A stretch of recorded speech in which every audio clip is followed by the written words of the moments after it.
A ruined city, a fallen nation, the annihilation of worlds, shattered stars. The delineation of realms is meticulous, with a fast-paced progression of upgrades. In June 2031, a zombie virus erupts, the gateway to the underworld swings open, dark creatures descend, and a sanguine feast is about to unfold on the blue planet. At this very moment, Shen Li quietly awakens his system.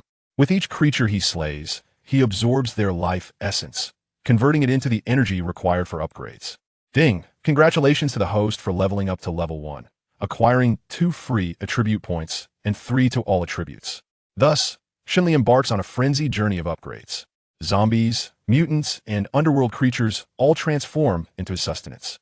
Faced with a dark and frigid universe governed by the law of the jungle, Shen Li, in his fury, fully unleashes his true potential. You wish to enslave the blue planet? Then I shall unleash a cataclysm. From this day forth, I am a calamity of all races. Chapter 1, System. In 1 minute, the apocalypse will commence. On June 6, 2031, the first day of the catastrophe. In Yongruin Supermarket, Yuhang City, at 9 a.m., scattered customers push their carts, smiles adorning their faces, the air filled with a serene tranquility, as everyone revels in the rare weekend. An incongruous voice interrupts the peace. Not good. 2 beauties are fighting outside. Their clothes are about to be torn. The words fall like a boulder into still waters. What? Beauties fighting? Where? I must go and mediate. Damn, there's such excitement while going out for groceries. Let's go. I chew, must lend a hand. At the checkout, Shen Li, holding a watermelon, brightens at the news. Beauties fighting? He simply must see for himself. Without a second thought, he dashes to join the throng surging outside. After all, watermelons can be bought anytime, but the spectacle outside could be fleeting. The choice is clear. Under the watchful gaze of the security guard, he pauses and hands the watermelon to the guard. Uncle, please hold this for me. I'll pay later. With that, he bolts outside, leaving the bewildered security guard behind. He jogs quickly, soon arriving at a crowd encircling the scene. From afar, he can hear the 2 young women hurling insults at each other. You shameless hussy. I thought of you as my best friend, yet you dared to seduce my boyfriend. I must have been blind to associate with someone like you. Seduce? Wang Ge has always liked me. Being with you is just a fling. You should take a look at yourself. At 150 Gene, without your little bit of money, who would even glance at you, you fatty? What did you say? Fox spirit. How dare you call me a fatty? What of it? You are a fat cow. Hearing the commotion, Shen Li's eyes sparkle. What a spectacle this is. This is bound to end in bloodshed. He squeezes into the crowd, calling out, Make way, I'm here to mediate. Those in front instinctively part, casting him curious glances. They can't help but wonder if he is the Wang Ge spoken of by the 2 women. Unbeknownst to Shen Li, the thoughts of others are irrelevant. Mediating?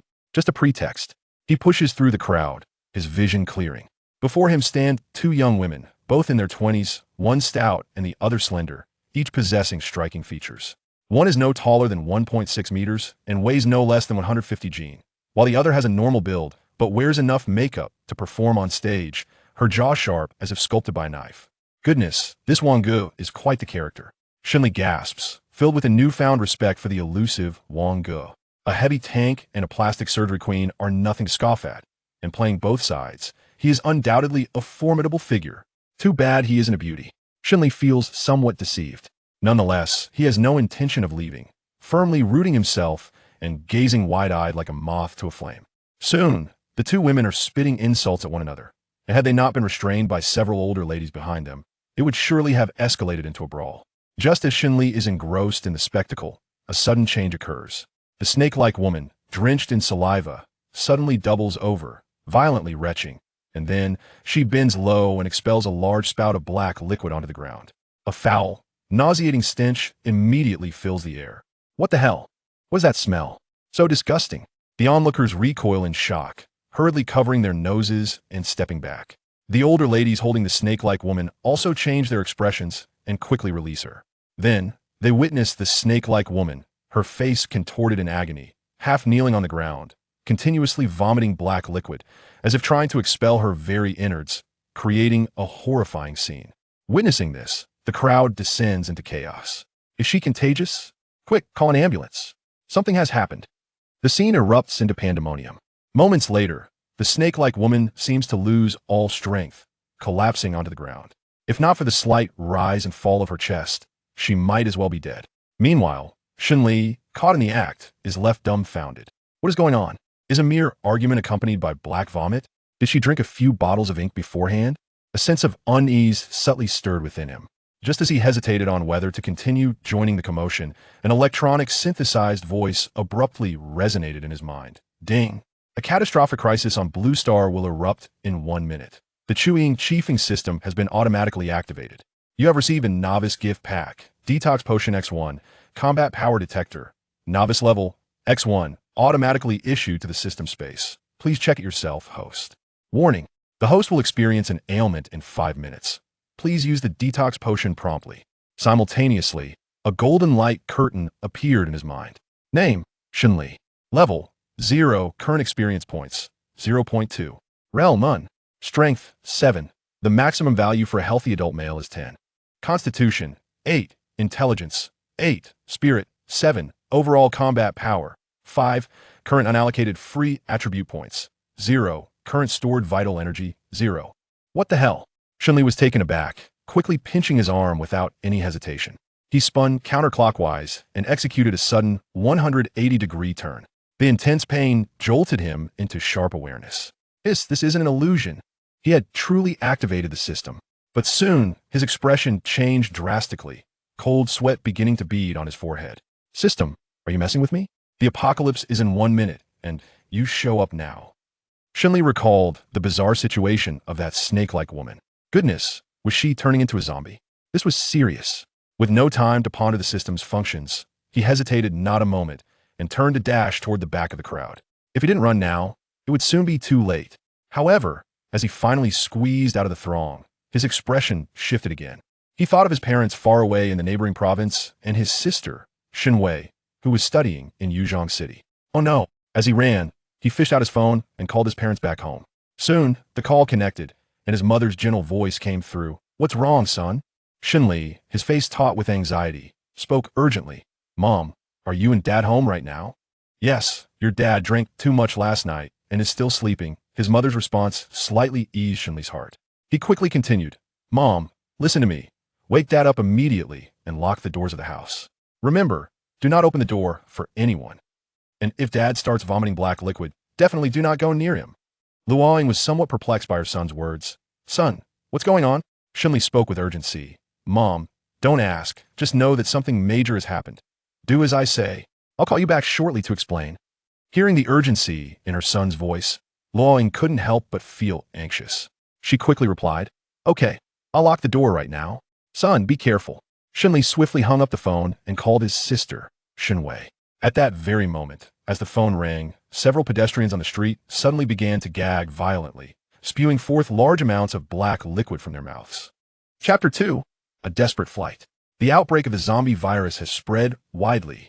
Witnessing this scene, Shen Li's expression shifted dramatically once more, and the slow, insistent ring of his mobile phone made his heart clench with anxiety. Sister, please answer the phone. Perhaps sensing his urgent thoughts, a moment later, a beep sounded, followed by the sweet voice of his sister, Shen Wei. Hee, big brother, I was just about to call you. Could you transfer me 200 yuan? I'm with Xiaoqi. Shen Li abruptly interrupted her, his tone fraught with urgency as he shouted, Xiao Wei, listen to me. Right now, immediately. Return to the dormitory. Lock the door tightly and don't go anywhere. There's a zombie virus outbreak. Meanwhile, in the crowd of onlookers not far away, the first to collapse, a serpentine woman, wobbled back to her feet. The gathered crowd instinctively turned their gaze toward her. What they saw sent chills down their spines. The serpentine woman's face was devoid of color. Her skin had taken on a deathly gray hue, the veins standing out starkly. Most horrifying of all, her eyes were completely devoid of black, replaced instead by a ghastly, lifeless white. This terrifying visage instinctively conjured thoughts of an extremely fearsome creature, a zombie. A low, guttural growl escaped her lips, and suddenly, the serpentine woman lunged at a plump woman standing before her, biting into the latter's face amidst her terrified gaze. A piercing scream erupted, and large chunks of flesh were viciously torn away. In that instant, all those present were jolted awake. It's a zombie! Run! Someone shouted. And in an instant, the hundreds of people present scattered like ants from a disturbed nest. However, it was already too late to flee. The individual who had just spewed black blood had transformed into a horrifying zombie, frantically attacking the nearest individuals. Within mere seconds, dozens were brought down to the ground. A cacophony of terrified screams and agonized cries echoed throughout the street. Fear and chaos spread like wildfire. Ah! The chilling cries of despair rang in Shen Li's ears. The sheer intensity of the wails sent shivers down his spine. He instinctively turned toward the source of the sound. Just a few meters away, a young man with gray-white eyes was ferociously tearing into an elderly woman, torrents of crimson liquid splattering everywhere. The bitten woman emitted continuous screams of agony, struggling in vain until her neck was bitten through, her head tilting at a grotesque angle as she collapsed lifelessly to the ground. Her eyes, resembling those of a dead fish, widened in disbelief at her fate. "Brother, what is happening over there?" Shen Wei's anxious voice came through the phone. Hearing this, Shen Li shouted into the device, "Xiao Wei, run. Quickly return to the dormitory and hide." Afterward, he could scarcely utter a word, clutching his phone tightly in hand, summoning every ounce of strength to dash recklessly towards his rented apartment. This time, it was truly a calamity. Zombies. The outbreak of a zombie virus had commenced. "Help! Who will come to my rescue? Ah, don't bite me. It hurts so much. My wife. Run quickly." The anguished cries, echoing from both sides of the street, sent shivers down Shen Li's spine. "System, why couldn't you have warned me sooner in such a situation?" He flailed his arms wildly, his feet seeming to tread upon the very wheels of fire, sprinting homeward with a speed rivaling that of Bolt. At that moment, he cursed himself for not having 2 more legs. Suddenly, an ear-piercing honk shattered the air. In an instant, a large truck careened out of control, barreling straight towards Shen Li. In the blink of an eye, it was less than 5 meters away from him. Damn it! Shen Li's pupils constricted as he instinctively lunged towards an open space ahead, narrowly evading the oncoming truck. "You wish to take my life? Not so easily." Bang! The out-of-control truck crashed into a nearby shop, erupting in a cacophony of thunderous noise, sending countless shards of stone and glass flying. A slight pain radiated from his back, but Shen Li had no time to assess the injury. He scrambled to his feet and resumed his frantic flight. The chaos unleashed by the truck seemed merely the beginning. Vehicles continued to lose control on the road, a symphony of honks, crashes, and electric bike alarms blaring incessantly. The streets were filled with panic crowds, much like Shen Li, scattering in every direction. Some were tackled by zombies, while others suddenly collapsed, convulsing and spewing black liquid, transforming into zombies themselves within moments, lunging towards the nearest living soul. The streets were a scene of utter pandemonium. "Do not notice me, do not notice me," Shen Li silently prayed, hoping the zombies would overlook him. But, as fate would have it, a strikingly beautiful female, zombie-clad in OL attire, suddenly leapt from a nearby shop, landing atop Shen Li, caught off guard. He was thrown to the ground by the female zombie. Fortunately, he reacted swiftly, managing to seize her neck before she could bite down, and with a powerful kick, he ruthlessly propelled her away from him. Without hesitation, Shen Li sprang to his feet and took off again. He could not afford to be hindered. The streets were teeming with zombies. If he slowed down, it would surely spell his doom. A roar. To Shen Li's horror, the OL zombie appeared to have set her sights on him, nimbly rising and pursuing him without hesitation. Her speed was alarmingly comparable to his own. "No way, sister. There is really no need for this," Shen Li lamented inwardly, pushing himself to run even faster.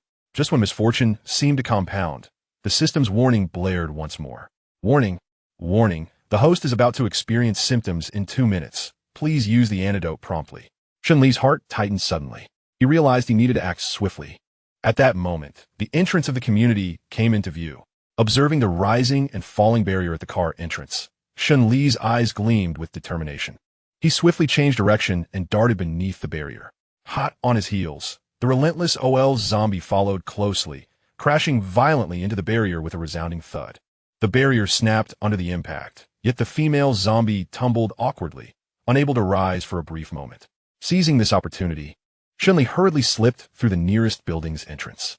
He pulled the door shut, locked it, and braced himself against it in one fluid motion. Monsterrampage. A thunderous crash reverberated through the iron door, accompanied by immense force. Shen Li felt his entire body shudder. Fortunately, the iron door was robust enough to withstand the assault. After a few tense seconds, noticing that the zombie did not continue its onslaught, he finally exhaled in relief. He carefully stepped back a few paces, then turned and entered the stairwell, quickly seeking refuge in the storage room on the basement level. The cramped storage room was cloaked in darkness, yet it provided a slight reprieve for Shen Li's anxious heart. Just as he intended to retrieve his phone for illumination, he realized it was missing from his pocket, likely lost during his frantic escape. A pang of regret washed over him. 2,000 yuan gone in an instant. Fortunately, his cigarettes and lighter remained in his pocket. His hands trembled slightly as he lit a cigarette, only to be caught off guard by the acrid smoke, forcing him to exhale hastily. Damn it, he thought, I burned the tip. Quickly, he switched to another cigarette and, using the lighter's flickering flame, found the light switch in the storage room. With a click, light flooded the space, and Shen Li sighed deeply in relief. Taking a long drag from his cigarette, the taste of nicotine gradually calmed his racing heart. Suddenly, an alert echoed in his mind. Warning, warning, host will experience an episode in 1 minute. Please use the antidote promptly. Hearing the system's notification, Shen Li hurriedly retrieved a vial of blue antidote from his system backpack. After a brief inspection, he downed it in one gulp, trusting that the system would not betray him. As a refreshing sensation washed over him, he felt a significant relief envelop his entire being. He had narrowly escaped death. After this fleeting moment of safety, Shen Li promptly began to explore the system's functions. His survival, now, depended on the efficacy of the system. Chapter 3. The Soaring Young Eagle System. System brother? Here, host. Shen Li let out a breath of relief. What functions do you possess? Ding. Please refer to the manual for details. Following the prompt, Shen Li located the manual. Young Eagle Soaring System User Guide. The host may acquire vital energy through various means, such as defeating any creature or sacrificing energy-infused treasures. Vital energy can be used to enhance the host's level, with each upgrade granting corresponding attribute points. Defeating monsters to gain experience and level up? Isn't this just a template for leveling up in an online game? Shen Li felt a spark of realization. He had played enough online games to quickly grasp the system's mechanics. However, he was curious about how much vitality he would gain from defeating a zombie. He opened his attribute panel. 7 points in strength, 8 points in constitution, quite reflective of the suboptimal health status of a modern human. But what was up with the 5 points in combat power? Here he was a 25-year-old with all his bodily functions at their peak, and yet his combat power was merely 5 points. System, how is this combat power calculated? Ding.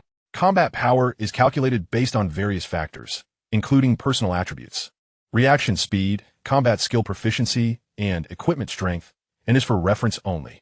Once the host completes the novice phase, the combat power assessment will automatically disappear. This sounded a bit complex, so Shen Li decided not to delve deeper. The system had stated it was merely for reference.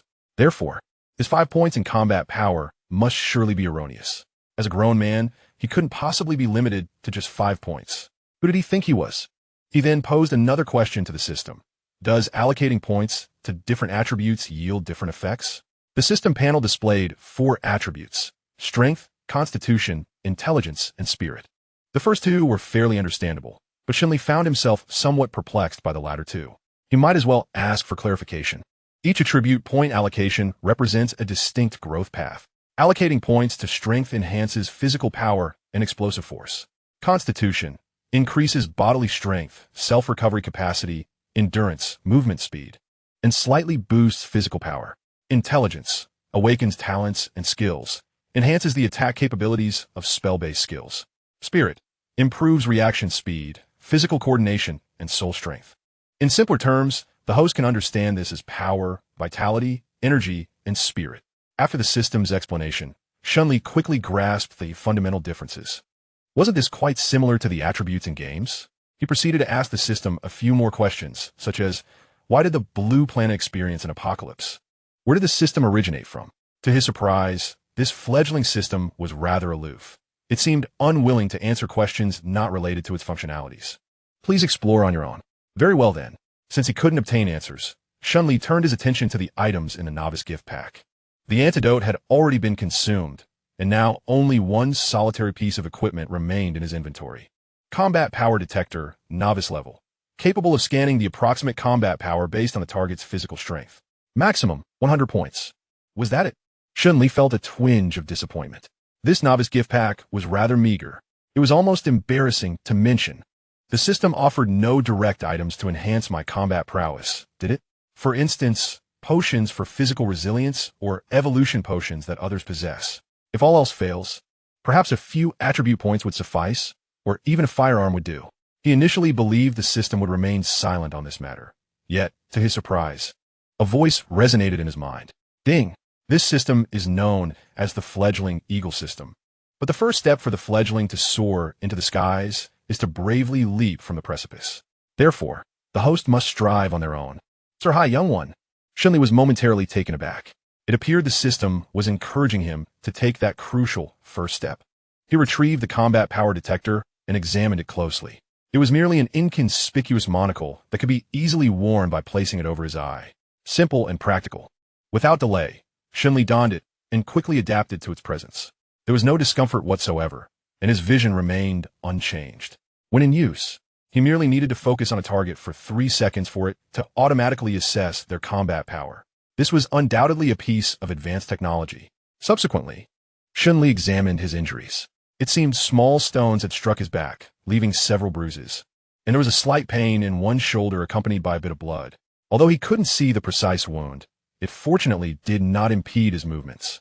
In light of this, he felt relieved and began to inspect the items piled in the storage room, seeking a suitable weapon. He could not afford to remain idle, but needed to devise a plan to return to his rental apartment. Within that apartment lay an ample supply of instant noodles and bottled water, sufficient to sustain him for the upcoming week. Most importantly, he had a spare phone there. He needed to retrieve it swiftly to ascertain his family situation, for without that knowledge, peace of mind would elude him. Soon, Shen Li's eyes brightened with discovery. In the far corner of the storage room, he spotted several shovels, each standing as tall as a person. He was uncertain whether they had been left by renovation workers or stored by the property management, but in any case, they were a stroke of luck for him. Cursed property management, I shall never scold you again. A flicker of joy sparked within him as he hurried forward, clearing away debris to extract a brand new shovel. As he grasped the shovel, the solid handle instilled a sense of security, alleviating much of the fear that had lingered in his heart. For someone in peril, possessing a weapon versus being unarmed is an entirely different reality. With a weapon in hand, Shen Li instinctively glanced at the panel in his mind. Comprehensive combat power, 58. Indeed, after acquiring a weapon, his combat prowess had notably increased. This was only reasonable. A sudden, piercing alarm resonated through the city. Its sound unmistakably audible even from the cluttered basement where Shen Li found himself. It was the air raid siren. Clearly, the authorities had recognized the anomaly and promptly issued a warning to all. A thought struck Shen Li. This was a fortuitous opportunity. The blaring alarm would undoubtedly draw the attention of numerous zombies, allowing him to make his way back to his rented apartment. He refrained from rushing out immediately. Instead, he patiently waited for approximately a minute, then took a deep breath and pushed open the door to the storage room. Creaking softly, the iron door betrayed his carefulness, producing a faint yet jarring sound that echoed throughout the basement level. Shen Li's expression tightened as he halted his movements, scanning his surroundings with a hint of anxiety. Fortunately, nothing seemed amiss. He exhaled in relief and cautiously emerged from the storage room. Gripping the shovel tightly in his hand, he proceeded slowly toward the underground parking garage, mentally calculating his route home. Currently, he was in Building 1, while his residence was located in Building 16. The underground parking areas within the community were interconnected, allowing him to traverse directly from the basement of Building 1 to that of Building 16, where he could then ascend via the stairs or elevator to his apartment. The challenge lay in the fact that he needed to navigate through 4 parking zones, A, B, C, and D, covering a linear distance of nearly 500 meters. Under ordinary circumstances, this distance would require only a few minutes to traverse, yet now it appeared somewhat daunting. He was uncertain whether the zombies in the parking garage had been lured away by the air raid siren. The outbreak of the virus had occurred shortly after 9 o'clock, and with the siren still diverting the zombies' attention, it was likely that, even if they were present in the parking garage, their numbers would be limited. Shen Li's eyes flickered as he quickly pondered his next move. For the sake of caution, he chose not to take the central path. Instead, he hugged the wall, crouching low as he navigated through the areas between parked vehicles. Proceeding with utmost stealth, he successfully passed through zones A and B without encountering any unusual occurrences. However, just as he was about to enter Zone C, an unexpected sight caused his expression to shift dramatically. At the corner between Zones B and C, a zombie clad in a security uniform crouched upon the ground, relentlessly tearing at the corpse of a woman with its hands and mouth. It intermittently brought bloody flesh to its lips, feasting voraciously, leaving a gruesome scene littered with crimson remnants. Half of the woman's head had been consumed, rendering the sight exceedingly macabre. Witnessing such a gruesome spectacle, Shen Li's heart raced, and he instinctively recoiled, his face paling at the sight. This was the first time he had ever encountered a corpse, let alone one being devoured by a zombie. Leaning against the frigid wall for an extended period, Shen Li gradually regained his composure. To assert that he was unafraid would be a blatant falsehood. Upon encountering a corpse and a zombie for the first time, could remain unperturbed. However, Shen Li understood that fear served no purpose. He must summon his courage. Thus, he inhaled deeply several times, swiftly adjusting his emotional state. Moments later, he cautiously peered out to assess the situation regarding the zombie. Soon, a heavy weight settled in his heart. The location of this particular zombie was precisely at the junction of Zone B and Zone C, a rather precarious position. There was no feasible way to evade its line of sight. Regardless of the path taken, the likelihood of drawing the zombie's attention was exceedingly high. Contemplating this, a glint of determination flickered in Shen Li's eyes. If evasion was not an option, then confrontation it must be. Security zombie. Combat power, 7. Note, its combat capabilities appear to have enhanced following the loss of its intellect. Having ascertained the security zombie's combat strength, Shen Li tightened his grip on the shovel in his hand, repositioned himself, and cautiously approached from behind the zombie. The security zombie was currently preoccupied with devouring its meal, its mouth smeared with grease, blissfully unaware of Shen Li's stealthy approach. In the next instant, a gust of wind surged towards the back of its head. Smack! A surprise attack. With nearly all his strength behind it, Shen Li struck the shovel against the zombie's nape, producing a dull thud. The security zombie collapsed to the ground. To Shen Li's astonishment, despite such a heavy blow that would likely have been fatal to an ordinary person, the zombie seemed largely unharmed. It merely shook its head and attempted to rise, displaying an astonishing vitality. Shen Li's urgency escalated. If the zombie did not perish, his own fate would be sealed. He rushed forward, delivering a powerful kick to the zombie's back, forcing it down, and then swung the shovel with abandon, striking its head repeatedly. Thud! Thud! The resonating sounds of impact echoed throughout the parking lot. It was not until the zombie's skull was reduced to a mushy pulp and ceased moving that Shen Li finally halted his assault. At that moment, he realized that his palms were slick with cold sweat. One ordinary zombie defeated gained 1 vitality point. A surge of joy filled Shen Li's heart. If one zombie yielded a vitality point, then slaying another would surely lead to an upgrade. A sudden noise erupted from behind him, causing Shen Li's expression to shift. Instinctively, he turned around, only to be confronted by a bloodied figure lunging towards him. It was the female corpse that had been bitten to death by the security zombie. Clearly, she had undergone a rapid transformation and opted for a surprise attack on Shen Li. Caught off guard, he found himself toppled by the female zombie, losing his balance, and crashing heavily onto the ground. The shovel slipped from his grasp, clattering to the ground beside him. As he beheld the foul, gaping maw of the female zombie lunging towards his face, Shen Li's pupils contracted. Without a moment's hesitation, he thrust his hands forward, firmly pressing against the creature's head. Yet, in the next instant, searing pain radiated from his left arm.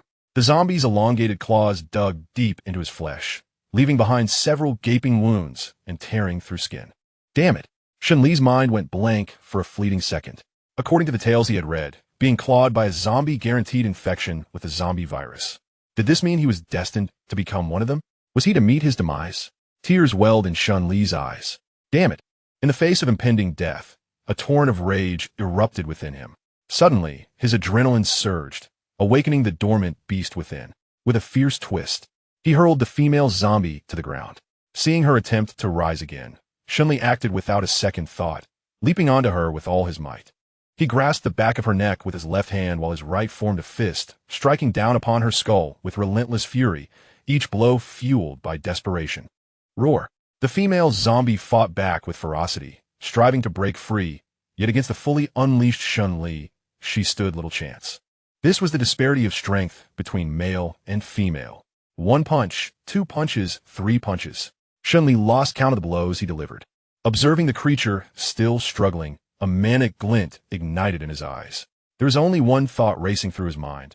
I must slay this zombie. In the next heartbeat, he opened his mouth wide and sank his teeth into the zombie's neck. I will bite you to death. Yet, despite his fervent attempts, He found that a third of her neck was gone, and she still refused to perish. Damn it! Shen Li cursed vehemently before plunging his right hand into the gaping wound on the zombie's head. With all his strength, he clawed at the insides. What emerged in his grasp was a pale gray mass, reminiscent of tofu. Immediately, the female zombie seemed to hit a metaphorical pause, her body losing all strength as she collapsed to the ground. Notification: killed a common zombie, gained 1 vitality point. Finally, she is dead. Hearing the system's notification, Shen Li erupted into maniacal laughter, akin to a malevolent spirit. He hastily discarded the strange substance from his hand and began to retch violently. After a moment, once the foul taste had dissipated from his mouth, he collapsed onto the zombie's body, gasping for breath. After a brief respite, his gaze instinctively fell upon the wounds on his left arm. 5 distinct gashes were visible, pain radiating as fresh blood continued to seep forth. His eyes brimmed with tears. System, am I destined to die? Shen Li's expression was one of agony. He still had 2,800 yuan left unused in his WeChat account. At that moment, an emotionless voice from the system echoed, "Ding. Please refrain from theatrics. The antidote's effective duration is 48 hours. During this period, the virus entering the host body will be instantaneously eradicated." The air seemed to hang in silence for a few seconds. Why didn't you mention this earlier? The system offered no further response. However, Shen Li felt no dissatisfaction. Instead, his heart brimmed with elation. This is splendid. I won't have to die after all. He felt a sense of relief wash over him. Soon after, the adrenaline coursing through his body began to subside rapidly. A sharp pang of pain surged through the back of his hand and arm, causing him to involuntarily inhale sharply. It was only then that Shen Li realized. During the recent struggle, he had incurred a significant laceration on the back of his right hand, leaving it almost entirely stained crimson. The left arm bore even deeper wounds from the zombie's grasp, exposing bone beneath a gory mess. I can't possibly bleed to death, can I? System, hurry and upgrade me. Ding. Do you confirm the consumption of 2 vitality points for the upgrade? Confirmed. You have reached level 1, gaining an increase of 2 in all attributes and 3 free attribute points. Ding. You have achieved an accomplishment, embarked on your journey, and received a reward, 1 alloy short sword, which has been automatically allocated to your system space. As a warm current surged through his body, Shen Li felt as if every cell within him had been invigorated, a delightful sensation radiating from all parts of his being, even alleviating the pain from his wounds significantly.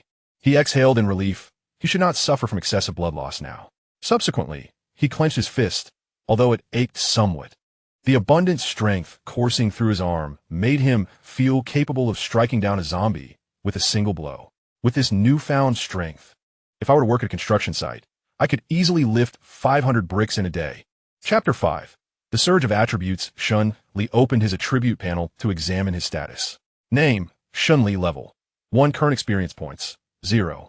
5 realm, none strength, 9 constitution, 10 intelligence, 10 mentality, 9 overall combat power, 9 current free attribute points available, 3 current store vitality points, 0 remarkable. Shen Li réjouissa inwardly. His 4 primary attributes had experienced tremendous enhancement, with his combat power nearly doubling. Most importantly, he still had 3 free attribute points to allocate. After a moment of contemplation, Shen Li resolved to invest all his attribute points into strength. 1 strength can overcome all obstacles. He acknowledged that he would certainly need to augment his constitution later, as it was a versatile attribute, but that could wait. As for mentality and intelligence, he decided to leave them untouched for the time being. System, allocate all 3 of my free attribute points to strength. Ding. Allocation complete. The familiar warm current enveloped him once more. Shen Li could feel the power within his body intensifying. Even the muscle definition in his arms became notably clearer. Simultaneously, his status panel underwent another transformation. Strength, 912. Combat power, 911. Excellent. Shen Li flexed his wrist slightly, brimming with confidence that once his injuries healed, he could confront the 2 zombies he had faced earlier without sustaining any harm. At this moment, he recalled that the system had granted him an achievement reward, seemingly a short alloy knife. He promptly opened the system space and, to his delight, discovered a gleaming long knife lying within. The next instant, Shen Li, grasping the over 2-meter-long blade, fell into contemplation. Is this truly the short knife you mentioned? He mused as the system remained silent. He redirected his gaze to the alloy short knife in his hand. The back of the blade was thick, while the edge was slender. The blade measured approximately 60 centimeters in length, with a handle nearing 160 centimeters, resembling the structure of a tang horizontal knife, composed entirely of black and bright silver, exuding a remarkable sense of quality. Shen Li attempted to swing it, only to find his expression shift. "What a heavy knife!" he exclaimed inwardly, realizing that this alloy short knife weighed no less than 100 pounds. Even with both hands straining, he found it exceedingly cumbersome. Well, it seems this will not be of use for the time being. He estimated that he might need to reach level 5 before he could wield this alloy short knife with any semblance of ease. Thus, he returned the short knife to the system space and picked up the shovel that lay nearby, gripping it in his hand. This tool is far more practical. His gaze shifted to the two zombies, now devoid of any humanity, sprawled on the ground. It was time to search the corpses. Ultimately, he recovered a bloodied mobile phone, a sum of cash, and a set of keys. The phone was secured with a password, rendering it nearly useless. As for the cash and keys, they were hardly worth mentioning. Shen Li carelessly discarded them aside and turned his attention to the heads of the two zombies. Having perused numerous zombie novels, he recalled that the heads of such creatures often contained crystalline cores. He wondered if these two zombies possessed any. With this thought in mind, Shen Li gripped the shovel, suppressing his disgust, and began to excavate the skulls of the zombies. Soon enough, he made a discovery on the body of the security zombie, a pure white crystal, roughly the size of a grain of rice. So it does exist? Shen Li's eyes widened in astonishment. The post-apocalyptic novels do not deceive me. Beep. Detected a non-tier crystal core X1. Can be exchanged for 1 point of vitality. Would you like to exchange? Upon hearing the system's prompt, Shen Li refrained from hastily exchanging it, instead inquiring, "System, can humans ingest this crystal core directly?" "Affirmative." The system responded tersely. Shen Li continued, "After ingestion, are there any side effects? What benefits may be obtained?" "Without any side effects, the host can regard it as a source of energy. Upon consumption, it enhances the physical strength of the user. However, one must refrain from consuming crystal cores that exceed their own level, lest they meet a fatal demise." Shen Li nudda, finding this effect reminiscent of descriptions in various novels. A whimsical thought crossed his mind. Might there be otherworldly travelers among those novelists? "System, convert this crystal core into vitality points." Ding! You have gained 1 vitality point. Were it not for the system, Shen Li might have contemplated consuming the zombie crystal core. But with the system at his disposal, he felt no need to endure hardships. After all, who would willingly gnaw on crystal cores when they could simply utilize the system? It was unsettling to think of them being extracted from a zombie's brain. Next, Shen Li searched the female zombie, only to feel a twinge of disappointment. It seemed that not every zombie possessed a crystal core. After tidying up the scene, he wasted no time and continued toward Zone D with a shovel in hand. His current state was less than optimal. He needed to return home and recuperate swiftly. This time, his journey proceeded far more smoothly, encountering no abnormalities along the way, and he soon arrived at the basement of Building 16. After some contemplation, he opted against taking the elevator, instead turning to the stairwell. The elevator was too cramped and prone to making noise, likely attracting more than one zombie attack. The stairwell felt much safer. Thanks to the daylight, the stairwell was adequately illuminated, and he quickly ascended to the 6th floor, now only a stone's throw from his residence on the 8th. At that moment, a piercing scream suddenly echoed from the corridor on the 6th floor. Hearing the commotion, Shen Li halted, a flicker of hesitation crossing his eyes. Rationality urged him to proceed upward and disregard the cries for help. He bore injuries himself, and reckless engagement could lead him into danger. Yet, his inherent compassion insisted he could not stand idly by. Gazing at his wounds, he hesitated for a moment, ultimately deciding to assess the situation. If there were only 1 or 2 zombies, he could convert them into vitality points. However, if the threat exceeded his capabilities, he would have no choice but to withdraw. Thus, he quietly pushed open the fire door of the 6th floor stairwell and peered out. There, 6 or 7 meters away, a male zombie was frantically pressing against the security door. Inside, a girl in her 20s, clad in a white tracksuit, wore a look of terror as she desperately braced herself against the door. It was evident from the scene that the door was slowly being forced open, and the girl could not hold out much longer. The consequences of a breach would be dire. Seemingly aware that noise would only attract more zombies, she had only screamed once before falling silent, exerting all her strength to keep the zombies at bay. Tears threatened to spill from her eyes. After assessing the situation, Shen Li did not rush to act. Instead, he waited a moment longer. When he saw that no second zombie was drawn to the scene, he stealthily approached. Although he could confront a typical zombie head-on, a sneak attack would undoubtedly be more efficient. At this moment, Chen Yuhan was engulfed in despair. Following the outbreak of the zombie virus, she had fled home in a panic while jogging, only to find herself relentlessly pursued by a zombie that now barred her door, leaving her no chance to close it. The standoff between her and the zombie had persisted for nearly a minute, and she felt her strength waning. She could vividly imagine the grim fate awaiting her should the creature breach the door, either becoming its meal or joining its ranks. What deepened her hopelessness was the stark reality that, in such dire circumstances, no one would come to her rescue. No, even in death. I refuse to become one of these grotesque monsters. With this thought, her gaze drifted towards the balcony. She resolved that if a zombie charged in, she would leap from the balcony. Even if it meant death, she would not succumb to the hands of the undead. Chapter 6. Contacting family. Just as despair enveloped Chen Yuhan, a dull thud suddenly resonated from outside the door. Instantly, she felt the pressure from the other side dissipate. In that moment, a bloodied yet strikingly handsome figure flashed before her eyes. The sound of iron striking flesh echoed repeatedly from outside. After a brief interval, the noise finally ceased. "Hey, are you all right?" A warm voice called from beyond the door, prompting tears to flow freely from Chen Yuhan's eyes. She looked up at the young man outside, feeling that he was the most handsome person she had ever encountered in her life. Through the crack of the door, Shen Li was somewhat surprised to see the girl inside. Why was she crying? Yet, he could not deny that she was exceptionally beautiful, standing around 5'7". With an oval face, willow-like brows, exquisitely defined features, and large eyes glistening with tears, she was utterly captivating. Under normal circumstances, she would undoubtedly be considered a top-tier goddess. Realizing she had been rescued, Chen Yuhan quickly composed herself. I'm fine, thank you." Then, recalling her precarious situation, she hurriedly opened the door and reached out to the bloodied Shen Li. "Come in quickly. It's dangerous outside." Shen Li waved his hand, evading her grasp, and then, to her astonishment, he crouched down and began to deal with the zombie outside. Why? Witnessing Shen Li's hands covered in sticky blood and the remnants of the zombie's shattered skull, an ordinary girl might have been overwhelmed with disgust, unable to look any longer. Strangely, the girl before him not only gazed intently at Shen Li's actions, but her eyes occasionally sparkled with curiosity. Soon, Chen Yuhan observed the young man outside revealing a delighted smile with a white crystal in his hand. What could this be? Her curiosity piqued, yet she refrained from inquiring further. Ding, you have slain a common zombie, gaining 1 vitality point.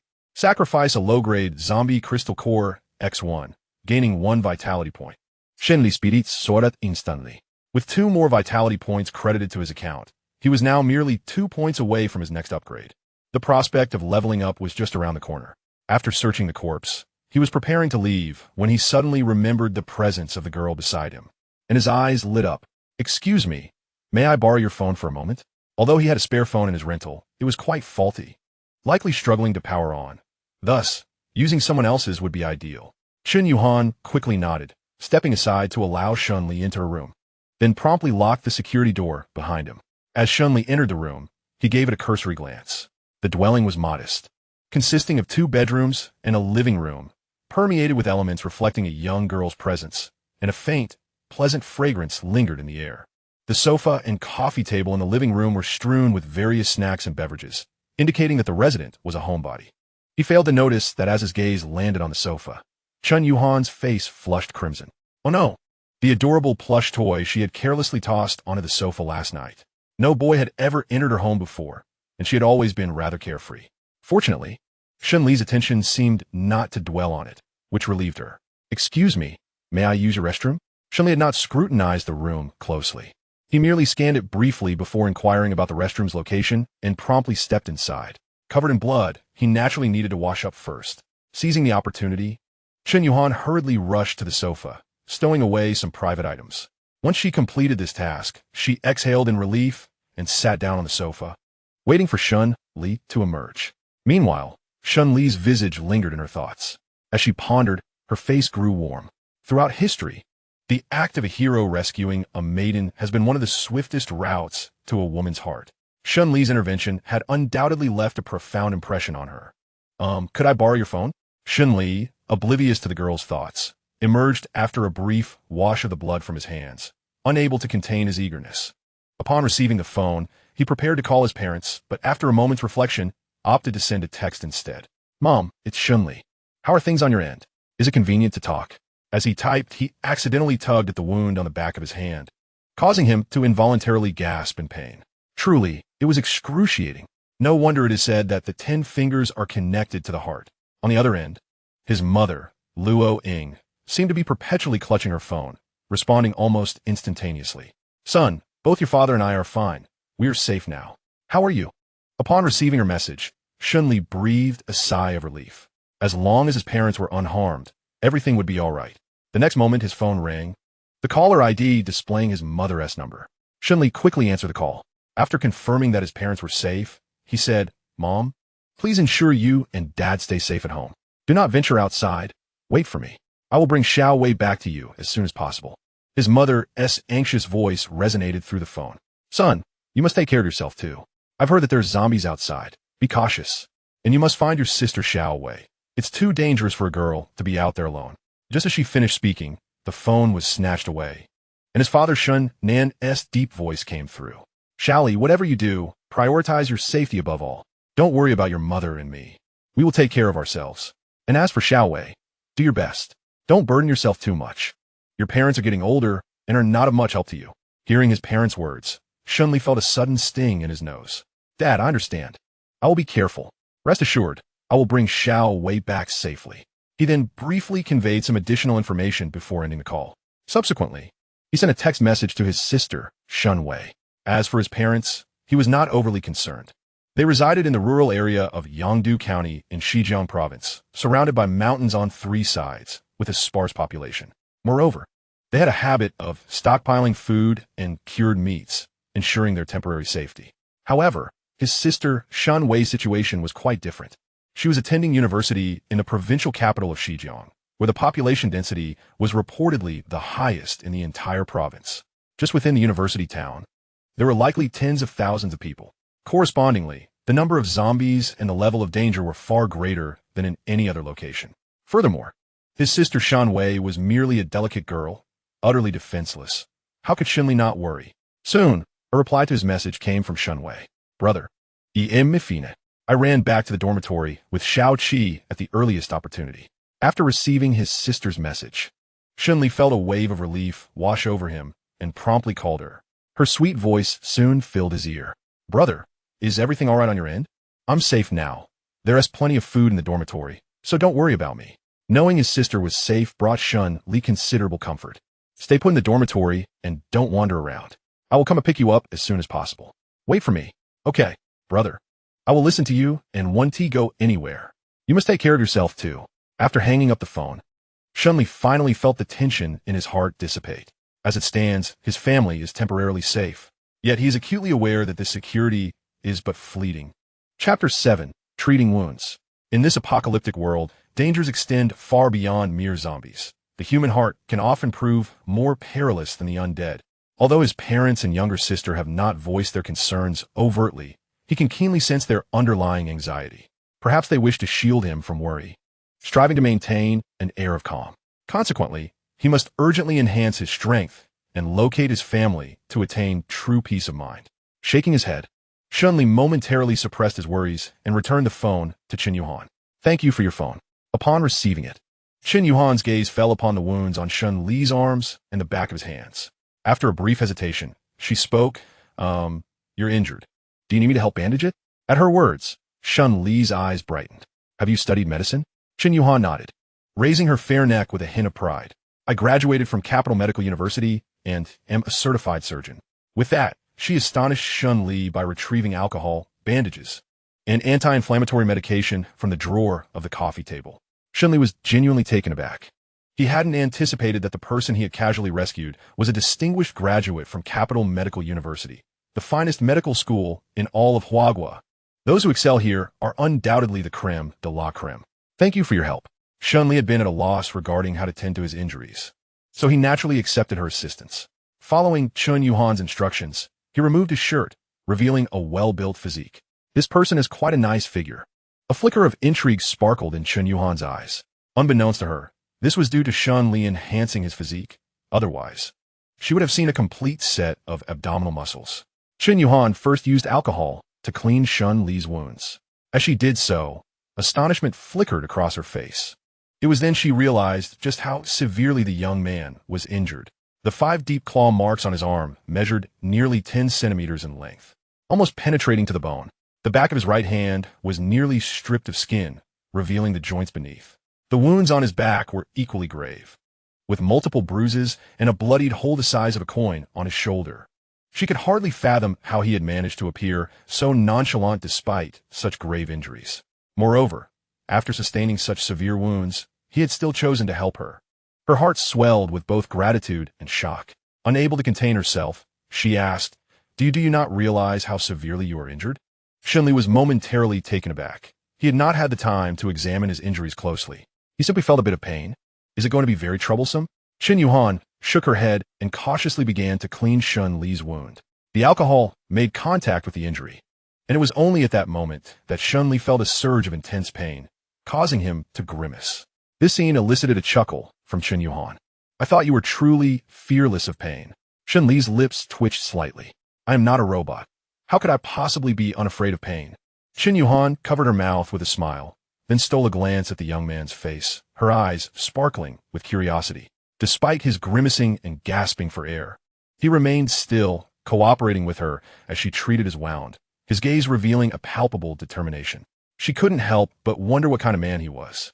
An urge to know Shen Li more deeply suddenly stirred within her. "By the way, my name is Chen Yuhan. You can call me Yuhan. I still don't know your name. Thank you for saving me earlier." Shen Li nodded and introduced himself. Shen Li. With the topic initiated, the two began to converse. Through their dialogue, Shen Li learned that the girl before him was a local from Yuhang City, having lost her parents at a young age. With the help of her uncle's family and her own diligent efforts, she managed to gain admission to Capital Medical University, graduating with exceptionally high marks. Having left school less than a year ago, she was now a certified surgeon at Yuhang City People's Hospital. One couldn't help but admire her inspiring journey. In contrast, Shen Li, an ordinary college graduate engaged in mundane labor, felt somewhat overshadowed. Had it not been for the apocalypse, their paths might never have crossed. Before long, the wound was properly tended to, and all of Shen Li's injuries were bandaged. He tentatively moved his arm. There was some pain, but it did not hinder his movement. He expressed his heartfelt gratitude. "Thank you." Although he had also saved her life, the young woman had helped him immensely. Without her assistance, any infection in this dire situation would undoubtedly have caused him significant trouble. Chen Yuhan smiled and replied, "I should be the one thanking you. If you hadn't shown up, I might have already turned into a zombie." They exchanged smiles, and the once strained relationship between them became considerably closer. "By the way, are you hungry? Shall I prepare a meal for you?" Chen Yuhan playfully tucked a few stray strands of hair behind her ear as she spoke. Shen Li instinctively wanted to decline, but he quickly reconsidered and agreed. "All right, that would be great." His initial plan had been to save her and then leave her to fend for herself, avoiding further contact. However, the young woman had undeniably demonstrated her worth. A doctor. This made her somewhat valuable to him, especially since he could not guarantee that he wouldn't find himself injured again in the future. Thus, it is essential to cultivate a good relationship with the other party. Is this what you refer to as cooking? 10 minutes later, Shen Li found himself lost in thought as he gazed at the food on the table. A bowl of spicy chicken feet, a bowl of braised beef, accompanied by a serving of instant noodles enhanced with marinated eggs and ham. Both the chicken feet and the beef were pre-cooked, the packaging having been torn open just 2 minutes before his eyes. Well, we have run out of soy sauce at home." Noticing the peculiar expression on Shen Li's face, Chen Yuhan's cheeks flushed crimson with embarrassment, wishing desperately to find a place to hide, and could only awkwardly attempt to explain. "All right then, no soy sauce. What sort of excuse is that?" Shen Li's lips twitched, yet he did not dwell on it further. Given the current circumstances, having something to eat was already quite commendable. Upon annihilating the food with the veracity of a whirlwind, Shen Li let out a contented burp. Raising his head, he noticed Chen Yuhan across the table. Cradling her chin in her hands, her large eyes fixated on him without blinking. Shen Li furrowed his brow slightly, asking, "Why are you staring at me?" Chen Yuhan found herself momentarily speechless, unsure of how to respond. Internally, She tagged Shen Li with the label of an oblivious man. All she could manage was an awkward smile, before subtly shifting the topic. Shen Li, do you think the outside world has descended into chaos? Shen Li was taken aback, his heart growing heavy as well. During that brief interval, the outside air was filled with the sounds of air raid sirens and anguished cries, occasionally interspersed with the sounds of car collisions and explosions. It certainly resembled an apocalyptic scene. The internet was ablaze with chatter, inundated with discussions of zombie outbreaks and apocalyptic scenarios. Additionally, it was not difficult to ascertain through the web that this outbreak was not confined to specific cities or regions, but had erupted almost simultaneously across the globe. The only glimmer of hope perhaps lay in the fact that the Chinese government had begun to respond. They started disseminating various information through television news and other media channels, urging the populace to remain indoors and await official rescue. However, the overall situation remained grim. This was merely the first day of the apocalypse. Shen Li sighed inwardly, pondering how many lives would be lost to this calamity. He refrained from dwelling on it further. As an ordinary person, there was little he could change. He could barely ensure his own safety, so contemplating anything beyond that would only invite trouble. Thus, he addressed Chen Yuhan. Tomorrow and unexpected events are unpredictable. Therefore, whether or not this is the end of the world, we should focus on living our best lives in the present. Upon hearing Shen Li's words, Chen Yuhan's eyes sparkled. She instinctively nodded, then, with a flutter of her beautiful lashes, uttered a statement that nearly made Shen Li leap from his seat. Shen Li, do you have a girlfriend? How about I be your girlfriend? Chapter 8. A new upgrade. Just as Shen Li was about to sip his instant noodle soup, he suddenly spat it out. No, miss. Are you really that direct? How long have we known each other? Hee, I was just teasing you. Seeing your serious expression, I wanted to lighten the mood. Chen Yuhan's eyes curved into crescents as she laughed at Shen Li's reaction. Yet, for some inexplicable reason, a tinge of sadness crept into her heart. Shen Li, with a hint of resignation, replied, All right, you succeeded. He let out a sigh of relief, glad that it was merely a jest. Otherwise, he would have been at a loss for how to respond. His mind was preoccupied with thoughts of battling zombies and leveling up. Romance was simply not on his agenda. Women would only slow down my reaction time. After finishing their meal, Shen Li expressed his intention to take his leave. Upon hearing this, Chen Yuhan's expression became somewhat hesitant, as if she had something to say. Truth be told, she wished for Shen Li to stay. As a young woman living alone, facing the hordes of zombies outside, claiming she wasn't scared would be a blatant lie. However, her sense of propriety held her tongue. She couldn't just invite a male stranger to stay in her home. The seemingly playful words she had just uttered had required all her courage. Noticing the concern in her eyes, Shen Li pondered for a moment before speaking. I live in 802. If you encounter any difficulties, feel free to come find me. As a doctor, he found value in helping others, and he did not mind offering assistance within his capabilities. Chen Yuhan's worry transformed into joy, and as if struck by a thought, she left him with a wait a moment before retreating into her bedroom. Moments later, she emerged with a brand new phone box in hand. This is for you. I had originally planned to give it to my aunt, but now it's yours. Shen Li curiously opened the box to discover an unused, top-of-the-line smartphone. His eyes lit up. He indeed needed a new phone. Thus, he graciously accepted the gift. Thank you. I also have a spare SIM card, which I will give you as well. Shen Li nodded, choosing to accept it. He then powered on the new phone, registered a new WeChat account, added Chen Yuhan as a friend, and sent his new number to his parents and sister. Once these tasks were completed, Shen Li picked up his shovel and left Chen Yuhan's home. As he passed by 801, an unusual noise caught his attention. It resembled the sounds of someone eating. Curious, Shen Li leaned closer to the door of 801 to listen intently. Indeed, there were zombies inside. It was evident that his unfortunate neighbor had someone in their home who had turned into a zombie, bringing misfortune upon the rest of the occupants. Shen Li recalled that 801 housed a middle-aged couple, just the two of them. Very well, let us proceed with your upgrade. He attempted to push the door, only to find it locked. However, this posed no challenge for him. He made his way to the door of his own room, 802, retrieved the key from above the door frame, and unlocked the door, heading straight to the balcony. His balcony was connected to room 801, separated merely by an air conditioning unit. It was the perfect entry point into 801. Subsequently, Shen Li gripped the balcony railing firmly. It was quite sturdy. With a graceful leap, he vaulted over, landing on the balcony of 801 with a shovel in hand. The sound echoed through the air, startling a zombie in the living room, who abruptly lifted its head, its ashen eyes fixated on Shen Li. "Hello there." Shen Li greeted the female zombie with a cheerful wave. In the next moment, the creature lunged at him on all fours, akin to a rabid dog. With a fierce grip on the shovel, Shen Li pivoted, gathering his strength. In an instant, the shovel sliced through the air, striking the zombie's head with deadly precision. The tremendous force sent the creature crashing against the wall, producing a dull thud. Its neck twisted grotesquely at an unnatural angle. That must have hurt. Shen Li flexed his right hand, feeling a twinge of pain from his wound. Ouch, that truly stings. As the zombie struggled to rise, Shen Li thrust the shovel against its neck and then forcefully stomped down on the back of the shovel's blade. A sharp, crisp sound of metal meeting flesh resonated, and the zombie lay still beneath him. Ding, you have slain an ordinary zombie, gaining 1 vitality point. After dispatching this zombie, Shen Li did not rush to excavate the crystal core. Instead, he ventured into the living room. Soon, the sight of a middle-aged man's mangled corpse, ravaged by bites, came into view. Shen Li approached and, with decisive kicks, shattered the bones of the creature's limbs. Having learned from previous encounters, he was determined not to fall victim to another ambush from a reanimated corpse. The reason he refrained from smashing its head was merely to allow the body to complete its transformation. Otherwise, where would the vitality points come from?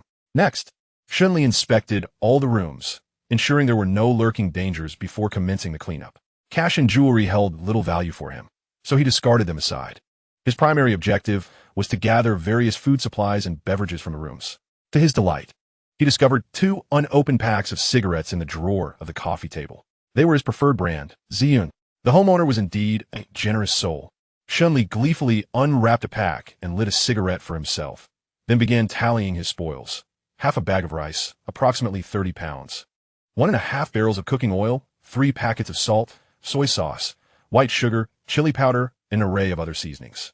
In addition, the refrigerator contained a variety of fresh vegetables and chilled pork, truly a bountiful harvest. With such an abundance of provisions, a solitary individual could sustain themselves for nearly half a month. Shen Li, undeterred, gathered all of it together. System, can these items be stored in the system space? He inquired. Ding, negative. The host must reach level 10 to obtain personal space privileges. Shen Li, somewhat disheartened, pressed on. Is there no room for negotiation? This time, the system fell silent. Observing this, Shen Li shook his head. Well, I suppose I shall have to move them myself. Fortunately, the quantity was manageable. A couple of trips would suffice. Alas, the refrigerator and its contents would have to remain here temporarily. At that moment, the corpse in the living room had completed its transformation and was now drooling incessantly, fixated on Shen Li. Had its limbs not been shattered, it would likely have lunged at him immediately. Shen Li approached leisurely and ended the creature's brief existence. Ding, you have slain a common zombie, gaining 1 point of vitality. Following this, Shen Li retrieved a kitchen knife and began to extract the zombie's head. To his disappointment, luck seemed to elude him this time, as neither of the 2 zombies yielded a crystal core. What a waste of effort. How infuriating. Even in death, they contribute nothing. After tidying up the scene, Shen Li turned his attention to the system panel. Current vitality stored, 5. This had met the requirement for leveling up. System, convert all vitality into experience points. Ding. Conversion complete. Congratulations, you have reached level 2. All attributes. 2. Free attribute points. 3. The familiar warm current surged through his body once more, accompanied by a peculiar tingling sensation emanating from his wounds. With the enhancement of his physical constitution, his healing abilities had ascended to a new level. After some contemplation, Shen Li decided not to allocate his attribute points to strength this time, but rather to constitution. The injuries on his hands had severely hampered his mobility, necessitating swift recovery. Investing in constitution was his best course of action at present. As the warm current enveloped him, the itchiness from his wounds intensified, indicating rapid healing. He nodded in satisfaction and opened the panel. Name, Shen Li. Level, 2. Current experience points, 0, 10. Realm, none. Strength, 14. Constitution, 15. Intelligence, 12. Mentality, 11. Comprehensive combat power, 15. Current unallocated free attribute points, 0. Current store vitality, 0. A wave of elation washed over Shen Li. In the present moment, one can carry a burden of 800 with ease, I presume. Chapter 9. Mutated Creatures. After transporting all supplies back to 802, Shen Li glanced at the clock, noting it was already 11 a.m. 2 hours had elapsed since the onset of the apocalypse. In the ensuing hours, Shen Li had no intention of venturing outside. Instead, he resolved to tend to his injuries. A craftsman must first sharpen his tools. He would refrain from emulating those who roam recklessly while gravely wounded. At this juncture, the outside world, save for the incessant sound of air raid sirens, had fallen eerily silent. This abrupt stillness was somewhat disconcerting to Shen Li, who was accustomed to the incessant hum of automobiles. However, he dismissed these thoughts, stripping off his blood-stained garments before making his way to the bathroom. His living quarters were modest, merely a studio apartment with a separate bathroom and balcony, adequately fulfilling his daily needs. After thoroughly cleansing himself, Shen Li donned a fresh set of clothes, feeling rejuvenated. The soiled attire and bloodied shoes were unceremoniously discarded from the balcony. The act of tossing trash from such heights left him with a fleeting sense of guilt. Yet, it was unlikely anyone would scrutinize his actions of littering from above in these dire times. The distant sirens continued their relentless wailing, drawing Shen Li's attention. After a moment's contemplation, he rummaged through his room and unearthed a pair of binoculars. This particular item had been purchased on PDD for a mere 99 yuan with free shipping, and had languished in a drawer, gathering dust. Unexpectedly, it proved useful today. With a cigarette between his lips, he stepped onto the balcony and raised the binoculars towards the source of the sirens. Soon, a most astonishing sight unfolded before his eyes. Approximately 2 kilometers away, a high-rise building was besieged by an overwhelming throng of zombies. Upon cursory examination, there appeared to be no fewer than tens of thousands. To Shen Li's astonishment, these undead creatures were so densely packed that they formed a grotesque wall against the building's exterior, rising to a height of 7 or 8 meters. It was a terrifying spectacle. He felt a chill run down his spine, faced with such a multitude of zombies. Even he would find himself with no escape, a certain death awaited. Just then, a shadow caught his eye, darting across the sky. What could it be? He quickly adjusted his angle to peer upwards. In the next moment, a colossal, grotesque, black flying creature came into view through his binoculars. Its rodent-like body, adorned with oversized ears, was accompanied by a pair of enormous, fleshy wings. Abba? Yet, this bat was extraordinarily large. Shen Li's heart raced. The creature's wingspan was easily 3 meters, and its body was akin to that of an adult hunting dog. What on earth was this? His expression was somewhat grave, as he had never heard of such colossal bats existing in the world. System, what is the nature of this bat? Faced with uncertainty, Shen Li decisively sought assistance from the system. Ding, please explore on your own. Very well. Without receiving an answer, Shen Li redirected his gaze to the enormous bat. The distant creature appeared to be drawn to the blaring air raid sirens, continuously circling around the skyscraper. After a moment, seemingly reassured that the building posed no threat, the bat dove directly towards the air raid horn atop the edifice. From Shen Li's vantage point, he could not discern the details. All he witnessed was the bat's dive, followed by clutching something and soaring into the sky, vanishing in an instant. Concurrently, the incessant air raid sirens abruptly fell silent, enveloping the entire city in an eerie stillness. Clearly, the last siren had been disabled by that colossal bat. Damn it, that wretched bat. Shen Li cursa. With the air raid siren silenced, the zombies congregating near the skyscraper would undoubtedly disperse, causing significant disruption to his subsequent actions. One day, I shall capture you and roast you. Upon returning to his room, Shen Li lay on his bed and retrieved his phone. At that moment, he felt a pressing need to gather information about the outside world. He realized he possessed far too little knowledge. With the emergence of the bat creature, an unsettling premonition washed over him. This world was likely to become increasingly perilous. As soon as he unlocked his phone, a barrage of text messages appeared. Warning, warning. The official government of Huagua has issued a national level 1 red alert for a zombie virus outbreak. All survivors are advised to remain indoors or in secure locations, awaiting official rescue. Warning, please turn off all devices capable of producing sound in your home immediately upon receiving this message, and maintain silence. Warning, if you encounter anyone spewing black liquid, or if you are bitten or scratched by a zombie, please isolate them immediately and vacate the area. 3 messages were sent and forcibly pinned at the top, and Shen Li waited a full 30 seconds before noticing the X icon in the upper right corner. Clearly, the authorities understood the gravity of the situation and were alerting all survivors. Their response was remarkably swift, promptly discerning the movement patterns and transmission pathways of the zombies. This was indicative of the efficiency one would expect from a major nation.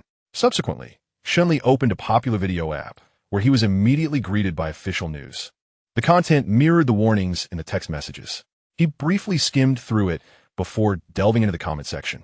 The first comments that caught his eye were desperate pleas for help. "Wah, someone save me. I'm trapped in the restroom of Yeeda Mall in Yuhang City, and there are zombies everywhere outside. I'm so scared. Help! What do I do? My parents have turned into zombies. Gentlemen, I've been caught by a zombie on my arm.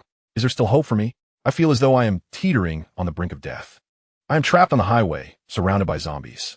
What should I do?" Shen Li swiftly scrolled down, searching for useful information. Soon, a comment caught his attention. "You won't believe this. I am at the Yongming's ecological protection area and just witnessed a python swallow a lion whole." Shen Li hastily navigated to the user's profile, where he discovered a video posted just 10 minutes ago.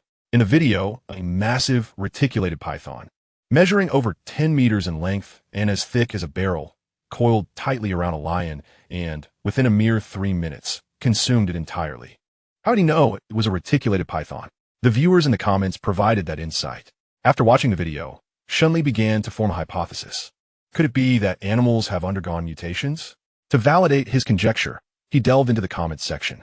Despite being posted only 10 minutes earlier, the video had already garnered hundreds of comments. Good heavens, what a massive snake. The lion enthusiasts must be crying in the restroom. Are you still in the mood to mock? Have you dealt with the zombies at home? Lion enthusiast upstairs confirmed. Indeed, even in the apocalypse, there are no shortages of jesters. At that moment, a comment seized Shen Li's attention. This is nothing. Let me show you something even more explosive. Along with an image, Shen Li clicked on the picture and was astounded to see a rooster nearly the height of an adult. How much must it have been fed? Chapter 10. Hunting Zombies. May I ask, does this chicken play basketball? My word, what a gigantic chicken. Are you sure this isn't photoshopped? The person above must be a fool, with zombies roaming the streets. Who has the time to photoshop a chicken? It seems that Blue Star is truly finished. Even animals have started to mutate. Can we really survive this? It matters not. I've lived long enough. If destruction is to come, so be it.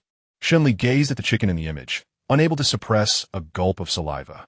He resolved to capture one for a meal if given the chance. Subsequently, he scoured other trending videos, focusing intently on information regarding mutated creatures. Before long, he discovered reports of a dozen mutated animals. Without exception, these beings far surpassed his previous understanding of size. A chicken standing as tall as a person, a gigantic python longer than a truck, a colossal tiger with a shoulder height exceeding 2 meters. This further confirmed Shen Li's suspicions. It appeared that not only had the human world experienced mutation, but the animal kingdom had as well. The distinction lay in the fact that humans had become zombies while animals had simply grown larger. He needed to expedite his efforts to enhance his strength. The emergence of mutated creatures instilled a profound sense of urgency within Shen Li. In this apocalypse, lacking power meant that even sleep would likely be fraught with unease.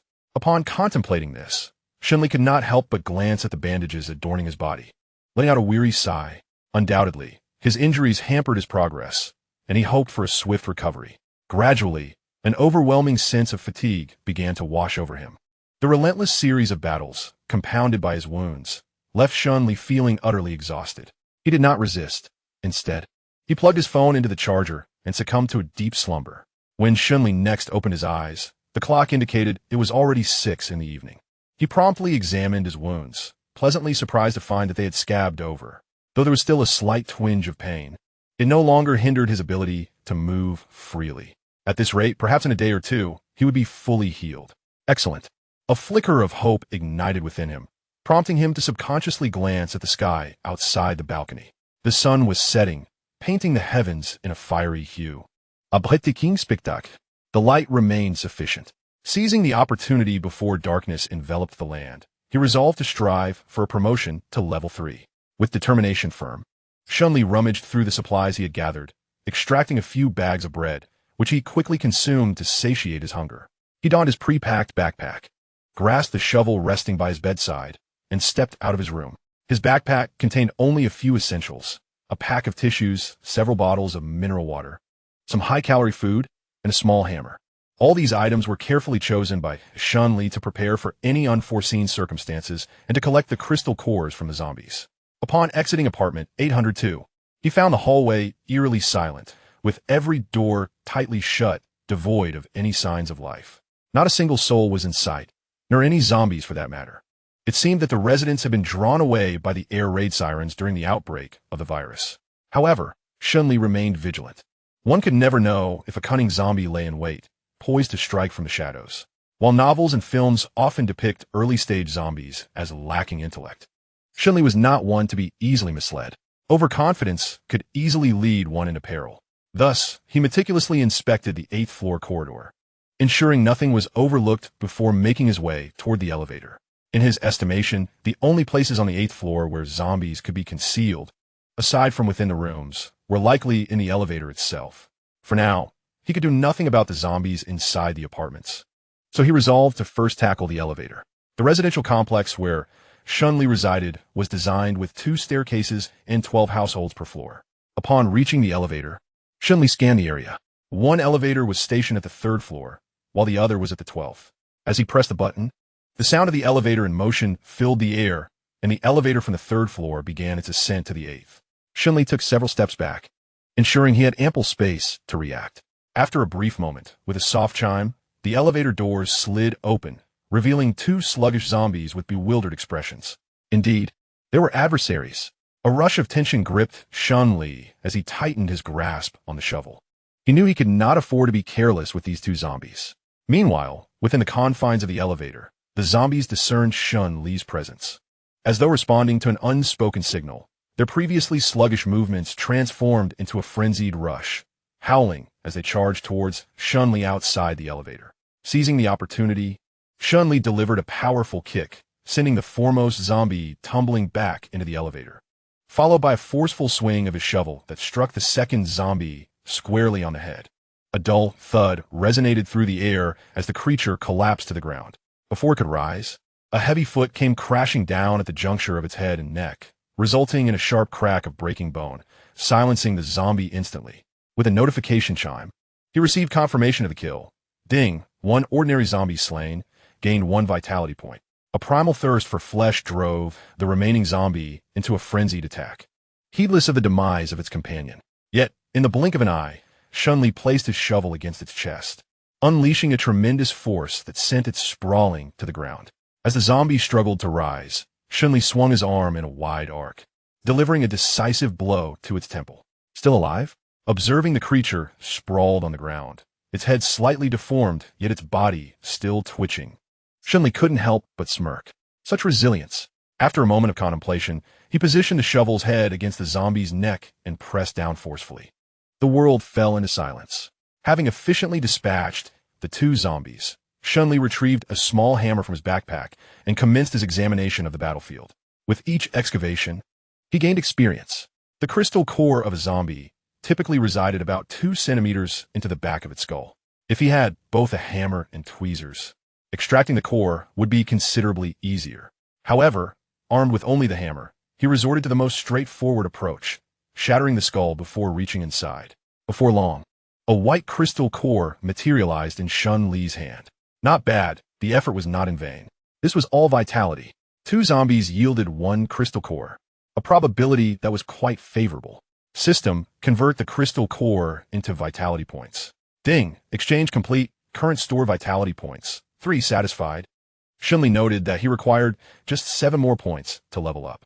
If he hurried, he could achieve level 3 before nightfall. Disposing of the zombie corpses, he stepped into the elevator and set the floor to the highest level, the 16th. After exiting the elevator, he pressed the button for the next one. Soon, the second elevator, which had been idle at the 10th floor, began to move. However, fortune did not seem to favor him this time. The elevator was empty, devoid of any zombies. Damn, finding a zombie was proving to be quite the challenge. Shen Li grumbled to himself, readied his gear, and stepped into the elevator. His sights set on the 16th floor. He prepared to clean from top to bottom, layer by layer. Little treasures, I have arrived. Chapter 11, Sweeping the Upper Floors. Ding. The elevator doors opened, revealing Shen Li's figure at the 16th floor. There were no zombies lurking outside the elevator, which did not surprise Shen Li. Most of the zombies in the community were likely trapped in their rooms. He began his sweep, as usual from the end of the corridor, confident he would uncover some zombies. Soon, Shen Li made a discovery. From a room at the end of the hallway came the sound of scratching at the door, accompanied by the growls of a zombie. Hearing the commotion, Shen Li felt a surge of excitement and strode over with his shovel in hand. A slightly ajar door caught his attention, and he kicked it open with a swift motion. The next moment, a zombie, bewildered and scratching at the door, turned to look at him. Ordinary zombie. Combat power, 5. Hello, my friend, Shen Li greeted enthusiastically. The zombie reciprocated his fervor by approaching him, though unfortunately, it bore no crystal core. After dispatching the solitary zombie, Shen Li was about to leave when suddenly, the door to the bedroom within the room swung open. A chubby girl with acne stepped out. Initially, she recoiled in disgust and fear from the zombie on the floor, but then, with an expression of excitement, walked up to Shen Li. Handsome, thank you for saving me. Shen Li nodded and replied with a smile, no need for thanks. It was a mere effort on my part. Though his primary aim was to collect energy, saving someone along the way also provided him with a sense of accomplishment. There was something gratifying about being a good Samaritan at times. You are safe now. I shall take my leave. With that, he turned to exit. However, the next moment, the plump girl anxiously blocked his path, grabbing his arm with one hand. No, you cannot leave. The smile vanished from Shen Li's face. What do you mean? The girl spoke as if it were obvious. If you leave, what will I do? As a girl in this apocalypse, I cannot survive on my own. Since you saved me, you should take responsibility. Shen Li's expression hardened. Was she trying to latch onto him? Her tone unsettled him, but he refrained from immediate anger. What skills do you possess? What can you do? He decided to give her a chance. If she could demonstrate her worth, he might consider assisting her further. Just like Qin Yuhan, a doctor, whom he would naturally help within his means. However, having someone unfamiliar stay by his side for an extended period was out of the question. He would never allow it. The girl hesitated for a moment before speaking with a somewhat arrogant tone. If you are willing to protect me, I might consider becoming your girlfriend. However, this is contingent upon your ability to provide me with ample food and a secure environment. Furthermore, you must heed my words from now on. After speaking, she scrutinized Shen Li's visage. Indeed, he was tall and handsome, with commendable strength, barely worthy of her. Little did she know, Shen Li's expression had turned utterly frigid. He felt disgusted. Fool, leave. He had no desire to utter another word, forcefully pushing the girl aside and striding towards the door. Caught off guard, the plump girl stumbled back, her back crashing heavily against the wall. She awkwardly got to her feet, then roared at Shen Li. How dare you insult me? How dare you push me? You, a grown man. How can you have the audacity to bully a girl? Shen Li halted, turning around to coldly retort. If you utter another word, I shall toss you to the zombies. The murderous intent in Shen Li's eyes made the overweight girl shudder involuntarily. She instinctively recalled the gruesome image of a zombie having its skull shattered. Thus, the words she intended to say were forcefully swallowed. Observing her silence, Shen Li could not be bothered to engage further and turned to leave. However, the next moment, the girl's petulant murmurs reached his ears. What's so great about being a man? Bullying women is no skill. Just you wait. I will expose you online. Shen Li Boja. A sharp smile curling at the corners of his mouth. In this world, there truly existed individuals unafraid of death. Without hesitation, he turned around, striding toward the girl. Since she had declared she could not survive, he might as well show her mercy and resolve her troubles ahead of time. Consider it an act of kindness. The girl was taken aback, hastily shouting in terror. What are you planning to do? Seeing Shen Li approach silently with a shovel in hand, she retreated repeatedly, screaming like a pig being slaughtered. Help! Murder! Someone come save me! Ding! Zombie killed, Vitality 1. Moments later, Shen Li emerged from the plump girl's residence. Feeling invigorated as he glanced at the attribute panel displaying 5 points of vitality, nodding in satisfaction. The progress bar was already halfway complete. Upgrading before nightfall should pose no problem. However, one discovery left him somewhat disheartened. The recently transformed zombies appeared to rarely drop crystal cores. The female zombie in the underground parking lot had been the same. The zombie from room 801 had followed suit. And the plump female zombie just now had been no exception. Well, if it did not drop any, so be it. Coming to terms with this, Shen Li resumed his sweep. On the 15th floor, he found nothing. On the 14th floor, similarly, he found nothing. On the 13th floor, a solitary zombie was dispatched, providing him with a meager 2 vitality points. Nonetheless, the pace was rather sluggish. Shen Li cast a glance outside at the dimming sky, unable to suppress a frown. Yet, he found himself devoid of a better strategy at the moment. With his current attributes, dealing with 1 or 2 zombies was a trivial matter. However, should the number of zombies swell, he would find himself in peril. Although the efficiency of his current method, clearing floors, was lacking, it was safe and steady. One step at a time, he mused. Lost in contemplation, he arrived at the 12th floor. As he pushed open the fire exit door, a shadowy figure lunged at him with astonishing speed. Shen Li's heart raced. He hurriedly raised his shovel to block the attack. In the next instant, an immense force surged through the shovel, nearly causing him to lose his grip as he staggered back 2 steps to dissipate the terrifying power. What in the world is this? Shen Li was certain that what had attacked him was not a zombie. He quickly retreated to gain distance. After a few seconds, he discerned that the assailant was, in fact, a golden retriever towering to his chest. Isn't this a golden retriever? Shen Li was taken aback, realizing he had encountered a mutated creature so soon. In the dim light, he could clearly see the creature baring its teeth, its crimson eyes glistening with ferocity. Its sharp fangs still bore remnants of human hair and blood, and saliva dripped continuously from its maw. Clearly, this golden retriever had killed its owner after mutating. Having tasted human flesh, it now set its sights on Shen Li. Mutated golden retriever ordinary. Comprehensive combat power, 14. What a formidable beast. Shen Li narrowed his eyes, gripping the shovel more tightly. The beast's combat prowess was not significantly inferior to his own. He would need to exert himself fully.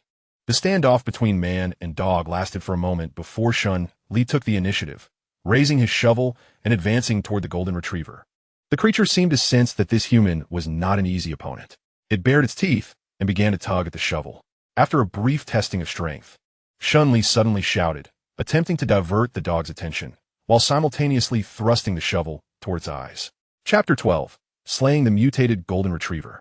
In response to Shen Li's sudden attack, the golden retriever reacted swiftly. It tilted its head, evading the strike aimed at its eyes, but the shovel struck its shoulder, eliciting a low, mournful whine of pain. However, this only served to ignite the creature's ferocity as it opened its mouth wide and clamped down on the shovel. Shen Li attempted to pull the shovel back, only to find that the golden retriever's strength matched his own. Caught in a struggle over the shovel, Shen Li shouted fiercely after a brief stalemate, delivering a powerful kick toward the menacing dog. Upon witnessing the situation, the golden retriever reluctantly released the shovel, retreating repeatedly while baring its teeth at Shen Li, exuding an aura of aggression as if ready to pounce. Shen Li, aware of the danger, continued to approach with utmost caution. His method of attack was straightforward. Wielding the shovel, he aimed precise jabs at the dog's face to prevent it from advancing. He understood, well, that his advantage lay in having a weapon. Without it, he would be forced into close combat with a formidable canine. Facing such a beast as a mere human, sustaining injuries was a mild consequence. A careless mistake could lead to being knocked down and bitten on the neck. A perilous fate indeed. Fortunately, the golden retriever, having already tasted the bitterness of defeat, hesitated to charge recklessly. After a tense standoff, Shen Li seized a fleeting opportunity as the golden retriever attempted to evade. With a decisive strike, he brought the shovel crashing down onto the dog's front leg. The retriever yelped in pain, momentarily distracted, yet still intent on attacking Shen Li. Unbeknownst to it, its defenses were wide open. An exhilarating chance. Shen Li's eyes lit up, and without a moment's hesitation, he swung the shovel with all his might, landing a brutal blow squarely on the dog's face. The impact was devastating, leaving the golden retriever dazed and disoriented. Seizing the moment to strike a fallen foe, Shen Li brought the shovel down once more, this time with a resounding thud against the dog's head.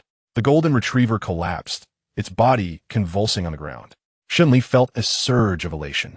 This little golden retriever was no match for him. He rushed forward without hesitation to deliver finishing blows, each aimed squarely at the dog's head. It was only when the system notification chimed that he ceased his relentless assault. Ding! You have slain a mutated golden retriever and gained 5 vitality points. 5 points? Surely. You must have misheard. Shen Li's eyes widened as he reread the notification, confirming the astonishing truth. Indeed, it was 5 points. Incredible, this dog is worth so much. He marveled. Truly, it is no wonder that they are regarded as humanity's most loyal companions. What a good dog. With tears of gratitude, he accepted the 5 vitality points. System, Consume 10 vitality points to level up. As he issued the command, a warm current surged through his body, enhancing his physical strength and imparting a newfound lightness to his form. Ding! You have reached level 3, gaining 2 in all attributes and 3 free attribute points. Quickly, Shen Li accessed his attribute panel. Name, Shen Li level 3, current experience, 020, realm, none strength, 16 constitution, 17 intelligence, 14 mentality, 13 overall combat power, 19, excluding weapon, available free attribute points, 3 current store vitality points, 2 upon reviewing his current attributes. Shen Li could not help but exclaim in his mind, I could take on 10. His present capabilities and strength had multiplied manifold since the morning when he was fleeing for his life. System, allocate my points to strength. Points allocation complete. Strength, 1619. Combat power, 1921. He pondered the magnitude of his current strength. With these thoughts, Shen Li closed the system panel and approached the severely battered golden retriever. Attempting to lift its body, it felt somewhat heavy, yet not overly burdensome. He estimated the creature's weight to be around 160 to 70 pounds, implying that his current strength must approximate 300 pounds. A true powerhouse. Surely, he could dispatch a zombie with a single punch now, he mused, though he quickly dismissed the notion. Why engage in close combat with a zombie when a weapon was at his disposal? How could one claim to be a master otherwise? Ding! Detected a mutated golden retriever corpse. Would you like to recycle it for vitality points? The system's notification chimed once more. Shen Li pausa momentarily, pondering the idea of recycling the corpse. Instead of responding hastily, he inquired, System, can humans consume the flesh of mutated beasts? Affirmative. The system maintained its usual aloof demeanor. Shen Li promptly followed up with additional questions. After a brief exchange, he gleaned a wealth of information about mutated beasts. Firstly, the flesh of mutated beasts is indeed consumable. The effects are somewhat akin to zombie cores, enhancing physical strength, albeit not as markedly. However, regular consumption yields significant long-term benefits for the body. Secondly, unlike zombies, mutated beasts do not possess cores. Their essence resides entirely within their flesh. Armed with this knowledge, Shen Li contemplated and declared, Reserve 2 pounds of front leg meat for me. Exchange the rest for vitality points. As his words fell, the golden retriever's corpse vanished instantly, leaving behind only a vibrant, palm-sized piece of dog leg meat. Ding! Exchange successful. You have gained 7 vitality points. Just like that, he had effortlessly accrued 7 vitality points. Shen Li marveled at the value of these mutated beasts. Without any effort, he had already amassed half of what he needed to reach level 4. It appeared he would need to hunt more mutated beasts in the future whenever the opportunity arose. With a sense of satisfaction, Shen Li stowed the dog meat in his backpack, preparing to find a place to cook and savor it. He also glanced at the sky, noting that the sun had completely set and the light had dimmed. After a moment of contemplation, he ultimately decided against continuing his scavenging. Those who had survived in the apocalypse were well aware that nighttime marked the peak activity period for zombies and mutated beasts, and with the poor visibility, the danger level surged dramatically. Heaven knows what dangers may lie ahead. Therefore, it is prudent to exercise caution. With this thought in mind, Shen Li descended the stairs while retrieving his phone to send a message to Chen Yuhan. Are you at home? May I borrow your kitchen for a bit? His own rented room was merely a studio without a kitchen. To prepare a meal, he had to rely on Chen Yuhan as facilities. Almost instantly, he received a reply. Yes, come over. How adorable. In this apocalyptic world, she still had the leisure to send emojis. Her spirit was quite remarkable. A few minutes later, Shen Li knocked on the door of Chen Yuhan's apartment, room 603. The sound echoed without any response, and the absence of light betrayed the owner's cautious nature. After a brief moment, the door creaked open, revealing Chen Yuhan's lovely visage. Upon entering the dimly lit room, Shen Li curiously inquired, Why is it so dark? A hint of embarrassment flickered across Chen Yuhan's face as she swiftly turned on the lights, explaining, Well, as a girl, it's wise to be a bit more cautious. In this world of chaos, a solitary female indeed had reason to be vigilant. While lights might not attract zombies, they could certainly draw the attention of survivors with ulterior motives. Often, these survivors could be far more terrifying than the undead, especially for a beautiful girl. When the darker aspects of humanity are magnified, beauty can become a source of peril. Fortunately, being a male, Shen Li felt free from such concerns. He then retrieved the mutated beast meat from his backpack and proceeded to the kitchen to prepare the meal. As a native of Xinjiang province, cooking was merely a fundamental skill. Although Shen Li's culinary abilities were average, he was capable of preparing basic dishes. Before long, a plate of stir-fried mutated beast meat and another of braised beast meat emerged from the stove, filling the air with an enticing aroma. How delightful! I didn't realize you possessed such culinary skills, Qin Yuhan remarked, her eyes sparkling as she gazed at Shen Li. A man who can cook is always the center of attention. As a food enthusiast, her admiration for Shen Li surged once again. Shen Li rubbed his mouth awkwardly. His cooking could only be deemed mediocre, often falling to the bottom of the hierarchy at home. The delectable aroma of the dishes stemmed entirely from the quality of the mutated beast meat. His embarrassment grew upon receiving Qin Yuhan's praise, but thankfully, he had a thick skin. Go wash your hands, it's time to eat. At this command, Qin Yuhan's eyes brightened, and with a playful demeanor, she stood at attention. Her right palm facing upward atop her head, executing a salute of unknown origin. "I, Commander." Moments later, they settled at the dining table. Shen Li eagerly picked up a piece of braised, mutated golden retriever meat and brought it to his lips. The moment it entered his mouth, its tender texture was accompanied by an intense and fragrant essence that exploded on his palate, harmonizing with the unique delicacy of dog meat. With just a gentle chew, the morsel broke into several pieces, releasing an even richer aroma that danced upon his tongue, intoxicating his very soul. "My goodness, this is utterly delicious." Shen Li's eyes widened, a flash of regret coursing through his mind. If only I had saved some for myself. Dog system, return my mutated beast meat. Across the table, Qin Yuhan, after tasting the beast meat, mirrored his astonishment with her beautiful eyes widening in disbelief. She then began to devour the meat as if she had not eaten in days. The image of a refined lady, the gracefulness she once exuded, was cast aside.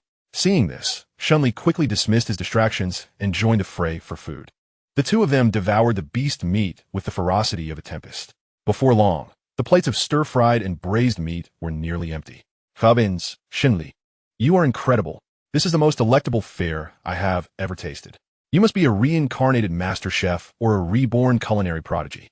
I feel so fortunate to indulge in such exquisite food." Qin Yuhan generously showered him with emotional praise, causing even the thick-skinned Shen Li to scratch his head in bashfulness. "Ahem, basic etiquette, do not overdo it," he mused inwardly. "It seems I should refrain from inviting her next time, otherwise my image would surely collapse." After all, where did he acquire such culinary skills? Nevertheless, one cannot deny that having a beautiful girl gaze at him with admiration, continuously expressing her compliments, greatly satisfied Shen Li's vanity. The emotional value is indeed well placed. After dinner, before Shen Li could speak, Qin Yuhan sensibly began to clear the dishes. Observing this, Shen Li nodded in approval. Compared to the ordinary women he had encountered before, these two were worlds apart. If only others were as considerate as Qin Yuhan, perhaps they would not have succumbed to becoming zombies. Once satiated, Shen Li lit a cigarette and pushed open the floor-to-ceiling windows of the living room, stepping onto the balcony. A faint, rancid odor greeted him, jolting him back to the stark reality of the apocalypse. It dawned on him that he was still amidst the end of the world. He could not help but frown. The suffocating heat of June in Yuhang City was unbearable. Following the zombie outbreak, human corpses would inevitably decay rapidly. If not dealt with promptly, the resultant diseases and plagues could be innumerable. "It seems I must gather some medical supplies in advance," Shen Li contemplated, as the notion of venturing outside began to take root in his mind. With his current strength, as long as he remained cautious and avoided being overwhelmed by hordes of zombies, he should be able to ensure his own safety. The most crucial aspect is that the majority of the zombies within the building are trapped in their rooms. Dealing with them one by one is rather cumbersome. It would be far more expedient to eliminate the zombies in open areas. With this thought lingering in his mind, Shen Li cast his gaze around the surrounding buildings. Beneath the cloak of night, a profound silence enveloped the surroundings, interrupted only by the occasional growl of the zombie, a stark reminder that this world was far from tranquil. Not far away, sparse lights flickered to life, indicating that a considerable number of survivors still inhabited this community. Shen Li Silan Li calculata. Realizing that the number of illuminated households was still less than half of what it had been prior to the apocalypse. By this estimate, nearly half of the population had succumbed to becoming zombies or had been devoured on the very first day of the outbreak. In Huagua, there had been a staggering one. 6 billion inhabitants before the end of days. This implies that the zombie count alone could reach 800 million. What a wretched world it has become. Shen Li cursed under his breath, casting the cigarette, but in his hand, into the darkness before him. The glowing ember sliced through the pitch-black night, gracefully tracing a curve in the air before being consumed by the shadows, much like the brilliant civilization of humanity that, after radiating its dazzling light, swiftly descended into the abyss during the apocalypse. Huh, are you leaving? Upon witnessing Shen Li gathering his belongings, Chen Yuhan, who was washing dishes, momentarily froze. Uncertainty washing over her. Since the outbreak, she had been engulfed in fear. Every faint sound from outside sent shivers down her spine, terrified that a grotesque zombie might suddenly burst in. Only during her time spent with Shen Li did she experience moments of tranquility. The thought of losing that sense of security filled her with dread. As Shen Li prepared to depart, she hurriedly exited the kitchen, her face visibly betraying her anxiety. I'm just going back to my own home. Why do you look like that? Shen Li was puzzled. He resided just upstairs, a mere few steps away. Why did she appear as if they were parting forever? However, the next moment brought an unexpected turn of events. Suddenly, Chen Yuhan dashed forward and embraced him tightly, her voice barely a whisper, shyly asking, "Can you not go?" Shen Li's expression shifted. Was she becoming attached to him? Just as he was about to respond, he recalled her identity. A doctor? Then there was nothing to worry about. The warmth of her soft form enveloped him, a delicate fragrance wafting into Shen Li's nostrils, causing him to blink in surprise. Up until now, he had never even held a girl's hand. This was also his first intimate interaction with someone outside his family. This feeling was surprisingly pleasant. Most importantly, Shen Li realized that he did not mind Chen Yuhan embracing him in this manner. Could it be that he harbored feelings for her as well? Contemplating this, he couldn't help but rest his hand gently on her soft waist. All right then, I won't leave tonight. Chapter 14. The resolve of Chen Yuhan in the living room. The air gradually warmed, becoming imbued with an ambiguous tension. The couple remained entwined in an embrace for several minutes before reluctantly parting. I will wash the dishes first. With this hasty declaration, Chen Yuhan quickly released her hold. Her cheeks flushed as she dashed into the kitchen, distractedly beginning to wash the dishes. Oh my, how bold I was just now! She was taken aback by her own audacity. Fortunately, her courage had received a favorable response from Shen Li. Otherwise, Chen Yuhan felt she might have to hide in the refrigerator out of embarrassment. So, does this mean we are in a relationship now? Was my boldness too forward, making him think I am frivolous? Who can answer me? I am anxious. Having never experienced love before, Chen Yuhan felt her heart racing, a flurry of thoughts swirling in her mind. Noticing her retreat, Shen Li did not pursue her further. They both needed a moment to compose themselves. He quietly found his way back to the living room and lit another purple cloud. Shen Li had a habit of smoking whenever his emotions were tumultuous. The scent of nicotine helped him regain clarity of thought. He pondered his feelings towards Chen Yuhan. There was certainly no aversion, but affection? That seemed a stretch. They had known each other for less than a day, and to speak of love felt overly ambitious. Perhaps it was merely a fleeting attraction, coupled with a fondness for her profession as a doctor. Suddenly, Shen Li realized he might have acted impulsively. He shouldn't have responded so swiftly. This was no time for a carefree romance, not with the zombies lurking outside. Most importantly, his family was hundreds of kilometers away, living in a state of anxiety. His immediate priority was to elevate his level to above 10, then head to Yuzhong City to find his sister and reunite with his parents. As for Chen Yuhan, he would clarify things with her later. Shen Li absent-mindedly tapped his fingers against the armrest of the sofa. If she was willing to accompany him, he would not mind taking her along. The distance from Yuhang City to Yuzhong City was nearly 400 kilometers, a journey that could not be completed in a short time. Having someone to look after would certainly be more convenient. However, if she chose not to join him, he would have no choice but to leave her to her own devices. He could not forsake his family for a woman he felt a slight attraction towards.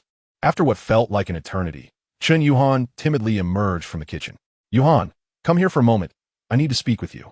Chen Yuhan paused, then slowly made her way over, sitting down with an air of restraint. Shen Li hesitated momentarily before speaking. "There is something I must clarify with you. I am not from Yuhang City. My parents and younger sister are far away in the neighboring province of Xizjiang. By tomorrow or the day after, I shall depart from here to reunite with my family. Therefore, I offer you another opportunity to choose. Are you certain you wish to accompany me?" Upon hearing this, Chen Yuhan's complexion paled. Before she could respond, Shen Li continued, "You need not rush to answer. It would be wise to contemplate your decision thoroughly. The journey from here to my hometown is fraught with uncertainties, and I cannot even ascertain the dangers that lie ahead. Should you decide to follow me, the peril of death on the road is quite real. Conversely, if you remain here, I shall leave you with enough provisions to sustain you for a month or so, perhaps long enough to await official rescue." Shen Li chose to be forthright, granting Qin Yuhan another chance to decide. He was no child. His actions required meticulous consideration. Yet, he failed to notice the glimmer of determination in Qin Yuhan's eyes as she sat across from him. Moreover, the dangers outside were not limited to zombies. They included numerous mutations as well. Before he could finish his thought, a tear-streaked, delicate face leaned closer, and soft lips silenced his words. The sweetness brushing against his lips and the flawless visage so near compelled Shen Li to widen his eyes in disbelief. "I just been forcefully kissed? Does this woman even hear what I am saying?" After a moment of silence, Shen Li decided to abandon his reservations. "Woman, this is your choice." Without hesitation, he wrapped his arms around Qin Yuhan's waist, shifting from a passive to an assertive role. Her movements were awkward, causing him to wince as her teeth grazed his lip. Perhaps it would be better if he took the lead. Minutes passed, and their lips parted. Qin Yuhan's gaze was dazed, yet her expression resolute. "Shen Li, I like you. Wherever you go, I am willing to follow. Whether in life or death, I, Qin Yuhan, shall never waver in my choice." The origins of her feelings were a mystery, as Qin Yuhan could not comprehend how she had come to like Shen Li. Perhaps it was love at first sight, inspired by a heroic rescue. Or perhaps it was his steadfastness and bravery that captivated her. Regardless, she knew her affections were genuine. Emotions often defy reason. The girl's brave and fervent declarations moved Shen Li profoundly. This time, he nodded without hesitation. "Very well. From now on, we shall weather the storms together, hand in hand." On the first night of the apocalypse, amidst the echoes of countless zombies' howls, two individuals who had known each other for less than a day found themselves united in a manner both abrupt and fitting. The following morning, Shen Li awoke enveloped in warmth. With tender compassion, he wiped away the tears from the beauty in his arms. Indeed, she had endured quite a bit the previous night. Shen Li's physical prowess far exceeded that of ordinary men, making it a challenge for a girl experiencing such intimacy for the first time. This was, after all, the result of him tempering his strength. He refrained from disturbing anyone and, after a brief morning routine, busied himself in the kitchen. Half an hour later, he left breakfast and a note on the table before preparing his gear. Time was of the essence. He needed to swiftly enhance his strength. This time, he opted for a lightweight approach. His backpack contained merely 2 bottles of water and several packets of high-calorie food. His weapons consisted solely of a paring knife, a small hammer, and his old companion, a shovel. Once ready, he pushed open the door to his room. A faint, unpleasant odor wafted toward him. He waved his hand to dispel the smell from his nostrils and then glanced down the hallway. The building was enveloped in silence, devoid of any trace of life. After securing the door, he grasped the shovel and made his way to the first floor. The number of zombies within the building was minimal, making it a tedious endeavor to deal with them. Today, he intended to undertake something more significant. Given his current strength, as long as he remained cautious and avoided being surrounded by horde, he would face little danger. There was no need to be overly apprehensive as he had been before. He recalled a pharmacy at the entrance of the community and resolved to check there first. With determination, he swiftly descended the stairs and soon reached the ground floor. The iron gate at the entrance was locked by someone unknown, but he carefully opened it and stepped outside. The morning sun bathed him in warmth, a feeling he hadn't experienced in ages. Bang! The iron gate slammed shut behind him, inadvertently attracting a zombie that was wandering in the garden. Unlike the zombies he had encountered the day before, this one was a mere skeleton of flesh, its skin marred by dark purple splotches, and its mouth bristled with sharp teeth, grinning grotesquely to the roots of its ears. Ordinary male zombie. Overall combat power. Note: after the complete infiltration of the zombie virus, its body seems to be undergoing some terrifying transformations. Raising an eyebrow, he realized that these zombies were evolving as well, which was certainly not good news. Roaring, the previously stiff zombie sprang to life and lunged toward him with alarming speed. In response, he calmly lifted the shovel, waiting until the creature was within striking distance before swinging it with force. Headshot. The tremendous impact deformed the zombie's face, causing it to tumble to the ground, momentarily incapacitated. He approached, executing the finishing blow with practiced ease, extracting the crystal core. Soon, a white crystal appeared in his hand. Another 2 points of vitality acquired effortlessly, a promising start. After dispatching the zombie, he continued onward toward the community's exit. Before long, 2 more wandering zombies were drawn to him. The 2 zombies exhibited signs of decay, with sharp fangs protruding from their mouths and half-centimeter-long claws adorning their hands. With a decisive strike of his shovel, Shen Li felled the advancing zombie, swiftly sidestepping the lunge of the second. Before it could react, he drew a fruit knife from his belt and thrust it forcefully into the back of the creature's skull. In mere seconds, he effortlessly dispatched both adult zombies. This was a testament to his current prowess. The enhancement of his attributes bestowed upon him not merely an increase in strength, but a comprehensive augmentation of his capabilities, power, reaction speed, coordination, and more. Most crucially, after enduring several skirmishes, Shen Li had developed a formidable heart. He no longer felt fear in the face of zombies. Thus, he brimmed with confidence, believing that armed with a weapon, he could confront even 10 zombies head-on and emerge unscathed, given sufficient time. This conviction was the foundation of his daring excursions. Ding.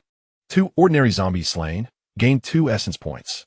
Ding. Sacrificed 2 zombie cores, gained 2 essence points. Current stored essence points, 15. Shen Li nodded in satisfaction. At this rate, he would soon level up again. It must be said, the drop rate today seemed unusually high. 3 consecutive zombies had yielded cores. Was it rare for zombies to evolve and develop cores? For Shen Li, this was a noteworthy boon, allowing him to accelerate his accumulation of essence points. Suddenly, a growl echoed from the nearby flower bed. Shen Li focused his gaze and was taken aback to see a zombie dog, standing as tall as an adult's thigh. The creature's fur had mostly fallen away, revealing skin marred by dark purple necrosis, while its mouth was filled with sharp teeth, stained with remnants of flesh, evoking a chilling sensation. Zombie dog, comprehensive combat power, 10. A formidable 10 points of combat power. Any ordinary person encountering such a zombie dog would likely face a dire fate.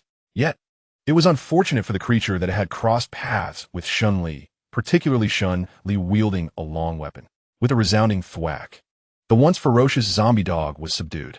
Observing the creature still struggling to rise, Shen Li wasted no time in delivering another decisive blow. Ding! 1 zombie dog slain. Gained 2 essence points. Shen Li's eyes brightened. Was it more valuable than a zombie? Just as he prepared to investigate whether the zombie dog possessed a core, a rustling sound emanated from the flower bed beside him, heightening his alertness. Moments later, 2 zombie dogs emerged from the underbrush, their lifeless eyes fixated intently on Shen Li. Before he could react, behind him, a series of peculiar sounds echoed. Shen Li turned sharply, only to find himself encircled by a zombie dog and 2 zombie cats. Oh, zombie cat. Combat power, 6. In an instant, Shen Li found himself ensnared. Damn it, where did all these cats and dogs come from in this neighborhood? Don't these pet owners know they should keep their animals indoors? Truly lacking in civic responsibility. Shen Li cursed inwardly, yet maintained a facade of composure, gripping the shovel tightly in his hands. With so many undead creatures around, one misstep could lead to injury. After all, the combat instinct and speed of animals far surpassed that of humans. Retreating step by step towards a nearby building, the zombie cats and dogs pressed closer, saliva dripping from their mouths and creating wisps of black smoke upon contact with the ground. The threat was palpable. Roar! One of the zombie dogs, seemingly unable to contain its hunger, let out a ferocious growl and leapt forward, jaws agape, aiming for Shen Li's neck, initiating the attack. Damn it! Without hesitation, Shen Li swung the shovel with unerring precision. The tremendous force struck the zombie dog's head, producing a crisp sound of bone fracturing. The creature was sent flying several meters, collapsing on the ground, convulsing. One down. However, simultaneously, the remaining zombie cats and dogs lunged at Shen Li. Reacting swiftly, he executed a precise kick, toppling one approaching zombie dog, then turned to deliver a powerful punch to a zombie cat aiming for his face, sending it flying as well. With a deft sidestep, he evaded another zombie dog's attack. Yet, there were too many adversaries. A particularly agile zombie cat managed to shred his clothing, though fortunately, he remained unscathed. He needed to find a way out or eliminate another foe. He could not afford to be surrounded. With this thought in mind, Shen Li seized the moment while the zombie cats and dogs he had just struck were still recovering, charging towards the downed zombie cat. Summoning all his strength, he leaped and stomped down hard. Caw, crack. The unmistakable sound of shattered bones resonated, and the zombie cat beneath him fell silent. Ding! You have slain a zombie cat, gaining 1 vitality point. After dispatching the second creature, Shen Li glanced at the remaining trio of dogs and cats that had closed in again, feeling a sense of relief. Only 3 left. It was much more manageable now. Just then, a clear system notification chimed. Ding! You have slain a zombie dog, gaining 2 vitality points. To his delight, the dog he had struck with the shovel had met its end. His vitality points now totaled 20. Time to level up. System, exchange experience points for a level up. Allocating all free attribute points to strength. Receive host. As the system notification echoed, a warm current surged within Shen Li, elevating his physical strength to a new level. Excellent. He had grown stronger once more. Sensing the newfound vigor coursing through him, a flicker of joy crossed his mind. He then turned his gaze towards the 3 zombie creatures before him, a faint smile curving his lips. The moment of the hunt had arrived. Chapter 16, A Bounty. Unbeknownst to the zombie creatures, their intended prey had, in the blink of an eye, become even more formidable. They bared their sharp teeth and lunged at Shen Li, attempting to bite away a piece of flesh from him. Observing this, Shen Li swiftly swung his shovel, delivering a powerful blow that sent one of the zombie dogs flying. Under Shen Li's terrifying strength, the zombie dog, towering as high as an adult's thigh, soared several meters away, its bones shattered beyond count. Roar! Another zombie dog and a zombie cat sought to seize the opportunity for a sneak attack, but were met with the same merciless retaliation, with 2 resounding thuds. The last 2 zombie creatures followed in the footsteps of their fallen companion. Zombie dog X2 killed, zombie cat X1 killed, gained 5 vitality points. After dispatching all the zombie creatures, Shen Li leaned on his shovel, catching his breath before he began to scour the area. He wondered if there were any crystal cores within these undead beasts. Filled with anticipation, he approached the corpse of a zombie dog, drawing the fruit knife from his waist. He plunged it into the back of the creature's skull. With a gentle yet firm motion, he split its head open and reached inside. After a moment of exploration, a sudden delight illuminated his face as he withdrew his hand. There, resting in his palm, was a crystal core the size of soybean. Indeed, there was one. Shen Li's spirit soared as he quickly commenced the collection from the heads of the other zombie creatures. Before long, a small handful of crystal cores appeared in his grasp. Ah, Yavastrugo. Shen Li laughed heartily, his mood lifted. The grotesque corpses of his zombies now seemed endearing to him. These were all splendid aids for his cultivation. System, convert all these crystal cores into vitality points. Ding. You have sacrificed 6 ordinary crystal cores, gaining 6 vitality points. Only 6 points? Shen Li raised an eyebrow. It seemed that the crystal cores from the zombie dogs were akin to those of ordinary zombies, each yielding merely 1 vitality point. Oh well, a point is a point. Better than none at all. Shen Li opened his panel for a brief overview. Name, Shen Li. Level, 4. Current experience, 0, 50. Realm, none. Strength, 24. Constitution, 19. Intelligence, 16. Mentality, 15. Comprehensive combat power, 27, excluding weapons. Current unallocated free attribute points, 0. Current stored vitality points, 11.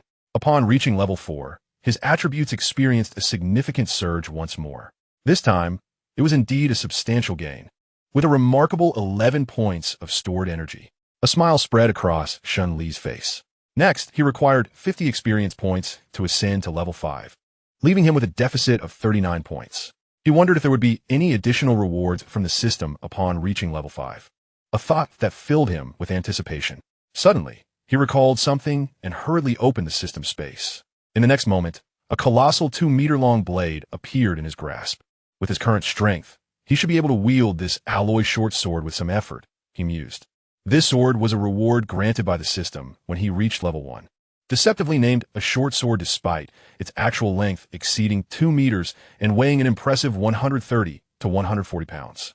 Previously, he had lacked the strength to handle it, thus relegating it to the system's storage to gather dust. However, after several upgrades, his arm strength had at least reached 400 to 500 pounds, enabling him to meet the threshold for usage. Let us give it a try, he thought, as he attempted to swing the long blade with slight movements. Moments later, he felt a surge of joy within him. He could indeed wield it. Though it was somewhat strenuous and not as effortless as he desired, basic slashing motions were within his capability. This was already a significant improvement. Shen Li estimated that to fully unleash the weapon's potential, his arm strength would need to exceed 3,000 pounds. After all, merely lifting an object is vastly different from employing it in combat. To illustrate, the average adult male's arm strength hovers around 40 to 50 kilograms. Yet can one realistically expect him to wield a 10-kilogram iron hammer as a weapon? Clearly, such a notion is impractical. Not to mention, the average individual would likely tire after only a few swings. Thus, for a user to manipulate a weapon as an extension of their body, their arm strength must exceed the weapon's weight by at least 20-fold. This blade remained somewhat heavy for him. It could not serve as a daily weapon, but rather as a trump card. Shen Li contemplated this notion. It appeared that for the time being, he would have to rely on his trusty shovel. However, it was time to replace the shovel as well. He directed his gaze to the shovel nearby, which had become somewhat deformed after enduring numerous battles alongside him. This would undoubtedly affect its effectiveness. I will conveniently pass by a building soon. I shall acquire a new one then, he resolved. Having made up his mind, Shen Li returned the alloy short sword to the system space and prepared to continue his journey outside the community. At that moment, a soda can suddenly struck the ground before him with a resounding clatter. Startled, he instinctively looked up. From the 15th floor of a building, a short-haired youth was energetically waving at him. Upon noticing Shen Li, the short-haired youth's expression transformed into one of excitement. He hastily grabbed a bedsheet, upon which the prominent words, "Save me," were clearly inscribed. Witnessing this scene, Shen Li furrowed his brow and, without a moment's hesitation, chose to disregard it. He was no saint, after all, and had no desire to meddle in others' affairs. If the individual were being pursued by zombies and happened to cross his path, he might have casually dispatched the undead, accumulating a bit of essence in the process. However, it was evident that the person upstairs was merely trapped in a room. Under such circumstances, how could Shen Li justify wasting his time for someone else? Moreover, the manner in which the plea for help was presented left Shen Li quite displeased. Tossing a can? Did the individual not comprehend that zombies are attracted by sound? The official reports had reiterated the general behavior of zombies no less than 800 times the previous day. It was implausible that the person was unaware. Yet, he still acted this way. Why? Either he lacked common sense or was simply selfish, likely preoccupied with his own plight while completely disregarding the chaos his casual toss could inflict on others. If Shen Li were an ordinary person, he might have been unwittingly dragged into peril by the very can the short-haired youth discarded. Such a person deserved no mercy. It would be charitable enough not to strike him down, let alone come to his aid. Upstairs, witnessing Shen Li merely glance at him before departing, the short-haired youth's face darkened considerably. How could this man be so selfish as to ignore his plight? Was he truly capable of standing by and watching someone in distress? The youth's heart brimmed with resentment, yet he dared not call out to Shen Li. Outside his bedroom door lurked two zombies, one being his father and the other his mother. Should he raise his voice, he might unwittingly orchestrate a tragic scene of sacrifice for his parents. Just wait, he seethed, fixating on Shen Li's retreating figure, a flicker of malice flashing in his eyes. Chapter 17. The Zombie Tide? On the second day of the cataclysm, in Chongming Street, Yuhang City, what was once a bustling human metropolis had long lost its former visage. The entire city lay in silence, resembling a ghost town. The air was thick with a pungent stench of decay, while the streets were choked with twisted, mangled vehicles. The ground was littered with dismembered limbs and gruesome bloodstains, painting a harrowing picture of recent events. Crack, crack, crack. A young man, laden with a travel backpack and wielding a shovel, cautiously traversed the desolate street, his sneakers crunching on shards of glass, producing sharp, jarring sounds. Suddenly, a zombie emerged from a nearby storefront, baring its jagged teeth and lolling its grotesque tongue as it lunged toward the young man. In response, the youth swung the shovel with great force. Smack! With a resounding whoosh, the shovel struck the zombie's head, releasing a torrent of dark liquid. The tremendous force caused the zombie's skull to crack into form, sending its body flying several meters away, embedding it into a nearby car. Ding! One zombie killed gained 1 essence point. Shen Li swiftly extracted the zombie crystal core and glanced at the system panel. Current stored essence points, 37. The prospect of leveling up drew a smile to Shen Li's face, as these were the fruits of his near half-hour endeavor. After departing from Building 16, he had made his way toward the entrance of the community, stopping briefly at the basement of Building 1 to procure a new shovel. He then arrived at Chongming Street, adjacent to the community. His current location was not far from the community's main gate, with a straight-line distance of approximately 300 meters. It was not that Shen Li was moving slowly. Rather, he had to halt intermittently to deal with the occasional zombie that lunged at him. Dispatching a zombie took little time, as it was merely a matter of a single swing of his shovel given Shen Li's current prowess. However, collecting the crystal cores proved to be a more tedious task. From cracking open the skull to retrieving the core, it took at least a minute or two. This accounted for why it took him over half an hour to traverse just a kilometer. Fortunately, his destination was now in sight. Shen Li lifted his gaze to the sign of the Tongren pharmacy a few dozen meters away and quickened his pace. Moments later, he stood at the pharmacy's entrance, delivering a powerful kick to the specially designed glass door. Bang! The sound of shattering glass echoed as the door swung open. Simultaneously, several zombies trapped inside the pharmacy instantly went into a frenzy, charging at Shen Li like rabid dogs. Confronting these ordinary zombies, Shen Li dispatched them with ease. One shovel strike per creature.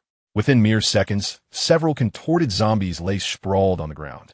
The pharmacy's front door was left in tatters, with overturned shelves strewn about. Another 10 essence points were credited to him. After eliminating the zombies, Shen Li began to gather the medications. Many of the drug names were unfamiliar to him, so he opted for a straightforward approach by simply packing them. He filled a bit from each category, taking more of the ones he recognized. As for the limited capacity of his backpack, Shen Li had anticipated this and came prepared. He rummaged through his bag, producing several oversized trash bags. Subsequently, he entered into a scavenging mode, spending over half an hour filling 2 large trash bags with the necessary medications. Once he completed this task, Shen Li pulled out a lighter, preparing to light a cigarette and take a breather. At that moment, a cacophony of heavy footsteps suddenly erupted from a distance. The sound was reminiscent of hundreds of people running in unison. Shen Li's expression tightened. Without a second thought, he slung his backpack over his shoulder and brandished his shovel. Stepping outside, upon discerning the source of the sound, he could not help but draw in a sharp breath. A mere few dozen meters away, a throng of zombies was madly surging towards his position. At the forefront of this horde was a burly man in his early 20s, clad in camouflage, who was desperately carrying a middle-aged man on his back. Clearly, it was this man who had attracted the swarm of the undead. It was uncertain what he had done to lure such a multitude of zombies. Shen Li was not far from them, and the other party quickly spotted him, their expression shifting dramatically as they urgently shouted, "Comrade, run!" Yet, Shen Li needed no such reminder. The moment he laid eyes on the mass of zombies, he bolted. It was absurd to think he could confront them directly. He was indeed formidable in combat, but he was faced with hundreds of zombies. Only a fool would choose to stand and fight. If he were to be ensnared, who could say how many more zombies would be drawn to their commotion? Once encircled, even he would be doomed. He valued his life more than anyone else. Thus, Shen Li sprinted ahead, the burly man lagging behind him by several dozen meters, still burdened with the middle-aged man. Behind them, a relentless swarm of zombies followed close behind. The commotion they caused was akin to a boulder cast into a tranquil lake, attracting the wandering zombies nearby. From the restaurants, shops, and banks lining the streets, more and more zombies burst forth through shattered windows. Driven by instinct, they eagerly joined the chase, resulting in an ever-growing number of pursuers. "Get out of the way," Shen Li shouted as he dispatched a blocking zombie with a powerful shove. In this frantic escape, he resembled a frenzied rhinoceros, mercilessly crushing any zombie that impeded his path. However, it soon became apparent that something was amiss. The number of zombies around him was rapidly increasing. Damn it, he cursed inwardly, realizing that the commotion was attracting even more of the undead. This could not continue. He would soon be surrounded. Just as he pondered how to extricate himself, his gaze fell upon a towering building in the distance. It was the Yida Plaza shopping mall. Perhaps he could use it to shake off the pursuing zombies. Without hesitation, Shen Li headed towards the mall. Moments later, an open window on the side of the mall caught his attention. The window was nearly 3 meters above the ground, with no means to assist in climbing. If he could reach that window, he might temporarily evade the zombies trailing him. With this thought, Shen Li summoned all his strength. As he approached the window, he leaped up, gripping the edge with his right hand, and with a forceful pull, he hoisted himself inside. Upon landing, he realized he was in the corridor between the first and second floors of the mall staircase. "Comrade, please help me." A frantic cry echoed from outside the window. Shen Li glanced down and saw, merely a few meters away, the buzz-cut man who had unwittingly brought him his fortune. The man was drenched in sweat, his face flushed with an abnormal hue, clearly on the brink of exhaustion. It was no surprise. He was carrying someone on his back, which undoubtedly demanded far more stamina than Shen Li possessed. To keep pace was commendable in itself. Comrade, the plea for help continued to resound, stirring a flicker of conflict within Shen Li's eyes. To save or not to save? Chapter 18, Wu Feng. After a moment's hesitation, Shen Li resolved to rescue them. The rationale was simple. The man possessed value. Judging by the buzzcut man's demeanor and address, it was evident he likely hailed from the military. This implied he was likely privy to crucial information unbeknownst to Shen Li, which was of paramount importance given his dire need for knowledge regarding the apocalypse. For instance, the cause of the outbreak, the current state of Yuhang City, and indeed, the entire nation of Huagua, as well as military rescue plans, were all vital inquiries for Shen Li. Such information was exceedingly difficult to procure online. Consider yourselves fortunate. Resolving in his heart, Shen Li leaned out of the window, extending his right hand toward the buzzcut man. Grab my hand, and I will pull you up. At this distance, a mere leap would allow the man to grasp his hand with ease.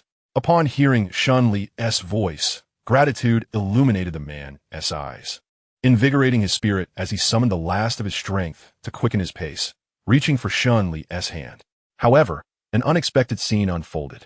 The middle-aged man, who had previously been motionless on the buzzcut man's back, suddenly straightened up, his face alight with excitement as he reached out, snatching Shen Li's hand before the buzzcut man could. Shen Li's expression hardened. Yet, the urgency of the situation prevented him from voicing any protest as he shouted to the buzzcut man, "Hold tight." With that, he exerted his strength, effortlessly lifting the middle-aged man as if he were a mere chick. The buzzcut man, upon hearing Shen Li's command, gritted his teeth and clung tightly to the middle-aged man's thigh. Moments later, it felt as though he were soaring through the air, and soon enough, both men tumbled into the mall corridor. Just as they ascended through the window, a zombie lunged at them. Alas, it was a moment too late. Merely grasping at the air, with a roar, the frustrated creature could only seethe impotently beneath the window. Moments later, hundreds of zombies surged forth, a chaotic mass. Yet, having lost their target, they flailed aimlessly like headless flies beneath the window. Upon witnessing this scene, Shen Li let out a sigh of relief. Thankfully, these zombies possessed poor eyesight, being sensitive solely to sound. Otherwise, escaping them would have proven to be exceedingly challenging. Once the danger had passed, the short-haired man, drenched in sweat, leaned against the corner of the staircase and collapsed onto the ground, gasping for breath. The middle-aged man, however, dusted himself off and, limping, approached Shen Li. "Thank you, young man, for saving me just now," he said, extending his right hand as if to shake Shen Li's. Yet, in the next moment, an awkward situation arose. The youth before him did not even glance at the outstretched hand. Instead, he nonchalantly retrieved a cigarette from his pocket, lit it, and began to exhale clouds of smoke. The middle-aged man felt a flicker of anger at being disregarded. Having held a position of authority, he had never before encountered such treatment. However, the subsequent act nearly shattered his composure.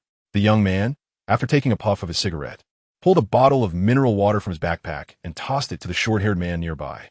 The middle-aged man's keen eyes clearly observed that the youth's backpack contained several unopened bottles of water, yet none were offered to him. It was evident that he was held in disdain. Taking a deep breath, the middle-aged man decided against further humiliating himself and quietly moved aside to meditate. Shen Li, of course, had no intention of shaking hands with this middle-aged man. He found him repugnant. The man's previous actions epitomized the selfishness inherent in humanity. Even when pursued by hundreds of zombies, the short-haired man had not relinquished the thought of fleeing alone. What had this man done? In his desperate bid for salvation, he dared to seize the straw thrown by his benefactor. Such behavior, akin to that of a treacherous wolf, was something Shen Li held in utter contempt. Were it not for the need to inquire further from the short-haired man, he would have contemplated striking the man down with a spade. Nevertheless, one noteworthy lesson emerged from the middle-aged man's conduct. In a world fraught with calamity, humanity tends to reveal its selfish nature. This notion, which Shen Li had previously struggled to comprehend while perusing novels, now struck a chord within him. He silently vowed never to place his trust in anyone lightly again. "Comrade, thank you. I truly apologize for having burdened you earlier," the short-haired man expressed, his face a mixture of gratitude and embarrassment. Shen Li, with an impassive expression, replied, "You indeed owe me an apology. Had it been someone else, you might have already caused their demise. I'm sorry. The situation was critical. The middle-aged man attempted to explain, but Shen Li swiftly waved his hand to interrupt. Enough. If apologies were effective, there would not be so many criminals in this world. The man with a buzz cut lowered his head in a moment of shame, reflecting on his earlier thoughtless mistake that nearly jeopardized Shen Li. This realization stirred a profound sense of guilt within him. I have several inquiries to make, as long as you can provide me with answers. I shall consider the earlier incident as if it never transpired, Shen Li stated. Upon hearing these words, the buzzcut man, who was at a loss for how to make amends, nodded earnestly and replied, "Comrade, please proceed, as long as it does not contravene the regulations. I am at your service regarding any information you seek." Upon receiving a satisfactory response, Shen Li instinctively cast a glance at the man's physical data. Wu Feng, Strength 11, Constitution 13, Overall Combat Power 17, Skills, Military Combat Techniques, Hand-to-Hand Combat, Firearms Proficiency, Driving Expertise. A flicker of astonishment crossed his eyes. A combat power of 17? He was indeed not an ordinary individual. After all, how could a mere civilian sprint hundreds of meters while carrying an adult male? Are you a soldier? Which division do you belong to? How is it that you find yourself here alone? Wu Feng nodded. I am indeed a soldier. However, I regret to inform you that I cannot disclose the division number. I can only reveal that I hail from a special forces unit. The reason for my presence here is that I received orders from superiors to rescue stranded officials in the Pingyang district. Unfortunately, during the rescue operation, an unforeseen incident occurred, causing me to become separated from my team, which led to the earlier scene. Shen Li nodded in understanding. The explanation aligned closely with his suspicions. What was this unforeseen incident? He inquired, intrigued by the term. Given that they were on a rescue mission, they must have been fully armed. What sort of calamity could put a fully equipped special forces team in such disarray? Wu Feng hesitated for a moment, but ultimately chose to answer Shen Li's query. We encountered a mutated zombie. Its body had evolved to the point of being impervious to bullets and possessed extraordinary speed. Although we successfully neutralized it, the commotion attracted a nearby horde of zombies, leaving us no choice but to disperse and flee. Chapter 19. Intelligence. Mutated zombies? Shen Li's expression grew serious. What manner of creature is this? Impervious to bullets? Please elaborate on the characteristics of these mutated zombies. Furthermore, how do you distinguish them from regular zombies? Wu Feng nodded and began to explain. Following the outbreak, the Research Institute identified several distinct types of creatures. They categorized these entities based on their abilities into 3 classifications. The first type consists of the common zombie entities, formed from various humans and animals infected with the zombie virus. These beings, once infected, instinctively seek to consume flesh. Their vision significantly deteriorates, yet their hearing, sense of smell, and vitality experience considerable enhancement. Moreover, these undead creatures harbor a contagious virus. A mere bite or scratch from them can swiftly transform an ordinary person into a zombie. Shen Li Nudda. Acknowledging that this information had already been disseminated by the authorities, common knowledge at this point. At that moment, Wu Feng continued. The second type of monster is known as the mutated creature. These beings have evolved from familiar animals, exhibiting size and strength far surpassing their ordinary counterparts. Unlike zombies, however, these mutated entities retain their original behavioral traits. In essence, they are merely enlarged versions of animals, representing the least threatening among the various monsters. As Wu Feng spoke, Shen Li recalled the enormous bat he had encountered the previous day and the mutated golden retriever he had slain. Clearly, these two were the mutated creatures Wu Feng referred to. He couldn't help but lick his lips, still savoring the memory of the golden retriever's taste. The final type of monster is what I previously mentioned, the mutated zombie. Strictly speaking, they also belong to the category of undead creatures. The exact origin remains uncertain, but it is known that these monsters feed on zombies, absorbing their core to enhance their own powers. In addition to their instinctual hunger for flesh, they possess a distinct appetite for the zombie cores. Consequently, the strength of these mutated zombies far exceeds that of ordinary ones, making each encounter exceedingly challenging. Distinguishing them is straightforward. Once you see them, you'll recognize them instantly. However, I sincerely hope you never have to confront them, for each is more perilous than the last. After hearing Wu Feng's exposition, Shen Li instinctively stroked his chin. He was not surprised that the authorities had already acknowledged the existence and function of the cores. With the apocalypse having unfolded for over 24 hours, it would not be difficult for the officials to discover the core's existence. If they had not done so by this time, Shen Li would indeed question their competence. Yet, he wondered why the authorities had yet to disclose the existence of the zombie cores. As for the mutated zombies, Shen Li felt relatively unconcerned. Based on Wu Feng's description, their numbers appeared exceedingly scarce, and he might not encounter one in the immediate future. By the time he did, he might possess sufficient capabilities for self-preservation. By the way, has the military acquired any of the mutated zombie cores? How do they differ from those of ordinary zombies? Wu Feng shook his head. As for the mutated zombie cores, we have only managed to collect a few. The specifics of their function may be known to higher-ups, but that knowledge is beyond the reach of a mere soldier like myself. Shen Li nodded again, then delved into his thoughts. When faced with uncertainty, he could consult the system. System, do you know the function of the mutated zombie cores? The system's languid voice responded, Ding, more information will be available later. This insufferable system. Shen Li was indeed exasperated. It seemed that one could not expect results without first witnessing the evidence. It appeared he would have to seek out an opportunity to acquire a mutated zombie core. He was curious to see if the system could provide any substantial explanation when the time came. Subsequently, Shen Li inquired further with Wu Feng, gleaning a wealth of valuable information from him, alongside a particularly grim statistic, 20%. This figure represented the proportion of individuals infected by the zombie virus in the initial outbreak following the apocalypse. As for those subsequently bitten, scratched, or assimilated by zombies, there were, as of yet, no definitive statistics. However, Shen Li estimated that this figure could easily exceed 50% of the total population, a rather optimistic projection, to say the least. Contemplating this, a heavy weight settled upon Shen Li's heart. Considering China's pre-apocalyptic population of 1.6 billion, it inferred that at least 800 million individuals had succumbed to zombification. The mere thought of 800 million zombies was chilling. Fortunately, amidst the deluge of grim news, there were a few glimmers of hope. For instance, although the military initially found themselves caught off guard by the zombie onslaught, they quickly mobilized and began organizing rescue operations and establishing strongholds. In Yuhang City, a large stronghold was set up based on existing military base, located approximately 20 kilometers from the city center. Moreover, the authorities had decided to publicly acknowledge the existence of zombie cores, while also preparing to muster forces to reclaim essential facilities such as power and water plants. Upon hearing this, Shen Li felt a slight alleviation of the heaviness in his heart. If things continued to develop in this manner, there was still significant hope for China to maintain its footing amidst the apocalypse. As a citizen of China, he harbored no desire to witness his nation falter under the weight of disaster. It seemed as if the universe had heard his unspoken thoughts, for in the next moment, the system delivered a chilling message. Ding! A new mutation is detected to occur on Blue Star in 12 hours. Please prepare accordingly, host. Shen Li reacted with frustration. System, what kind of mutation are we talking about here? Under the roof, one must bow their head. Shen Li chose to comply. Host, I have a name. Please refer to me as Chuing. Very well, Brother Chuing.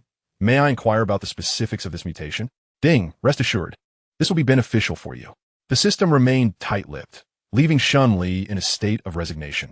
Yet, it was not entirely fruitless, at the very least. The system had declared this as a positive development. At that moment, Wu Feng's voice reemerged. By the way, comrade, my name is Wu Feng. I have yet to learn how to address you. Without hesitation, Shen Li replied, Chu Ying, the eagle that captures chicks. He had no intention of forging deep connections with military personnel, thus opting for an alias. In this world of chaos, some souls gravitated towards the light, while others succumbed to the darkness. Shen Li does not regard himself as a virtuous man, yet he refuses to descend into the depths of pure malevolence. He exists in the delicate balance between light and shadow, possessing both principles and a conscience, while also harboring a ruthless side. This complexity explains why, despite the fact that the overweight woman was clearly courting her own demise, Shen Li was willing to extend her a chance. It was only when he confirmed her genuine desire to relinquish life that he took decisive action. His approach, evidently at odds with military conduct, rendered further interaction unnecessary. Likewise, in regard to the present Wu Feng, Shen Li was not inclined to forge a deep connection. In this apocalyptic world, befriending a steadfastly dutiful individual like him was hardly a prudent choice. Then I shall refer to you as Brother Chu, he declared, upon receiving Shen Li's nod. Wu Feng's face brightened with a smile. Brother Chu, I have already called for support from headquarters. A helicopter will arrive in 10 minutes. Shall we depart together? It would be safer at the base. Chapter 20. Whack-a-mole. Moreover, your strength is formidable. If the leadership were to learn of your capabilities, they would undoubtedly value you highly. Wu Feng had witnessed Shen Li's earlier performance, and he surmised that Shen Li must have consumed zombie crystal cores to attain such power. With a single shovel, he could send a zombie flying, and with one hand, he could lift 2 adults. Such prowess was indeed rare within the military district. The addition of another capable individual could bolster their efforts, and if this Chu Ying were to join the base, they might be able to save more survivors. To the official base? Shen Li quickly waved his hand. Thank you for your kindness, Brother Wu. But I have pressing matters to attend to and cannot leave at this time. He was not considering such matters at all. Even if he were to engage with the military, it would only be after he had acquired sufficient self-defense capabilities. Wu Feng wished to persuade him further. But Shen Li deftly shifted the topic, gesturing towards the middle-aged man. Brother Wu, that fellow nearly cost you your life moments ago. How do you intend to deal with him? Indeed, this tactic proved remarkably effective, directly exposing the scar Wu Feng had deliberately overlooked, drawing all his attention to it. Wu Feng turned to the middle-aged man, a fierce anger flashing across his face. Even a clay figurine has its limits. How much more so for Wu Feng? Given the middle-aged man's earlier treachery, he had exerted himself to save the man, only for the latter to seize the opportunity for himself, jeopardizing Wu Feng's own chance at survival. This was the real-life counterpart of the tale of Dongguo and the wolf. How could he possibly claim to be unperturbed? The fury swelling within him compelled him to clench his fists. The middle-aged man, who had been resting nearby, also noticed the commotion. Upon seeing the fire of indignation in Wu Feng's eyes, his expression shifted, and he quickly began to explain. Comrade Wu Feng, the situation was dire. I acted in haste. I sincerely apologize for my actions. He then promptly stood, offering a deep bow to Wu Feng as a gesture of contrition. Witnessing the scene, Wu Feng was momentarily taken aback. His mind recalled his mission. Military orders are as unyielding as mountains. He must return with this treacherous creature alive. With this thought, the anger on his face ebbed away like a receding tide, and the tension in his demeanor eased. After a considerable pause, he hoarsely said, Director Li, you may rise. The man referred to as Director Li lifted his head, as if granted a reprieve. He was genuinely afraid that Wu Feng, in a fit of rage, might feed him to the zombies. Thank you for your understanding, Comrade Wu Feng. Once we return to the official base, I will personally write a commendation letter to your unit. Upon hearing this, Wu Feng's expression softened considerably. Observing all this, Shen Li could not help but shake his head inwardly. This was also the reason he did not wish to forge a deep connection with Wu Feng. As a soldier, the weight of responsibility he bore was immense. In this apocalyptic world, such responsibilities could morph into shackles that bound them. Shen Li had no intention of meddling in their affairs. This debt was one between Wu Feng and Director Li, and did not concern him. Had it not been to divert Wu Feng's attention, he would not have even mentioned it. Brother Chu, I apologize for the spectacle. Wu Feng managed a strained smile towards Shen Li. Shen Li shook his head and replied earnestly, You are a commendable comrade. After this exchange, neither of them spoke further, and silence enveloped the scene. A few minutes later, a helicopter flew from the distance, hovering above the shopping mall, its deafening noise agitating the zombies below. Brother Chu, will you truly not accompany us? Wu Feng implored sincerely. This mall is surrounded by zombies. It is perilous. You should leave with us.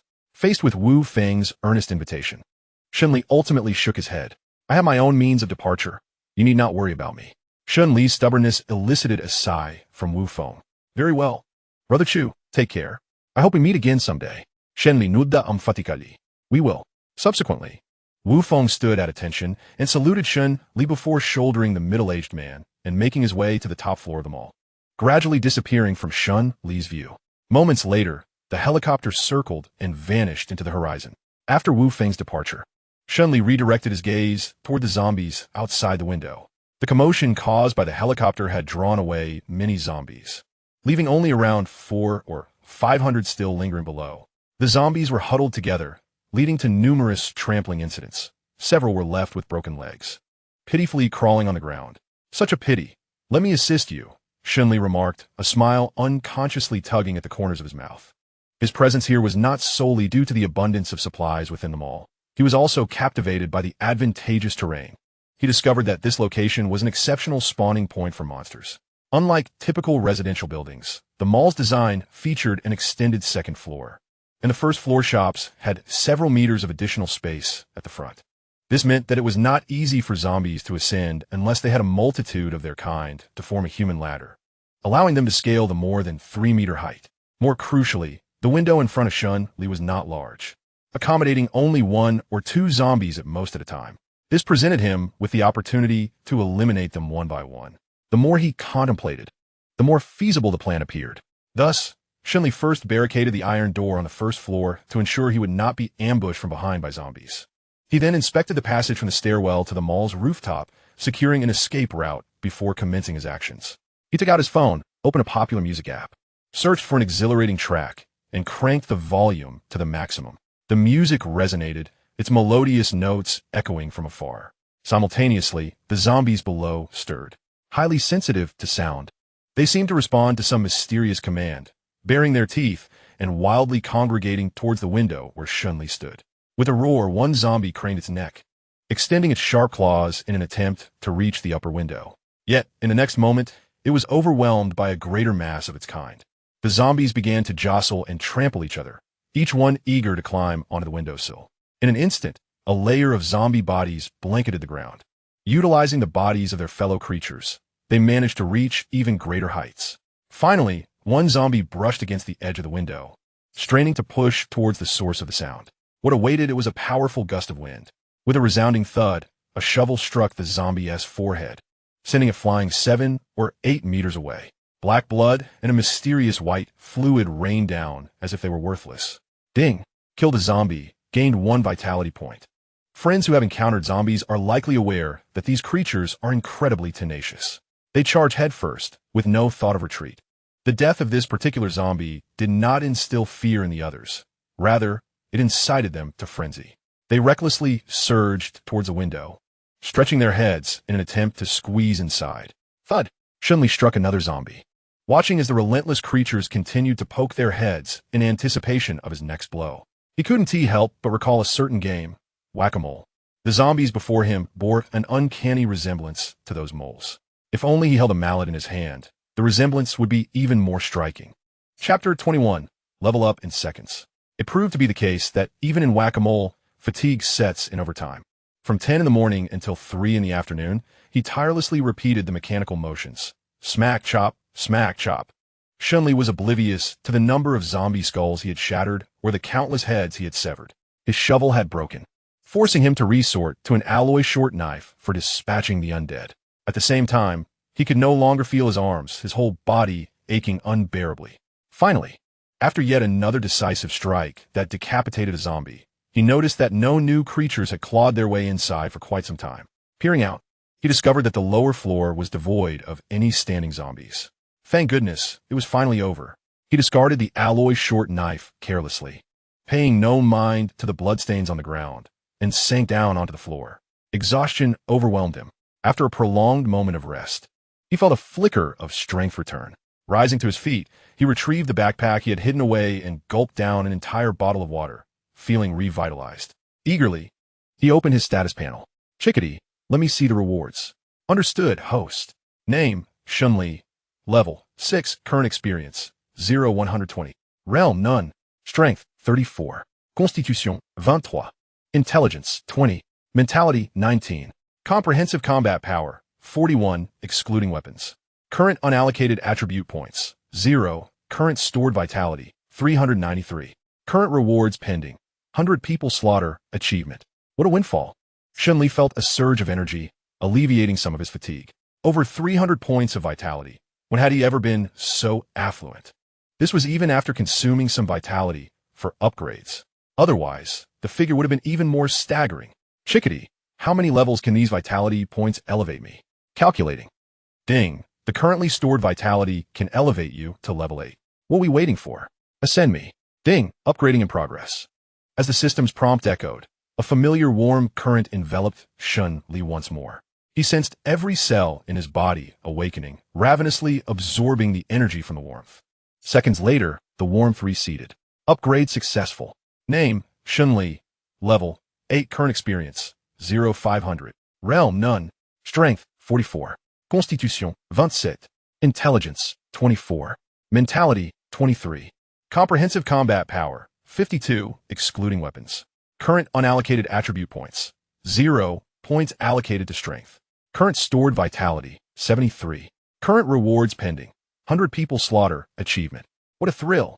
His strength had surged significantly, leaving Shen Li feeling rejuvenated and invigorated. At this moment, he noticed that there was an unclaimed achievement reward in the system bar. Previously, he had been entirely engrossed in the zombies, and it seemed he had overlooked the system notification. Claim achievement reward. Ding! Claim successful. You have received a basic knife technique manual. Would you like to learn it immediately? Learning it will permanently increase strength and constitution by 10. What a delightful surprise. Learn. As Shen Li issued the command, his gaze momentarily grew distant. He then seemed to enter an unknown realm. Within this space, he transformed into a mere puppet, diligently practicing the most fundamental knife techniques. Chop, slice, stab, flick, sweep. Day after day, year after year, he honed these basic skills, gradually progressing from unfamiliarity to the threshold of mastery, and ultimately achieving a level of sublime perfection. After what felt like an eternity, Shen Li suddenly struck with his knife, shattering the entire realm into fragments. Ding! Basic knife technique, learned successfully. Strength, 4454. Constitution, 2737. Overall combat power, 52102. Skill, basic knife technique, sublime level. Shen Li remained silent, quietly digesting the insights he had gained regarding the basic knife technique. After a brief moment, he abruptly opened his eyes, a flash of brilliance passing through them. At that instant, he realized how crude his previous attacks with the alloy short knife had been. His former self had relied solely on brute force, lacking any semblance of technique. But now he was transformed. Shen Li picked up the fallen alloy short knife beside him, and with a gentle exertion, an exquisitely beautiful flourish emerged in his hand. Simultaneously, a profound sense of familiarity enveloped him, as if the knife had become an extension of his arm. Wherever he pointed, it struck true.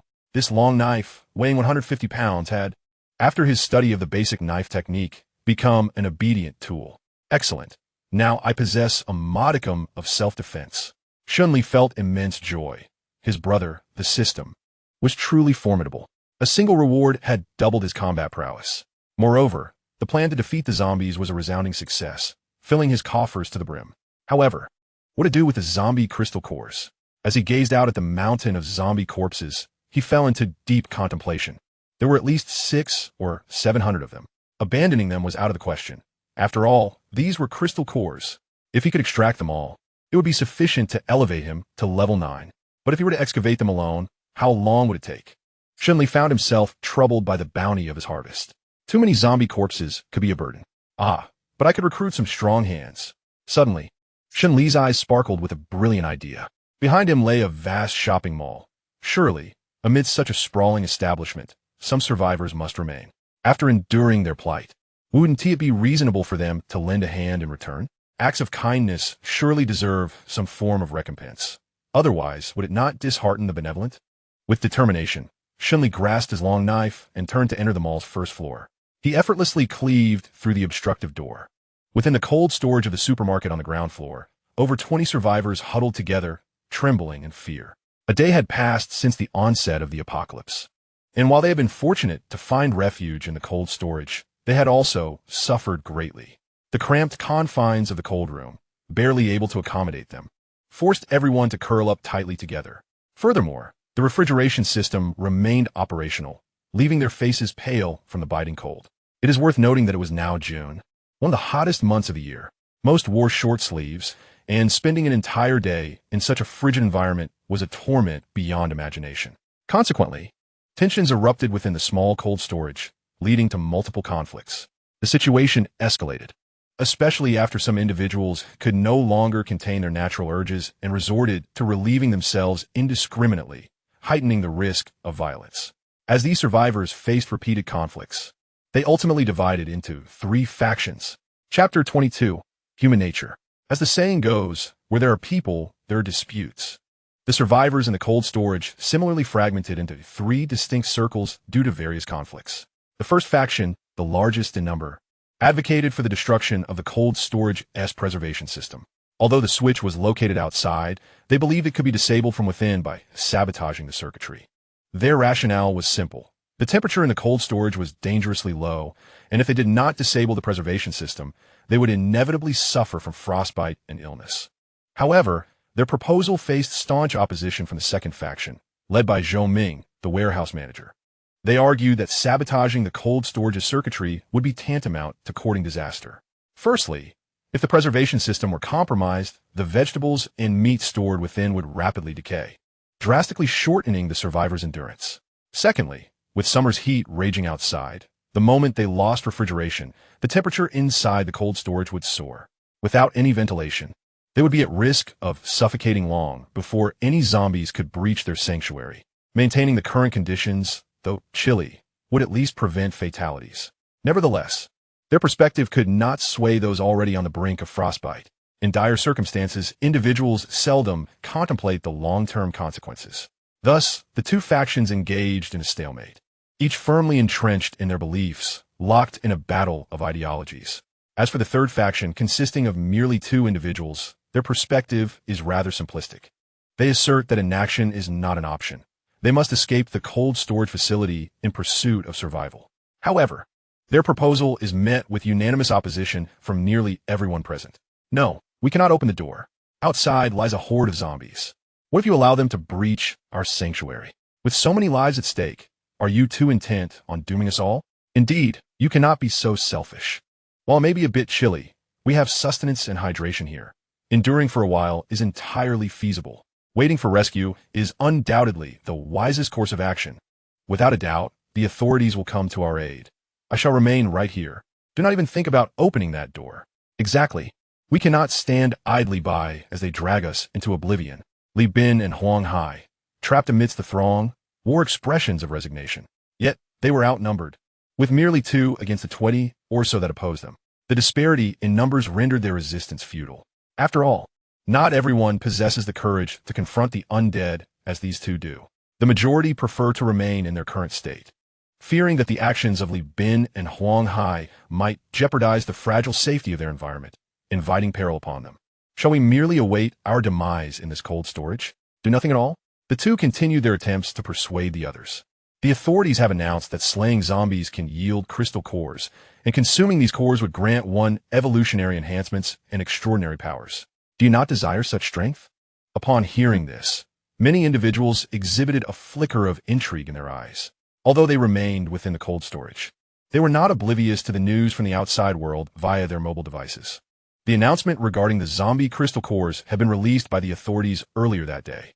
Humanity could attain the power to rend tigers and leopards with their bare hands simply by ingesting the cores. This revelation stirred significant excitement among the surviving populace. Observing the official footage of individuals with strength comparable to that of ferocious beasts, capable of dispatching ordinary zombies with ease, who could refrain from envy?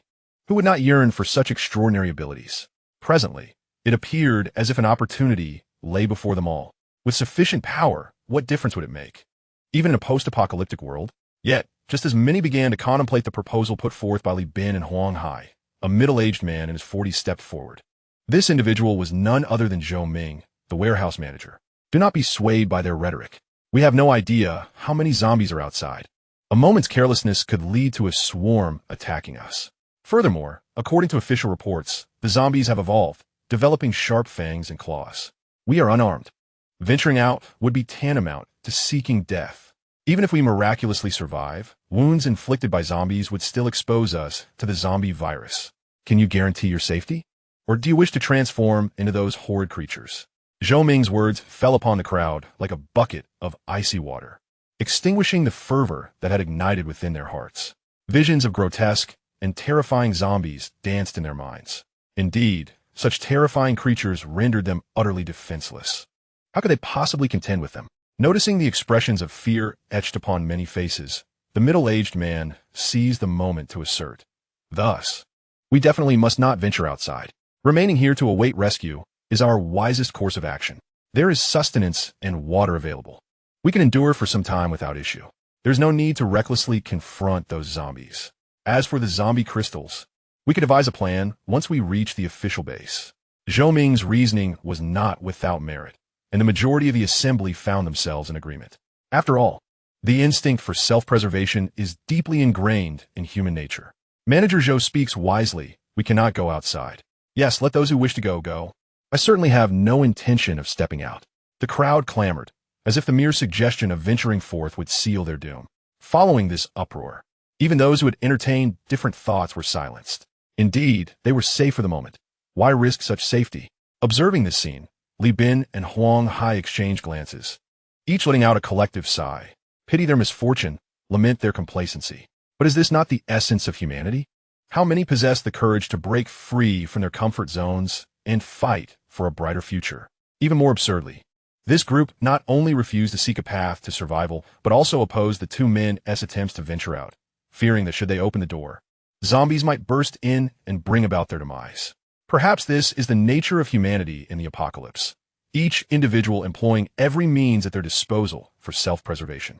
Just as the two men found themselves at a loss, a sudden and violent commotion erupted outside the cold storage, accompanied by the frenzied growls of zombies.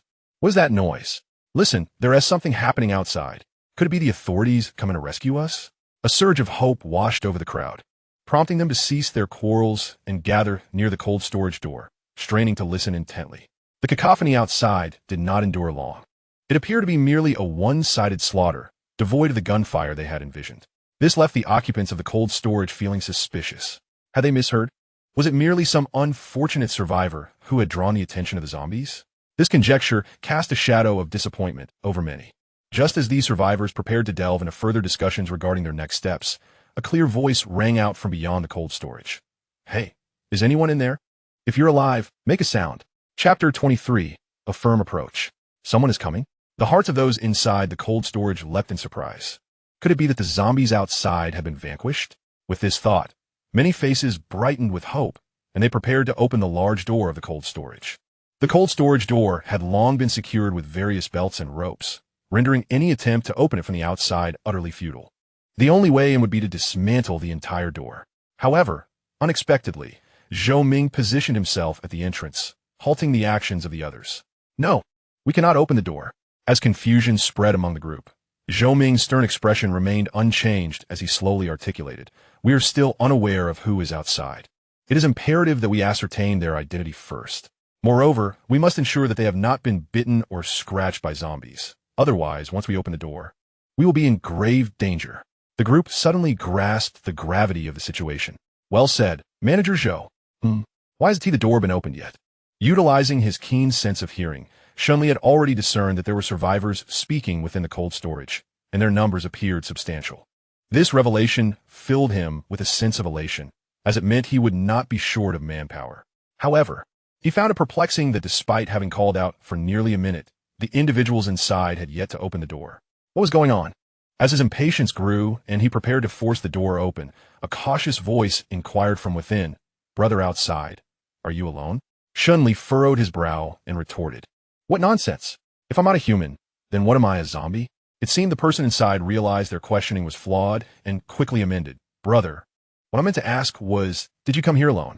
Shen Li nodded in affirmation. "Yes, I am here to rescue you. Hurry and open the door." His patience was wearing thin. It was already past 3 in the afternoon, and if they did not expedite their actions, they might not finish before nightfall. He certainly did not wish to spend the night outside. To his dismay, those inside remained unhurried. "Brother, please don't rush. Let me confirm a few details with you. Have you been bitten or scratched by a zombie? Would it be possible for you to add me on WeChat and send a selfie?" Shen Li was taken aback by the absurdity of the request. "A selfie? Are you kidding me? I'll give you 10 seconds. If you don't open the door, I will force it open." 10, 9. Given the other party's lack of urgency, Shen Li decided against diplomacy. Regardless, he would soon have a blade at their throats. Otherwise, they would surely become unruly. "Manager Zhou, should we not just open the door? The person outside managed to dispatch the zombies, so they must not be simple. We have no need to offend them." Inside the cold storage, upon hearing Shen Li's words, the crowd became somewhat panicked. However, Zhou Ming's expression darkened as he replied, "Open the door? No, that individual outside clearly does not appear to be a good person. What if they harbor ill intentions? In this apocalyptic world, we must remain vigilant against all strangers." Someone voiced their concern, but if they're going to force the door open, can this door truly withstand them? Zhou Ming let out a cold laugh. Force it open? Such delusions are futile. Everyone, take a deep breath. The cold storage door of our Runda supermarket is constructed from 10-centimeter thick aluminum alloy, impervious to ordinary firearms. It is utterly impossible for a single individual to breach it. With this reassurance, the crowd began to relax. Zhou Ming sought to seize the opportunity to showcase his own merits, hoping to win over more followers in the future. Thus, he derided Shen Li, stating, "I initially thought that the person outside could slay zombies, showing some prowess, but turns out he is merely a fool." Bang! Before Zhou Ming could finish his sentence, a thunderous explosion abruptly interrupted him. The onlookers witnessed a glint of cold steel as a long knife sliced through the door, effortlessly severing the door frame and the assorted items binding the lock as if they were mere tofu. Immediately thereafter, the seemingly indestructible door was wrenched open by an overwhelming force. Subsequently, a tall, blood-soaked youth wielding a long knife, his features obscured, emerged before them.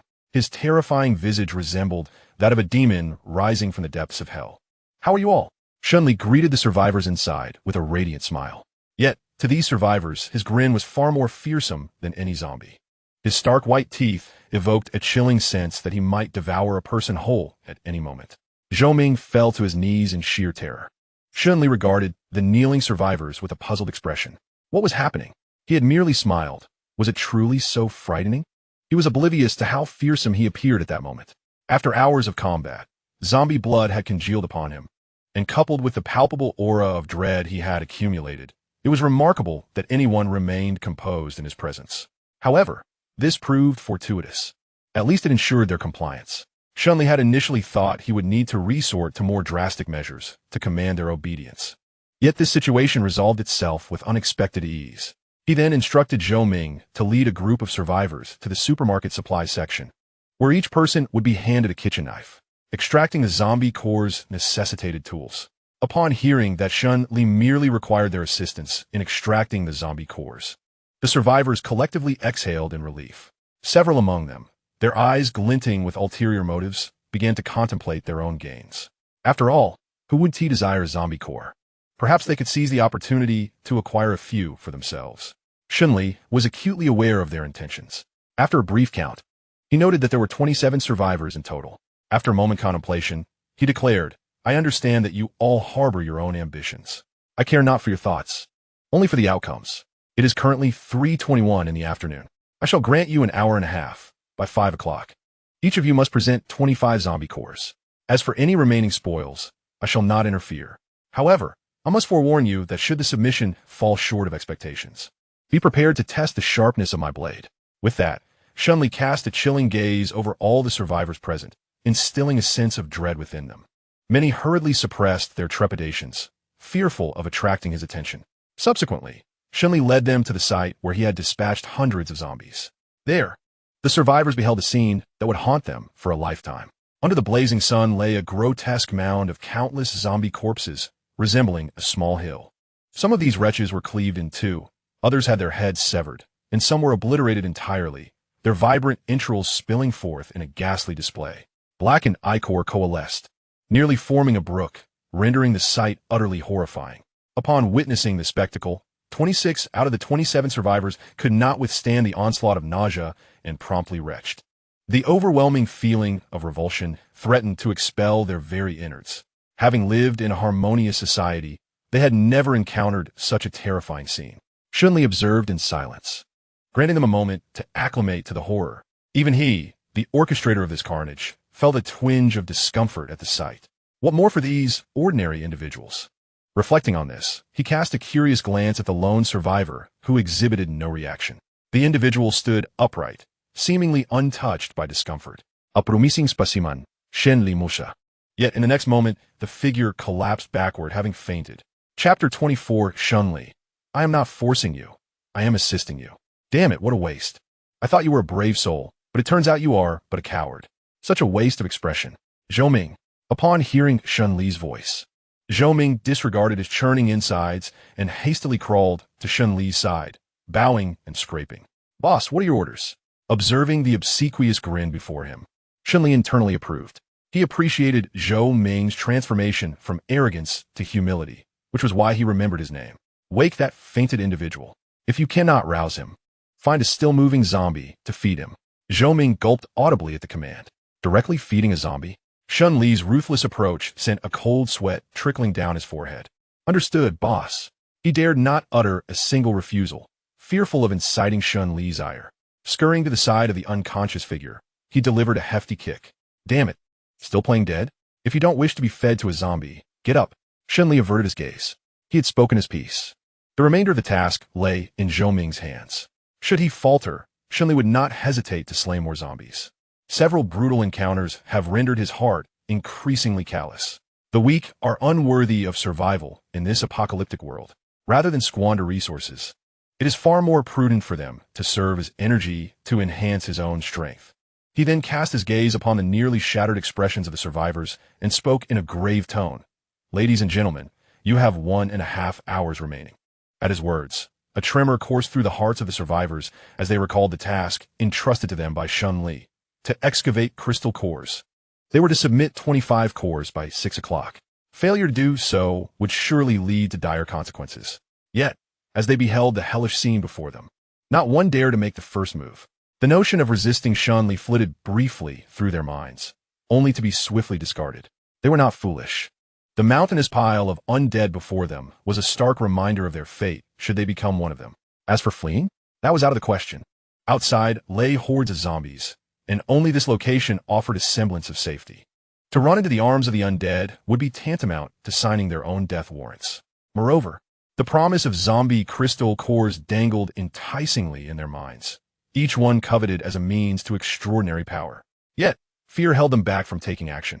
Noticing their hesitation, Shen Li narrowed his eyes, poised to compel them into action, but then reconsidered, realizing there was a more effective approach. Wait a moment. Why should I appear to be coercing them when I am, in fact, extending a generous offer? He pondered before speaking aloud. Dear friends, I am not here to pressure you. On the contrary, I am offering you assistance. At this, many survivors exchanged bewildered glances. Help us. You must be jesting. If you possess true prowess, set down your weapon first. They dared not openly defy Shen Li, fearing his wrath, yet their skepticism lingered. Numerous survivors scoffed at his words, but their gazes instinctively gravitated toward him. Observing this, Shen Li allowed a subtle smile to grace his lips, activating his persuasive charm. Now, do you truly need me to remind you of the current state of affairs? Are you aware of the sheer number of zombies plaguing our nation? A simple question caused many survivors to stiffen. Since the onset of the apocalypse, they had been trapped in the cold storage, relying on scant online information, rendering them largely ignorant of the present situation. In the next moment, the figure Shen Li revealed sent shockwaves through them. 800 million. At least 800 million undead. 800 million? The survivors' eyes widened in disbelief. Did this imply that at least half of the population had succumbed to zombification? 800 million? How could this be possible? The sheer terror of this figure painted panic across every face in the room. They instinctively sought to deny Shen Li's data. Yet, it seemed that the other party had no reason to deceive them. More importantly, the internet was inundated with news of zombies, making it difficult for them to dismiss this grim reality. My goodness, so many zombies? Is there any hope for us? What about the authorities? Where have they gone? Oh, I do not wish to perish. Is this world truly on the brink of collapse? Chaos reigned among them. Fear and panic spread like wildfire through the crowd. They instinctively worried about their future, and many faces reflected a profound despair. They could scarcely fathom how to survive in the face of such overwhelming hordes of zombies. What future awaited them? And what are the authorities? Can we truly rely on them now? Observing their distress, Shen Li's lips curled into a slight smile. How naive. Do they think I cannot manage them? Do they truly believe they were merely watching a television drama? The first step of psychological manipulation. Instill a sense of crisis. Your luck is remarkable. You have not perished in the early days of the apocalypse. However, had I not appeared, you would inevitably have become trapped in the cold storage. Shen Li's cold voice resonated, yet inexplicably, it provided a sense of reassurance to many survivors. They suddenly remembered that they had this formidable figure to protect them. If Shen Li could vanquish so many zombies, surely he could safeguard them as well. As long as they stayed close to him, their safety would be assured. Great One, allow me to follow you. I shall do anything. Please, take me with you. I promise to go east if you say so. I can wash clothes, cook, and even bear children for you. Please do not abandon me. In the face of the survivors' desperate pleas, Shen Li's expression remained impassive. He merely regarded them coldly, waiting until all voices had faded before speaking. You do not have the qualifications to accompany me. I will not carry you burdensome leeches. Upon hearing this, many were taken aback. One young woman attempted to appeal to his sense of morality. How can you be this way? With great power comes great responsibility. But before she could finish, Shen Li's icy gaze silenced her. If you wish to live, I advise you to remain silent. Otherwise, I will not hesitate to feed you to the zombies. The young woman swallowed hard, abandoning her idealistic notions. She had no doubt that the blade in this young man's hand could cleave her head from her shoulders. On their way to retrieve tools, they had witnessed him effortlessly slice through a dozen approaching zombies as if they were mere vegetables. One strike, and the zombie would be cleaved in two, as if slicing fruit. It was utterly ruthless. This was also the reason so many survivors dared not resist or flee. The fear of death was palpable. As the other party displayed a sense of understanding and resignation, Shen Li did not pursue the matter further. He was not a ruthless killer. Observing the faces before him, some filled with confusion and others with despair, he continued, Now, the only path that lies before you is one of self-preservation. Relying on others is futile. When the mountains crumble and the people falter, it is only by depending on oneself that you can survive in this brutal apocalypse. If you cannot even grasp this fundamental truth, I suggest you embrace an early demise to escape the suffering of this world. Self-preservation? Many survivors bowed their heads, a flicker of contemplation crossing their eyes. Indeed, if they could not rely on others, they would have to depend on themselves. Chapter 25, Grateful Survivors. To survive, one must relinquish past notions, embrace courage, arm oneself, and strive to grow stronger. Can one expect mercy from the undead? That is patently impossible. The zombies will only lunge forward, their claws piercing through the chest, indulging in their gruesome feast. Therefore, if they wish to evade death, they must bravely rise up and resist, shedding their inner cowardice, overcoming their fears, and becoming true warriors. With this thought, everyone clenched their jaws, their gazes sharpening. At that moment, Shen Li abruptly shifted his tone, expressing his disappointment. But look at what you are doing now. You hesitate even to confront the corpses of the zombies. What will you do in the future? Will you dare to act against the living dead? His words pierced through the hearts of the survivors like a sword, leaving them feeling a tinge of shame. Indeed, if they could not even gather the courage to extract the cores from the zombies, how would they ever battle them? Unbeknownst to them, the fear they harbored for the undead was gradually dissipating, and the discomfort within them receded like a tide. Shen Li, with a face full of pity, continued, Have you considered that if I had not appeared, you would not even have the opportunity to stand here now, let alone obtain the zombie cores so easily? You desire the cores, but the only way to acquire them is through fierce combat with the zombies. Now, I offer you a better opportunity to hone your skills and even obtain cores without risking your lives against the living dead. Do you still believe I'm coercing you? A series of questions resonated within many, prompting a shift in their thoughts. Indeed, Shen Li's current actions, though seemingly coercive, were, upon reflection, providing them with an opportunity for self-improvement. At the very least, they were confronting only the deceased zombies, avoiding the peril of hand-to-hand combat, facilitating a gentler transition. Moreover, there were at least 700 or 800 zombies present. After accounting for the 25 cores that needed to be submitted, each of them could still obtain several cores. With these cores, would they not possess the means to secure their own survival? The young man before them was indeed aiding their cause. How could they squander such a fortunate opportunity by remaining idle and indecisive? Damn it, isn't it merely about extracting the cores from the zombies? I fear nothing. Indeed, if we are to fear even the dead, it would be better to end our own lives and spare ourselves future suffering. Brothers, I am resolute. No one shall stop me. Today, I shall procure the heads of 100 zombies. With this realization, the previously motionless survivors began to stir. Witnessing this scene, Shen Li's heart swelled with joy. Had the art of persuasion truly succeeded?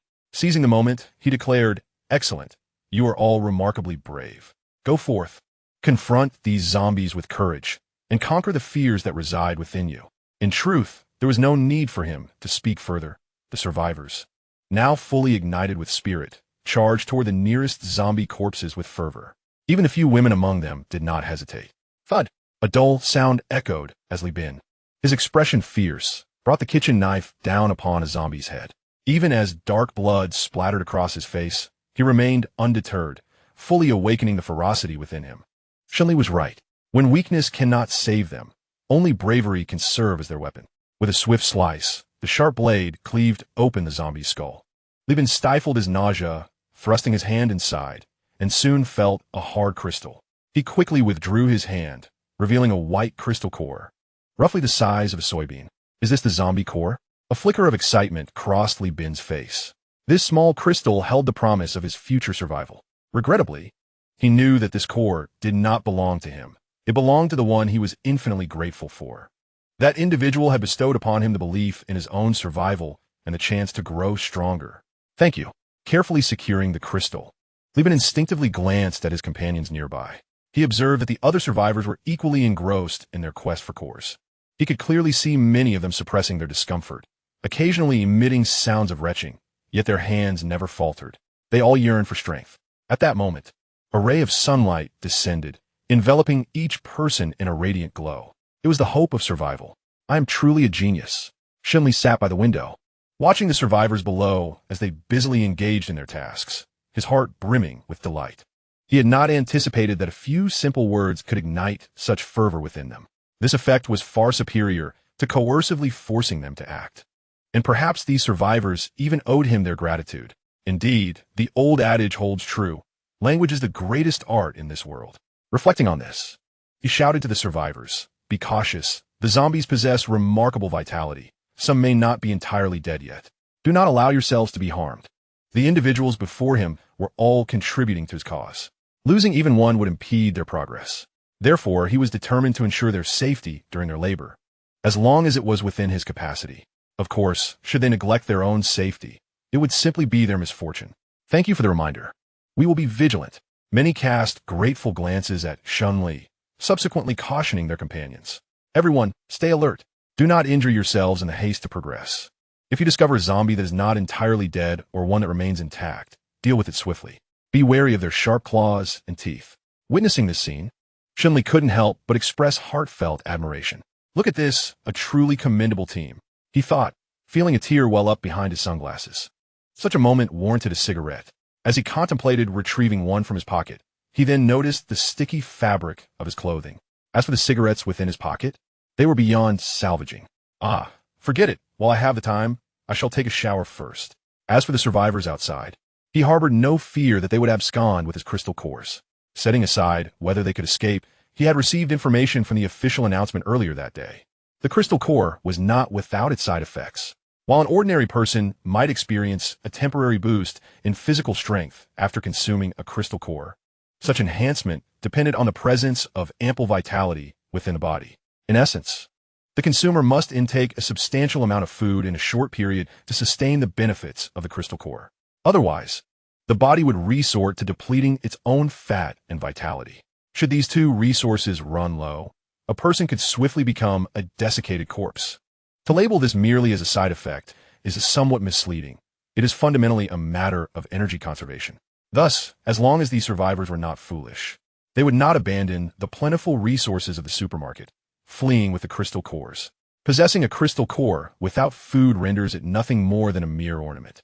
Chapter 26. A Bountiful Harvest. The collection of zombie crystal cores was even swifter than Shen Li had anticipated. By just before 5 o'clock, the pile of zombie bodies resembling a small mountain had been completely harvested by the survivors. Boss, the task you assigned has been successfully completed. Here are a total of 675 crystal cores for your inspection, Zhou Ming said respectfully, presenting a clean plastic bag to Shen Li, concerned that Shen Li might be dissatisfied. He had taken the liberty of thoroughly washing all the zombie crystal cores beforehand. The plastic bag displayed not a trace of dirt. Excellent work, Shen Li acknowledged. Shen Li accepted the bag, nodding in satisfaction. Certainly, the number of crystal cores was far greater than this. But having promised that any excess beyond the mission targets would belong to the survivors, he would not go back on his word. After all, it was merely a few dozen. For him, it was better than nothing. It sufficed for his own upgrades. Noticing Shen Li's contemmen. A glimmer of joy flashed in Zhou Ming's downcast eyes. He had collected a total of 29 zombie crystal cores, and after surrendering 25, he still had 4 remaining in his pocket. With these 4 cores, perhaps he now possessed a glimmer of hope for survival. At this thought, He couldn't help but feel a surge of gratitude towards the young man before him. He understood all too well that, had it not been for the other's intervention, they might have perished in the supermarket's cold storage without ever seeing the light of day. It was this very person who had saved them. All right, you all can make your own plans now, Shen Li said, waving his hand to dismiss Zhou Ming, who stood before him. He intended to gather some supplies and then depart. At this, Zhou Ming's expression shifted, and he unexpectedly bowed deeply to Shen Li, respectfully declaring, "Esteemed one, to be honest, I wish to follow you." He was acutely aware that surviving in this post-apocalyptic world was no simple feat. Only by aligning himself with the formidable figure before him could he hope for a chance at survival. He was a clever man, knowing exactly what to do. Shen Li's eyes narrowed slightly, a flicker of coldness passing through them. "Do you think I am easy to deal with?" The sudden change in Shen Li's demeanor sent Zhou Ming into a chill, as he recalled that this man was ruthless, dispatching zombies as if slicing through vegetables. The previous amiability had merely stemmed from their utilitarian value. Realizing this, Zhou Ming's forehead broke out in a cold sweat. "I do not wish to repeat myself. Leave." Upon hearing Shen Li's reprimand, Zhou Ming felt as though a weight had been lifted and hurriedly turned to depart. Many other survivors were also observing the situation, and upon witnessing Zhou Ming's failure, they quickly extinguished their own aspirations. Observing this, Shen Li couldn't help but let out a cold laugh. Take these survivors along? How utterly impossible. In this desolate world, sometimes fellow humans were more terrifying than zombies. Despite the survivor's current submissive demeanor, it was all predicated on his strength. If Shen Li were an ordinary person, who could say what might transpire? Moreover, these individuals appeared utterly worthless in his eyes, lacking any utility. Why would Shen Li ever consider carrying these burdens? Thus, he turned his back and ventured alone into the store. He was on the verge of leaving Yuhang City and intended to gather a few more portable supplies. Within this very mall, he found precisely what he needed.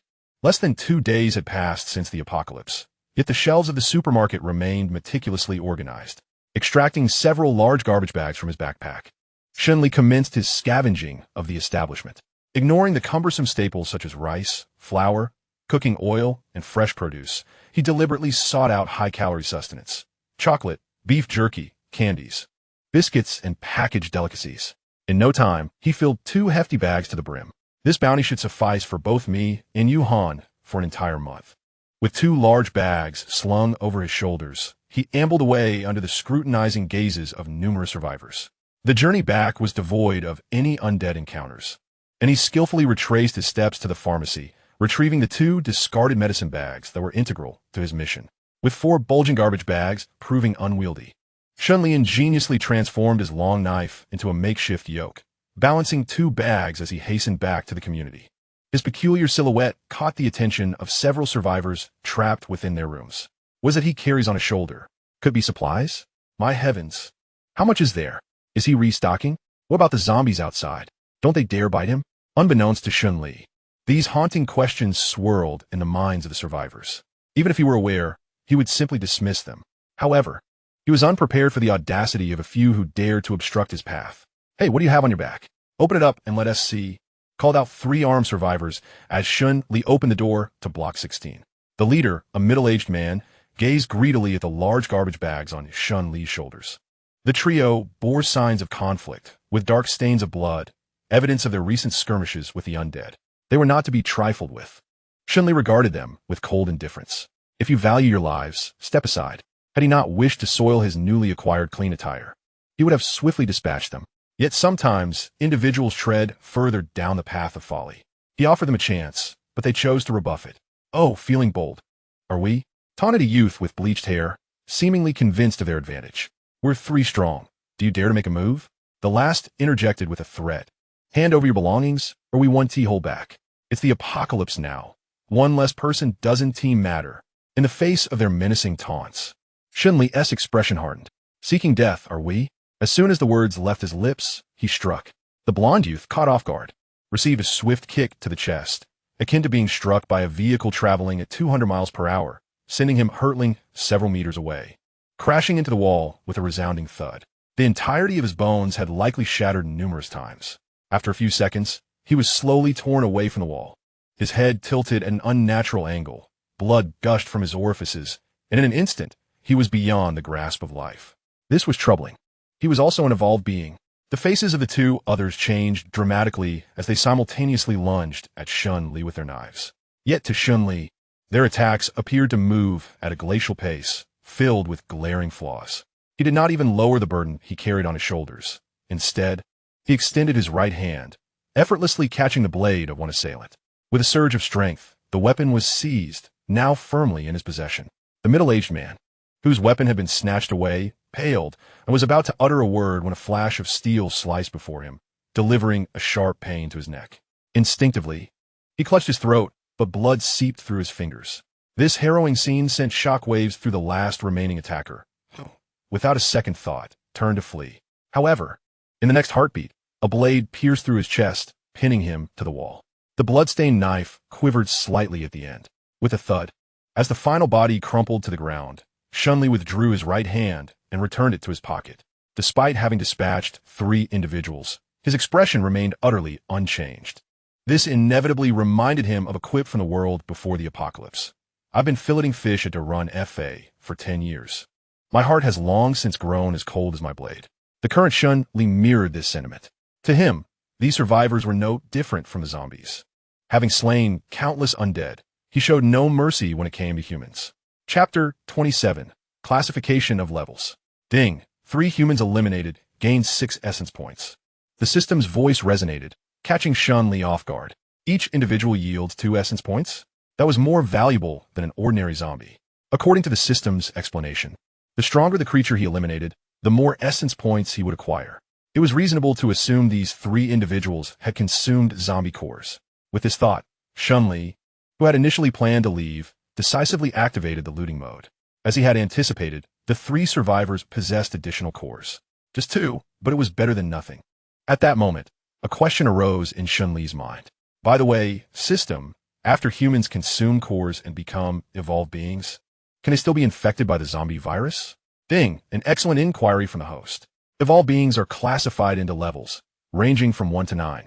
Upon becoming a level 1 evolved being, one gains immunity to the zombie virus. Shen Li was somewhat astonished, yet equally delighted.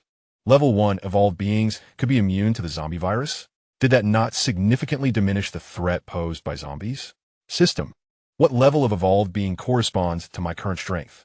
Ding, calculating. Moments later, the voice of the fledgling Eagle system resonated once more. Calculation complete. Currently, the host's physical strength is roughly equivalent to that of a peak-level human evolver. Shen Li nodded, finding this result aligned with his expectations. So, system, does my current physical strength imply that I am immune to the zombie virus? Ding. Negative. The host must reach level 10 and complete the first leap in life tier to achieve complete immunity to the zombie virus. However, with the host's current physical strength, it will take 1,625 hours for the virus to fully erode. 1,625 hours? Over 2 months? Shen Li's leap swisha. How is this any different from immunity? At this rate, he figured he could level up to 30. A wave of joy washed over him. Now he need no longer worry about injuries when battling zombies. He then inquired once more, System, does reaching level 10 for evolution mean I am considered a level 1 evolver? Ding. Please refrain from using the term evolver as a standard for this system. This system employs the universe's most potent cultivation framework, centered on one's physical attributes. The two are incomparable. Huh? Shen Li was momentarily taken aback, taking some time to digest this information. It indeed seemed reasonable upon reflection. The strength of evolvers is forcefully augmented by consuming crystal cores, rendering their foundation tenuous and weak. However, he was different. He acquired experience through slaying monsters, systematically enhancing his abilities, establishing a solid foundation. The disparity in strength was evident. Yet a new concern arose. Currently, leveling up granted him 2 points in all attributes and 3 free attribute points, totaling 11 points. At a glance, the initial gains were substantial, but as he progressed, it seemed the benefits would diminish. For instance, upon reaching level 9, he felt his strength had only increased by less than half. Wouldn't higher levels only exacerbate this issue? Ding. The host need not worry. Upon reaching level 10, the life tier will undergo evolution, and the attribute points gained per level will likewise increase. Additionally, a reminder, when any of the host's attributes reach a critical value, an unexpected surprise will occur. Shen Li's heart stirred. A surprise? System, please elaborate. What constitutes a surprise? Please explore this on your own. All right then. Shen Li, you're back. As he opened the door, he was greeted by Chen Yuhan, who was adorning an adorable pajama set, delightfully approaching him. She obediently brought him slippers, and the enticing aroma of food wafted from the kitchen. Shen Li couldn't help but nod in satisfaction. How thoughtful. He couldn't resist pinching her now even more delicate and smooth face. How's it? Does it still hurt? Upon hearing this, Chen Yuhan blushed deeply, stammering. No, it no longer hurts. She swiftly changed the subject, asking, what's in these bags? With a smile, Shen Li opened several trash bags, revealing a dazzling array of supplies that caught the attention of both. Take a look for yourself. Soon, the room was filled with Chen Yuhan's exclamations. Wow, so many delicious items. And medications. Oh my, Shen Li, you are truly my idol. Her exuberance brought a subtle smile to Shen Li's lips. Then, under her astonished gaze, he produced a handful of zombie crystal cores. Apart from those he intended to use for his upgrades, Shen Li currently possessed over 100 cores, which he planned to give to Chen Yuhan. He was preparing to embark on a journey to Yuzhong City, where dangers lurked at every corner. Ensuring that his beloved had some means of self-defense would certainly ease his worries. So many cores. This time, Chen Yuhan was genuinely astounded, her mouth agape. She was not unfamiliar with crystal cores. The news had been rampant all day, and anyone with internet access was aware of their appearance and effects. The online discourse had elevated the hype surrounding zombie crystal cores to unprecedented heights, with countless affluent individuals vying to purchase them at exorbitant prices. A single ordinary core had skyrocketed to a staggering 100 million. Of course, in this post-apocalyptic world, selling them was a folly. Who needed money now? These cores are for you. Start absorbing them immediately. Take in as much as you can. Shen Li insistently placed the cores in her hands. Hearing this, Chen Yuhan felt a surge of emotion and nodded vigorously. She understood that this was not the time to refuse. If she could acquire the strength for self-protection, it would alleviate some of Shen Li's burdens. Darling, I love you, she declared, generously planting a kiss on his lips before eagerly picking up a crystal core.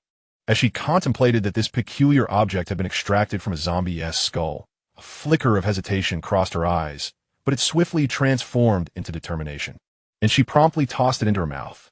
The core dissolved instantly, unleashing a surge of inexplicable energy within her body. Chen Yuhan soon felt a warmth enveloping her, as if every cell was fervently absorbing the mysterious energy. Simultaneously, an overwhelming hunger began to surge within her. Noticing this, Shen Li quickly tore off a chicken leg and offered it to her, observing her disregard for appearances as she devoured the food. A glimmer of understanding flashed in his eyes. 5 minutes had elapsed from the moment she ingested the crystal core to when she opened her eyes and exclaimed her hunger. Considering the time spent eating, it indicated that an ordinary person would typically require at least 10 minutes to absorb a single crystal core. This efficiency was indeed commendable. After a moment, as Chen Yuhan's movement slowed, Shen Li activated the scanning function of the combat power detection device. Chen Yuhan, Strength 8, Constitution 9, Overall Combat Power 8. Upon seeing these figures, Shen Li could not help but raise an eyebrow. Previously, Chen Yuhan's stats were Strength 5 and Constitution 6. This indicated that a single crystal nucleus had bestowed upon her an impressive increase of 6 points in attributes. Such an enhancement was not insignificant. Reflecting on his own ascension to level 9, which had cost him 500 crystal nuclei for a mere 11 points in improvement, a sense of imbalance suddenly stirred within him. Damn it, this little hawk must have pocketed quite a bit of my commission. Chapter 28. Zombie 20? System, you're not off playing mahjong with my money, are you? Ding, that is not the case. Please do not doubt the integrity of this system. The initial consumption of crystal nuclei yields significant improvements, but subsequent enhancements are not as pronounced. Moreover, while the short-term benefits of consuming crystal nuclei are substantial, there exists a bottleneck. Once physical attributes reach a threshold, further enhancement is impossible without higher-tier crystal nuclei. However, the host does not possess this limitation. As long as the host's vitality is sufficient, one could surpass a 9th-tier evolutionist in the blink of an eye. Shen Li's expression softened slightly upon hearing this. It appeared that the system's attribute augmentation was indeed more advantageous. Yet, as an adult, he naturally desired to acquire everything. System, may I consume crystal nuclei? Yes. But given the host's current physical attributes, non-tier crystal nuclei will yield an infinitesimal improvement. Undeterred by this response, Shen Li chose to experiment, taking a crystal nucleus and tossing it into his mouth. As expected, it was akin to consuming a stale grain of rice, unpalatable and yielding no discernible change in his body. He promptly abandoned the notion of gnawing on zombie crystal nuclei. Never mind, with a system in place, who needs to munch on crystal nuclei? Casting aside his distractions, Shen Li quietly observed Chun Yuhan's state. Under his watchful gaze, she absorbed the crystal nuclei one by one. After each absorption, she needed to consume food. After reaching the 10th nucleus and depleting dozens of food bags, she finally came to a halt. With her delicate brows furrowed, Chen Yuhan opened her eyes with a hint of disappointment. I feel as though my body has reached its limit. Continuing to absorb will yield no further enhancement. Shen Li nudda reassuringly. It's all right. You now possess a certain degree of self-defense capability. As he spoke, he glanced at her current attributes. Chen Yuhan, strength, 20. Constitution, 20. Overall combat power, 20. Her attributes were no weaker than his at level 4, and her constitution even surpassed his at that stage. This power level was indeed hard to command. Fortunately, she should have no trouble dealing with ordinary zombies. Shen Li intended to seize the opportunity to train Chen Yuhan, to let her experience the thrill of battle. As his beloved, it was imperative that she be capable of confronting zombies. While pondering where to capture a couple of zombies the following day, Chen Yuhan, with her delicate and fragrant presence, drew closer to him. My dear, what occupies your thoughts? Shen Li snapped back to reality, a playful grin spreading across his face as he swept her off her feet. I was thinking of you. Is it going to rain? As night fell, Shen Li was captivated by the flashes of lightning outside. Barefoot and bare-chested, he made his way to the balcony. The night seemed darker than ever before, rendering the surroundings nearly invisible. Suddenly, a brilliant flash illuminated the deep darkness, revealing the hazy silhouette of a distant city, where a silver dragon appeared to glide through the sky. Amidst the fleeting brightness, Shen Li discerned the densely packed, dark clouds above. System. Is this the anomaly you spoke of? After a prolonged silence in his mind, the system remained unresponsive. Not wishing to press further, Shen Li fetched a chair from the living room and settled onto the balcony, crossing his legs to observe the transformation of the sky. He was determined to uncover the truth. Hurry, hurry, hurry. We must relocate all the weapons and ammunition stored here back to the base before midnight. This is a non-negotiable order. Anyone who hinders our progress shall not be spared. In a certain area of Yuhang City, hundreds of fully armed soldiers were busily transporting supplies. In the distance, sporadic gunfire could be heard. A tall officer frequently glanced at his wristwatch, and the bloodshot intensity in his eyes betrayed a hint of fatigue. 21:57. For reasons unknown, this time instilled an unsettling feeling in Chen Zhong's heart. He picked up the walkie-talkie at his chest. Team 1, report your status. With a crackle of static, a response soon followed. Reporting, Captain. All is normal. All approaching zombies have been neutralized, and we have sustained no personnel losses. Upon hearing this, Chen Zhong felt a slight alleviation of his anxiety. Maintain vigilance. Understood, Captain.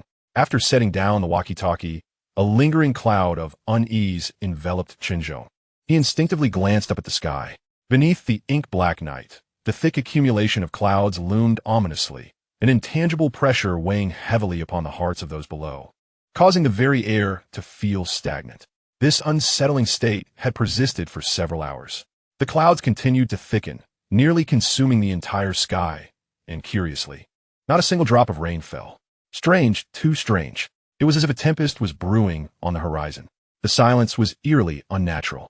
Chen Zhong squinted slightly, finally grasping the source of his unease.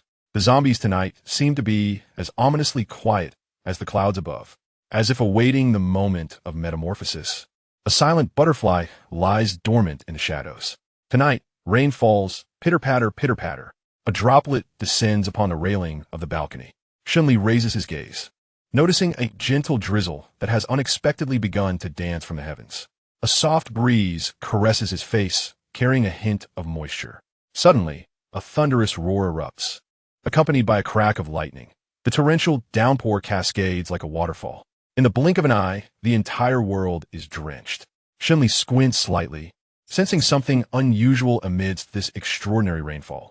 An unknown energy seems to permeate the air. Bang! Beneath the deluge, a piercing sound of shattering glass breaks the stillness. Shen Li turns towards the noise and witnesses a dark figure plummeting from the opposite building. Upon hitting the ground, it rises with an agility that defies human limitations. Zombies? Before Shen Li can ponder further, the sounds of shattering glass and bodies falling echo in a relentless chorus. One after another, zombies emerge from the building, as if driven by madness, scrambling into the curtain of rain. It is as though something more alluring than flesh and blood beckons them within the droplets. What astonishes Shen Li further is that upon entering the rain, these zombies gradually close their eyes, their faces contorting into expressions of grotesque enjoyment. This rain possesses an enigma. Just as this thought flits through his mind, a notification chimes in his ears. Ding! You have absorbed spiritual energy, gaining 1 vitality point. Ding! You have absorbed spiritual energy, gaining 1 vitality point. Spiritual energy? What is this? Ding! Spiritual energy is one of the energies that roam the universe, capable of aiding in biological evolution. Shen Li's expression shifts slightly. So, those zombies are absorbing the spiritual energy from the world to complete their evolution? It seems to validate his suspicions. He observes the throng of zombies below, undergoing visible transformations at an astonishing pace. Their hair falls away, skin rapidly decomposes, claws turn black and elongate, while their mouths sprout dagger-like teeth, with lips stretching grotesquely to their ears. Simultaneously, the muscles of these zombies darken to a deep hue, forming sleek, streamlined curves reminiscent of the most formidable athletes, harboring an unsettling explosive power. Zombie 20 is approaching the battlefield. Yet at that moment, Shen Li's thoughts are not on the transformation of the zombies. Recognizing the advantages of spiritual energy, he hastens to awaken the oblivious Chen Yuhan. Wake up. Come with me into the rain. Chapter 29. Absorbing the spiritual rain. After rousing Chen Yuhan, Shen Li swiftly leads her to the rooftop of Building 16. In mere minutes, the torrential rain had transformed the cement ground into a myriad of puddles of varying sizes, a testament to the ferocity of the downpour. System. Will humans suffer any adverse effects from this rain?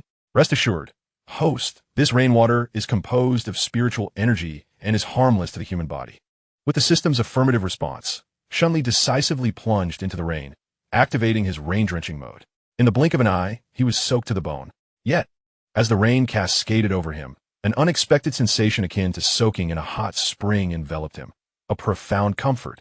Soon after, a series of system notifications echoed in his ears. The frequency markedly accelerated from once every 3 seconds to nearly once per second. Ding! You have absorbed a trace of spiritual energy, vitality points 1. Ding! You have absorbed a trace of spiritual energy, vitality points 1. How fortunate I am to have the wisdom to embrace the rain. Listening to these notifications, a smile crept across Shen Li's face. The thrill of receiving something for nothing is truly unparalleled. If only this rain could last a little longer. Wouldn't I become invincible? He muted the repetitive notifications and turned to Chen Yuhan, who was also drenched, and inquired, Yuhan, do you feel any changes in your body? Huh. I feel that the rain is warm against my skin, but otherwise, not much. Upon hearing her response, Shen Li suddenly recalled a question he had overlooked. System. Can ordinary humans absorb the spiritual energy in this rain? They require a technique to absorb spiritual energy. Otherwise, they can only passively absorb it. However, remaining in an environment rich in spiritual energy will gradually enhance an ordinary person's constitution. A technique? This was the first time Shen Li had encountered such a term, sparking his curiosity. System, what is a technique? How can one acquire it? A technique is a mystical practice that guides the energy of heaven and earth into the body to strengthen oneself. The host can accumulate vitality points to exchange for it in the system mall. However, your current permissions are insufficient to access the mall. A mall? Shen Li quickly pressed on. What are the requirements to unlock the system mall? Ding! The host must reach level 10 and accumulate over 10,000 vitality points. Level 10? 10,000 vitality points? That does not seem too far off. Shen Li pondered. He was currently at level 9, and this range should elevate him to level 10. The 10,000 vitality points might pose a challenge, but it shouldn't take too long. As these thoughts swirled in his mind, he found himself quietly anticipating what treasures the system mall might hold. Shen Li, look, it seems the power is out in our community. At that moment, Chen Yuhan suddenly tugged at him, pointing towards the opposite building. Shen Li turned to look, and indeed, the several households that had previously glowed with a faint light were now completely shrouded in darkness. Gazing into the distant city, it too was shrouded in profound darkness. Had there truly been a power outage? This was troubling. Suddenly, Shen Li recalled something, his expression shifting dramatically as he hurried under the eaves to retrieve his phone, which he had left there. Upon activating the screen, he was met with the stark notification of no signal. Damn! Shen Li cursed silently, his countenance darkening further. Now, his connection with his family had been irrevocably severed, intensifying his anxiety.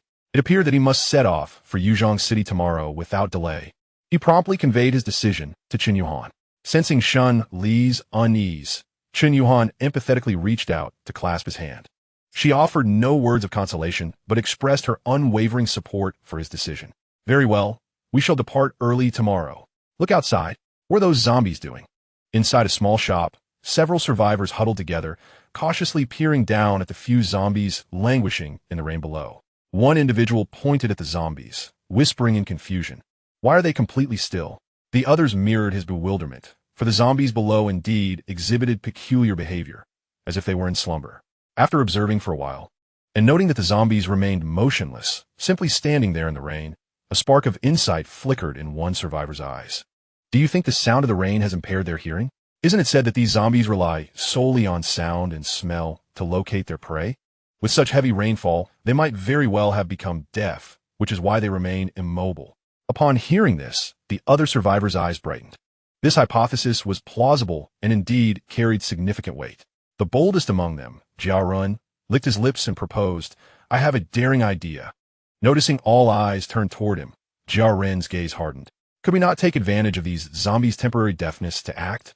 There are only 4 downstairs, and we have 5 people.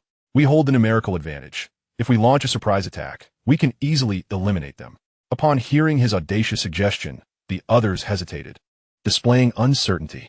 Seizing the moment, Jiao Ren pressed on. With the rain being so loud, the other zombies surely won't notice us. As long as we exercise caution, we can avoid attracting their attention. This is a once-in-a-lifetime opportunity. He paused, scanning the faces of his companions and seeing their resolve wavering. He presented the greatest temptation. Do you not desire the zombie crystal cores? At the mere mention of the term, the survivors exchanged glances, their eyes igniting with fervor. By now, who remained unaware of the significance of crystal cores. That was the key to granting them extraordinary power. Damn it, let us do it. After reaching a consensus, they each armed themselves with suitable weapons. Against the heavy downpour, under Jiao Ren's leadership, they cautiously approached the group of zombies. To their surprise, the process of nearing them was smoother than they had anticipated. They found themselves behind the zombies, which remained utterly oblivious to their presence. Jiao Ren exchanged a knowing glance with his companions and then raised the kitchen knife, lunging fiercely at one zombie, exerting all his strength to strike at its neck. Simultaneously, the other survivors launched their attacks on the remaining zombies, all targeting the necks, the most vulnerable part of the undead. Yet, the zombies before them remained blissfully unaware. Had they succeeded? A flicker of excitement sparked in Jiao Ren's eyes. Although the knife had yet to connect, he was confident that this strike would sever the zombie's neck decisively, perhaps even decapitating it. He envisioned the crystal core beckoning to him. The door to the extraordinary flung open wide. However, the unexpected occurred in the next moment. With a dull thud, the kitchen knife struck the zombie's neck.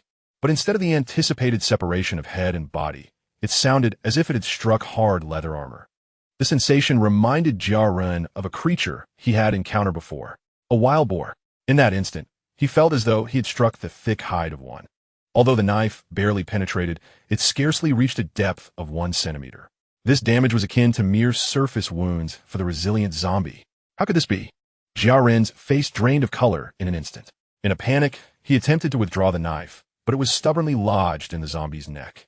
A furious roar erupted, and as terror gripped Jiao Ren's expression, the zombie's eyes snapped open. Unbeknownst to him, the once lifeless, pure white eyes had vanished, replaced by a pair of blood-red orbs radiating cruelty, savagery, and madness. Jiao Ren wanted to turn and flee, but the next moment, a pitch-black claw pierced through his chest, spilling forth a torrent of crimson.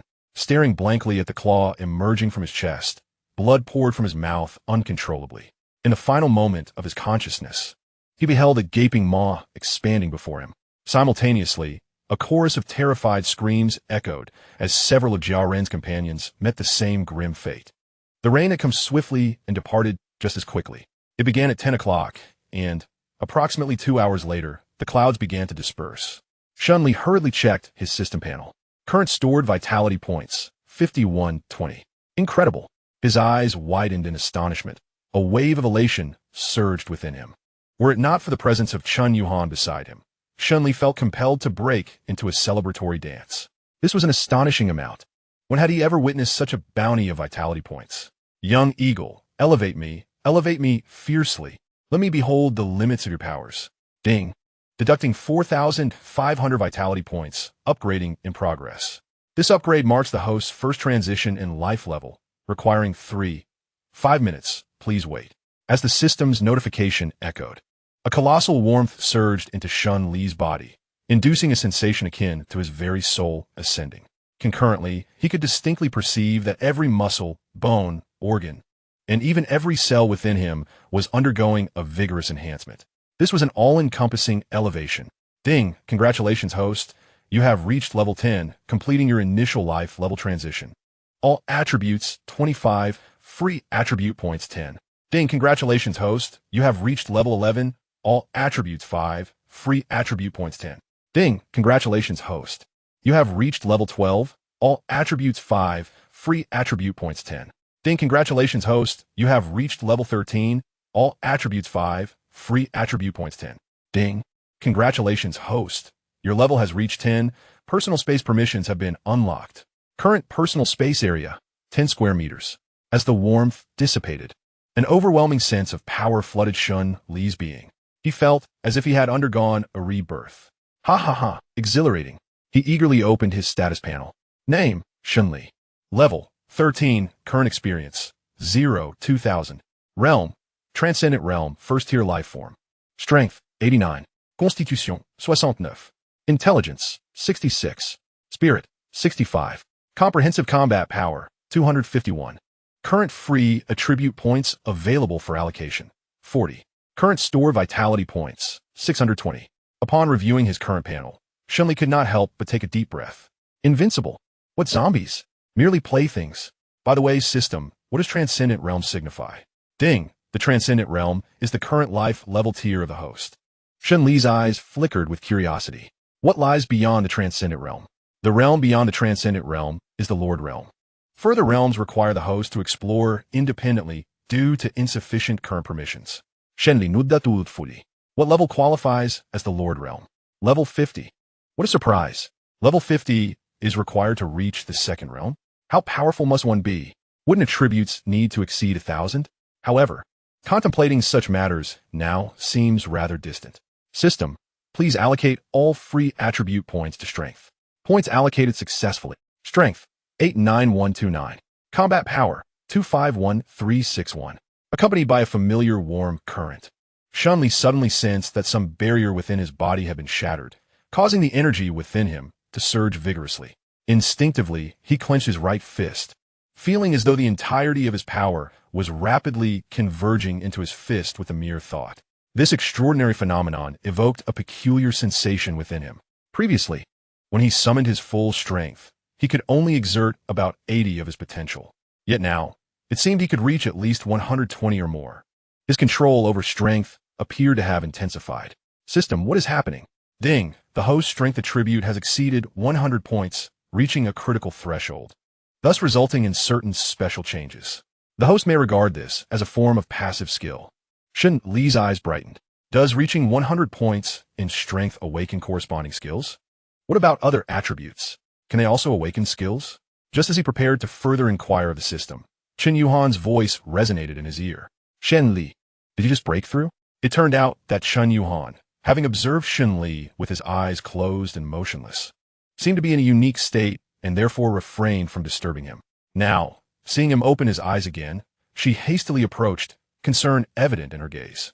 Little did she know that a system resided within Shen Li. Gazing into the caring eyes of his beloved, Shen Li momentarily set aside his curiosity about the system, planning to wait until they returned home to inquire further. At that moment, he noticed that Chen Yuhan's aura seemed considerably stronger than before. A flicker of surprise and delight crossed his face. Yuhan, have you broken through to level 1? Shen Yuhan's beautiful eyes curved into a mischievous smile. Hee. I wanted to surprise you, but I didn't expect you to discover it first. Shen Li was genuinely astonished. She truly had broken through to level 1? He understood that ordinary people could not actively absorb the spiritual energy from rainwater, only passively absorbing a meager amount. Yet, his wife had managed to transcend to level 1 evolutionary on her own, aided by that scant spiritual energy. It appeared her cultivation talent was not to be underestimated. He instinctively glanced at Shen Yuhan's current attributes. Shen Yuhan, Realm, level 1 evolutionary. Strength, 30. Constitution, 30. Combat power, 30. Her attributes had nearly doubled. This enhancement was quite significant. As for combat power, it was better left unmentioned. There was simply no comparison to his own. To avoid undermining her confidence, Shen Li wore an approving expression. My Yuhan is truly remarkable. Chapter 31, Diverse Paths of Attribute Growth. Upon returning to room 602, Shen Li instructed Shen Yuhan to rest while he settled in the living room to further contemplate the changes following his upgrade. Little Eagle, are you there? Yes, Master. I wish to inquire, since a power level of 100 results in a special transformation, will reaching 100 in other attributes also induce changes? Ding, indeed, Master. Each attribute's enhancement represents a unique path of growth, naturally leading to distinct transformations. A glimmer of excitement sparkled in Shen Li's eyes. Could you elaborate? This time, the system surprisingly provided a thorough explanation. Regarding the power attribute, once the host's attribute reaches a critical threshold, it will grant a more refined mastery over the inner strength. And upon reaching a certain level, the host will be able to externalize this power, forming a protective aura capable of long-range strikes, ultimately achieving the ability to shatter mountains and even rupture the void. As for the physique, upon reaching a certain level, one can gain extraordinary abilities such as overcoming physical barriers, traversing the air, bodily regeneration, and even blood rebirth. In terms of intelligence, attaining a certain level will allow the host to harness the forces of nature and manipulate laws for combat. Concerning the mental attribute, it will empower the host's will, enabling them to project mental energy to attack adversaries. Shen Li listened, his eyes gleaming with anticipation. Goodness, it seems that reaching a certain level in each attribute is remarkably potent. There are numerous special abilities that intrigue me, such as the power of aerial traversal. Who wouldn't desire the ability to fly? He couldn't help but inquire, System, at what physique level can one attain the ability to fly? Ding. A physique level of 1,000 is required for aerial traversal. 1,000 points? Shen Li's lips twitched as he glanced at his current physique attribute, 69 points. It seemed that achieving this feat was not in the immediate future. Having settled his curiosity, Shen Li shifted his focus to his personal space. After reaching level 10, the system had unlocked the permissions for this space. Unlike the system's space, it permits the free storage and retrieval of any non-living items, with time within the space remaining static. Whatever is stored retains its form upon removal. This was precisely the solution to Shen Li's pressing concern, supplies. He had been troubled by a lack of storage for his resources. With a personal space, his upcoming journey to Yuzhong City would be significantly more convenient. He opened his personal space, discovering a rectangular area measuring 2 by 2 by 25 meters, roughly the size of a bathroom. Shen Li couldn't help but furrow his brow. Is this space not a trifle too small? System, can this space be upgraded? You may consume vitality points to upgrade it. Every 10,000 vitality points will expand it by 1 cubic meter. Shen Li resolutely abandoned the notion of upgrading. A mere 10,000 points of vitality only expanded the space by 1 square meter. Such an exorbitant price. 10 cubic meters would suffice. He could make do with that. After closing the system interface, Shen Li lit a cigarette, his mind commencing to ponder another matter. Tomorrow, he intended to accompany Chen Yuhan to Yuzhong City. Situated in the neighboring Xizjiang province, Yuzhong City was over 400 kilometers away from Yuhang City in a straight line, necessitating careful planning of their route and mode of transportation. After all, this was not the pre-apocalyptic era when a high-speed train could whisk them away effortlessly. Shen Li absent-mindedly tapped his fingers against the armrest of the sofa, a contemplative expression gracing his face. The quickest route from Yuhang City to Yuzhong, naturally, would be by airplane. However, that avenue was evidently impractical. As for maritime travel, that was even less feasible. Who knew how many mutated creatures lurked in the seas now? Encountering a monster while at sea would be truly dire. Invoking the heavens without a response, and the earth yielding no aid. Thus, it seemed the only options left were to use some form of transportation or walk. But to walk 400 kilometers? Shen Li dismissed that thought almost instantly. By the time he reached Yuzhong City, the yellow flowers would likely have withered. What lay before him was, in fact, only one viable path, driving to Yuzhong City. However, the prospect of traversing 400 kilometers was daunting. Setting aside the dangers that might arise along the way, the obstacles encountered en route posed an uncertain challenge. Ultimately, Shen Li resolutely decided to take the highway to Yuzhong City. Compared to national roads, the conditions on the highway would undoubtedly be simpler. The likelihood of encountering a horde of zombies would also be significantly reduced. Although the traffic on the highway was substantial, Shen Li already had a strategy in mind: a motorcycle. Riding a motorcycle on the highway would ensure a smooth journey. However, finding a motorcycle posed its own challenge. In these times, motorcycles were indeed a rare sight. On the third day of the apocalypse, before dawn, Shen Li and Qin Yuhan sat down for breakfast, preparing for their journey ahead. Upon hearing Shen Li's plan, Qin Yuhan could not help but widen her beautiful eyes in surprise. After a considerable pause, she realized that Shen Li's idea was, in fact, quite sound. Compared to driving, a motorcycle would undoubtedly offer greater agility and face fewer restrictions from road obstructions. But where could they find a motorcycle? Qin Yuhan furrowed her brow, and after a moment, her eyes suddenly brightened. I just remembered. My uncle has a motorcycle at his house, which my cousin bought 6 months ago for fun, but it has been left untouched at home since then. Perhaps we could check at my uncle's place. Shen Li's eyes lit up. Is your uncle's house far away? Qin Yuhan replied with delight. Not far. Just beyond the Xinhu Villa district lies a mere 2 kilometers away. Furthermore, there is a highway entrance not far from there, allowing us to access the expressway directly. Shen Li was instantly elated. Was this not a fortunate convenience for him? Just as he was about to speak, he suddenly noticed a change in Qin Yuhan's expression, which had turned somewhat troubled. Yuhan, what is the matter? He inquired. With a hint of concern in her tone, Qin Yuhan replied, I wonder how my uncle and the others are faring right now. It seemed this young lady was also worried about her family. Shen Li gently ruffled her hair, offering reassurance. Do not fret. Did you not speak with your uncle yesterday? They are currently in the capital, perhaps even safer than us at this moment. Previously, he had learned from Qin Yuhan that her uncle and his family had traveled to the capital a few days ago and were not in Yuhang City at all. Even if he wished to assist, he could do nothing. He could only hope for their good fortune. Qin Yuhan appeared to understand that worrying was futile, and she tucked away her anxieties, flashing Shen Li a sweet smile. I'm fine. Let us hurry and pack our things. We'll set off as soon as dawn breaks. By the way, Yuhan, make sure to gather everything you wish to bring. I will perform a magic trick for you. After breakfast, Shen Li spoke mysteriously. What kind of magic trick? Qin Yuhan asked, intrigued. Just pack everything up. Remember to take your clothes and such, he replied. Hearing this, Qin Yuhan, with a skeptical expression, began to gather her belongings as Shen Li had instructed. Clean clothes and necessary supplies piled up to fill nearly half of the living room. Now, it was time to witness a miracle. Shen Li chuckled and waved his hand. In an instant, the heap of supplies vanished without a trace. Chapter 32, Departure and Slaying Zombies. What?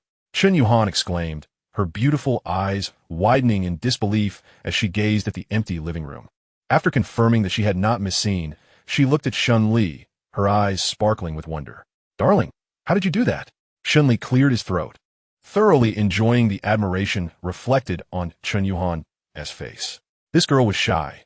She usually called him by his name, so getting her to call him darling was quite a challenge.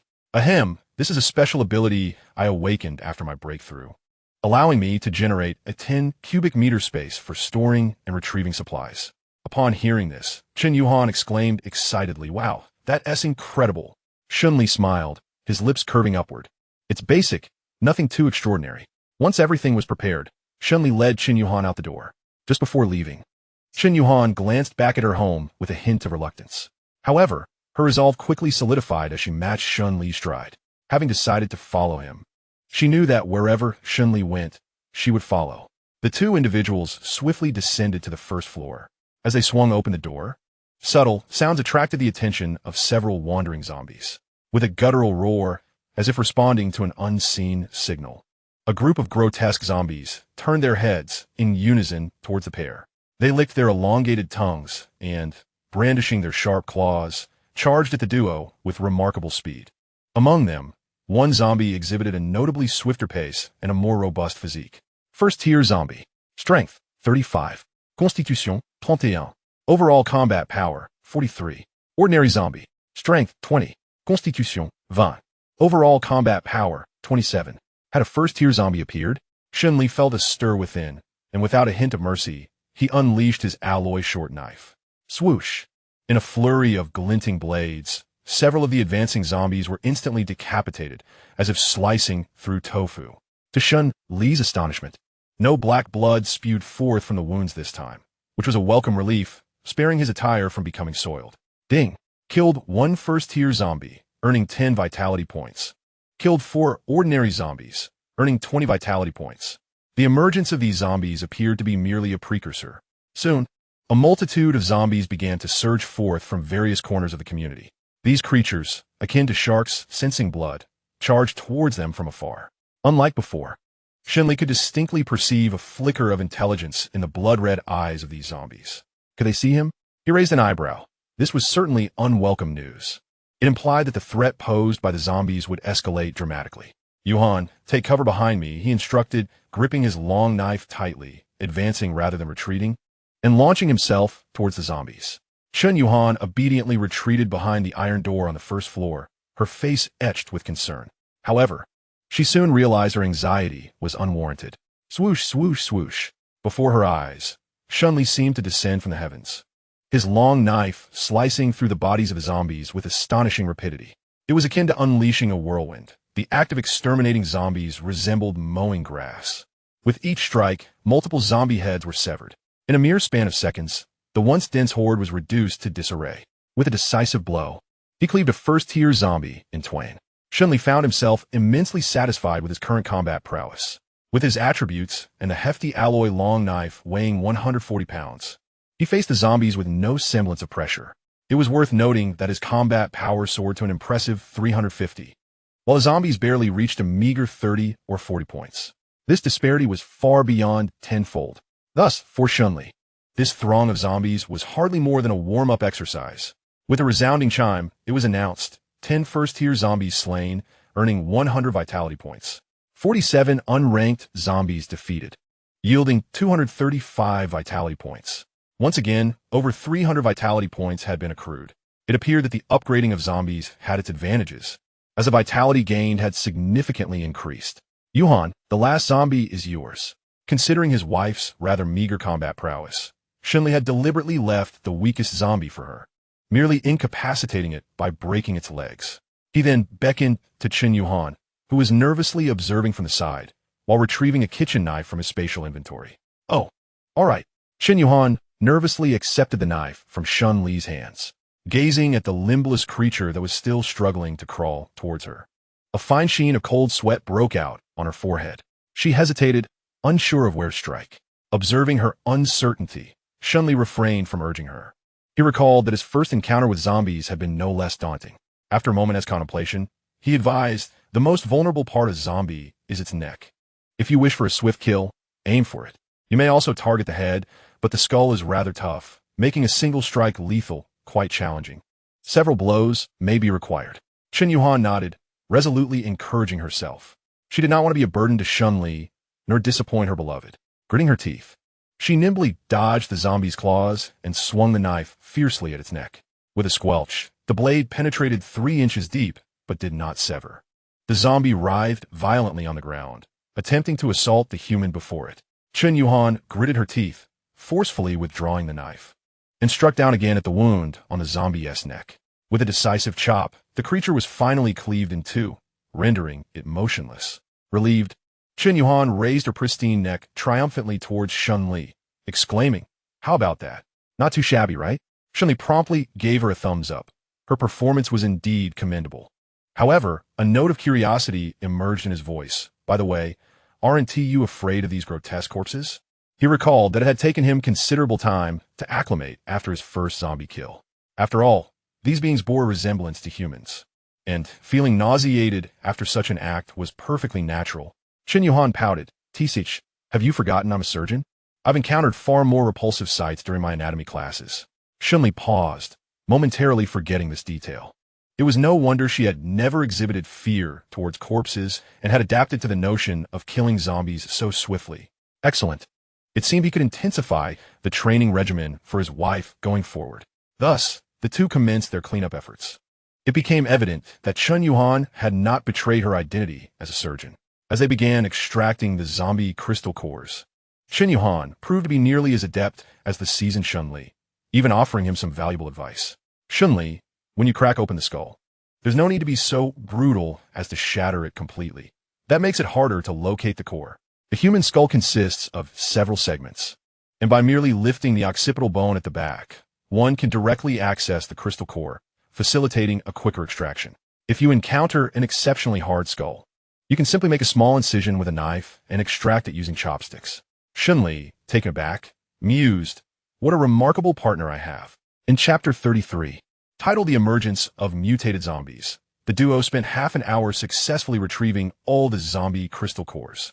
They amassed a total of 11 first-tier cores and 51 unranked cores. With time pressing, Shen Li opted not to have Chen Yuhan consume a first-tier core, instead collecting all the cores to exchange for energy points.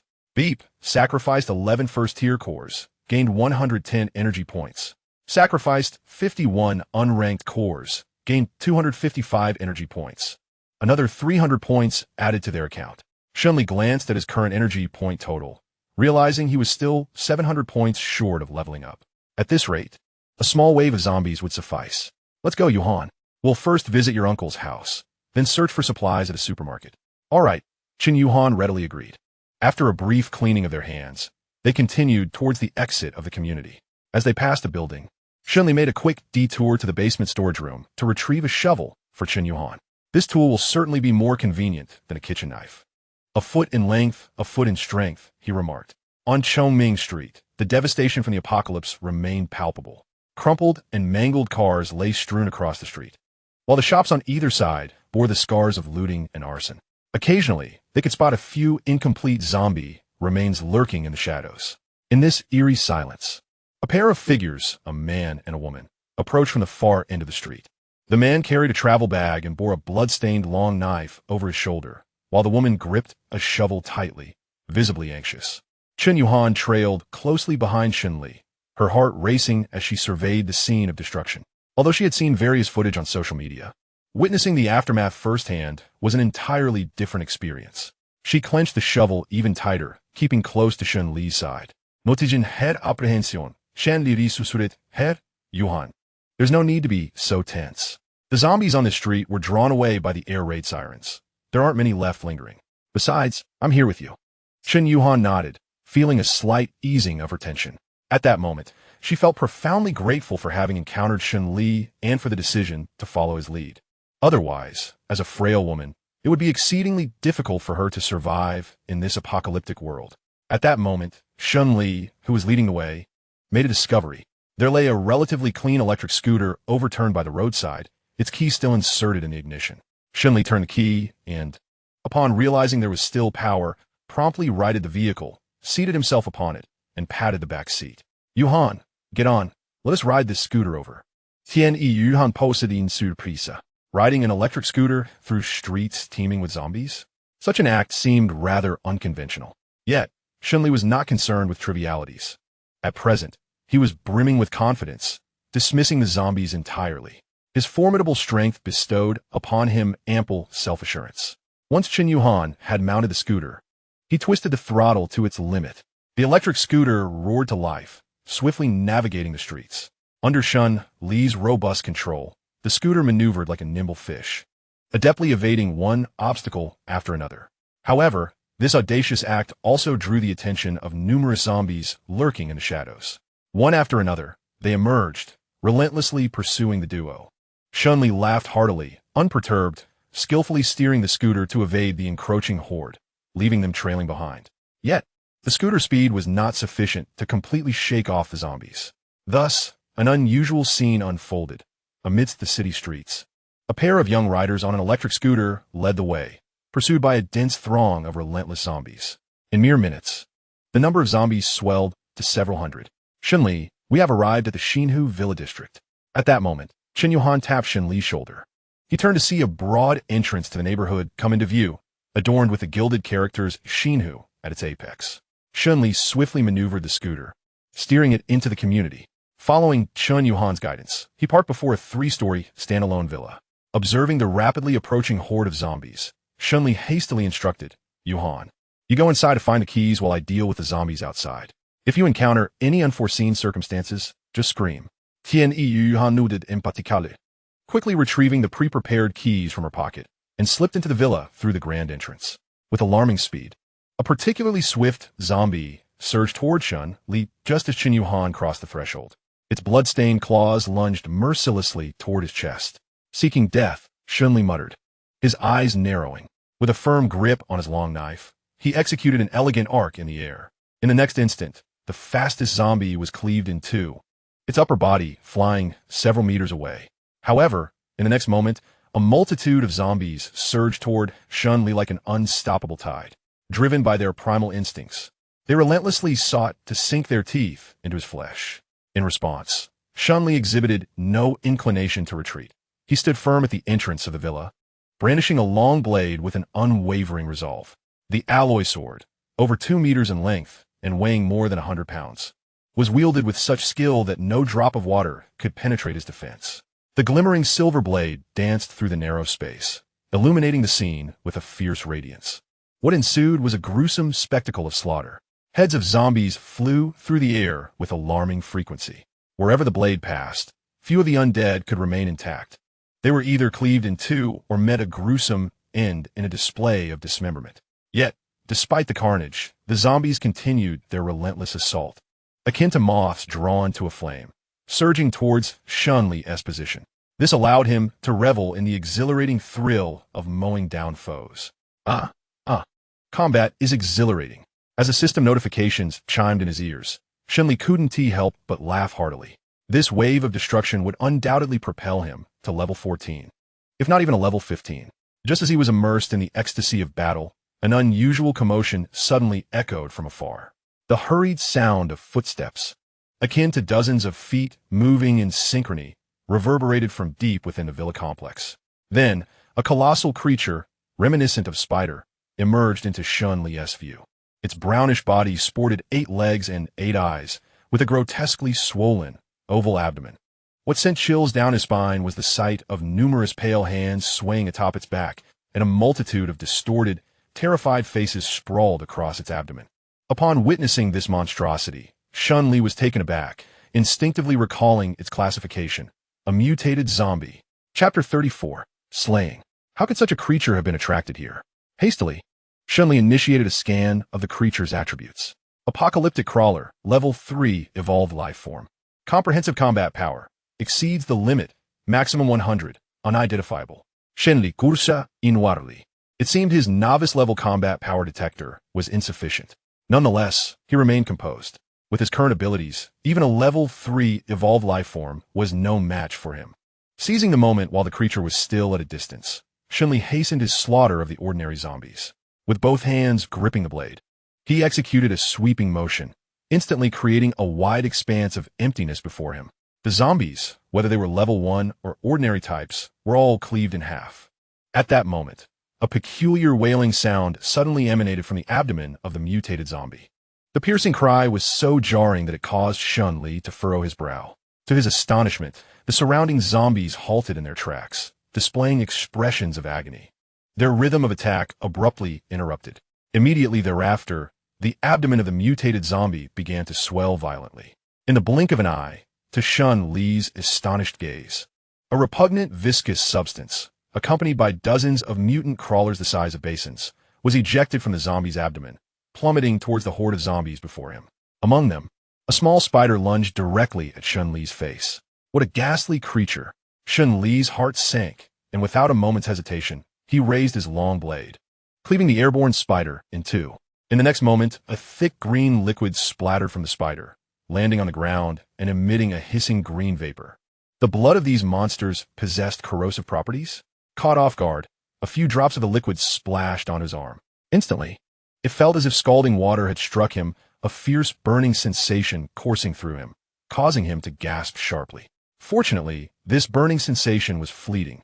Shen Li hastily examined the wound, discovering several distinct red spots on his arm. Damn it! Thankfully, his constitution was robust. Had a normal person been in his place, they might have suffered a gaping hole. Meanwhile, with the emergence of the mutated zombie, the zombies themselves were experiencing dire misfortune. Small spiders ferociously ascended the bodies of the zombies, their fangs ruthlessly sinking into their skulls. In mere moments, 7 or 8 zombies lay sprawled on the ground, their heads nearly devoured. The third-level mutated creature charged into the throng of zombies like a tiger among sheep, indulging in a feast, voraciously consuming the zombies' heads. The zombies, seemingly instinctively hostile towards these mutants, struggled and resisted, momentarily neglecting the presence of Shen Li before them. Shen Li, I have acquired the key. At that moment, from within the villa behind him, Chen Yuhan's voice rang out with excitement. Shen Li quickly replied, Yuhan, stay hidden and silent.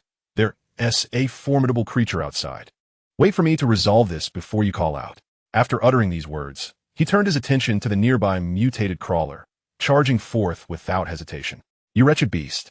Attempting to claim my kill? I shall deal with you first. He swung his long blade, carving a bloody path as if mowing grass. Any zombie or mutant that stood in his way was severed in two. His approach swiftly caught the attention of the mutated creature, whose 8 green eyes fixated on Shen Li, revealing a palpable greed. In the next instant, it abandoned its previous meal, rushing straight for Shen Li. A confrontation between man and mutant loomed ahead.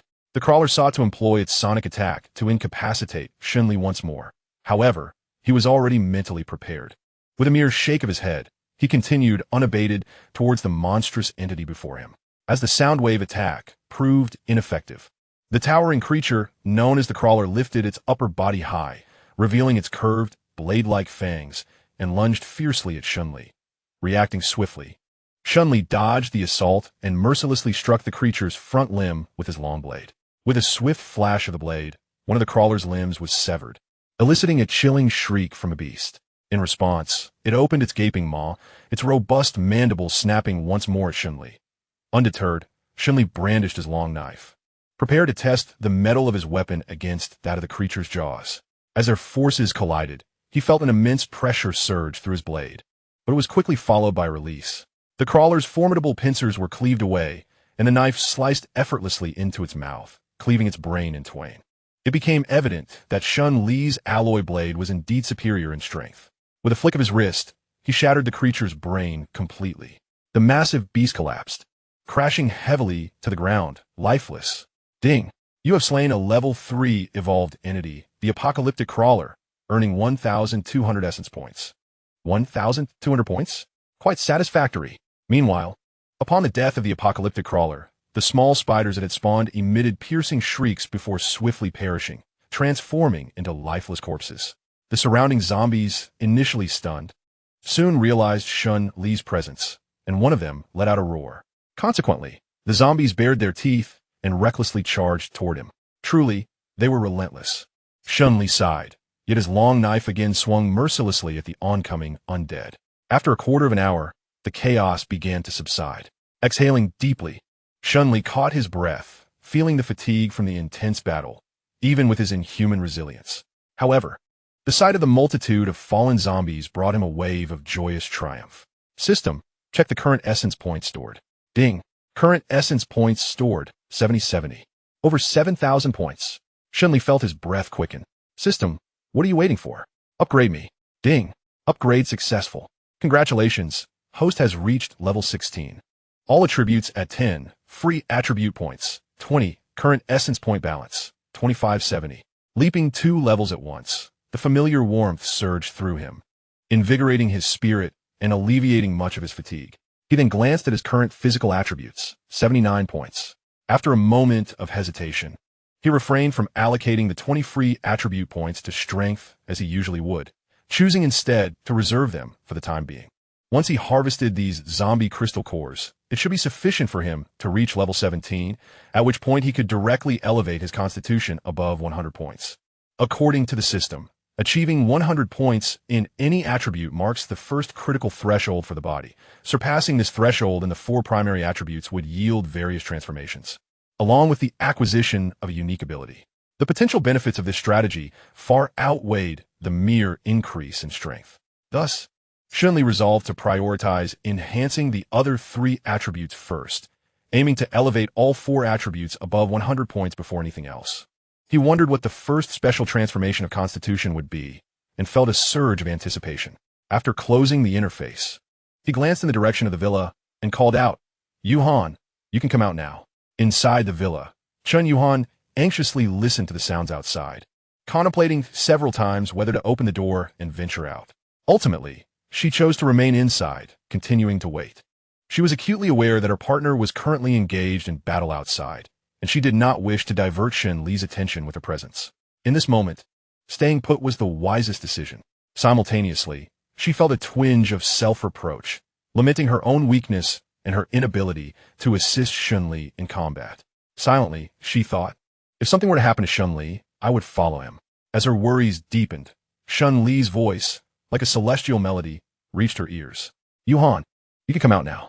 Upon hearing his voice from outside, Chun Yuhan's expression brightened, and she exhaled with relief as she quickly opened the door. Before her lay a gruesome scene filled with the corpses of zombies and a spider-like monster, all severed into pieces, painting the villa in a nightmarish tableau. However, Chun Yuhan had no time to dwell on the horrific sight. She rushed to Shen Li's side to check for any injuries. "I'm fine. Just a bit of dirt on my clothes." Shen Li waved his hand dismissively, indicating he was unscathed, yet he did not resist her examination. He understood that her concern was a manifestation of her care for him. After meticulously inspecting Shen Li and confirming that he bore no wounds, Chun Yuhan sighed heavily in relief, replaced by a look of admiration. "Husband, you're truly amazing." Clearing his throat, he playfully cautioned, "Just the basics, no need to exaggerate." After a brief moment of jest, Shen Li instructed Chun Yuhan to start digging for crystal cores while he approached the corpse of a large spider. He pondered the value of this creature's crystal core. It must be said, the sight of this monster was indeed rather unsettling, particularly the horrifying human faces that adorned its abdomen. He could only wonder how such a grotesque feature had come to be.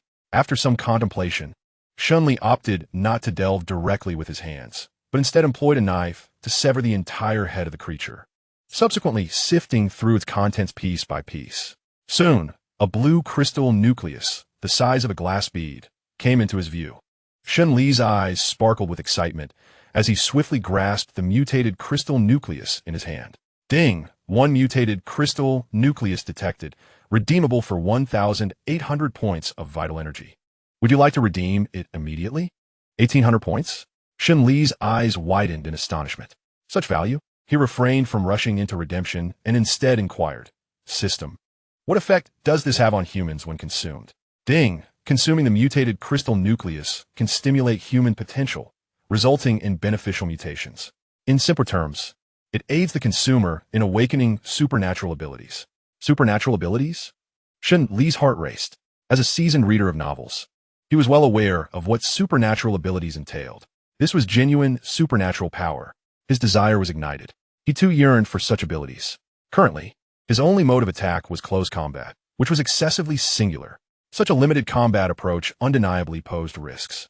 For instance, had he encountered a stronger corrosive fluid within the mutated zombie today, he could have faced severe consequences. Thus, Shen Li eagerly inquired, "System, would it be beneficial for me to consume this?"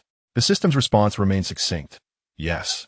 Absorbing the mutated crystal nucleus will allow the host to activate a special ability ahead of time." Upon hearing this, Shen Li felt a tinge of disappointment. Merely an early activation? That seemed rather inconsequential. Besides strength, his other 3 attributes were nearing 80 points, not far from 100, only a few levels away. It was merely a matter of a day, sooner or later. In this light, consuming it himself seemed somewhat wasteful. Should he redeem it for vital energy instead? Or perhaps allow Chun Yuhan or Shen Wei to use it? After a moment's reflection, Shen Li decided it would be best for Chun Yuhan to utilize it first. The rarity of the mutated zombie crystal nucleus was self-evident. Even Shen Li was witnessing one for the first time. Redeeming it for vital energy would be the height of foolishness. Moreover, with Chun Yuhan accompanying him to Yuzhong City, the dangers they might encounter were unpredictable. Enhancing her self-defense capabilities was imperative.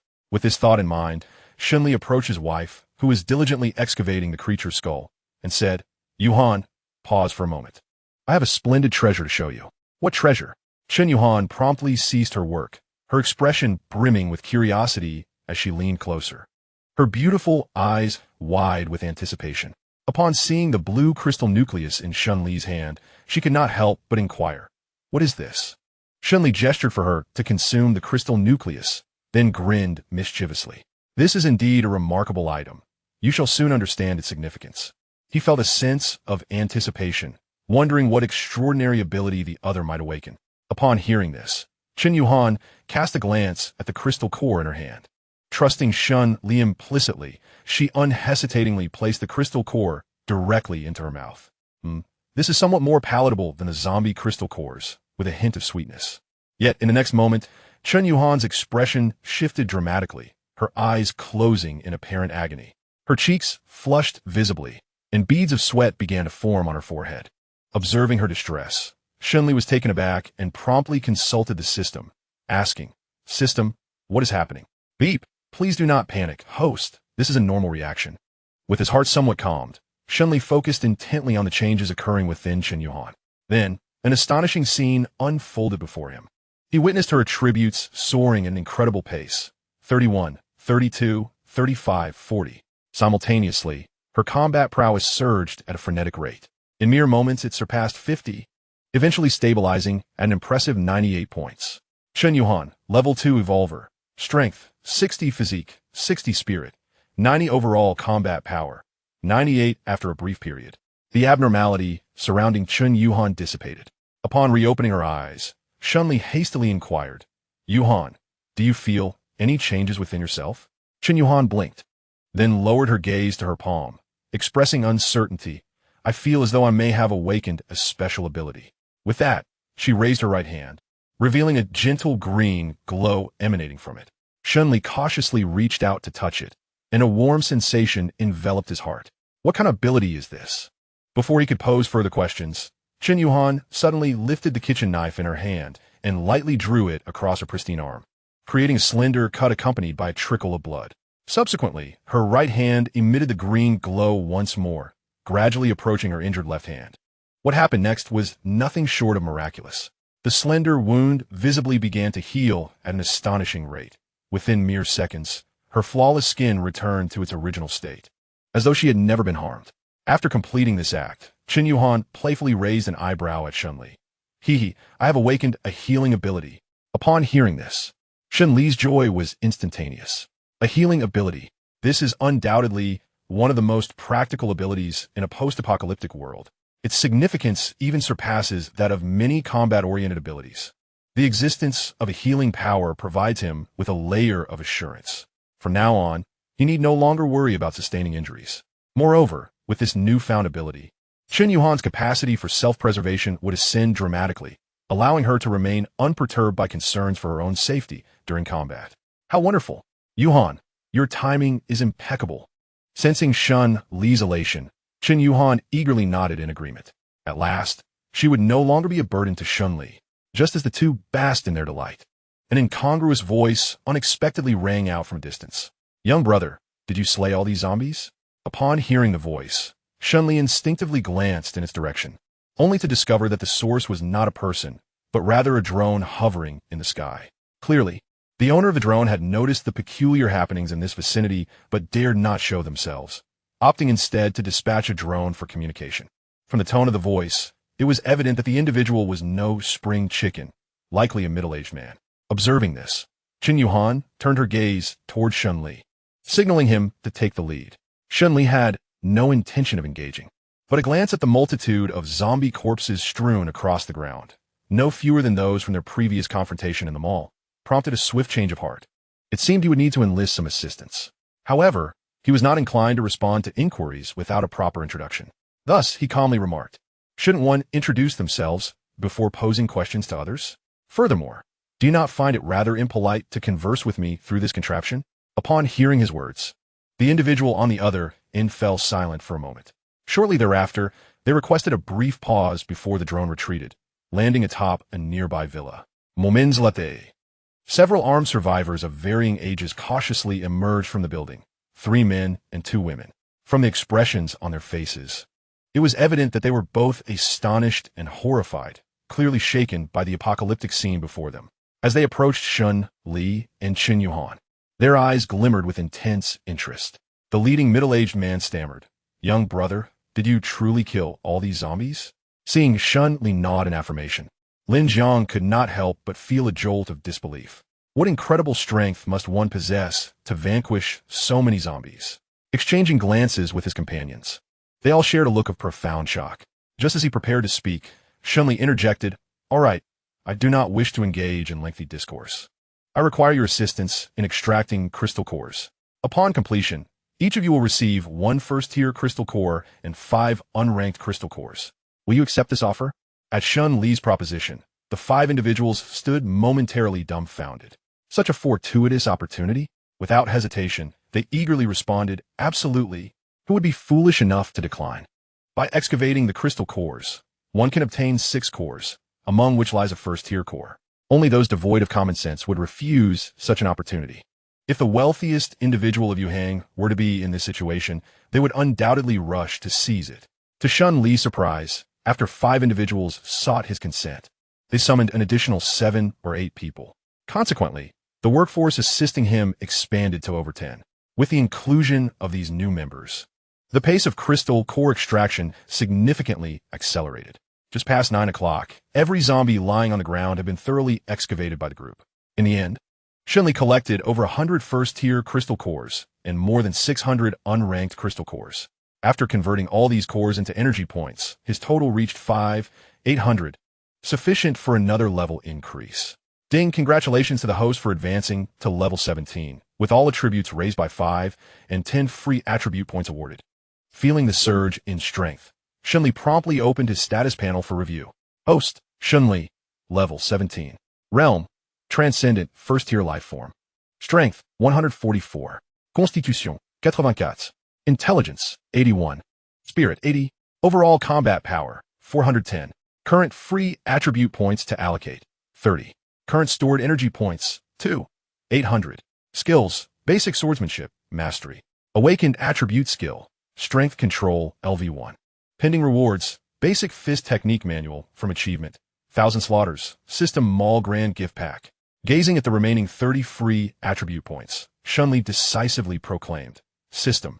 Allocate 16 points to Constitution and distribute the remainder to Intelligence. Ding! Allocation successful. Constitution, 100. Intelligence, 95. Combat power, 490. As the notification of successful allocation echoed, Shen Li felt his constitution surge to 100 points, immediately accompanied by a wave of heat coursing through his body, as if some limitations had been shattered once more. Ding! Congratulations to the host on breaking through the critical threshold of constitution, awakening skill, life enhancement. Life enhancement. The host's vitality will experience a substantial increase. Shen Li took a moment to assess the changes, noticing a marked improvement in the resilience of his skin and an overall defense increase of around 50 points. As for vitality, it was not something easily tested. He certainly could not stab himself to ascertain if he would survive. He could only estimate that perhaps creatures that would have perished from a single stomp now required an extra step. After examining the changes within his body, Shen Li turned his attention to the 2 gifts awaiting collection. System, claim both gifts. Ding! Collection successful. Obtained 1 basic fist technique manual. Would you like to learn it immediately? Upon learning, strength and constitution will permanently increase by 10 points. The system mall is now being activated for you. Ding! The system mall has been successfully opened. You can enter the system interface at any time to purchase items. Once purchased, the items will be sent directly to the system space. Ding! You have received a mall gift pack X1, which contains a 10 discount shopping card and 2 random lottery chances. You may access the system mall to utilize them. Upon hearing the system's notification, Shen Li spoke directly. Use the basic fist technique manual. Having previously utilized a sword technique manual, he was well aware that such resources could significantly enhance his combat prowess in a short time. Naturally, he would seize the opportunity. As his command was issued, Shen Li's consciousness once again entered a peculiar space. Within this realm, he transformed into a robot solely focused on practicing his punches. Summer training in the sweltering heat, winter training in the biting cold. His punching technique was exceedingly simple, almost singular. It was a repetitive cycle. Punch, retract, punch again. Seasons changed. Time passed. Shen Li lost track of how many punches he had thrown. Perhaps it was 10,000, perhaps 1,000,000, or even billions. The concept of time had long since faded from his mind, until one fateful moment, he unleashed another punch. In the realm of existence, there was only my punch. The entire world shattered beneath the might of his fist. Ding. Basic fist technique, learned successfully. Comprehensive combat power, 490630. Power mastery LV1, power mastery LV3. Shen Li opened his eyes, the images in his mind receding instantly, leaving only the profound insights of the transcendent fist technique. He instinctively clenched his fist, a surge of formidable confidence swelling within him. Though he mastered only a single punch, the years of accumulated power behind it, who could withstand it? Subsequently, he accessed the system panel once more and opened the newly launched mall feature. Before him lay an infinite array of magnificent goods. Chaotic body refinement technique, emperor-level body refinement skill. Price, 1,000,000,000,000,000,000,000,000. True solar fire, stellar grade treasure. Price, omitted. Star Destroyer battleship, planet-level warship. Price, omitted. Starry Sky Ripper 2 mech, 4th tier intelligent combat mech. Price, omitted. Gazing at the myriad zeros following these prices, Shen Li instantly realized one thing. The system would certainly not squander his money on gambling. In comparison, he was but a pauper. The system brother was truly wealthy. The mall offered an astounding variety of items. However, Shen Li was acutely aware of his own limitations. These items were beyond his current aspirations. Thus, he activated the mall's filtering function, prioritizing items from Tier 0 to Tier 1. Now, the products that appear before him were considerably more reasonable. Chi Decision, a first-tier technique, capable of cultivation to the pinnacle of the transcendence realm. Price, 100,000 essence points. Starry Sky Body Refinement Method, a first-tier body refinement technique, capable of cultivation to the pinnacle of the transcendence realm. Price, 100,000 essence points. Crimson Gold Dagger, a first-tier weapon. Price, 20,000 essence points. Basic Combat Power Detection Device, Combat Power Detection Limit, 10,000. Price, 270,000 essence points. As Shen Li gazed upon these items, he could not help but swallow hard. How he longed to possess them. He then scrolled down and discovered many intriguing items. Gold, common metal.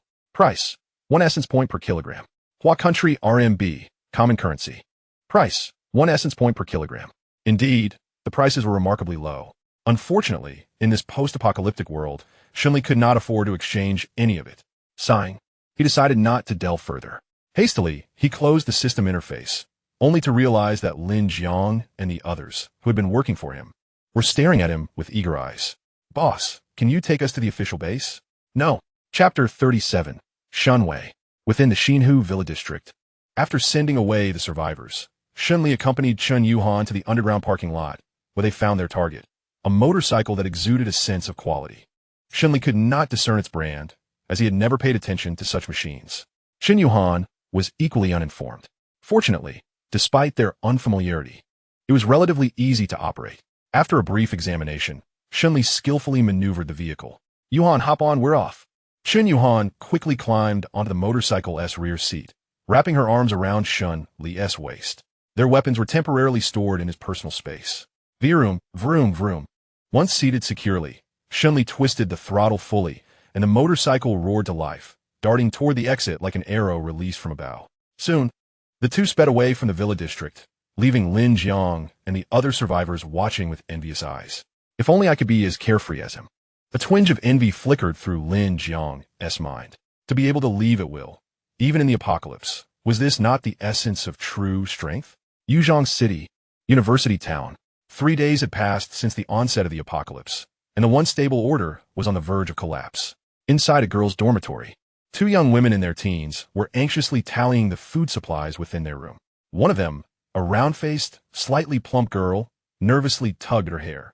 Xiaowei, the supplies we have left will only last us 2 days at most. What shall we do after that? You don't think we'll starve to death here, do you? The girl referred to as Xiaowei was petite and delicately featured, with her hair tied in a single ponytail. A lazy, sleek-furred, gray-black raccoon cat lay comfortably in her arms. Upon hearing her best friend's complaints, Shen Wei's eyes flickered with a hint of concern, but soon transformed into resolute determination. My brother will undoubtedly come to fetch me.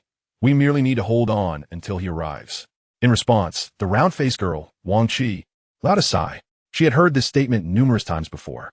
She was well aware that Shen Wei's brother resided hundreds of kilometers away in Yuhang City. Thus, she held no hope in her heart, convinced that Shen Wei's brother could not possibly traverse such a great distance to rescue them. This notion seemed utterly unrealistic. Outside, the streets were infested with zombies, and it was rumored that various mutated creatures roamed freely. Most critically, due to the outbreak of the apocalypse, the transportation systems outside had been irreparably damaged. How could Shen Wei's brother possibly make it here? Unless he were a superhero, covering such an expanse was inconceivable. Perhaps only Shen Wei, in her naivete, could so foolishly place her trust in her brother. However, Wang Qi realized that she could not place their sole hope in Shen Wei's sibling. She must devise a means of self-rescue. Thus she spoke up. "Xiao Wei, yesterday, Senior Li Ting from the Physical Education Department messaged me, inviting us to her location. She promised that if we agreed to come, she would provide us with an abundance of food and even distribute zombie crystal cores. Why don't we go together? The number of zombies in the dormitory building is minimal, and since our dorm is on the 3rd floor, if we traverse from the 7th floor with a bit of caution, we should encounter little danger." Upon hearing this, Shen Wei bit her lip. She was certainly aware that Li Ting was a prominent figure among the girls in their dormitory. With a background in physical education, she had quickly established herself in the early days of the apocalypse, thanks to her physique and courage that rivaled that of the boys. It was said she had single-handedly slain 4 zombies and possessed a considerable number of crystal cores. Now, she was fervently rallying the surviving girls to band together for support. Shen Wei had considered temporarily joining Li Ting's team, but during an incidental encounter before the apocalypse, she had witnessed Li Ting torturing a stray cat, proudly taking photos and posting them online. Consequently, Shen Wei felt an innate distrust towards Li Ting, suspecting that her recruitment of other girls might harbor ulterior motives. She had shared this sentiment with Wang Qi, but her friend appeared to dismiss it. "Xiao Qi, I suspect Li Ting's intentions are far from innocent. Perhaps we should wait a little longer. My brother has advised me never to trust others casually during the apocalypse, although our food supply is dwindling. If we ration it carefully, we can still last a few more days." However, in the face of Shen Wei's earnest entreaties, Wang Qi remained unmoved, and a flicker of impatience began to brew within her. In the face of life-and-death decisions, even blood relatives could become adversaries, let alone the bonds of friendship between 2 young girls. Thus, Wang Qi erupted. She unleashed the fears, anxieties, and discontent that had accumulated over the past few days. "Shen Wei, could you refrain from constantly harboring paranoid delusions? How could Senior Li Ting possibly wish us harm? Furthermore, you incessantly mention your brother, yet he is currently in Yuhang City and cannot come here. He might even perish on the way. So could you cease this daydreaming? I implore you to be more lucid." Shen Wei's expression changed. She did not anticipate that her good intentions would be met with her best friend's grievances. "Xiao Qi, I am only considering safety. How can you say such things to me?" Yet it was evident that Wang Qi, now in an explosive state, was beyond the reach of reason. "I truly believe you are hopeless. Just continue living in your delusions." With that remark, Wang Qi ignored Shen Wei and retreated to her bed, pulling out her phone and engrossing herself in it. Observing this, Shen Wei could only let out a helpless sigh. Her small hand fretfully stroking the tabby cat nestled in her arms, her tone laced with concern. "Xiao Yuanzi, what should I do?" "Meow." The cat, affectionately named Xiao Yuanzi, raised its head and gazed at its owner with innocent eyes before burying its head back to find a comfortable position to rest. Witnessing this demeanor, Shen Wei was instantly filled with irritation. She placed the cat on the table and vigorously rubbed its head with both hands. "Xiao Yuanzi, I've noticed you have been increasingly fond of sleeping these past few days. This simply won't do. You are still young and should be more spirited. Look at other pets. They have evolved. You must strive to do better and protect your owner in the future." Enduring her playful torment, the little creature wore an expression of utter desolation. Meanwhile, unbeknownst to Shen Wei, Wang Qi was conversing with the very senior Li Ting she had mentioned. Due to certain special circumstances, Yuzhong City had not yet experienced a power or internet outage, facilitating their communication significantly. "Senior, I've made up my mind. I plan to come over to your place tonight." A prompt reply followed. "Welcome, welcome.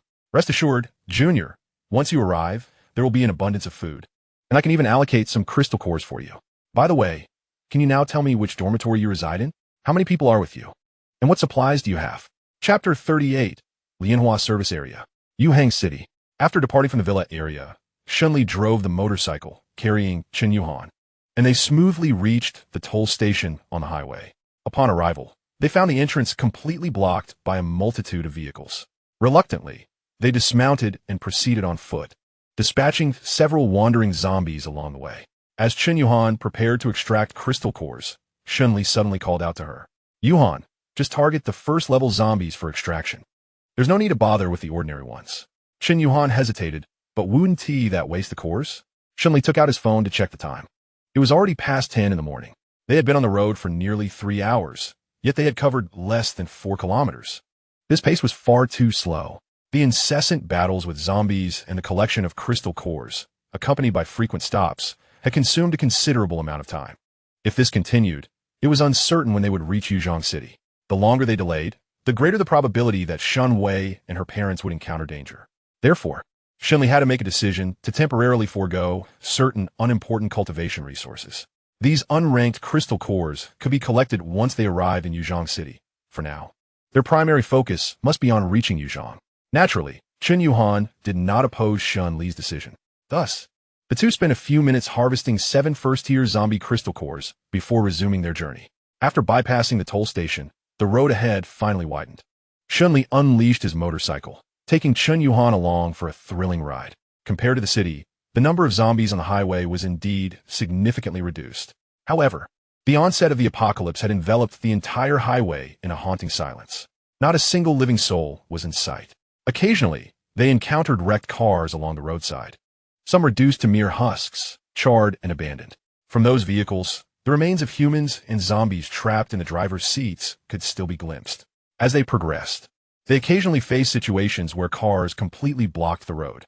In such cases, Shen Li would retract the motorcycle into his space, and the two would navigate over the obstacles on foot before continuing onward. Before long, it was 2 in the afternoon. "Yuhan, how far have we traveled?" Upon hearing Shen Li's inquiry, Chen Yuhan took out her phone, opened a map that had been downloaded at some unknown time, and compared it with the road signs. "We covered approximately 130 kilometers. 130 kilometers? Shen Li calculata." Their speed was barely below 40 kilometers per hour. At this rate, it seemed unlikely that they would reach Yuzhong City before nightfall. However, this was unavoidable. The numerous obstacles on the road and the occasional zombies blocking their path made it impossible to increase their speed. "Let us find a place to rest for a while." Chen Yuhan nodded and then pointed to a sign not far away. "There is a lotus service area just 2 kilometers ahead. We can rest there." Shen Li acknowledged her suggestion and once again focused intently on driving. The road conditions in the apocalypse were perilous, and even he dared not let his guard down. The 2 kilometers distance was not far, and soon the outline of service area came into view. Upon entering the service area, as soon as Shen Li parked the motorcycle, zombies lurking in the corners emerged from various hiding spots. A rough estimate suggested there were 100 or 200 of them. Shen Li cast a glance and discovered that there were no particularly formidable zombies present, only those of the first tier or below. Consequently, he retrieved a weapon from his spatial inventory and tossed a shovel to Chen Yuhan. "Yuhan, I shall not be looking after you this time."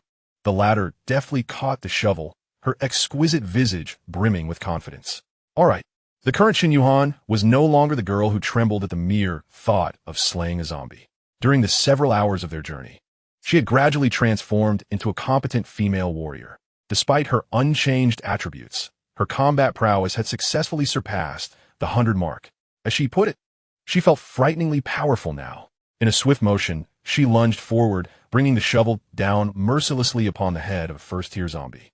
With a resounding thud, the zombie's skull crumpled, and its body was sent flying several meters away, lifeless upon impact. Subsequently, she plunged into the horde of zombies, wreaking havoc like a goddess of war. Observing this, Shen Li naturally refused to lag behind, seizing his long knife and charging into the fray. With attributes akin to a level 4 evolved being and wielding a heavy alloy knife, dispatching zombies was a swift endeavor. Almost every strike felled 3 to 5 zombies. Thus, through their seamless cooperation, in less than 5 minutes, the zombies that had surged from the service area were entirely vanquished. "Yuhan, you gather the crystal cores here while I investigate the service area for supplies. If you encounter any danger, remember to call for me at once." Chen Yuhan nodded, responding, "Be careful. Shen Li gestured an OK sign before striding into the service area with his long knife in hand. Upon entering, he beheld a scene of disarray. Various items were strewn about, benches tossed aside, and the ground stained with blood. However, Shen Li had long since become somewhat immune to such sights.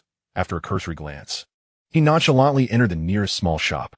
This establishment appeared to sell beverages and prepackaged delicacies. Shen Li was unselective, immediately activating his zero-cost acquisition mode. As long as the packaging was clean, he collected everything into his personal space, soon filling a significant portion of what had previously been a somewhat empty inventory. To Shen Li's delight, he discovered a large freezer at the entrance filled to the brim with zhuahe duck. As a native of Shijiang, indulging in spicy food was almost instinctual. Having spent over a year in Yuhang, his palate had grown weary. The arrival of zhuahe duck provided him a chance to satisfy his cravings. Eagerly, he seized a package, tore it open, and sampled a piece of the duck neck. Excellent. It had not spoiled, likely due to the brief power outage. Thus, Shen Li decisively stored all these prepared foods into his spatial inventory. After completing his errands, he exited the first store with a sense of satisfaction. The service area was quite expansive, featuring 7 or 8 shops selling food and local specialties, which should be ample to fill his space. With this thought in mind, Shen Li entered another shop dedicated to local delicacies, continuing his journey of acquiring items at no cost. Before long, he had thoroughly explored several food shops, and his personal space was brimming with goods. Subsequently, he attended to his personal hygiene and strolled leisurely outside while puffing on a cigarette. However, when he glanced in the direction where Chun Yuhan was situated, his expression changed dramatically.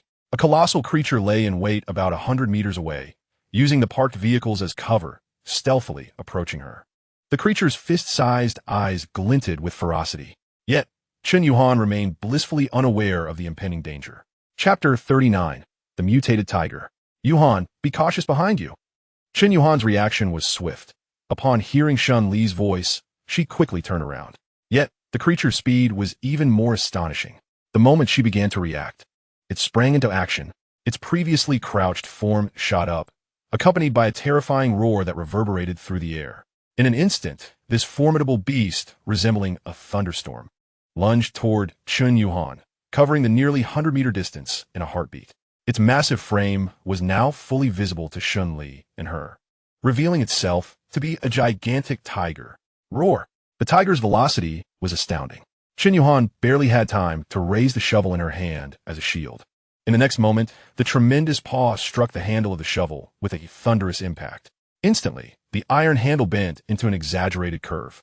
Simultaneously, the tiger's immense strength crashed down on Chen Yuhan's left shoulder, sending her flying several meters away. The tiger, eager to capitalize on its advantage and eliminate its perceived prey, propelled itself forward with a powerful thrust of its hind legs, continuing its assault on Chen Yuhan. As it lunged once more, Chen Yuhan's pupils dilated in terror, and she attempted to fight back, but the previous blow had left her limbs numb, rendering her unable to muster any strength. At that moment, Shen Li was still a considerable distance away, unable to reach her in time. As it seemed that she was on the brink of meeting her demise at the jaws of the tiger, Shen Li's booming voice suddenly echoed through the air. Beast! How dare you? Without hesitation, he hurled the long knife in his hand. This strike was executed with total commitment. Whoosh! The heavy knife, weighing 150 pounds, hurtled toward the tiger's massive head with terrifying force. Sensing the imminent danger, the tiger was compelled to abandon its pursuit of Chen Yuhan. Remarkably, it twisted its shoulder mid-air, utilizing its formidable muscle power to evade Shen Li's lethal strike. The long sword grazed the tiger's shoulder, tearing away a substantial chunk of flesh. However, for an adult tiger, such an injury was hardly significant. Regaining its composure, the tiger refrained from launching a rash attack, instead turning its body and fixing its fierce gaze upon Shen Li. The instinct of a top predator allowed it to sense the formidable presence of the bipedal creature before it. Shen Li, too, regarded the majestic beast with a grave expression. Aware of the peril at hand, he turned to Chen Yuhan, who was slowly rising from the ground. Yuhan, are you all right? Chen Yuhan, her face pale and clutching her left hand, shook her head weakly, murmuring, I am fine. With a sigh of relief, Shen Li instructed her, please step aside. I will handle this tiger. Concern etched on her face, Chen Yuhan cautioned, be careful. After uttering her words, she gradually made her way towards the server behind Shen Li. The tiger, however, paid her no mind. Its fierce eyes locked onto Shen Li, filled with a glimmer of ferocity as it contemplated where to strike. At that moment, Shen Li meticulously observed the tiger. Its orange fur was adorned with numerous black stripes, and a distinct royal emblem on its forehead signified its dominion as the king of beasts. Standing nearly 2 meters tall and nearly 6 meters in length, it resembled a small cargo truck, exuding an overwhelming sense of pressure. Even from several meters away, one could distinctly feel the ferocity emanating from it. Mutated giant tiger, level 3, evolved life. What a magnificent mutated tiger! Shen Li Braiza. This tiger, a mere level 3 evolved life form, exerted more pressure on him than the previous level 3 doomsday crawler he had encountered. Moreover, with just a single strike, it had severely injured Shen Yuhan. A level 2 evolved. Its combat prowess was indeed worthy of being the apex predator of Blue Star. Yet, today it had the misfortune of crossing paths with me. One might say it was destined to taste the flavor of tiger bone soup today. Shen Li licked his lips, his gaze unwaveringly fixed on the tiger. Though he was unarmed, he felt no fear. His current combat power stood at 600, while he estimated the tiger's power to be between 300 and 400. The advantage lay with him. With a mighty roar, after a moment of tense standoff, the tiger could no longer contain itself and lunged fiercely at Shen Li. In response to the tiger's assault, Shen Li exhibited no inclination to retreat. He met its charge with a powerful punch aimed directly at the tiger's massive paw. In the next instant, their strikes collided, producing a resounding thud. A flicker of pain flashed in the tiger's eyes, indicating that in this clash of brute force, Shen Li had the upper hand. Seizing the opportunity, Shen Li unleashed a flurry of punches towards the tiger's head. The tiger's reaction was equally swift, its upper body rising upright, raising its powerful paws to strike at Shen Li without a hint of submission. It emitted relentless roars. Thud, thud, thud. The clash between man and beast continued for several exchanges, but ultimately, the tiger retreated, creating distance and circling Shen Li, its gaze becoming increasingly erratic, as if sensing impending doom and preparing to flee. Noticing this, a slight smirk curled at the corners of Shen Li's mouth. A small golden gradient tiger. Can it truly evade me? He certainly would not allow this magnificent beast to escape. After all, it was a perfect mount. Was it not far more desirable than a motorcycle? Of course, if the tiger proved uncooperative, Shen Li would not mind sampling the taste of tiger meat. After a brief standoff, as the tiger prepared to back away, a sudden inspiration struck Shen Li. He devised a strategy to subdue the formidable creature before him. Without hesitation, he charged directly at the tiger. Roar! The tiger instinctively extended its front paws to counter Shen Li's assault. However, this time, Shen Li did not engage in a direct confrontation. Instead, he swiftly ducked and braced himself against the tiger's strike, mustering all his strength to forcefully slam the beast to the ground. Before the tiger could rise, Shen Li leapt onto it, one hand gripping its head and the other pressing against its chest, utilizing all his might to pin the tiger beneath him. Roar! The tiger attempted to struggle, but in the next moment, Shen Li withdrew his right hand and delivered a powerful punch to its head. The sheer force of the blow left the tiger dazed and disoriented. Had he truly practiced his martial arts in vain? Moments later, observing the tiger's struggles diminish considerably, as it appeared to have exhausted its strength, Shen Li finally rose and released it. The tiger, now weakened, rolled onto its side, breathing heavily. Shen Li then declared, "Submit to me, or perish." Fearing the tiger might not comprehend, he quickly accessed the system interface, opened the marketplace, in exchange for 50 kilograms of beef. Ding! 50 vitality points have been deducted. Holding the meat, he waved it enticingly before the tiger, coaxing, "Follow me, and I shall provide for you." Upon catching the scent of the meat, the tiger let out a low growl, struggling to rise, its gaze filled with trepidation as it looked at Shen Li. It yearned for the meat in his hand, but hesitated to approach. After a moment's thought, Shen Li tore off half of the beef and tossed it to the tiger. Instantly, the tiger perked up, seizing the meat with its jaws and devouring it within moments, then casting a longing gaze at the remaining portion in Shen Li's hand. Their eyes locked in a tense stare. Shen Li finally spoke coldly, "Submit to me, or die." This time, the mutated tiger seemed to comprehend Shen Li's intentions, a flicker of struggle evident in its eyes. After a considerable pause, it slowly lay down, extending its tongue, while the vigilance and ferocity etched on its face receded like a receding tide. Observing this, Shen Li was instantly overcome with joy. Had he succeeded? Eagerly, He reached out to stroke the tiger's forehead. Indeed, the creature did not resist his gesture. Rather, it raised its head to meet his palm. A soft, velvety sensation enveloped his hand. Ah, splendid. From now on, I shall call you Ahu. Come, Ahu, enjoy some meat. With Ahu successfully tamed, Shen Li spirits sorat. He promptly tossed all the beef he had in his hand to the tiger. The latter devoured it eagerly, then gazed at Shen Li with an expectant look. Are you still hungry? Shen Li pausa momentarily. Yet considering Ahu's size, 50 kilograms certainly seemed insufficient. Thus, he exchanged another 50 points of vitality for an additional 50 kilograms of beef. Today, my dear companion, you shall feast to your heart's content. However, to his astonishment, despite consuming a total of 100 kilograms of beef, Ahu's belly remained decidedly flat. Goodness, how long had this creature been starved?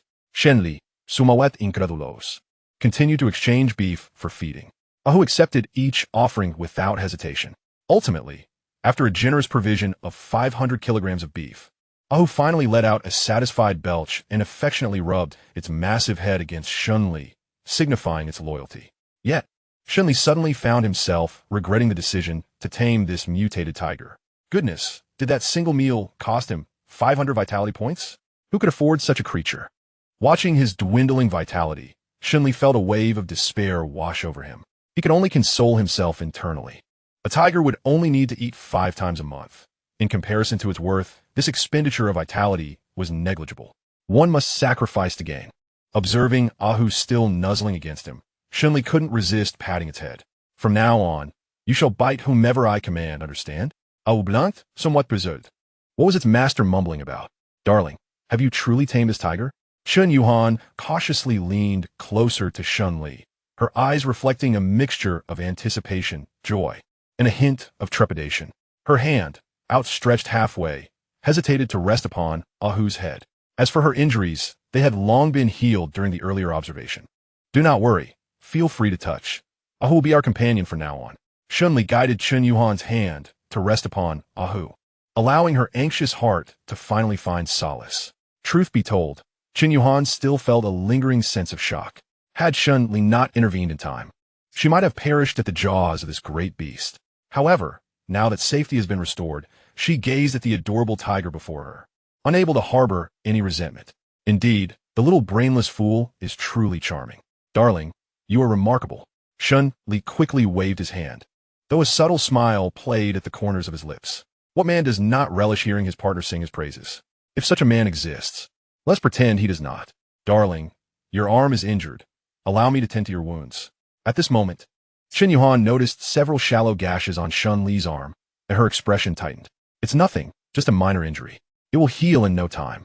During their earlier skirmish, Shen Li had been scratched by Ahu's sharp claws, but the damage was not severe. In a short while, it would likely scab over. Observing the tension etched on Chen Yuhan's face, Shen Li contemplated before extending his hand to her. Her healing abilities were indeed impressive. In mere moments, the scars on Shen Li's arm vanished, as if he had never been injured. Ahu was also injured. Do try your powers on it. Chen Yuhan nodded and moved closer to Ahu, summoning her abilities to envelop her palm, approaching the wounds on the tiger's shoulder. Seeing this, Ahu instinctively bared its teeth, but Shen Li promptly gave it a gentle tap on the head. Be still. I am healing you. Soon, Ahu's injuries were mended. Realizing its wounds had healed, a look of astonishment crossed Ahu's feline features, and its gaze towards Chen Yuhan softened significantly. It even nudged her affectionately with its head, acknowledging her as its mistress.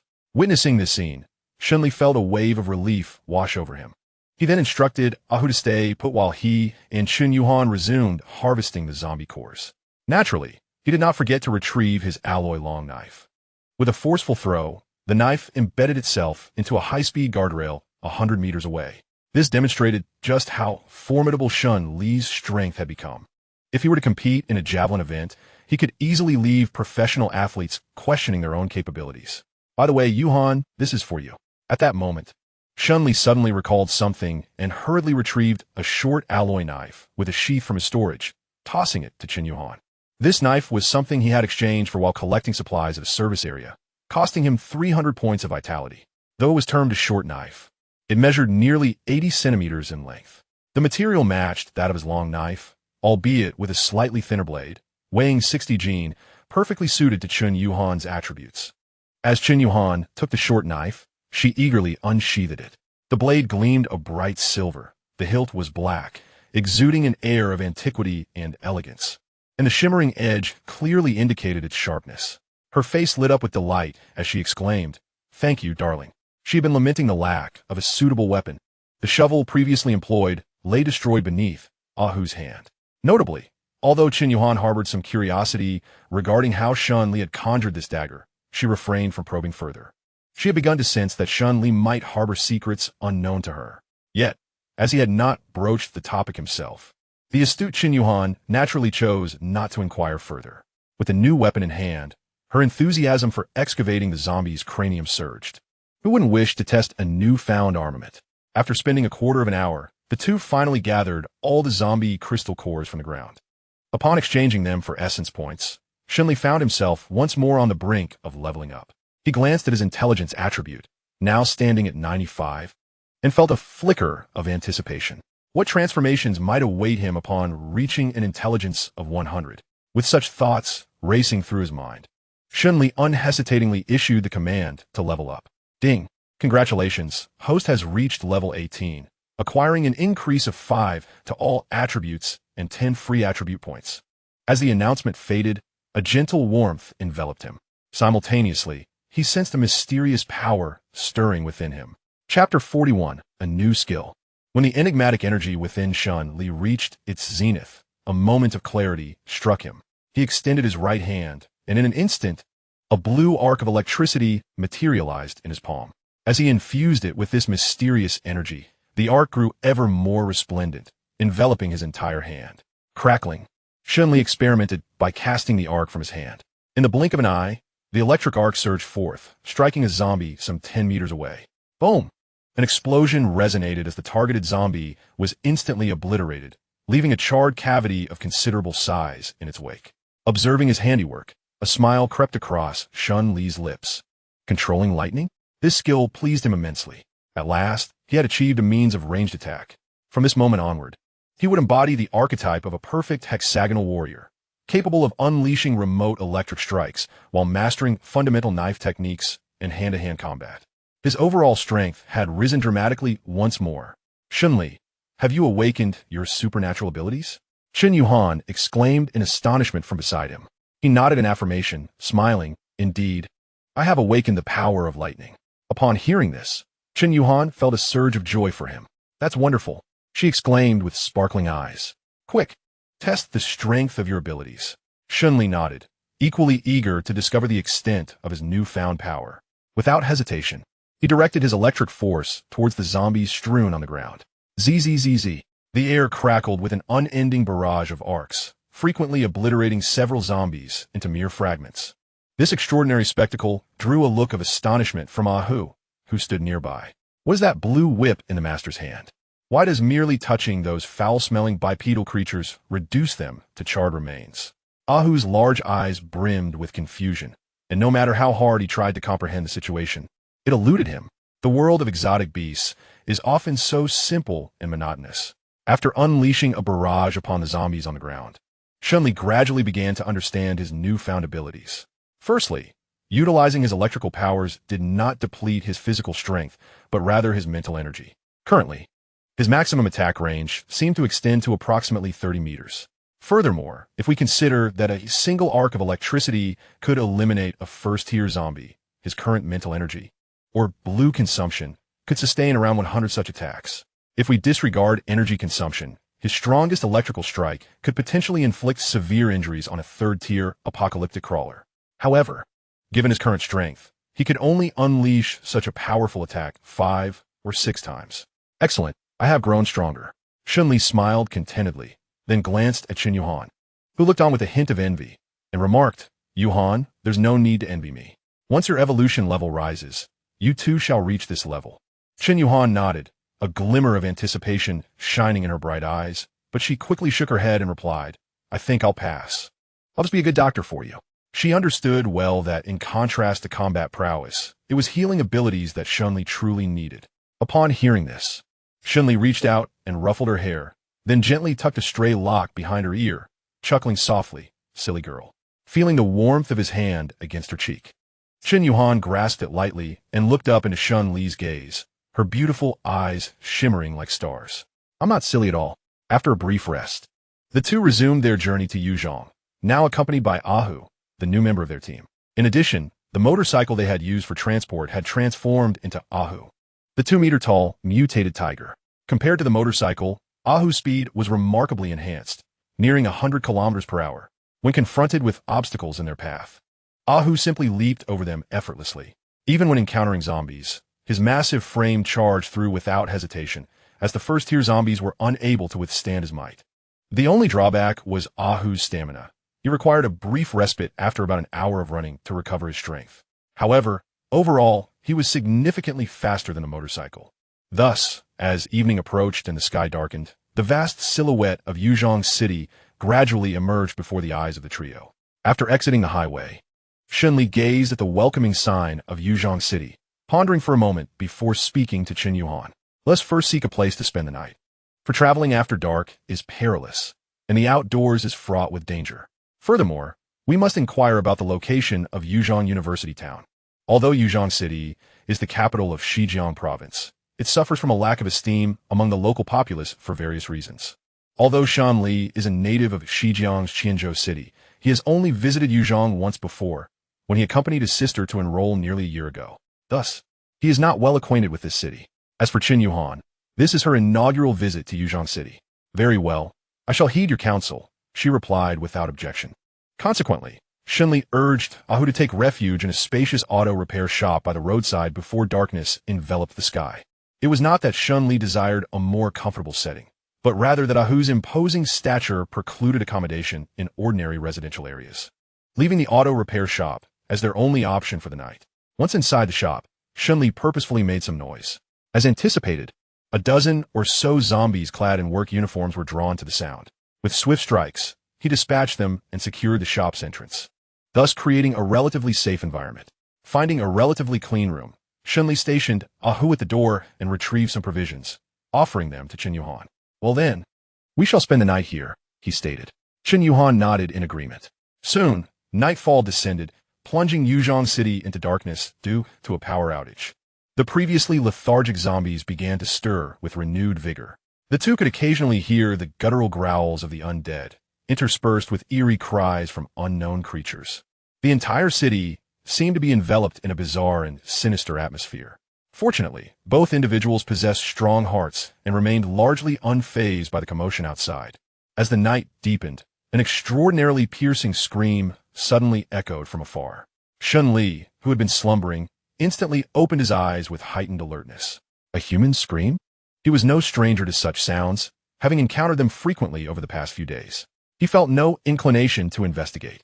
The nights in this post-apocalyptic world were perilously treacherous, and one could never know what kind of monstrosities might emerge. His previous encounter with the apocalypse's crawlers had imparted a valuable lesson. Moreover, the frequency of these terrifying creatures' activities undoubtedly escalated under the cover of darkness. Shen Li had no desire to place himself in jeopardy.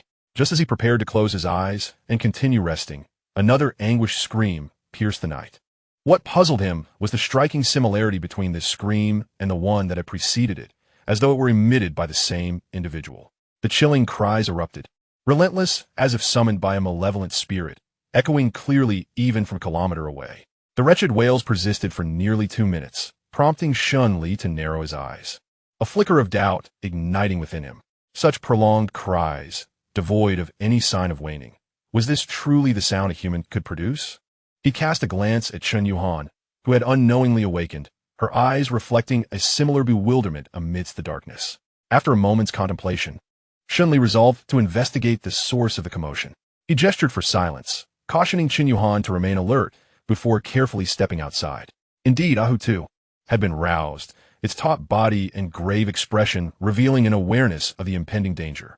Shen Li gently patted Ahu's head in a bid to soothe it, signaling for the creature to remain still and quiet. Once he ensured its calmness, he approached the nearby wall. With a nimble leap, he ascended the wall, immediately focusing on the direction of the anguished cries. In an instant, his pupils constricted. There, several hundred meters away, a beastly silhouette loomed in the night, towering at least 4 to 5 meters high. its body stretched beyond 10 meters, cloaked in a pallid, ash-like hue. Aside from its limbs, two slender tendrils swayed slightly from its back, while a pair of blood-red, elongated eyes pierced through the darkness with unsettling clarity. The sleek musculature and serrated teeth unmistakably branded it as a true harbinger of death. Upon sighting this creature, a movie from his past flickered in Shen Li's mind. The Tomorrow War. The creature bore an uncanny resemblance to the pale monstrosities within that film. However, the entity before him was significantly larger. The harrowing human cries emanated from the creature's dorsal fin. Damn it, what manner of fiends have emerged now? Shen Li cursed inwardly, reflecting on the bizarre array of creatures that had surfaced since the apocalypse began. This world had become increasingly perilous, especially with this formidable beast, which was clearly no benign presence. Silently, Shen Li scrutinized the distant creature. Its movements suggested it was currently feasting, and its grotesque prey consisted of the repugnant zombies. Evidently, the monster had emitted those cries to lure the foolish undead closer. This indicated a level of intelligence that was not to be underestimated. After observing for a moment longer, Shen Li opted against provoking the beast. He was uncertain of its strength, and with the night cloaking dangers, the risks were far too great. Soon, the monstrous creature in the distance appeared to have satisfied its hunger, letting out a piercing shriek before sprinting into the darkness beyond. Moments later, it vanished into the night, leaving behind only a bewildered horde of zombies. Observing this, Shen Li let out a sigh of relief. It was a relief not to confront that beast. However, a sense of urgency surged within him once more. Clearly, he needed to hasten his pace. The fourth day of the apocalypse dawned silently. As the first light broke, Shen Li was roused from his slumber by Ahu's low, mournful whines. From the creature's bright and eager gaze, it was evident that it was hungry. Hadn't he just fed it 500 kilograms of beef the day before? How could it be hungry again so soon? A foreboding feeling gripped Shen Li, surely. He hadn't taken on a gluttonous ancestor. As it turned out, his fears were justified. After a meal, the vitality on Shen Li's system panel diminished by another 500 points. This was utterly disheartening. Who could afford to sustain such a drain of vitality daily? He patted Ahu's massive head, frustration evident in his voice. Ahu, you must learn to contribute more to your master. Confused, Ahu nudged Shen Li with its head and opened its mouth to let out a resounding howl. After a brief grooming session, Shen Li and Chen Yuhan set forth toward the city center once again. As they ventured deeper, the towering buildings surrounding them grew more numerous. Yet, the streets had long lost their former vibrancy, now presenting a desolate scene, devoid of life, save for the zombies. Seated atop Ahu, Shen Li observed with a hint of boredom as the creature swatted down a few approaching zombies with the nonchalance of swatting flies. He turned to Chen Yuhan and suggested, "Let's first search for any survivors nearby." Chen Yuhan nodded in agreement, pointing towards a distant high-rise. "We can start there. The likelihood of finding survivors is greater in the upper floors." Shen Li inclined his head slightly, signaling Ahu to dash towards the building. In truth, it was unnecessary for him to actively seek. Soon enough, several survivors leaned out from the windows of the high-rise, waving conspicuous objects in an attempt to capture his attention. A particularly bold young man from the third floor shouted at the top of his lungs, "Big brother, help us!" Without wasting time, Shen Li instructed Ahu to remain downstairs to deal with the encroaching zombies while he and Chen Yuhan ascended the building. After dispatching a dozen oblivious zombies, they quickly encountered their first survivor on the third floor. "Thank you so much, big brother and sister-in-law, for handling the zombies at the entrance. My name is Su Qing, and I'm here to assist in any way I can." Upon their initial encounter, the young man adorned in designer attire promptly initiated a greeting, his countenance replete with an eager desire to please. Hearing this, Shen Li couldn't help but regard him with a newfound respect. Just days into the apocalypse, he had already discerned the gravity of their circumstances, relinquishing his former identity and ingratiating himself to two strangers. Such individuals, should they survive the early trials, might indeed extend their lifespans. However, these considerations were of no consequence to Shen Li. His sole purpose for being there was to locate his sister. Thus, he directly inquired, "Are you familiar with the route to the university town?" Su Qing hesitated momentarily, but soon nodded in affirmation. "I am, as I graduated from the Polytechnic University." The Polytechnic University, too, was situated within the university town of Yuzhong City. Shen Li's expression brightened. He had not anticipated that acquiring directions would be so effortless. "Excellent. Could you assist me by drawing a map to the university town? Rest assured, I shall not neglect your efforts. He assumed Su Qing would readily comply. Yet to his surprise, the young man's expression shifted to one of hesitation. Well, Shen Li raised an eyebrow. If you have something to say, please do so directly. I am pressed for time. Su Qing bit his lip, finally speaking up. Brother, I would like to trouble you to take me along to the university town. And the reason? Shen Li refrained from an outright refusal or acceptance. While it was a mere matter of taking the young man along, what justification did he have to do so? Drawing a map was a task that anyone could perform. My parents are teachers at Yuzhong University, and I wish to find them. Chapter 43. Journey to the University Town. Brother, I have a motorcycle. You need only allow me to follow behind you. It won't be too much trouble. Su Qing's face was taut with anxiety, his palms betraying him with beads of sweat. Since the onset of the apocalypse, he had lost contact with his parents and was consumed with worry. Regrettably, he lacked the strength to fend for himself and was trapped in his home by a few zombies. Were it not for Shen Li's timely appearance, he might have perished from starvation within those four walls. At this juncture, should Su Qing wish to locate his parents, the arrival of Shen Li was akin to a divine intervention, his last glimmer of hope. Shen Li's expression softened slightly. If that were the case, he might be amenable to the request. However, he insisted on first obtaining the map, and whether the young man could keep pace would depend on his own fortune. Very well, but you must draw the map for me first. Su Qing beamed with joy, immediately agreeing without further hesitation. All right, before long, Shen Li received a rudimentary hand-drawn map. As Shen Li scrutinized the map, Su Qing promptly elucidated, we are currently located in Yushan District. While the university town lies to the west in Qingyao District, approximately 12 kilometers in a straight line. To reach it, we must traverse the entire city. Traverse the entire city? Shen Li furrowed his brow. It seems to pose too great a risk. Despite their seemingly effortless entry into the city, caution was warranted. However, this is primarily due to their current location being on the outskirts of the city, where the number of zombies is still relatively low. In stark contrast, the city center undoubtedly harbors a multitude of zombies, potentially numbering in the millions. Even with Ahu's swiftness and formidable stature, traversing the entire urban expanse would undoubtedly present substantial challenges. Most critically, the city, being the most densely populated area, poses a significant risk of encountering mutated zombies, or even that terrifying creature from the previous night. Should they catch sight of them, it would spell great trouble. Is there an alternative route? Su Qing pondered upon Shen Li's concerns and suggested, we could take the bypass highway, which would allow us to circumvent the city center, but it would double the distance. After a moment of contemplation, Shen Li ultimately resolved to take the longer route. Safety first. With their decision made, the trio prepared to descend the stairs. However, just as they reached the entrance, a gathering of survivors, alerted by the commotion, surrounded them. Yet, the glances exchanged among these individuals bore a hint of malice. Each person brandished weapons of varying lengths.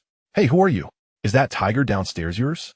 A burly man, with a fierce countenance, stepped forward, his gaze drifting over Chen Yuhan with a fleeting mix of admiration and avarice. But swiftly, his demeanor shifted to one of hostility as he fixed his glare on Shen Li. Kid, how did you manage to tame that tiger? Many had witnessed the scene when Shen Li and his companions entered the building. The sight of Ahu rampaging through the zombies had ignited a sense of greed among numerous survivors. If they too could tame a tiger, navigating the apocalypse would become a trivial endeavor. This imposing man was among those who harbored such desires. Unbeknownst to him, he had not seen Shen Li and Chen Yuhan in action, and thus he instinctively assumed their strength was lacking. Meanwhile, he was a peak-level fighter. Taking down two young individuals would be a piece of cake. Upon hearing the man's rude remarks, Shen Li, known for his short temper, immediately darkened his expression. He initially intended to command them to leave, but could not refrain from retorting, you could bring your wife here, and I would demonstrate how to tame one. The man was momentarily taken aback, but his composure quickly shattered, and he erupted in fury. You little brat, you seek death. Attack, kill the men, leave the women. With that, he raised his machete and swung it mercilessly toward Shen Li's head. His assault showed no mercy. A blow like that would likely be fatal for an ordinary person. The dozen or so individuals behind him similarly grinned menacingly as they brandished their weapons. Lunging at the trio, this is what you brought upon yourselves, Shen Li scoffed coldly, as radiant arcs of electricity began to shimmer on his palm. Before the onslaught could reach him, dozens of electric arcs surged forth from his hand, expanding amidst the terrified gazes of the crowd. Bang! A flash of lightning illuminated the scene, accompanied by the sound reminiscent of shattering light bulbs. One after another, charred corpses, their limbs shattered and draped in black fabric, fell to the ground without uttering a single cry of anguish.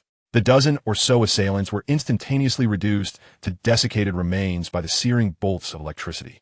Only one man, standing at the back, miraculously survived.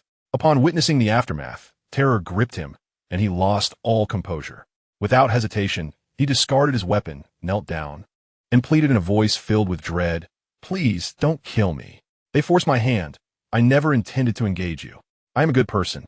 Truly a good person." Shen Li glanced at the man's attire and coldly retorted, "Do the garments of a good person bear the blood of others? And what are those numerous golden rings adorning your fingers?" The man's facade crumbled as he realized his deceit had been unveiled. His countenance shifted, and he instinctively scrambled to his feet, fleeing without a second thought. "Yuhan, it's your turn," Shen Li commanded. "Understood," Chen Yuhan responded decisively, brandishing her blade as she pursued the fleeing man.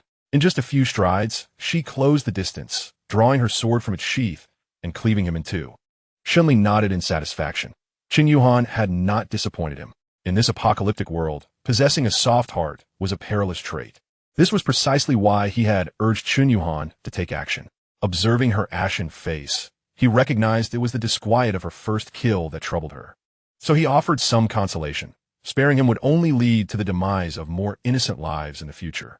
If we lack the means to protect ourselves, we would meet our own end today. Chen Yuhan pressed her lips together and nodded. Being astute, she understood the rationale behind Shen Li's insistence. She did not resist, fully aware that this day would inevitably arrive. She had consumed her fair share of apocalyptic literature and dramas, and thus recognized that fellow survivors posed significant threats in this desolate world. Suddenly, a retching sound pierced the air. It was Su Qing, unable to endure the gruesome spectacle, succumbing to nausea. Unlike Shen Li and Chen Yuhan, he lacked their hardened disposition. Shen Li, seeing this, offered no words of comfort and continued his descent with Chen Yuhan. Su Qing, momentarily disregarding his churning stomach, hurried to catch up, his gaze now tinged with a newfound fear and reverence for the duo. Upon reaching the first floor, Ahu was still idly swatting at the zombies. Given its prowess, these ordinary first-tier and unranked zombies posed no threat whatsoever. With a mere swipe of its paw, a zombie would be reduced to shattered bones, flung several meters away, incapable of rising again, no more challenging than a child playing in the mud. "Let us proceed," Shen Li declared simply.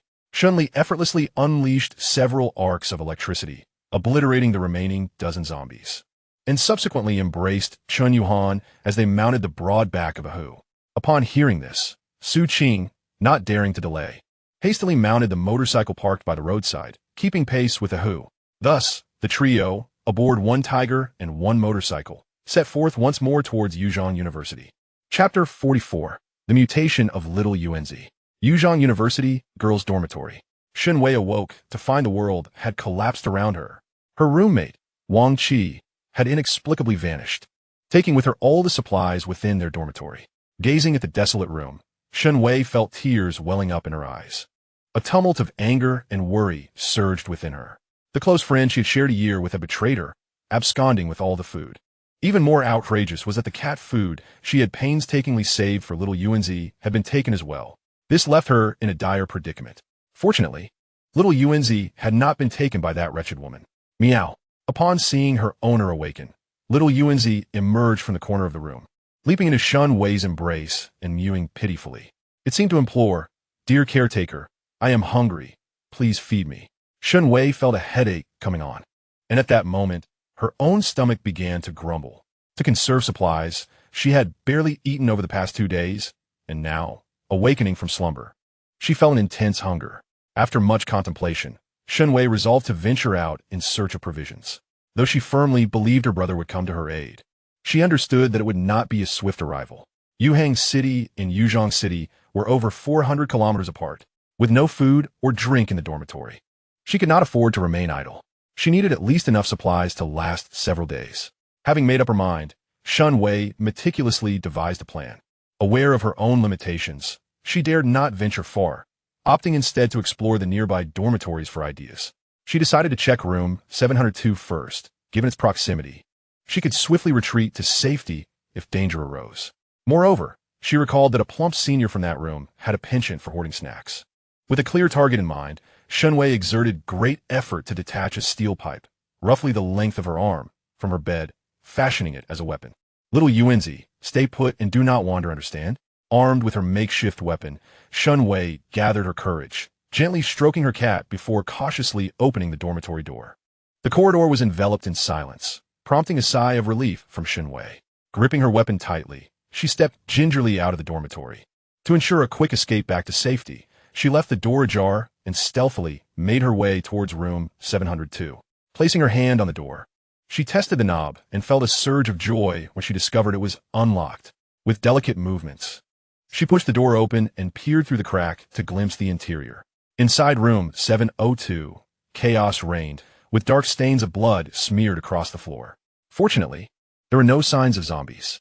Shen Li breathed a sigh of relief, slipped into the dormitory, and locked the door behind her, embarking on a thorough search. Unbeknownst to her, as she rummaged through the belongings, a zombie clad in a Lolita uniform on the 8th floor lowered its head sharply, slowly making its way down to the 7th floor, drawn by the faint sounds emanating from below. After thoroughly scouring room 702, a smile of delight spread across Shen Li's face. Truly, it was a splendid dormitory. There was half a box of instant noodles, several unopened bags of chicken feet, and even a 2-finger-thick sausage discovered in the bathroom. Though puzzled as to how a sausage ended up in the restroom, she reasoned that it was still food and thus worthy of being taken. Therefore, she placed the sausage into a cardboard box, preparing to carry it away. Cradling the box, Shen Li cautiously opened the door and peered through the crack. Outside, there appeared to be no anomalies. Her heart lifted with joy, and she quickly swung the door open, intending to dash towards room 703. However, just as she stepped out, a terrifying sight greeted her. At the staircase leading from the 7th to the 8th floor stood a petite female zombie, staring intently at her. The atmosphere froze instantly. A sudden, thunderous roar erupted. The zombie bared its teeth and lunged towards Shen Li, tongue flailing. Startled, she sprinted towards room 703, fortunate that it was merely 2 paces away. She barely managed to lock the door when a violent crash resonated through the air. The force of the zombie's assault made the door tremble, sending clouds of dust cascading down. In a state of panic, Shen Li pressed against the door, striving to prevent the creature from breaching her sanctuary. Yet, in the next moment, an overwhelming force struck, and the door fell inward, sending Shen Li tumbling 2 meters away, her body crashing heavily to the ground. It was over. As she beheld the grotesque visage of the approaching zombie, despair washed over her. But just then, a small, dark figure leaped like lightning from the ground, colliding forcefully with the zombie's head and thwarting its attempt to devour Shen Li. Meow. Shen Li turned to see her savior, Little Yuanzi. Upon landing, Little Yuanzi positioned itself protectively in front of Shen Li, back arched high, ears pressed against its head, fur bristling in a fierce stance. If Shen Li were present, scanning with a combat power detector, he would discover that this little raccoon cat's fighting prowess was escalating at an astonishing rate. The zombie, seemingly drawn by the cat's piercing cry, extended its sharp claws in an attempt to swipe at it. In the next moment, the agile little round one leapt up, pouncing directly onto the zombie's head, its claws flailing wildly as it frantically scratched at the creature's face. A series of feline strikes was executed with remarkable precision. Flesh and blood were occasionally torn from the zombie's cheek. The zombie, in turn, succumbed to a frenzy, repeatedly reaching out in an attempt to grasp the cat upon its face, yet the nimble little round one effortlessly evaded each attempt. The battle between the cat and the zombie was intensely fierce. Shen Li's heart raced, rising to her throat. Moments later, seemingly struck in a critical area, the zombie suddenly fell silent, collapsing heavily to the ground. Witnessing this, Shen Li was filled with joy. Little round one, splendid work. She hurried forward to scoop up the little creature. However, upon noticing its injuries, her eyes instantly brimmed with tears. Several gruesome claw marks marred the soft belly of the little round one, its once sleek fur now drenched in blood. It appeared to have been drained of all strength, weakly collapsing into Shen Li's embrace. Little round one, tears streamed uncontrollably down Shen Li's cheeks. Meow. The little round one weakly lifted its front paw.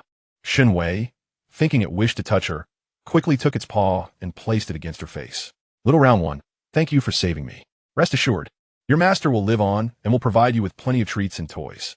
Just as she was about to say more, a cacophony of footsteps abruptly echoed from outside the door. Moments later, several grotesque and hideous faces appeared before Shen Li. They were the zombies drawn by the commotion of the earlier struggle. Despair washed over Shen Li. It seemed she would be departing this world alongside her beloved little round one. Unable to contain herself, she shut her eyes, unwilling to gaze upon the ghastly visages outside. However, after several seconds, the anticipated pain did not arrive. Instead, she heard a series of faint crackling sounds followed by the thud of bodies hitting the ground. Just as confusion filled her mind and she prepared to open her eyes, a voice she knew all too well, laced with a hint of mockery, reached her ears. Little sis, if you don't feed this cat soon, it's going to starve to death. Chapter 45. The Small Base, the Crow's Nest. Brother. Upon seeing her brother's familiar face, Shen Li rubbed her eyes in disbelief. Once she confirmed it was not an illusion, she let out a joyous scream. Subsequently, her emotions erupted, her eyes instantly turning red.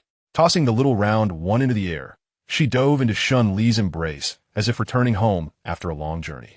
Meow. Startled by the commotion, the little round one, previously on the brink of collapse, seemed to regain its spirit. Once on the ground, it gazed up at its unreliable owner with a look of reproach.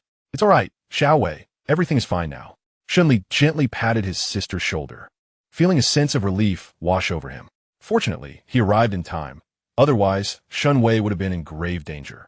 Simultaneously, upon seeing her sister safe and sound, the heavy stone that had been suspended in his heart for so long finally fell. On the fourth day of the apocalypse, he had successfully rescued his first family member. After a while, Shen Li calmed down, her little mind racing with numerous questions. Brother, how did you make it here? Weren't you in Yuhang City yesterday? Shen Li affectionately ruffled her hair, smiling as he reminded her, Sister, before asking those questions, shouldn't you check on your cat? Shen Li suddenly snapped back to reality. Gasping in realization, right, Xiao Yuanzi? She quickly turned, anxiously searching for her beloved pet.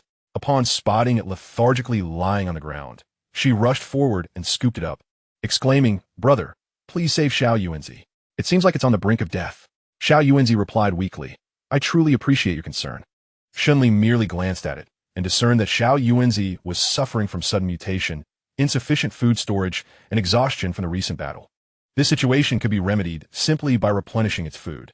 He then flipped his hand, expending 1 point of energy to exchange for 10 cans of cat food, which he handed to Shen Li. Just feed it these cans. Shen Li eagerly took the cans, hastily opening one and bringing it to Xiao Yuanzi's mouth. Indeed, the seemingly dying cat perked up immediately, eagerly devouring the food, its condition visibly improving. Shen Li was overjoyed. Wonderful. Xiao Yuanzi, you're going to be okay. With the cat's predicament resolved, Shen Li then noticed an exceptionally beautiful girl and a skinny boy standing behind her brother.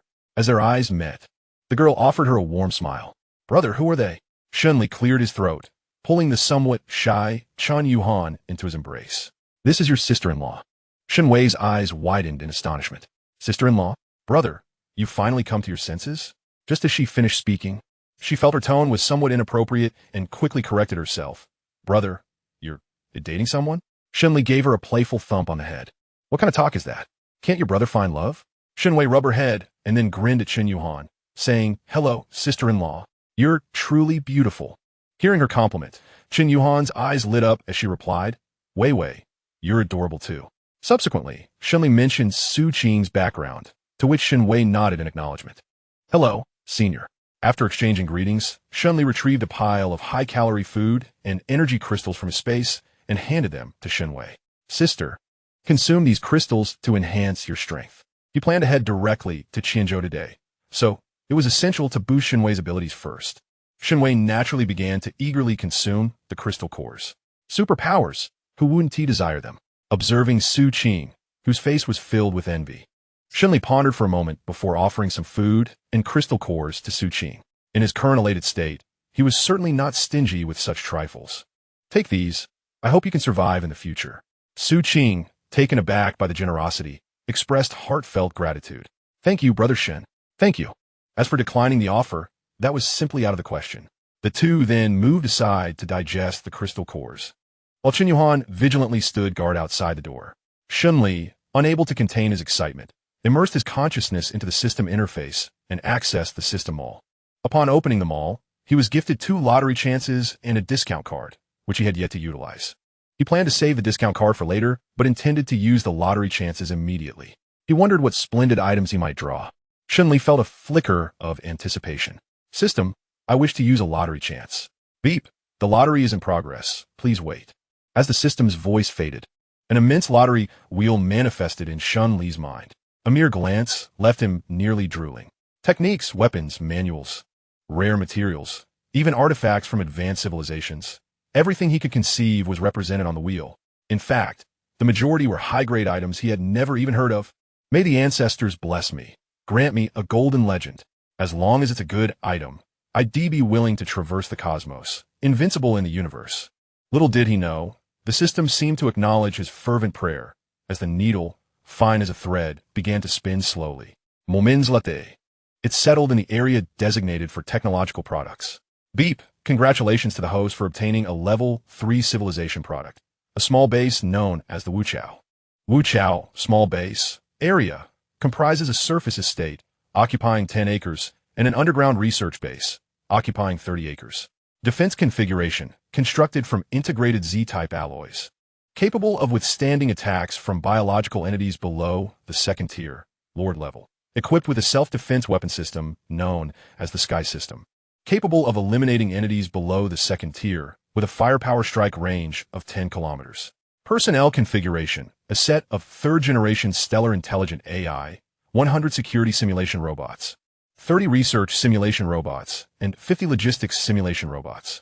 Other configurations, a small nuclear fusion energy device, a water purification device, a small armory, a vacuum chamber, a gravity chamber, and a training ground. Beep, the items have been stored in the system space. The host may find a suitable location to place them. Note, once the base is placed, it cannot be retrieved. After reviewing the attributes of the Wuchao base, Shen Li was momentarily stunned. It took quite some time for him to grasp the sensation of having struck a windfall. Wow. The system is truly incredible. Shen Li's face radiated with joy. The significance of the base was self-evident. With the emergence of this Wuchao, all his lingering concerns would be effortlessly resolved. It is important to note that the second-tier life forms, referred to as the Lord Realm, correspond to a level above the 9th-tier evolved beings. In other words, once Wuchao comes into existence, Shen Li would truly be invincible. His family would no longer face any threats to their lives. Regardless of how dire the conditions on Blue Star become in the apocalypse, they would be entirely disconnected from Shen Li. From this point forward, he need only focus on enhancing his own strength. Chapter 46, Brother, I Seek Vengeance. Once he had calmed his excitement, Shen Li promptly initiated the second lottery draw. The familiar roulette reappeared. This time, Shen Li felt considerably more composed. With the grand prize of Wuchao already in his grasp, he was indifferent to the quality of the subsequent rewards. Ding! Congratulations to the host for acquiring a third-tier cultivation technique, Starfall Sutra. Starfall Sutra. By practicing this technique, one can absorb the ethereal energies from the universe to refine oneself, potentially cultivating up to the third-tier planetary realm. The technique has been stored in the system space and can be accessed by the host at any time. A cultivation technique? Shen Li's heart leaped with joy. This was precisely what he desired. Although he had the system and might not require it himself, it would be invaluable for Yuhan and Shenwei. Thus, he hastily inquired, System, can this technique be taught to others for cultivation? Yes, the primary function of this technique is to absorb spiritual energy into the body, thereby enhancing physical strength. Practicing this technique can accelerate the evolution of ordinary individuals. The host can also cultivate it, but unlike others, the spiritual energy absorbed by the host will automatically convert into essence points. Shen Li nodded, confirming his suspicions. He then posed another question. System, could you now elucidate the divisions of the cultivation realms? The 2 lottery draws had revealed the Lord and planetary realms to him, igniting his curiosity. He understood that his current realm corresponded to the transformation realm as described by the system, yet he lacked a concrete understanding of it. As for the realms beyond, he was utterly in the dark. Upon hearing Shen Li's inquiry, the system ceased to speak in riddles and patiently explained. In the universe, the cultivation realms are categorized from low to high as follows. Transformation realm, Lord realm, planetary realm, and stellar realm, corresponding to 1st to 4th tier life forms. This is also the most widely accepted classification. These four realms primarily focus on cultivating one's own power and correspond to different combat capabilities. According to the classifications of some advanced civilizations, they correspond to the destruction of cities, annihilation of nations, extinction of worlds, and shattering of stars, respectively. Therefore, the host is encouraged to strive diligently and reach higher realms as soon as possible. Upon hearing the system's explanation, Shen Li's pupils constricted, and he was profoundly shaken. Annihilation of worlds? Shattering of stars? Is this the extent of destruction achievable by human strength? It is truly terrifying. Yet, with it comes immense power. What man does not yearn to grasp the stars and pluck the moon? System, at what level must I attain to achieve the battle prowess capable of shattering stars? That which you refer to as the stellar realm. Ding, level 200. Shen Li's lips twitched. He was still far from level 20. It seems I am but a novice. However, he firmly believed that through diligence and perseverance, he would eventually reach the strength to shatter stars.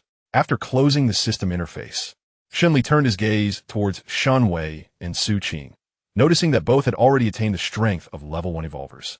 Now familiarizing themselves with their sudden surge in power, he addressed Su Qing first. I have honored my promise to bring you to the university city. As for finding your parents, that is now solely in your hands. Su Qing nodded, understanding the underlying implication of Shen Li's words, that it was time for him to depart. Yet, there was no trace of dissatisfaction in his heart, only gratitude. After all, without Shen Li's intervention, he would never have arrived here. Furthermore, Shen Li had endowed him with sufficient strength for self-preservation, demonstrating remarkable kindness. Thank you, Brother Shen. I shall take my leave now. Su Qing turned to depart, but Shen Li suddenly called out to him. Wait. Under Su Qing's puzzled gaze, Shen Li produced a backpack and filled it with supplies collected by his sister, Shen Wei.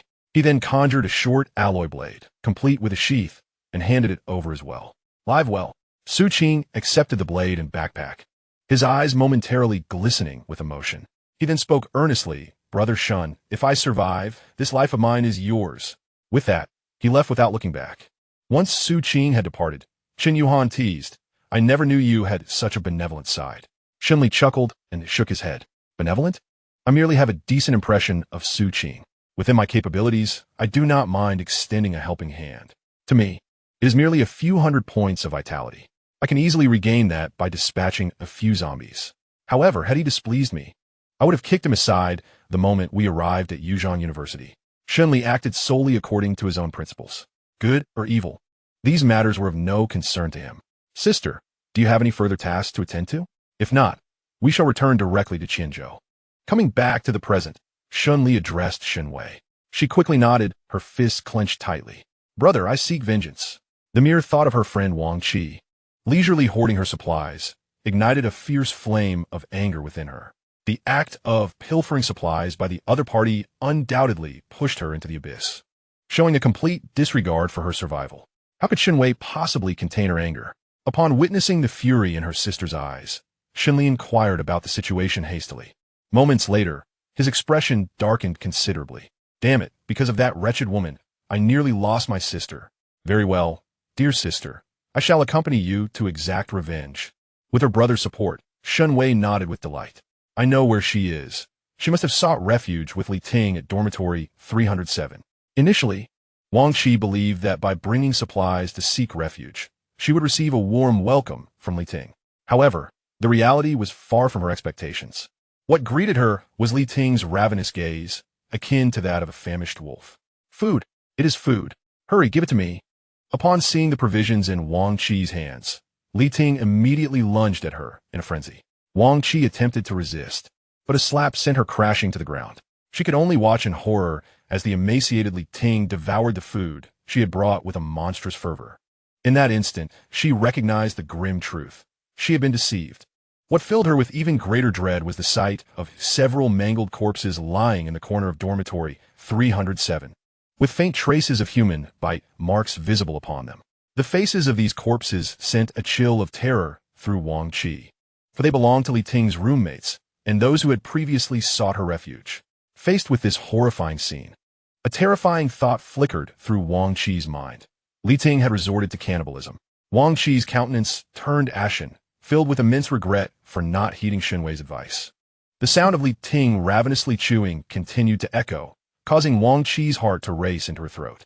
After what felt like an eternity, the monstrous Li Ting finally appeared sated, patting her belly with satisfaction. She then turned to the pale-faced Wang Qi and offered a disarming smile. "Dear Junior, do not fear. Your senior will not harm you." Chapter 47. Farewell, White Skin. When Shen Li and the others arrived at dormitory 307 and beheld the scene within, even Shen Li's stoic demeanor faltered. Wang Qi lay lifeless, while a disheveled, emaciated girl feasted upon her remains. The shock of this spectacle was entirely different from witnessing a zombie devour a human. In that moment, Shen Li comprehended a deeper layer of cruelty inherent in this apocalyptic world. Qin Yuhan's face also paled slightly, while Shen Wei, unable to contain herself, doubled over in retching. Food. Upon seeing the three, Li Ting attempted to charge at them in a frenzied state, her eyes bloodshot, no longer resembling a human being. In response, Shen Li wasted no time. With a surge of electricity, he reduced her to charred remains. Upon vanquishing a level 1 evolved human, one acquires 20 vitality points. Subsequently, he cast a glance at Shen Wei, whose expression was somewhat fraught, and approached her to gently pat her back, yet refrained from uttering any words of consolation. This challenge must be surmounted by Shen Wei herself. After a considerable pause, Shen Wei finally raised her pale face and managed a strained smile for her elder brother. "Brother, I'm fine now. This is what Wang Qi brought upon herself. She deserves it. I just did not anticipate that Li Ting would end up like this." Shen Li, feeling a sense of relief, affectionately ruffled her hair, pleased that she could adapt. At that moment, Chen Yuhan interjected with a question. "Shen Li, is it true that all beings who consume zombie cores without adequate energy replenishment will become like this?" Shen Li nodded. Upon consuming a zombie core, one must ingest a substantial amount of food to compensate for the energy consumed during the evolution process. Should food be insufficient, the body will instinctively draw upon its stored fat, and when fat reserves are depleted, a person will lose their rationality, and the desire to feed will become primal. After stating this, Shen Li cautioned, "Therefore, if you wish to avoid ending up like Li Ting, ensure that you have ample food on hand when consuming cores. Understood?" The two girls quickly nodded in agreement, as they had no desire to transform into flesh-eating monsters. Shortly thereafter, the three descended the stairs. Upon reaching the dormitory entrance, the imposing orange figure of Ahu came into view. "Wow, is this Ahu?" Shen Wei exclaimed, her eyes sparkling with excitement as she dashed towards Ahu, eagerly examining it. Girls have always had a weakness for fluffy animals, and Ahu, being a magnificent tiger, was no exception. Everyone adored it. Under the watchful and warning gaze of its master Shen Li, Ahu dared not harm Shen Wei and could only comply with a somewhat aggrieved demeanor. After a moment, Shen Li spoke up. "All right, little sister, enough of that for now. We must hurry back to Qianzhou to pick up our parents. Time is of the essence." Shen Wei, understanding the gravity of the situation, refrained from further impulsiveness. Thus, the three climbed onto Ahu's broad back. Shen Li positioned himself at the front, with Qin Yuhan nestled in between, while Shen Wei settled at the rear. Given Ahu's size and strength, carrying the three posed no challenge whatsoever. Once settled, Shen Wei mischievously remarked, "Hee, sister-in-law, your figure is truly splendid. It seems my little nephew 1T need baby formula." Upon hearing this, Qin Yuhan's face turned crimson. Shen Li shot her a disapproving look. "You little brat, keep your hands to yourself." He was well aware of his wife's proportions, a source of great satisfaction for him. "Got it," Shen Wei pouted, her small hands no longer daring to wander. Thus, the three embarked on their journey to Qianzhou. However, having not ventured far, a sound akin to the explosive crack of firecrackers caught Shen Li's attention. Was it the sound of gunfire? A flicker of concern ignited within him. Before he could react, the distant gunfire erupted like a torrential downpour, swiftly followed by a series of deafening blasts that reached the ears of the three. Shen Li's expression hardened. He instantly discerned that these were cannon fire. Could it be that a military force had appeared ahead? With this troubling thought racing through his mind, he instructed Ahu to halt their advance momentarily and strained to listen. After a brief moment, the cacophony of gunfire intensified, intermingled with the sounds of anguished screams and the roars of some monstrous entity. Was the military engaged in combat with a mutated creature? From the sound of it, it seemed the military was at a disadvantage. Shen Li furrowed his brow, realizing that the sight of the conflict obstructed his path to the highway. There was no way to circumvent it. It appeared he needed to ascertain the situation first. After a moment as contemplation, Shen Li addressed the two women. Please wait here. I will scout ahead. If you encounter any danger, call for me immediately. Chen Yuhan nodded gravely, fully aware of the gunfire nearby. Be careful, my love, she urged. Shen Wei, perplexed and filled with concern, inquired, Brother, can't we find another way around? Shen Li shook his head. No, this is the nearest entrance to the highway. Taking an alternate route would require an additional 30 kilometers, and we would have to traverse through the city, which is far too perilous. With that, he leapt off the back of the tiger, brandishing his long blade, and swiftly made his way towards the source of the gunfire. Behind him, Shen Wei's worried voice called out, Brother, please be cautious.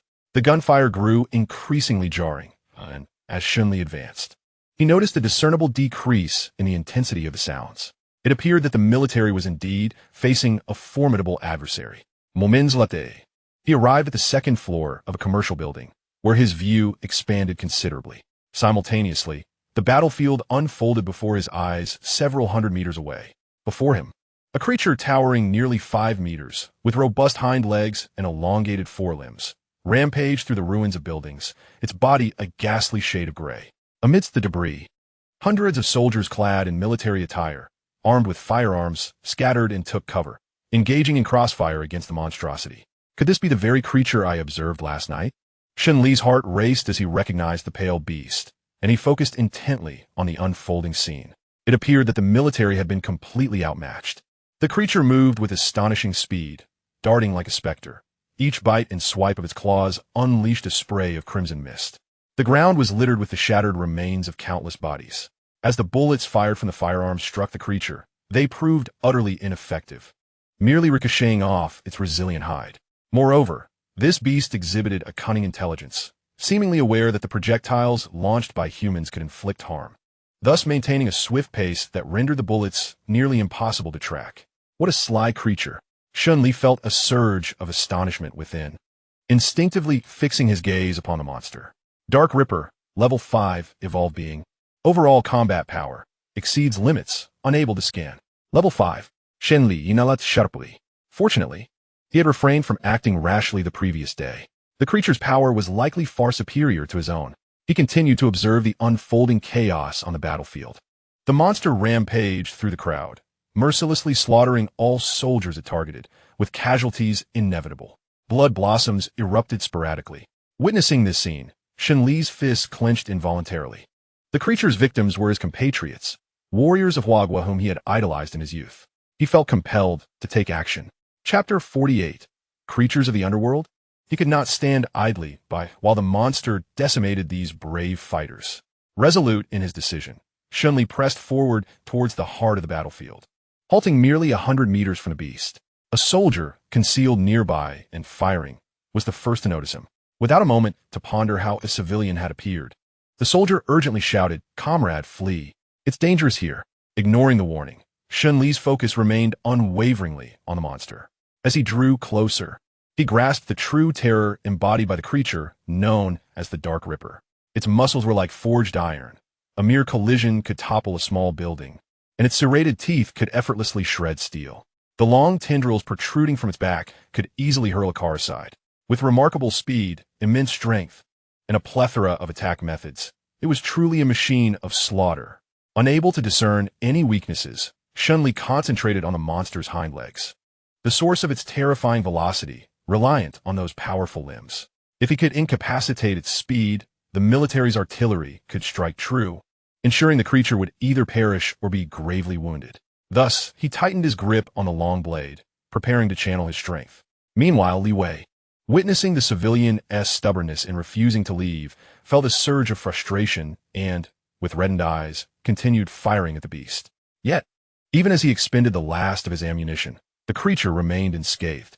In a mere half-minute, dozens more comrades fell to the monster's claws. Li Wei's anguish reached a breaking point. Unable to contain his sorrow, he stood and bellowed at the creature. Beast, come and kill me if you dare. With that, he fired his final rounds, each bullet striking true upon the creature. Li Wei's actions successfully attracted the attention of the monster.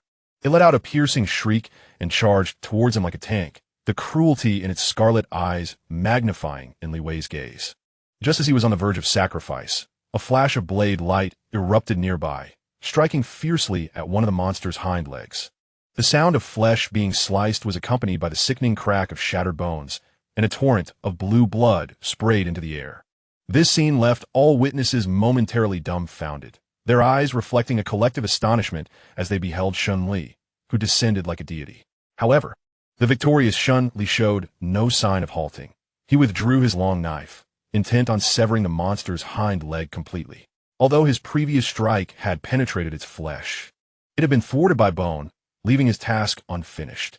Just as he extracted the blade, the monster reacted, its antennae slicing through the air directly toward him. Left with no choice, Shen Li retreated rapidly. It was only then that the creature realized its assailant was merely a frail human. With a furious roar, its crimson eyes darkened further as it relentlessly pursued Shen Li, intent on tearing him apart. Yet, after just a few steps, the monster crashed heavily to the ground.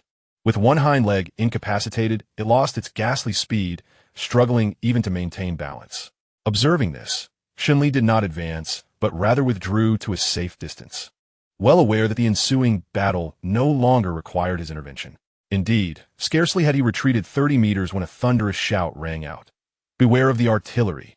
No sooner had the words left the speaker's lips than a rocket-propelled grenade was discharged from an unseen source, striking the downed monster with precision. Subsequently, a barrage of artillery rained down, bombarding the creature. Several rockets exploded upon its form, showering the area with blood. As the smoke cleared, the monster lay on the ground, barely clinging to life, its body a mere shadow of its former self. Elated that the monster had not yet perished, Shen Li momentarily abandoned his aloof demeanor, seizing his long knife and dashing towards the creature, shouting, "Do not fire! I shall finish it!" A fifth-level evolved life form. How much essence would this yield? The soldiers, poised with their rocket launchers, exchanged glances until their commander ordered, "Cease fire. Remain vigilant." Then, amidst the astonished and shocked gazes of the soldiers, Shen Li raised his knife and struck down upon the monster's head. One strike, two strikes, three strikes. Remarkably, the creature's skull was terrifyingly hard. It took 5 blows before Shen Li finally severed its head completely. Even in its final moments, the monster glared at him with a look of malice, but alas, it was futile. With a triumphant chime, he had slain a level 5 life form, the Dark Ripper, and gained 10,800 essence points. Shen Li felt a surge of joy. 10,800 points? This was a fortune. His risk had been worth it. He then began to explore the creature's head. However, he was perplexed. Despite his thorough examination, he could find no trace of a crystal core. What was going on? At that moment, a middle-aged man in military attire approached briskly, his tone somewhat somber. "Young brother, are you searching for crystal core?" Upon Shen Li's nod, the man sighed. "I regret to inform you that such creatures do not possess a crystal core." Hearing this, Shen Li raised an eyebrow. No crystal core? Wasn't that akin to a mutated animal? Yet, the monster's appearance was certainly not reminiscent of any creature he recognized. Before he could inquire further, the middle-aged man continued. "This creature does not belong to the zombie category, nor is it a typical mutated animal. It hails from the underworld." The underworld, he explained, was a peculiar realm located 3,000 meters beneath the Earth's surface. Although devoid of sunlight, it was inhabited by various unknown beings. Due to its extreme peril, humanity had never ventured to explore it. However, following the outbreak of the apocalypse, it seemed that some unknown changes had occurred on Blue Star, resulting in the opening of the underworld's entrance, allowing some of its monsters to escape. Shen Li was taken aback by this revelation. The underworld? What other secrets did this world hold that he was unaware of? Things seemed to be spiraling further into chaos. A mishmash of monstrous entities? Curious, he began to pose questions about the underworld to the middle-aged man. Before long, he gained a clearer understanding of the creatures residing there. According to the man, due to the perpetual absence of sunlight, the underworld was shrouded in darkness most of the time. Consequently, the monsters dwelling there generally had poor eyesight, with many lacking eyes altogether, relying instead on keen senses of smell and hearing for hunting. Furthermore, the oxygen levels in the underworld were significantly higher than those on the surface, resulting in creatures of considerably larger sizes compared to surface-dwelling animals. Finally, Shen Li pressed on the matter he was most concerned about. What value do these underworld beings possess? After a brief hesitation, the middle-aged man replied earnestly, "Within the bodies of these underworld creatures lies the secret to eternal life. 3 years ago, in collaboration with 2 other nations, we made the groundbreaking discovery of the existence of a world within the Earth's core. Subsequently, after incurring substantial costs, we managed to capture a creature from that extraordinary realm. Upon dissection, we found that its blood was blue and contained a unique element, which we designated as Element Y.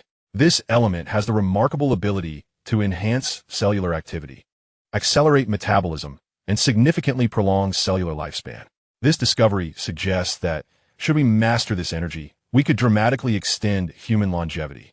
This is why I assert that the beings of the Earth's core harbor the enigma of immortality. With a hint of sorrow, the middle-aged man shook his head. The emergence of Element Y has granted us a glimmer of hope for human immortality. Regrettably, our current technology is inadequate for extracting this element, leading to a temporary halt in our exploration of the core world. We initially intended to resume our investigations once our skills advanced, but unexpectedly, the apocalypse erupted, and the beings of the Earth's core have seemingly emerged. Shen Li remained silent, perplexed as to why the middle-aged man was divulging this information to him, as he had little interest in such matters. With the system at his disposal, he feared no monsters. His only concern was the value, strength, and quantity of the core creatures. Thus, he inquired, are there many of these core beings? What is their strength? Also, do you know from where they emerged? After a moment of contemplation, the middle-aged man replied, our exploration of the Earth's core is exceedingly limited, and the specifics remain uncertain. However, the environment there is extremely harsh, rendering it inhospitable for ordinary life. Thus, their numbers are likely scarce. Furthermore, due to the environmental conditions, the core beings are remarkably formidable. For instance, the pale creature before us is merely one of the most common beings from that realm. As for their emergence, we previously pinpointed their location via satellite in the Extreme Ridge Mountain Range. The mention of the Extreme Ridge Mountain Range resonated with Shen Li, who silently committed the name to memory. Once his strength had burgeoned, he might venture there to explore. If even the most ordinary of core beings could yield over 10,000 vitality points, how much vitality could he amass by vanquishing the entire core world? This seemed like a natural dungeon prepared for himself. By the way, young brother, I am Chen Jiangwo. May I inquire your name? Following the discussion about the core world, the middle-aged man's tone shifted as he sought to gather information about Shen Li. Chu-ing, the eagle that catches the chick, Shen Li replied, harboring a cautious respect towards the officials and refraining from divulging his true identity. Brother Chu, I must express my heartfelt gratitude for your timely intervention in saving us. Had it not been for your appearance, our warriors would have been in grave danger. Chen Jiangwo sincerely thanked him and continued with enthusiasm. Brother Chu, would you be interested in serving the nation? With your remarkable abilities, should you choose to join me, I can exclusively allocate a team of evolvers for you to command, and I shall impose no restrictions on your actions. Upon hearing Chen Jiangwo's invitation, Shen Li hastily shook his head, courteously declining. I appreciate your kind offer, but I have my own matters to attend to and cannot join you for the time being. Shen Jiangwo felt a tinge of disappointment. The reason he was willing to divulge such confidential information to Shen Li was due to his formidable strength. Regrettably, it seemed that the other party harbored no intentions of serving the nation. This was not something he could demand, especially since the individual had just saved his life. Since that is the case, I shall not press you further, my young friend. However, I do have a modest request that I hope you will consider. Shen Li raised an eyebrow. Do you wish for the carcass of this creature? Chen Jiangwo nodded. The corpse of this monster is of utmost importance to us. I sincerely hope you can accommodate this request. Shen Li fell into contemplation. He had already inquired with the system, and the carcass of this monster could be exchanged for 10,000 points of vitality. This amount was sufficient for him to ascend 2 or 3 levels. Relinquishing it so easily left him feeling somewhat resentful. However, with so many eyes upon him, he could not simply offer it as a sacrifice, could he? Would the military not confront him directly? Furthermore, the military had also contributed to the defeat of this creature. It was not solely his achievement. Sa mingli para saibing Shen Li's predicamen. Chen Jiangwo gestured to a soldier. Moments later, the soldier emerged from an armored vehicle, carrying a box which he placed before Shen Li. Rest assured, Brother Chu, I shall ensure you do not suffer any loss. Chen Jiangwo then smiled as he opened the wooden chest. To Shen Li's astonishment, it was filled to the brim with zombie crystal cores. Brother Chu, here are over 2,000 zombie crystal cores as compensation. How does that sound?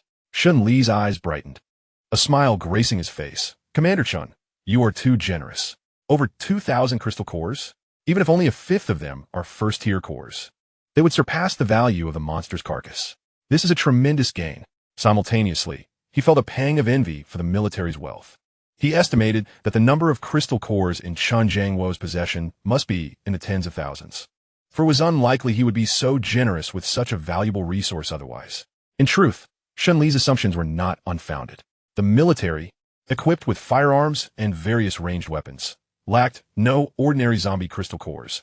What they truly sought were high-end resources, such as the cores of mutated zombies and the corpses of aberrant and subterranean creatures. The difficulty in acquiring such items far surpassed that of obtaining zombie crystal cores.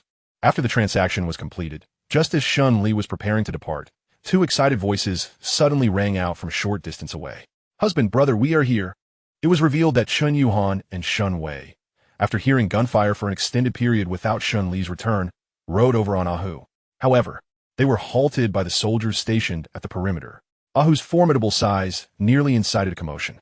"Commander Chen, my girlfriend and sister have arrived, so I shall not delay you further. Until we meet again by fate," Shen Li timely expressed his farewell. In response, Chen Jiangwo did not attempt to retain him, but simply remarked, "Brother Chu, our base in Yuzhong City will be established in the Qingyao district. You are always welcome to join us. My commitment remains eternally valid. Should you require my assistance in the future, do not hesitate to speak." Shen Li Nudda. He held no interest in joining the official ranks. However, collaborating with the government might be a consideration in the future, provided both parties stood on equal ground. No one would ever overshadow Shen Li. Youth is indeed a blessing. Watching Shen Li and his companions ride away on Ahu, Chen Jiangwo couldn't help but shake his head in envy. This brother Chu could come and go without burdens, yet Chen Jiangwo could not. The million survivors in Yuzhong City awaited his rescue, and he bore immense responsibilities. With this thought, Chen Jiangwo waved his hand, declaring, "Hasten to dissect this white-skinned beast. We must reach Yuzhong University before noon." Chapter 50. A Surge in Power. System, convert all the crystal cores in my possession into energy points. Ding. You have sacrificed 1836 low-tier zombie crystal cores, gaining 9,180 energy points.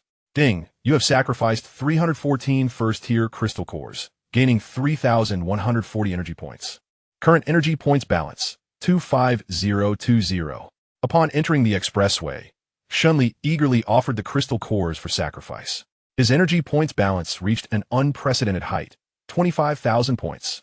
He quickly instructed Ahu to stop at the roadside and found a suitable spot to initiate his breakthrough. "System, upgrade me." As soon as the words left his lips, a vast warm current surged into Shen Li's body, continuously strengthening his limbs, bones, and vital organs. Ding! Congratulations to the host for successfully leveling up to level 19, gaining 5 to all attributes and 10 free attribute points. Ding! Congratulations to the host for successfully leveling up to level 20, reaching the mid-stage of the Transcendence realm, gaining 60 to all attributes and 20 free attribute points. Congratulations to the host for successfully leveling up to level 21, gaining 10 to all attributes and 20 free attribute points. Congratulations to the host for successfully leveling up to level 23, gaining 10 to all attributes and 20 free attribute points. Your skills, Strength Mastery, Life Enhancement, and Lightning Control have automatically enhanced, and you have awakened a new skill, Mental Power. When the warm current subsided, Shen Li's level ultimately settled at 23.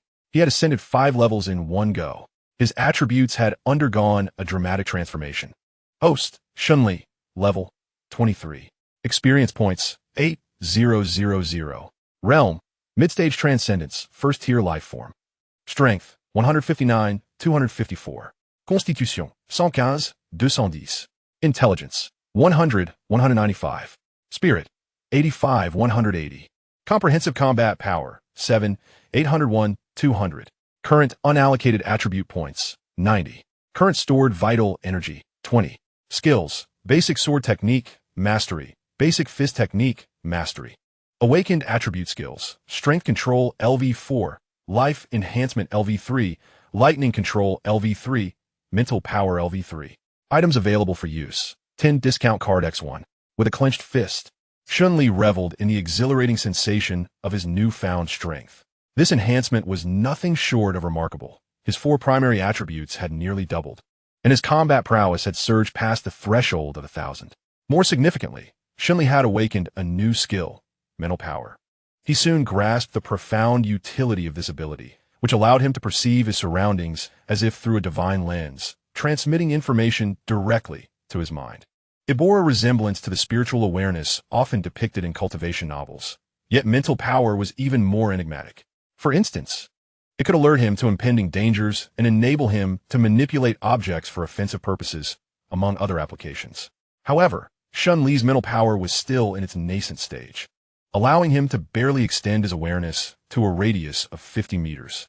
Notably, it appeared that mental power complemented intelligence. He discovered that his electric arc attack range had similarly increased to approximately 50 meters, and his cruising capability had also improved considerably.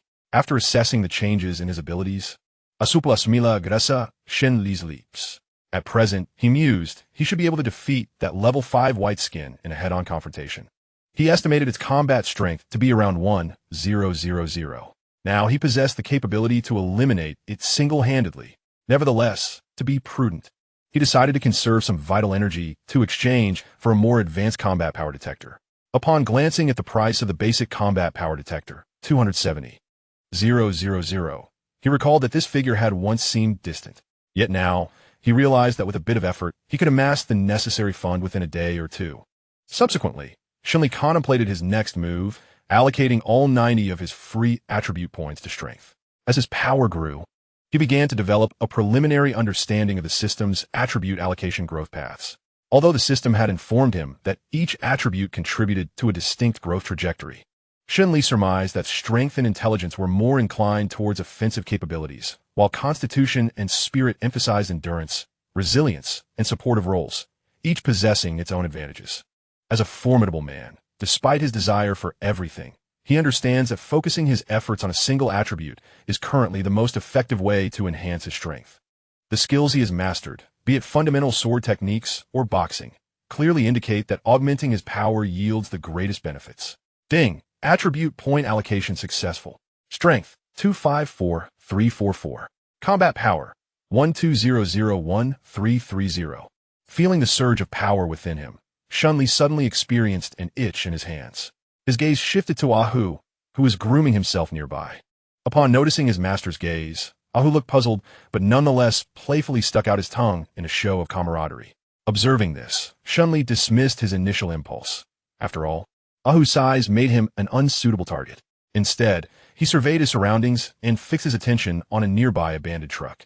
Swiftly, he approached, covering the nearly 100 meters in less than 2 seconds.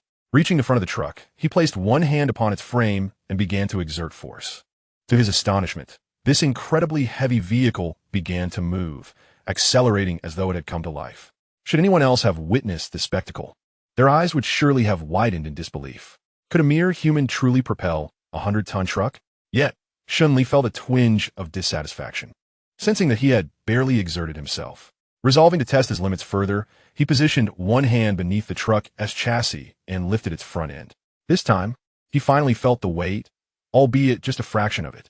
Gradually, he intensified his effort, and in the next moment, he lifted the entire front of the truck off the ground.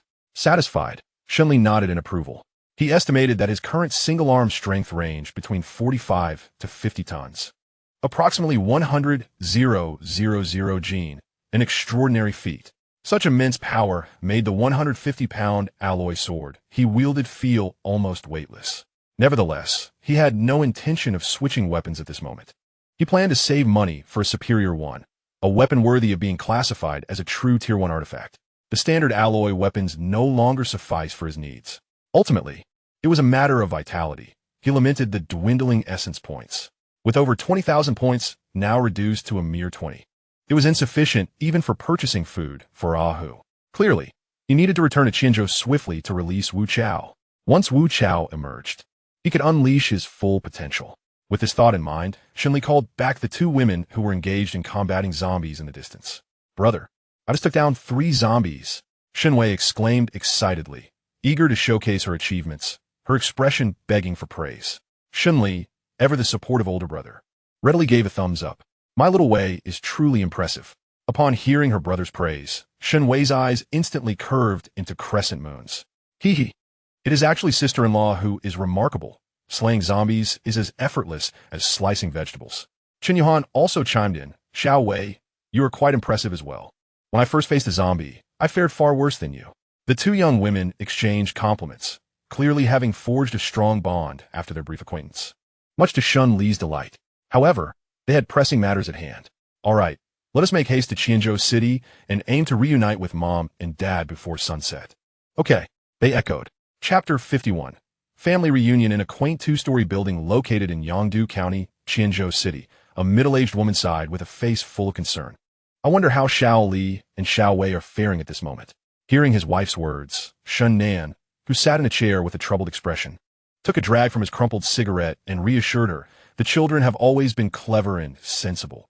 They will surely be fine. Yet, despite his words, the tremor in his hand betrayed his pessimism. He was all too aware of the chaos that reigned outside, where zombies roamed freely. Just yesterday, he witnessed a monstrous creature towering 2 stories high in the street. The world had grown increasingly perilous. Fortunately, the couple found some semblance of safety within their home. Nevertheless, as time passed, their anxiety for Shen Li and Shen Wei deepened. It is all my fault for being useless, dragging you down. After a prolonged silence, Shen Nan suddenly sighed deeply, his gaze falling upon his empty right leg. This leg had been lost to a venomous snake bite a decade ago while he was working, leading to a necessary amputation. This was the root of the guilt he felt towards his wife and children. He had failed to provide them with a better environment and had instead hindered them. Old Shen, do not speak like that. Throughout these years, have the children and I ever complained about you? Shen Nan sighed heavily. Indeed, over the years, his wife had worked tirelessly without uttering a harsh word, while their 2 children bore significant responsibilities for the family, especially Shen Li, who had sent substantial financial support every month before the apocalypse, becoming the backbone of their household. This was a source of immense pride for the couple. They had raised a fine son. Yet, fate is often cruel. And who could have predicted the onset of the apocalypse? Their children were now separated from them by great distances. Just as Shen Nan was about to continue speaking, a delightful voice called out from outside. Dad, Mom, I'm back with brother. A flicker of astonishment crossed Shen Nan's eyes. If he heard correctly, it seemed to be his daughter, Shen Wei's voice. But how could that possibly be? Shen Wei is not trapped 300 kilometers away in Yuzhong City, is she? As for Shen Li, it is even less likely for him to return, as Yuhang City and Qianzhou City are nearly 800 kilometers apart. Old Shen, do you think I long for the children too much? Just now I thought I heard Xiao Wei's voice. Upon hearing his wife's words, Shen Nan dropped the cigarette but from his hand, and he excitedly exclaimed, I heard it too. This is not an illusion. The children have truly come back. With that, he could no longer contain his excitement and grasped his cane, limping towards the door. At that moment, Shen Wei's voice rang out once more. Dad, Mom, it's me. Xiao Wei, please open the door for us. The reunion of the family naturally brought with it a heartwarming scene. There is nothing more joyous than reuniting after experiencing life and death. Upon seeing their 2 children once again, the couple, nearing 50, could not help but have tears welling in their eyes. It's just good to be back, just good to be back. Shen's father patted Shen Li's sturdy arm with great affection, his tone filled with satisfaction. His mother, Luo Ying, was even more emotional, tightly embracing Shen Wei, as if fearing that if she let go, her daughter would vanish. After a while, as the elderly couple gradually calmed down, Shen Li finally pulled Chen Yuhan over. Dad, Mom, this is my fiancée, Chen Yuhan. Looking at Chen Yuhan, one could hardly see her usual confident demeanor. Her face was slightly flushed at meeting her future in-laws for the first time. Hello, uncle and aunt. You could just call me Yuhan. Naturally, the elderly couple was immensely pleased with the young lady, whose beauty and stature surpassed that of any star. Wonderful, wonderful. Yuhan, please sit down. I'll go prepare a meal for you. Luo Ying eagerly wished to welcome her future daughter-in-law with the utmost hospitality. Shen Nan, with a serious expression, turned to Shen Li and warned, You little rascal, you better treat her well, or your mother and I will not spare you. Shen's father was astute, understanding that given the present circumstances, Chen Yuhan must have faced great misfortune in her own family to have come here with her son. In such a situation, it was clear that she would be feeling anxious. Therefore, as Shen Li's father, he could not side with his own son at this moment. Luo Ying also emerged with a kitchen knife in hand, agreeing, Your father is right. If you dare to bully Yuhan, then I will disown you as my son. With that, she shot a fierce glare at Shen Li. Shen Li sighed, realizing that his standing in the family was bound to diminish once again. He chuckled and assured, "Rest assured, Mom and Dad, I promise I won't bully her." Meanwhile, Shen Wei wore a mischievous smile, clearly enjoying the spectacle. Shen Yuhan, feeling a warmth she hadn't experienced since losing her parents, felt her eyes begin to well up with tears. "Thank you, dear uncle and aunt. Shen Li has been exceptionally kind to me. Even in front of my parents, she unabashedly refers to him as her husband." The elders exchanged a glance, nodding in satisfaction. "If that rascal dares to bully you, just inform your aunt, and I shall not let him off easily," said Luo Ying, casting another warning glance at Shen Li, who could only offer a sheepish smile in response. There was no escaping the lineage's pressure. Even if Shen Li possessed the strength to fell a blue whale with a single punch, he remained powerless in the face of his mother's authority. Just as the family basked in their warm reunion, the discordant growls of zombies echoed from outside. Shen Li glanced out and saw that the noise had attracted a small horde, perhaps only 30 or so. An idea sparked in his mind, providing him a perfect excuse to slip away. "Ahem, I shall go deal with the zombies at the door," he declared, hastily exiting. This household was no longer a safe haven. Upon seeing his son venture out to confront the terrifying zombies, Shen's father's expression shifted, and he prepared to stop him. However, Shen Wei swiftly grasped his arm, playfully saying, "Dad, have no worries. My brother is incredibly capable. This mere handful of zombies won't even serve as a warm-up for him."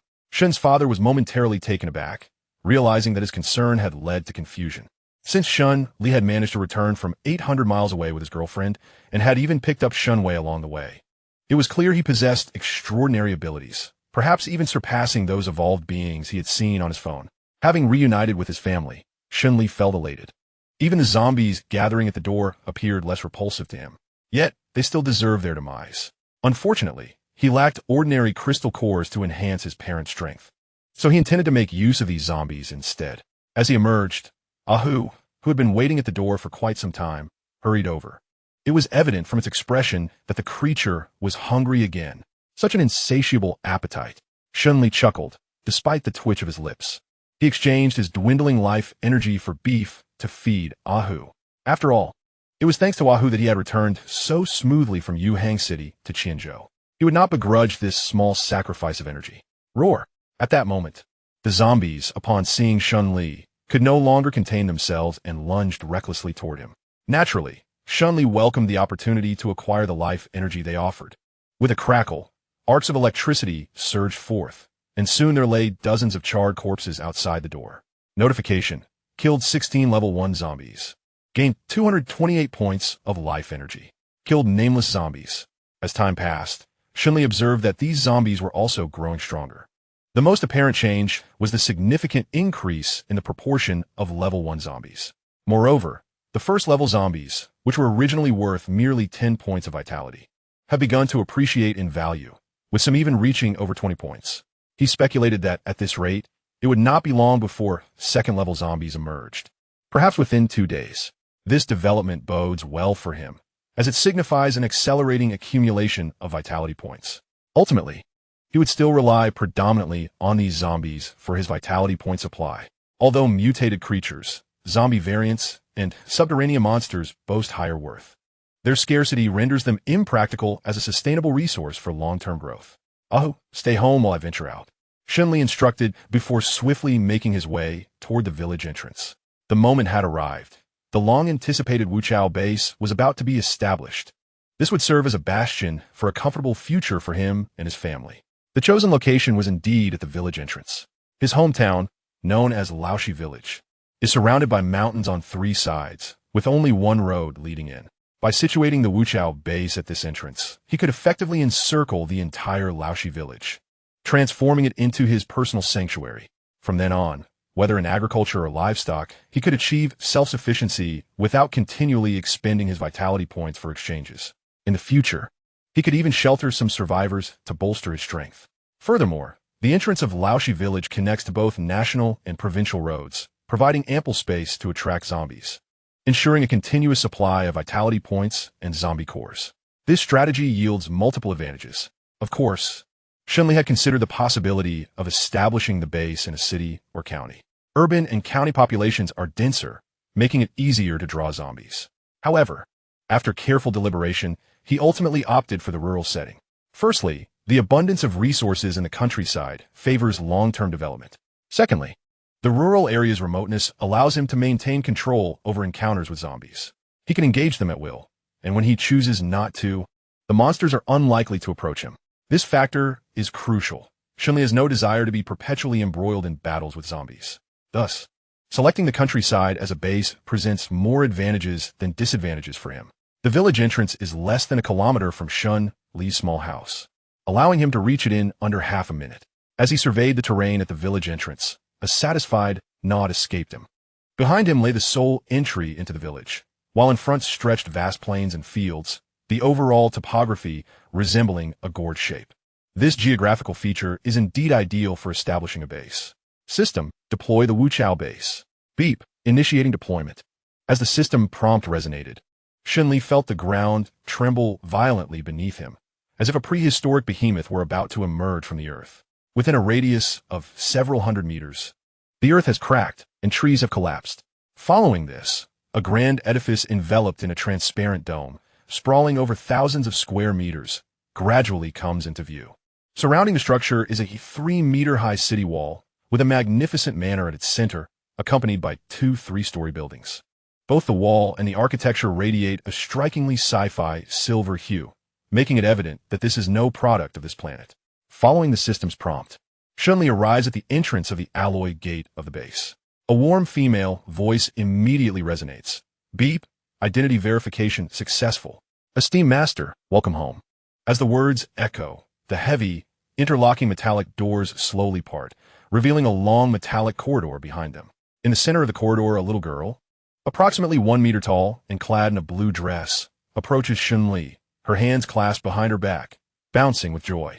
Her sweet and charming smile is utterly infectious. Hello, master. I am the intelligent management system of the Wuchao base. It is a pleasure to meet you. Please bestow upon me a name. Shen Li gazes in astonishment. Is this the creation of a level 3 civilization? The little girl before him, with her every expression, appears almost indistinguishable from a real human. His curiosity compels him to ask, "May I touch you?" The AI projection of the little girl adorably nods. Of course, I am the master's private possession. However, I currently do not possess a physical body, which may disappoint you. Upon hearing her words, an inexplicable sense of mischief stirs within Shen Li. Fortunately, his resolve is strong. He clears his throat and extends his right hand towards the girl's cheek, only for his palm to pass through her visage as if touching air, yielding no sensation whatsoever. In astonishment, Shen Li retracts his hand and ponders before speaking. From now on, I shall call you Little Star. Initially, he intended to name her Little Crow, but upon witnessing her adorableness, he couldn't resist bestowing upon her a more melodious name. Thank you, master. From now on, I shall be Little Star, she exclaims joyfully. If Shen Li had not just touched her, he might have truly mistaken her for an ordinary little girl. Soon after, Little Star speaks again, master. You may choose to adjust my appearance and personality. Would you like to make any adjustments? With a wave of her small hand, dozens of holographic images materialized before Shen Li's eyes. Among them are representations of a cool, elegant lady in black stockings with impossibly long legs, a charming and alluring older sister, a graceful female sword master in ancient attire wielding a long sword, a cute neighbor girl with a ponytail, as well as various images of fairies, angels, and queens. In essence, almost every conceivable form is represented, with options for customization available. It is curious, however, that the majority of individuals within are predominantly female, each more captivating than the last. This surely serves as a test of one's mettle, does it not? Shen Li promptly cleared his throat. Stop. Let us refrain from making any selections for now. Let us maintain the status quo. He found himself quite enamored with the current disposition of Shaoxing, deeming it unnecessary to make alterations at this juncture. Very well, master. Now, allow me to present an overview of the base's circumstances. Chapter 53, Relocation. Under Shaoxing's guidance, Shen Li embarked on a brief tour of the base, acquiring a preliminary understanding of its defensive systems. In essence, the entire establishment boasts a tri-layer defense. The first layer consists of the base's own celestial defense system, which operates continuously, providing comprehensive coverage of the entire Wuchao base, leaving no blind spots. Even entities of the lordly caliber would find it arduous to breach this formidable barrier. Moreover, The celestial system is equipped with counter-defensive weaponry, featuring 8 superconducting laser turrets with a striking range of 1 kilometer surrounding the base, alongside 36 200mm electromagnetic energy pulse cannons that extend their reach to 10 kilometers. This initial line of defense is akin to an insurmountable chasm. The second layer is represented by the alloy corridor that spans from the main entrance to the base, which, despite its seemingly straightforward appearance, conceals lethal potential. The third layer comprises 100 security-type simulation robots embedded within the base. Crafted from T-1000 grade special liquid alloy, these robots are nearly indestructible. They are outfitted with retractable miniature ion cannons and rapid-fire laser weapons, among a total of 8 armaments, rendering their overall capabilities comparable to those of ordinary 5th or 6th level evolvers, boasting formidable combat prowess. With these 3 layers of defense, the Wuchao base is indeed a bastion of security. After hearing Xiao Xing's exposition, Shen Li could not help but marvel at the impressive fortifications. He found himself in a truly invulnerable position. Beyond the defensive systems, the subsequent exploration encompassed the overall structure of the base. The ground level features a grand manor designated for reception, spanning 2 stories, with 12 guest rooms on the second floor, while the first floor houses a reception area, 2 small conference rooms, and 1 large conference room. Adjacent to the manor are 2 3-story dormitories, one for the robots and another to accommodate guests. The subterranean architecture is of paramount importance, divided into 2 levels, Basement 1 and Basement 2, each encompassing 30 acres, totaling 60 acres. Basement 1 serves as the living quarters, comprising 36 guest rooms, a multimedia room, an arcade, a soccer field, a tennis court, a basketball court, an artificial beach, and an ecological simulation garden, all sufficiently catering to daily life needs. Basement 2 contains the core facilities of the base, featuring 4 multifunctional research institutes of varying sizes, 2 production lines, a training ground, an arsenal, and a power and water supply room, among other essentials. Most critically, the entire base is equipped with its own communication tower, nuclear fusion power source, and underground water extraction and purification systems, rendering it entirely self-sufficient in terms of energy without reliance on external forces. Isn't this a bit exaggerated? Shen Li clicked his tongue. Just from Xiao Xing's introduction, he felt somewhat dazzled. He surmised that if he were alone, he would certainly be unable to grasp the entirety of the base in a short span of time. It was simply too vast. Fortunately, with Xiao Xing as his aide, he need not take every matter into his own hands. He merely needed to issue directives to Xiao Xing. From now on, the management of the base will rest in your capable hands. Should any operational issues arise, report them to me. Understood, Master. Subsequently, Xiao Xing summoned all the simulation robots present in the base. Nearly 200 robots stood in formation, a sight both magnificent and aesthetically pleasing. Among them, 50 logistics robots stood out, each more exquisite than the last. Any one of them could easily eclipse the looks of top-tier celebrities. Their physiques were equally impressive. Quite remarkable. Shen Li mused, thoroughly satisfied, before dispatching the robots to perform their respective duties. At that moment, another query crossed his mind.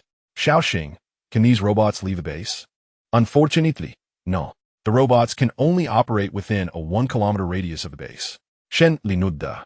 It appeared that his aspiration to fully utilize the robots for labor would be thwarted. However, a 1-kilometer range was still commendable. They could assist him in gathering crystal cores in the future. He then inquired, what is the research base currently producing? Xiao Xing replied, presently, the research base is in standby mode.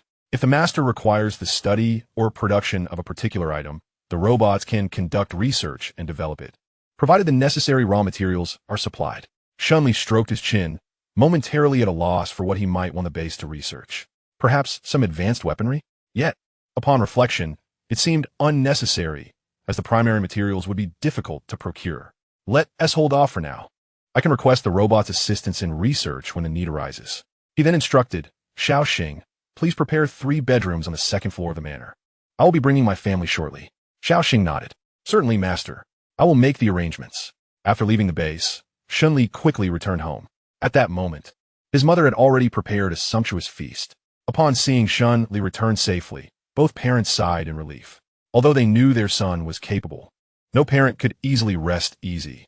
The family enjoyed a lively dinner together, every face adorned with smiles, as if it were not a post-apocalyptic world. In the afternoon, when Shen Li brought his family to the Wuchao base, Everyone was left in utter astonishment. Brother, I can't be dreaming, can I? Is this really the new home you mentioned? My goodness, it's enormous.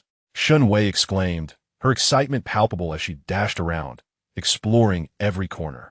A visage of childlike curiosity adorned their faces, and the two elders were equally exhilarated.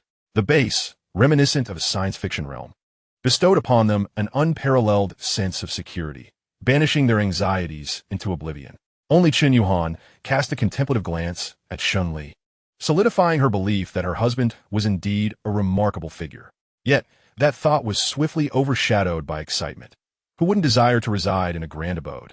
Especially amidst a backdrop rife with zombies, the very notion of having such a sanctuary felt overwhelmingly reassuring. As these thoughts coursed through her mind, her gaze towards Shen Li became almost mesmerizing. Unbeknownst to him, she harbored such sentiments. After Shaoxing recorded the identities of everyone into the system, he led his family on a leisurely exploration of the base, simultaneously familiarizing himself with his domain. The five of them meandered for over 3 hours, completing a circuit of the base. This was made considerably more efficient by the presence of sightseeing vehicles. On foot, they might have spent an entire day without seeing it all. The abundance of sights was staggering. They were like Lu Lao Lao entering the Grand View Garden, utterly dazzled, with Shen Li being no exception. Some of the high-tech marvels opened his eyes to new wonders. Upon concluding their tour, Shen Li excitedly clung to Shen Li's arm, exclaiming, "Brother, you can't possibly be like those protagonists in novels, having awakened a system, can you? Is this base from aliens?" Shen Li cleared his throat, neither confirming nor denying, simply ruffling her hair with a bemused expression, saying, "You're quite astute." In truth, he had never harbored any intention of concealing the existence of the system from his family, as it would only serve to reassure them further. Naturally, he would maintain an air of mystery when it came to outsiders. "Wow, brother, your luck is truly astounding." Shen Li, thrilled by his lack of denial, became even more animated. A thought flickered in her mind, yet she refrained from pressing further. Based on her extensive experience with novels, she knew that some systems forbade their hosts from revealing their secrets. Should such information leak, the host could be eradicated. She certainly didn't wish for her brother to vanish suddenly. Little did Shen Li know, Shen Li's system had never imposed any coercive measures on him, nor had it assigned any tasks. It was an exceedingly lenient system. Chapter 54. Official measures after ensuring his family was settled. Shen Li returned to his room, a spacious bedroom of 32 square meters, complete with an expansive 20 square meter balcony. Of course, he was not alone. Chen Yuhan shared this space with him. With improved conditions, Shen Li naturally sought to enhance his comfort. "Darling, I'm going to take a shower first," Chen Yuhan said as she eagerly entered the bathing area. Having gone 2 days without a wash, coupled with the fatigue of an 800-kilometer journey, both she and Shen Li bore somewhat disheveled appearances. Now, having transitioned to a safe and comfortable environment replete with water and electricity, she found herself unable to resist the urge to indulge in a thorough cleansing. As the warm, gentle water cascaded over her body, she experienced an enchanting sensation of rebirth. Simultaneously, she felt an overwhelming sense of gratitude for her courageous decision to follow Shen Li. Had she not taken that bold step, she might not have been alive today. Shen Li, momentarily distracted, gazed at the alluring silhouette in the bathroom. Having gone 2 days without food, he felt an insatiable hunger rising within him. Unable to endure any longer, he decisively entered, taking a shared bath amidst Chen Yuhan's bashful resistance. After their playful escapade, the sky had darkened. Shen Li elegantly lit a post-bath cigarette and settled onto the balcony sofa, summoning the projection of Shaoxing. "What supplies does the base currently require?" With a charming pout, Shaoxing replied, "Master, to ensure your quality of life in the future, I recommend replenishing your essential supplies. I have compiled a list for your reference." With a graceful wave of her hand, a blue holographic screen materialized before Shen Li. Upon scrutinizing the list, he noted it primarily consisted of agricultural seeds, various food seasonings, toiletries, clothing, and other daily necessities. The procurement of these items posed no significant challenge. After a brief contemplation, he devised a plan. If memory served him right, there was a large agricultural market approximately 5 kilometers from a base, adjacent to a shopping mall. Shen Li intended to explore these locales the following day. If he could empty both places, it would sufficiently cater to his family's future needs. Of course, Shen Li could also directly exchange his energy points in the system's marketplace, which offered an extensive array of goods. However, he deemed it wiser to conserve his energy points, prioritizing their use for upgrading and enhancing his abilities. At that moment, Xiao Xing announced, "Master, dinner is ready. Please proceed to the dining area on the first floor." Shen Li nodded and called out to Chen Yuhan, who was recovering her vitality nearby. As they made their way downstairs, Chen Yuhan suddenly spoke, "Darling, I may have a way to heal Uncle's leg." Shen Li, filled with excitement, grasped her hand and exclaimed, "Really, Yuhan?" The condition of his father, Shun Nan's leg, had been a source of distress for their family. If it could be cured, it would be a momentous occasion. Chen Yuhan smiled and nodded. "Indeed, but my current abilities are still slightly lacking. I estimate I need to reach level 3 or 4 to achieve this." Upon hearing this, Shen Li couldn't help but plant a kiss on her lips. That's a minor detail. As long as it can be healed, that is what matters. For Shen Li, assisting his beloved wife in attaining level 3 or 4 was merely a matter of time. Seeing the joy on Shen Li's face, Chen Yuhan couldn't help but smile in return. The prospect of helping Shen Li filled her with immense happiness. At the dinner table, when Shen Li conveyed the news to his parents, they too exhibited immense joy. Shun Nan could hardly contain his emotions, his eyes glistening with tears as he repeatedly expressed his delight. He held Chen Yuhan, his future daughter-in-law, in high regard, treating her almost like his own daughter. Meanwhile, while the Shun family basked in warmth and happiness, the survivors outside faced a far grimmer reality. The rampant zombies had already rendered their existence torturous, and the sporadic emergence of mutated zombies and dark entities further constrained their every move, plunging even the authorities into a precarious situation. This dilemma intensified after communication was severed. In the capital of Huagua, within a heavily fortified underground base, the atmosphere was thick with tension. An elderly man, his hair grayed, yet bearing an imposing demeanor, asked with a grave expression, "How many cities have we managed to contact?" A middle-aged man in military uniform stepped forward, reporting, "Commander, we have established contact with 132 prefecture-level cities." 132. The elder inhaled deeply. With a total of 303 prefecture-level cities in Huagua, the fact that only 132 were reachable was a significant blow to the nation. Was destiny truly conspiring against Huagua? After a prolonged silence, he inquired, "What is the current situation with the military?" The middle-aged man replied, "The capital military district is in the process of purging the zombie-infested areas. It is expected to take an additional 2 days to complete the base construction. The progress in the other 6 military districts is somewhat slower, but they will finish the foundational base within 3 days at the latest." The elder fell silent, contemplating the weight of the situation. 3 days. How many citizens of Huagua would lose their lives in that span? He could not allow the situation to deteriorate further. As the highest authority in Huagua, he bore the duty to ensure the safety of all citizens. After much deliberation, he issued a profoundly difficult command: relay my orders immediately through national radio and audio broadcasts to inform all citizens. The notice is as follows. Local authorities and private entities are permitted to establish bases for self-preservation, and the gun prohibition is hereby lifted, allowing civilians to manufacture weapons and ammunition to combat the apocalypse. Provided they have sufficient weapons and ammunition, the military districts may engage in trade with survivors. This notice shall take effect immediately upon dissemination. Upon hearing the elder's words, the middle-aged man's pupils contracted, his expression one of shock. "Commander, won't this lead to nationwide chaos?" His concerns were not unfounded. Once local bases were established, they would inevitably cultivate factions, leading to divergent voices. Even if the apocalypse were to pass, the authority of Huagua's government would be significantly diminished. Yet, the elder merely shook his head with a sense of pragmatism. There are matters of urgency. The immediate priority is to navigate through the current crisis.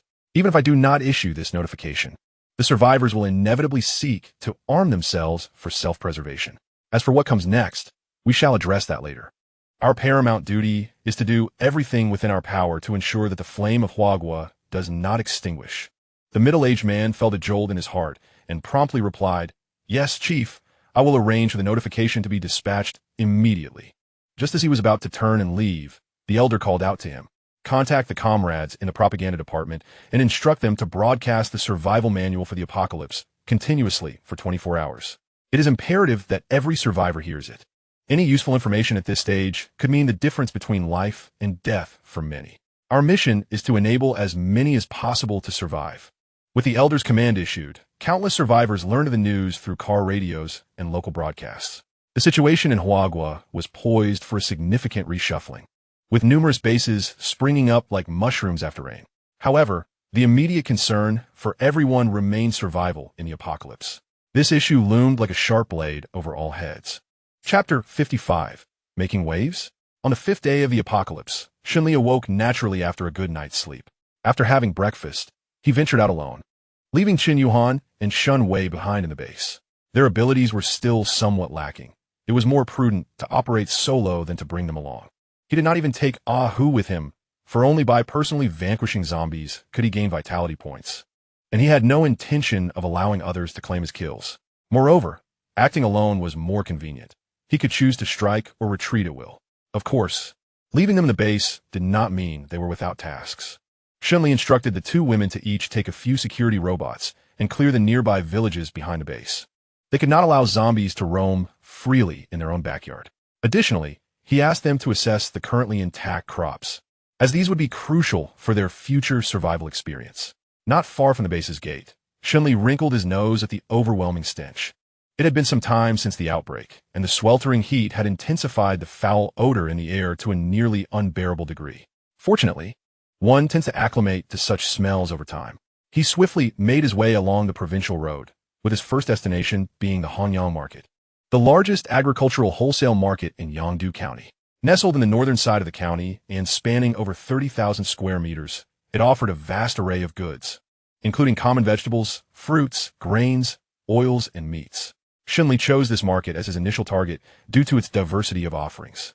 After a brisk journey, he arrived at Hanyang Market in just 3 minutes. The familiar recipe for zombies unfolds once again. As Shen Li arrives, he is immediately detected by the vigilant undead. With a chorus of growls echoing, the entire Hanyang Market erupts like a still pond suddenly disturbed by a massive stone. An incessant stream of zombies emerges from the shops, restaurants, snack bars, and grocery stores lining the streets.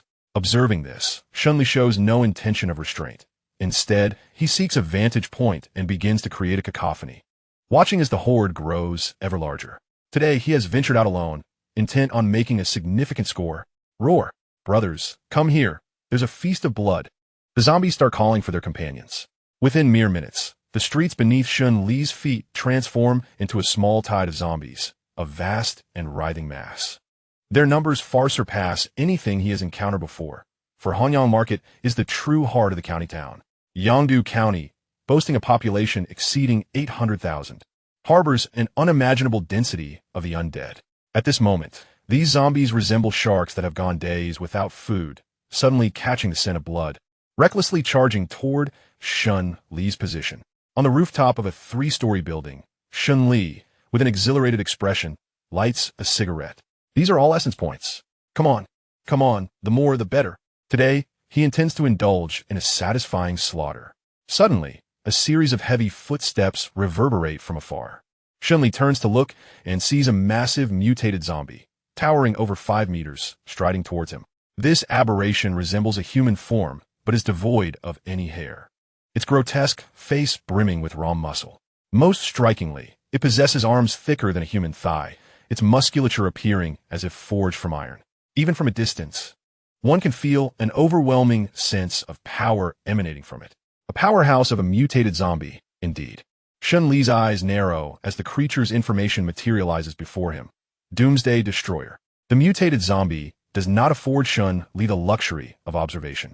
It seizes a car from the roadside, swinging its arm. In the next instant, the vehicle is hurled like a projectile, hurtling towards Shen Li's face with a whistling sound. It is the first to launch an attack. Bang! The car soars over Shen Li's head, crashing heavily against a building behind him, producing a deafening roar as a cascade of debris erupts. Half of the car is embedded within a wall. Witnessing this terrifying scene, Shen Li remains unperturbed, a smirk playing on his lips. Quite intriguing. Simultaneously, the assault of the Doomsday Destroyer appears to signal the beginning of the zombie tide's onslaught. Beneath the building where Shen Li stands, the zombies become restless, relentlessly throwing themselves against the walls, attempting to scale them. However, before long, the fastest of the zombies were trampled underfoot by those behind, becoming stepping stones for the relentless horde. The embryonic form of a human ladder began to take shape. In less than a minute, the three-story building where Shen Li resided succumbed to the onslaught. A zombie, its mouth grotesquely stretched to the roots of its ears, lunged at Shen Li with a gaping maw. In the next instant, a flash of steel illuminated the air. The grotesque head of the zombie soared skyward, marking the first soul claimed by Shen Li in this battle. Ding! One first-tier zombie slain, gaining 19 points of vitality. As the system notification echoed, more zombies surged onto the rooftop like a relentless tide. Excellent!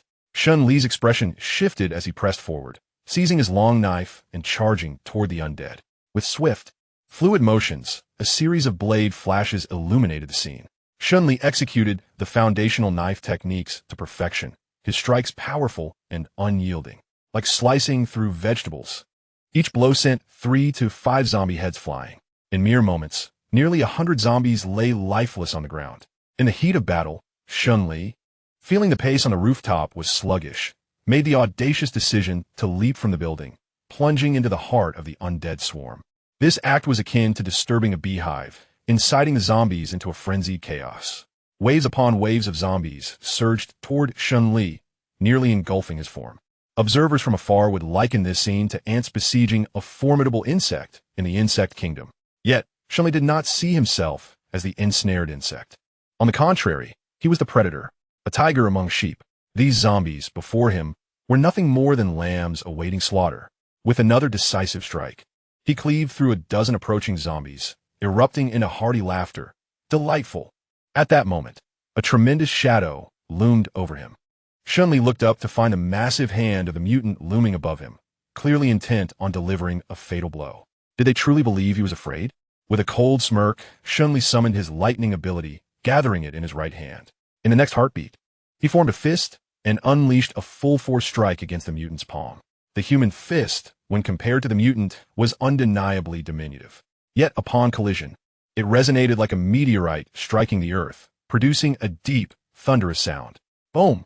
As the sound reverberated, an invisible shockwave spread outward, causing Shen Li's hair to whip wildly. Chapter 56. The Great Battle Against the Zombie Tide. Crack! In the next instant, a crisp sound of shattering bone echoed. A fleeting expression of agony crossed the mutant's grotesque visage as the bones in its arm fractured, protruding grotesquely from its flesh. The massive body staggered backward, crashing down upon dozens of zombies below. Shen Li, too, felt the impact. The strength of this mutant exceeded his expectations. His feet were forcefully embedded into the concrete ground, and his right hand tingled slightly. Fortunately, his robust physique allowed him to recover swiftly. Subsequently, Shen Li shook his right hand and, without hesitation, lunged towards the fallen mutant, seizing the opportunity to strike. With a roar, he charged at the diminutive creature before him, prompting a flash of fury across the mutant's face. Its uninjured arm clenched into a fist, sweeping towards Shen Li with the force of an army. Alas, its strength paled in comparison to Shen Li's. And with one arm injured, it was no match for him. However, this time Shen Li refrained from a direct fist fight. Why use his fists when he had a blade? He was not foolish. Gripping the knife firmly in both hands, he struck down heavily upon the mutant's incoming arm.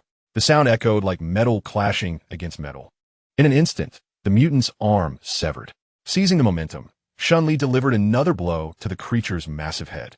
In the next moment, a head the size of a bathtub soared into the air, and the mutant was instantly drained of its strength, crashing heavily to the ground. Ding! Eliminated a level 4 life form. Doomsday Destroyer X1 earned 5,700 vitality points. Simply put, another 5,700 vitality points secured. Roar! Without granting Shen Li a moment's respite, hordes of zombies surged towards him like a relentless tide. Observing this, Shen Li tightened his grip on the long knife. With the formidable opponent dispatched, it was time for a prolonged battle. System, as long as my vitality points are sufficient, upgrade me directly. No need for further inquiries. Understood, host. With the system's response, Shen Li unleashed himself fully, charging into the throngs of zombies like a tiger among sheep. In pursuit of maximum lethality, he aimed for the densest clusters of the undead. The horrifying number of zombies, combined with Shen Li's immense strength, created a peculiar spectacle.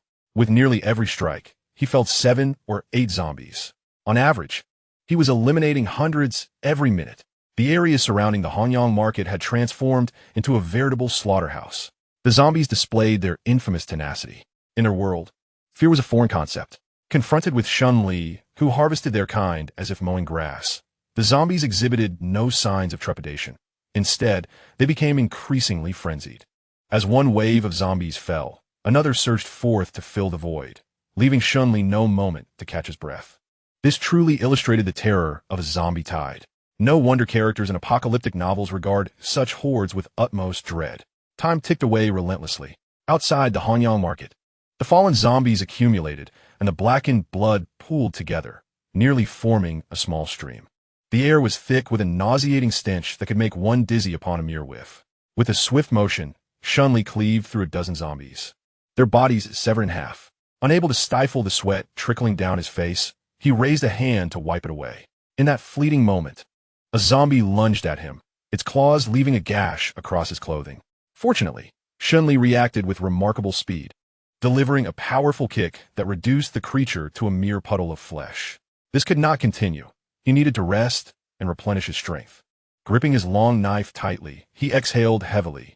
After nearly an hour of intense combat, even he felt a tinge of fatigue. The number of zombies surrounding him showed no sign of dwindling. Instead, they congregated in increasing numbers. In the distance, more zombies were drawn to the commotion, continuously emerging. If this persisted, it was conceivable that he could be overwhelmed by their relentless assault. Yet, Shen Li was not foolish enough to engage them head-on without a strategy. It was time to retreat. Let me catch my breath, and then we shall resume the fight. With this thought in mind, Shen Li seized an opportunity and charged forward, carving a bloody path through the throng. Without pausing, he darted into a small building beside the street. The zombies pursued him relentlessly, but soon, the narrow corridor impeded most of their advance. Observing this, Shen Li turned around and continued to dispatch the zombies, intentionally stacking their corpses together. In a brief moment, the entire corridor was effectively barricaded by their lifeless bodies, granting him a much-needed respite. However, he did not linger. This building was not tall, and given the strength of first-tier zombies, it would not be long before they breached the structure. Thus, he made his way to the rooftop, utilizing his formidable physical prowess to vault over several buildings, leaving the zombies trailing behind. Finally, he let out a heavy sigh of relief. Truly exhausting, he muttered, collapsing onto the ground, his long knife clattering beside him. Without a care for appearances, he sprawled out, forming a T-shape with his body. In that moment, Shen Li felt the aches coursing through him, not even wanting to move a single finger. Engaging directly with a horde of zombies was no task for the faint-hearted. After a lengthy pause, feeling some semblance of strength returning, he finally sat up once more. System. Display the attribute panel. Host. Shen Li. Level. 27. Experience points. 0. 12,000. Realm. Mid-stage transcendence. First-tier life form. Strength. 344,384. Constitution. 210,250. Intelligence. 195,235. Mentality. 180,220. Overall combat power. 133,01610. Current unallocated attribute points. 80. Current stored vitality. 8726. Skills. Basic swordsmanship. Masterful. Basic fist techniques. Masterful. Awakened attribute skills. Strength control LV4. Life enhancement LV3. Lightning control LV4. Mental power LV4. Items available for use. 10 off store card X1. This feels delightful. A smile crept across Shen Li's face, akin to the refreshing sensation of consuming a popsicle on a scorching summer day, alleviating much of his fatigue. Exhaustion was indeed palpable, yet the rewards were equally substantial. He had ascended 4 levels. His strength had once again undergone a remarkable leap. The threshold to the late stage of the transformation realm, at level 30, was now within reach. Observing the 80 points of free attributes awaiting allocation on his status panel, Shen Li contemplated and ultimately resolved to invest them in his constitution. An unrelenting series of fierce battles lay ahead, and enhancing his endurance was of utmost urgency. Ding. Allocation successful. Current constitution, 330. A familiar warmth enveloped him, banishing much of his fatigue. He sensed that his physical resilience had ascended to a new echelon. Shen Li estimated that, with his current physical fortitude, even ordinary rifle bullets would likely fail to penetrate his defenses. A first-tier zombie would probably struggle to breach his protection as well. Naturally, he was not foolish enough to test this theory. Even if unscathed, it would still be unpleasant. Just as Shen Li was preparing to consume something to further restore his stamina, a commanding female voice suddenly resonated in his ear. Don't move. Raise your hands. Chapter 57. Ling Shui. Hearing the voice behind him, Shen Li's expression remained unchanged. If you believe that the makeshift weapon in your hand poses a threat to me, feel free to pull the trigger. However, I must caution you, I possess a rather volatile temperament. Those who dare to attack me will invariably face dire consequences. At the entrance of the rooftop, 3 meters away from Shen Li, Ling Shui, clad in an inspection officer's uniform, gripped her firearm tightly, her eyes betraying a flicker of anxiety. With years of police experience, she could discern that this man, who had suddenly appeared at their stronghold, was perilously dangerous. Moreover, his composure was unsettling. Though she was the one wielding the gun, she found herself at a disadvantage. After a moment's hesitation, she shifted the gun's muzzle away, but did not holster her weapon. I apologize. I mean no harm. However, could you explain why you were on a rooftop? Shen Li turned to assess the policewoman before him. Her hair was somewhat disheveled, and her attire bore signs of dirt, yet her exquisite figure remained undeniable. Tall and exuding a cool elegance, her stunning visage radiated an aura of confidence seldom seen in ordinary women. Had this been before the apocalypse, she would undoubtedly have been the quintessential police flower. Despite her beauty, however, Shen Li's gaze revealed no flicker of emotion. After enduring the visual onslaught of those lifelike robots at home, he has become somewhat immune to the allure of beauty. In one word, face-blind. Apologies. I did not mean to intrude. Observing the softening demeanor of the other party, Shen Li naturally refrained from being aggressive. The malice within him was ever directed solely at those he found displeasing. Having stated this, he gestured towards a building, indicating that he had come from there. Upon hearing this, Ling Shui assessed the direction Shen Li pointed to, a glimmer of surprise flickering in her eyes. The adjacent building was over 10 meters away, a distance that an ordinary person could not possibly leap across. It seemed this individual before her was also an evolved being, and evidently quite formidable. After a moment's contemplation, she holstered her firearm and addressed Shen Li. This place isn't safe. Please follow me. With that, she turned and descended the stairs. Shen Li raised an eyebrow, pondering briefly before deciding to follow. He had developed an interest in the stronghold she mentioned. After all, with nothing pressing to occupy his time, it would be prudent to accompany her. Simultaneously, an unrefined notion began to take shape in Shen Li's mind. He intended to gather a group of survivors. His base was far too expansive, and future endeavors in agriculture and animal husbandry would necessitate assistance and management. Furthermore, as Shen Li's prowess grew, so did his efficiency in clearing out zombies, which required a contingent of hands to assist him in extracting zombie cores. Otherwise, it was uncertain how long it would take him to accomplish this task alone. Of course, this was contingent upon the survivors being of a suitable caliber. Those he deemed unworthy would not be survivors, but rather zombies. The two descended the stairs in single file. Through their conversation, Shen Li learned the name of the female officer, Ling Shui. She had originally been part of the inspection division, and during the outbreak, she was in the midst of executing an arrest when the calamity struck. Consequently, she and several colleagues became trapped in the home of a suspect. Subsequently, driven by a sense of duty and armed with her firearm and exceptional physical abilities, they established a small stronghold to begin gathering survivors. In just a few short days, their group of 5 had amassed nearly 100 survivors. Upon hearing Ling Shui's account, Shen Li could not help but regard her with newfound respect. In such dire times, she still harbored thoughts of rescuing others. One could only wonder if she was foolish or benevolent.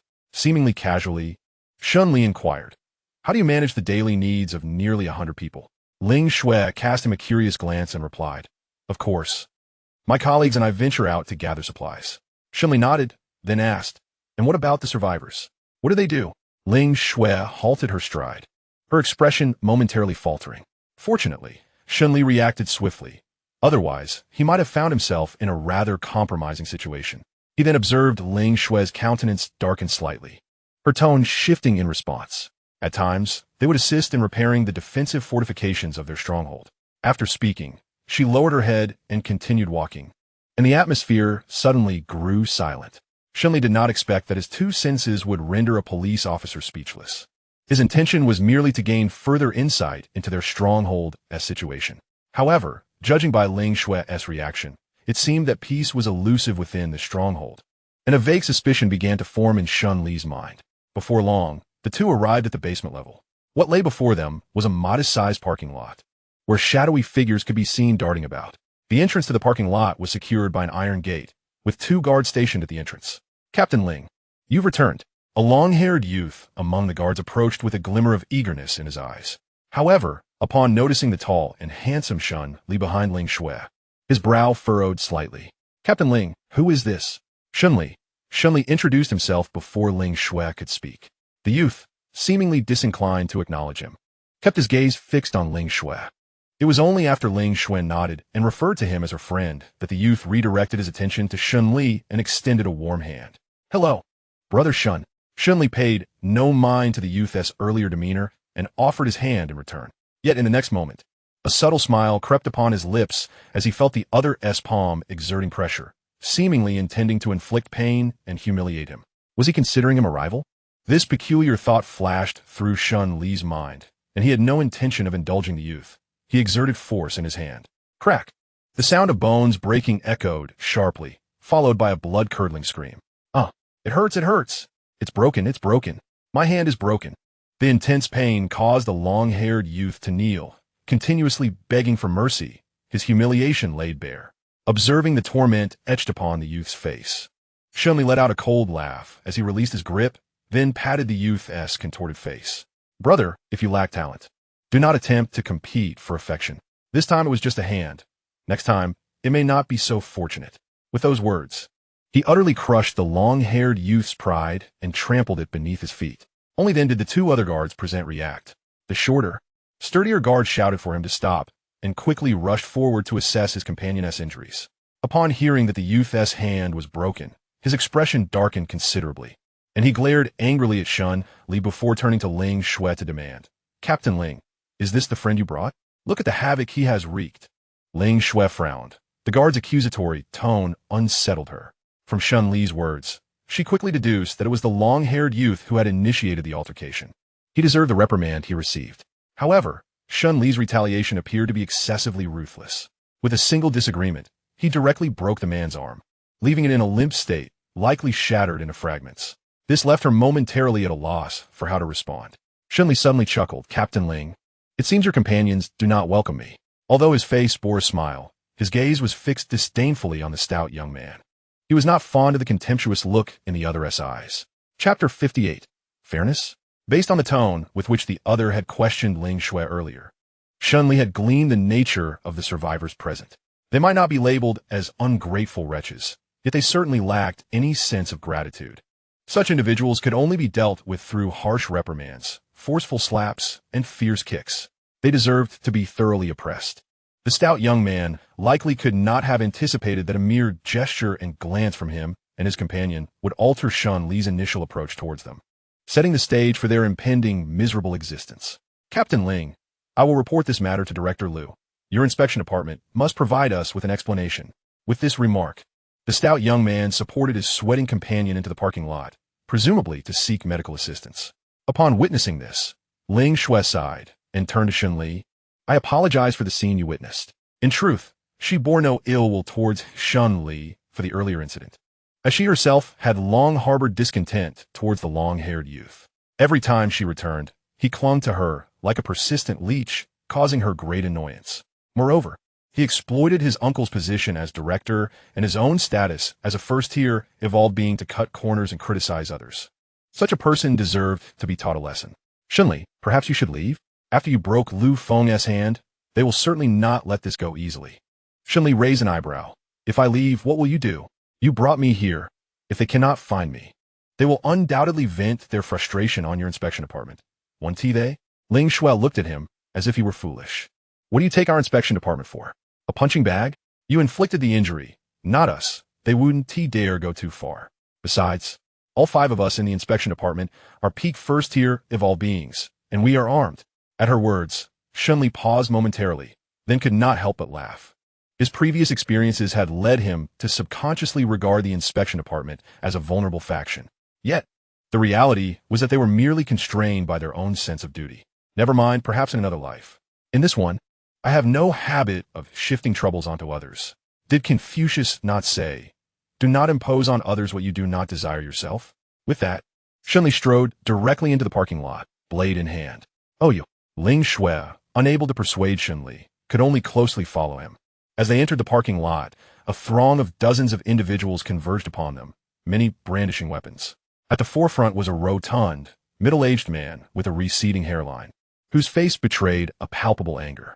Curiously, he did not direct his ire at Shen Li, but instead aimed it at Ling Shui, who was only tangentially involved. "Captain Ling, I demand an explanation. My nephew Lu Feng has suffered a comminuted fracture of his right hand, and yet you choose to shield the criminal. Is there no law? Is there no justice?" He gestured animatedly towards Shen Li, declaring, "If you do not hand over this murderer today, we will not relent." His words seemed to resonate with the other survivors, many of whom raised their weapons and echoed, "Director Liu is right. Hand over the murderer. Otherwise, do not blame us for our hostility. Can the inspectors act with impunity? We shall never acquiesce. Yes, never acquiesce. We support Director Liu." Observing the righteous indignation of the survivors, who appeared ready to charge at any moment, a peculiar glint flickered in Shen Li's eyes. If he was not mistaken, they were attempting to seize power.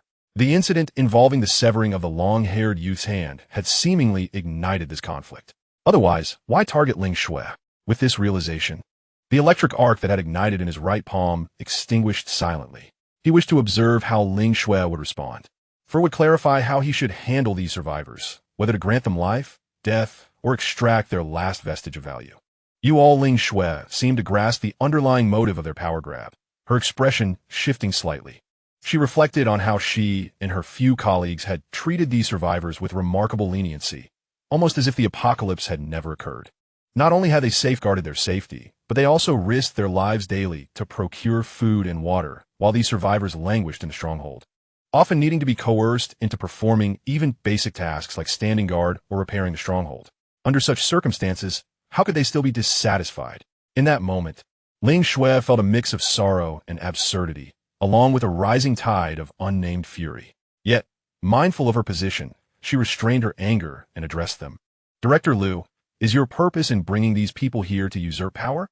The man referred to as Director Liu replied with a disingenuous smile. "Captain Ling, your assertion is misguided. We are not here to seize power. Our gathering today serves but one purpose: absolute fairness." Ling Shui, infuriated to the point of mockery, retorted, "Fairness? Is what we provide you not already ample fairness? Who risked their lives to save you and provide a safe living environment? Who, I ask, braves the peril of being bitten by zombies each day to gather supplies for your sustenance?" With her voice rising in fervor, Ling Shui's words became a thunderous proclamation. "And what of you? Reflect on your actions, clinging to life in fear, living off the efforts of others. With such conduct, do you dare claim injustice? The ones who ought to lament unfairness are we." The final declaration she nearly shouted, resonating through the underground parking lot, plunging it into an instant silence. Many survivors who had initially followed Director Liu could not help but lower their heads, their faces betraying a sense of guilt. Even Shen Li cast a few more glances at Ling Shui, realizing that she comprehended everything. It was merely a sense of responsibility that compelled them to endure in silence. However, the tranquility within the parking lot did not persist for long. "This is dire." Observing the wavering resolve of many, Director Liu's heart raced. If Ling Shui was not subdued now, the return of the Inspection Bureau personnel would complicate matters further. Thus, he hastily signaled to a few trusted subordinates nearby. Soon, murmurs of discontent began to rise among the crowd. TCH, who knows if they filled their own stomachs first while gathering supplies, only to bring us the leftovers? With such meager rations, who could be satisfied? Indeed, we barely see a few greens. I suspect those from the Inspection Bureau are hoarding the good stuff for themselves, leaving us with the spoiled remnants. True enough, that woman speaks sweetly, yet they hoard the zombie crystal cores for themselves, refusing to share. Brotherly speaks wisely. If they were willing to give us the cores, we wouldn't need their protection at all. We could venture out to gather supplies ourselves. Ultimately, their fear lay in our potential to rise against them. These murmurs of discontent caused the faces of those who had prepared to withdraw in guilt to shift once more. They raised their heads, glaring at Ling Shui with fury, their eyes filled with skepticism and a hint of greed for the crystal cores. Meanwhile, Shen Li, observing from the sidelines, absorbed every word of their discourse. His eyes narrowed, a glint of coldness flickering within his pupils. The blade he held began to emit a soft creaking sound, unable to be restrained any longer. Chapter 59. Cleansing the Scum. Captain! Captain! Just as Shen Li prepared to take action, a commotion erupted from the back of the crowd. Moments later, two men clad in inspection bureau uniforms, drenched in sweat and bearing anxious expressions, pushed their way through, each carrying an unconscious comrade, bloodied and battered. Ling Xue's expression shifted dramatically as she rushed forward. He-chong, what has happened? We were discovered by a horde of zombies while gathering supplies, He-chong replied with urgency. Xiaoma and Lu Feng were gravely injured while covering for us. Please, you must save them. Upon finishing their conversation, they hurriedly laid their injured companion on the ground. The sight that met them was grim. The two wounded individuals had their eyes tightly shut, their faces pallid, and their bodies marred by numerous bite marks from the undead, indicating severe injuries. Were it not for the robust constitution of the evolved, they would have surely succumbed on the spot. Ling Xue, disregarding any further argument with Director Lu, hastily rushed to administer first aid. However, her expression soon shifted as she urgently shouted to everyone present, who has hemostatic agents and antibiotics. The injuries were too grave.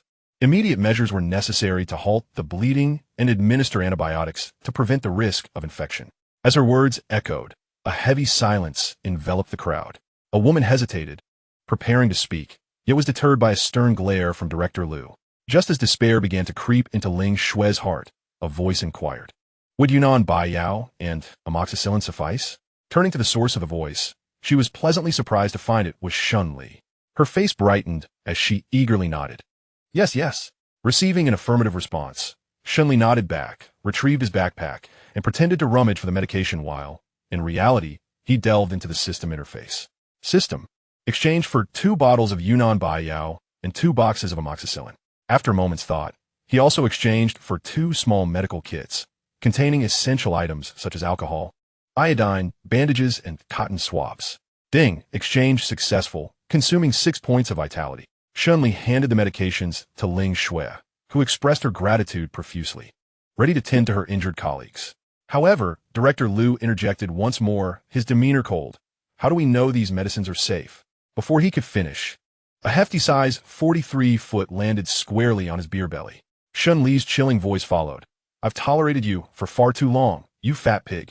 With that, he rolled up his sleeves, strode forward, and seized Director Lu, delivering 2 resounding slaps that sent teeth flying from his mouth. The cries echoed through the underground parking lot, reminiscent of a pig's lament in a morning market. Yet, Shen Li still felt unsatisfied. For such scum, death would be too merciful. He was determined to make this encounter memorable. Stop! Release Director Lu. Several of Lu's loyal subordinates attempted to intervene. Shen Li, however, showed no mercy to these sycophants. With arcs of electricity crackling in his hands, he dispatched a few charred corpses to the ground. He then coldly surveyed the remaining survivors. Is anyone else seeking death? The entire assembly was taken aback, their faces reflecting sheer terror. Many individuals appeared ashen-faced, with some even succumbing to the urge to vomit, clearly overwhelmed by the sight of the charred corpses on the ground. Useless fools. Shen Li scoffed coldly, redirecting his gaze toward Director Lu. You fat fool. Can't you shout a little louder? Go on. Director Lu, bloodied and filled with rage, stammered. Who on earth are you? This is our own business. What right do you have to interfere? With a swift motion, Shen Li delivered 2 resounding slaps, rendering Lu's expression vacant. What right? The size of my fist. The fact that I find you unpleasant. The force of those slaps shattered Lu's illusions, prompting him to plead for mercy. Grandfather, I was wrong. I apologize. Spare me. Shen Li snurta, dizdem fuli. Go tell the Buddha that. With that, he tossed Lu to the ground and raised his knife, pointing it at a middle-aged man wearing gold-rimmed glasses. You come here. This man seemed vaguely familiar. Earlier, when Ling Xue requested medication, he instinctively clutched his clothing tightly. Shen Li was curious about what treasures he might be concealing. Huh? Me?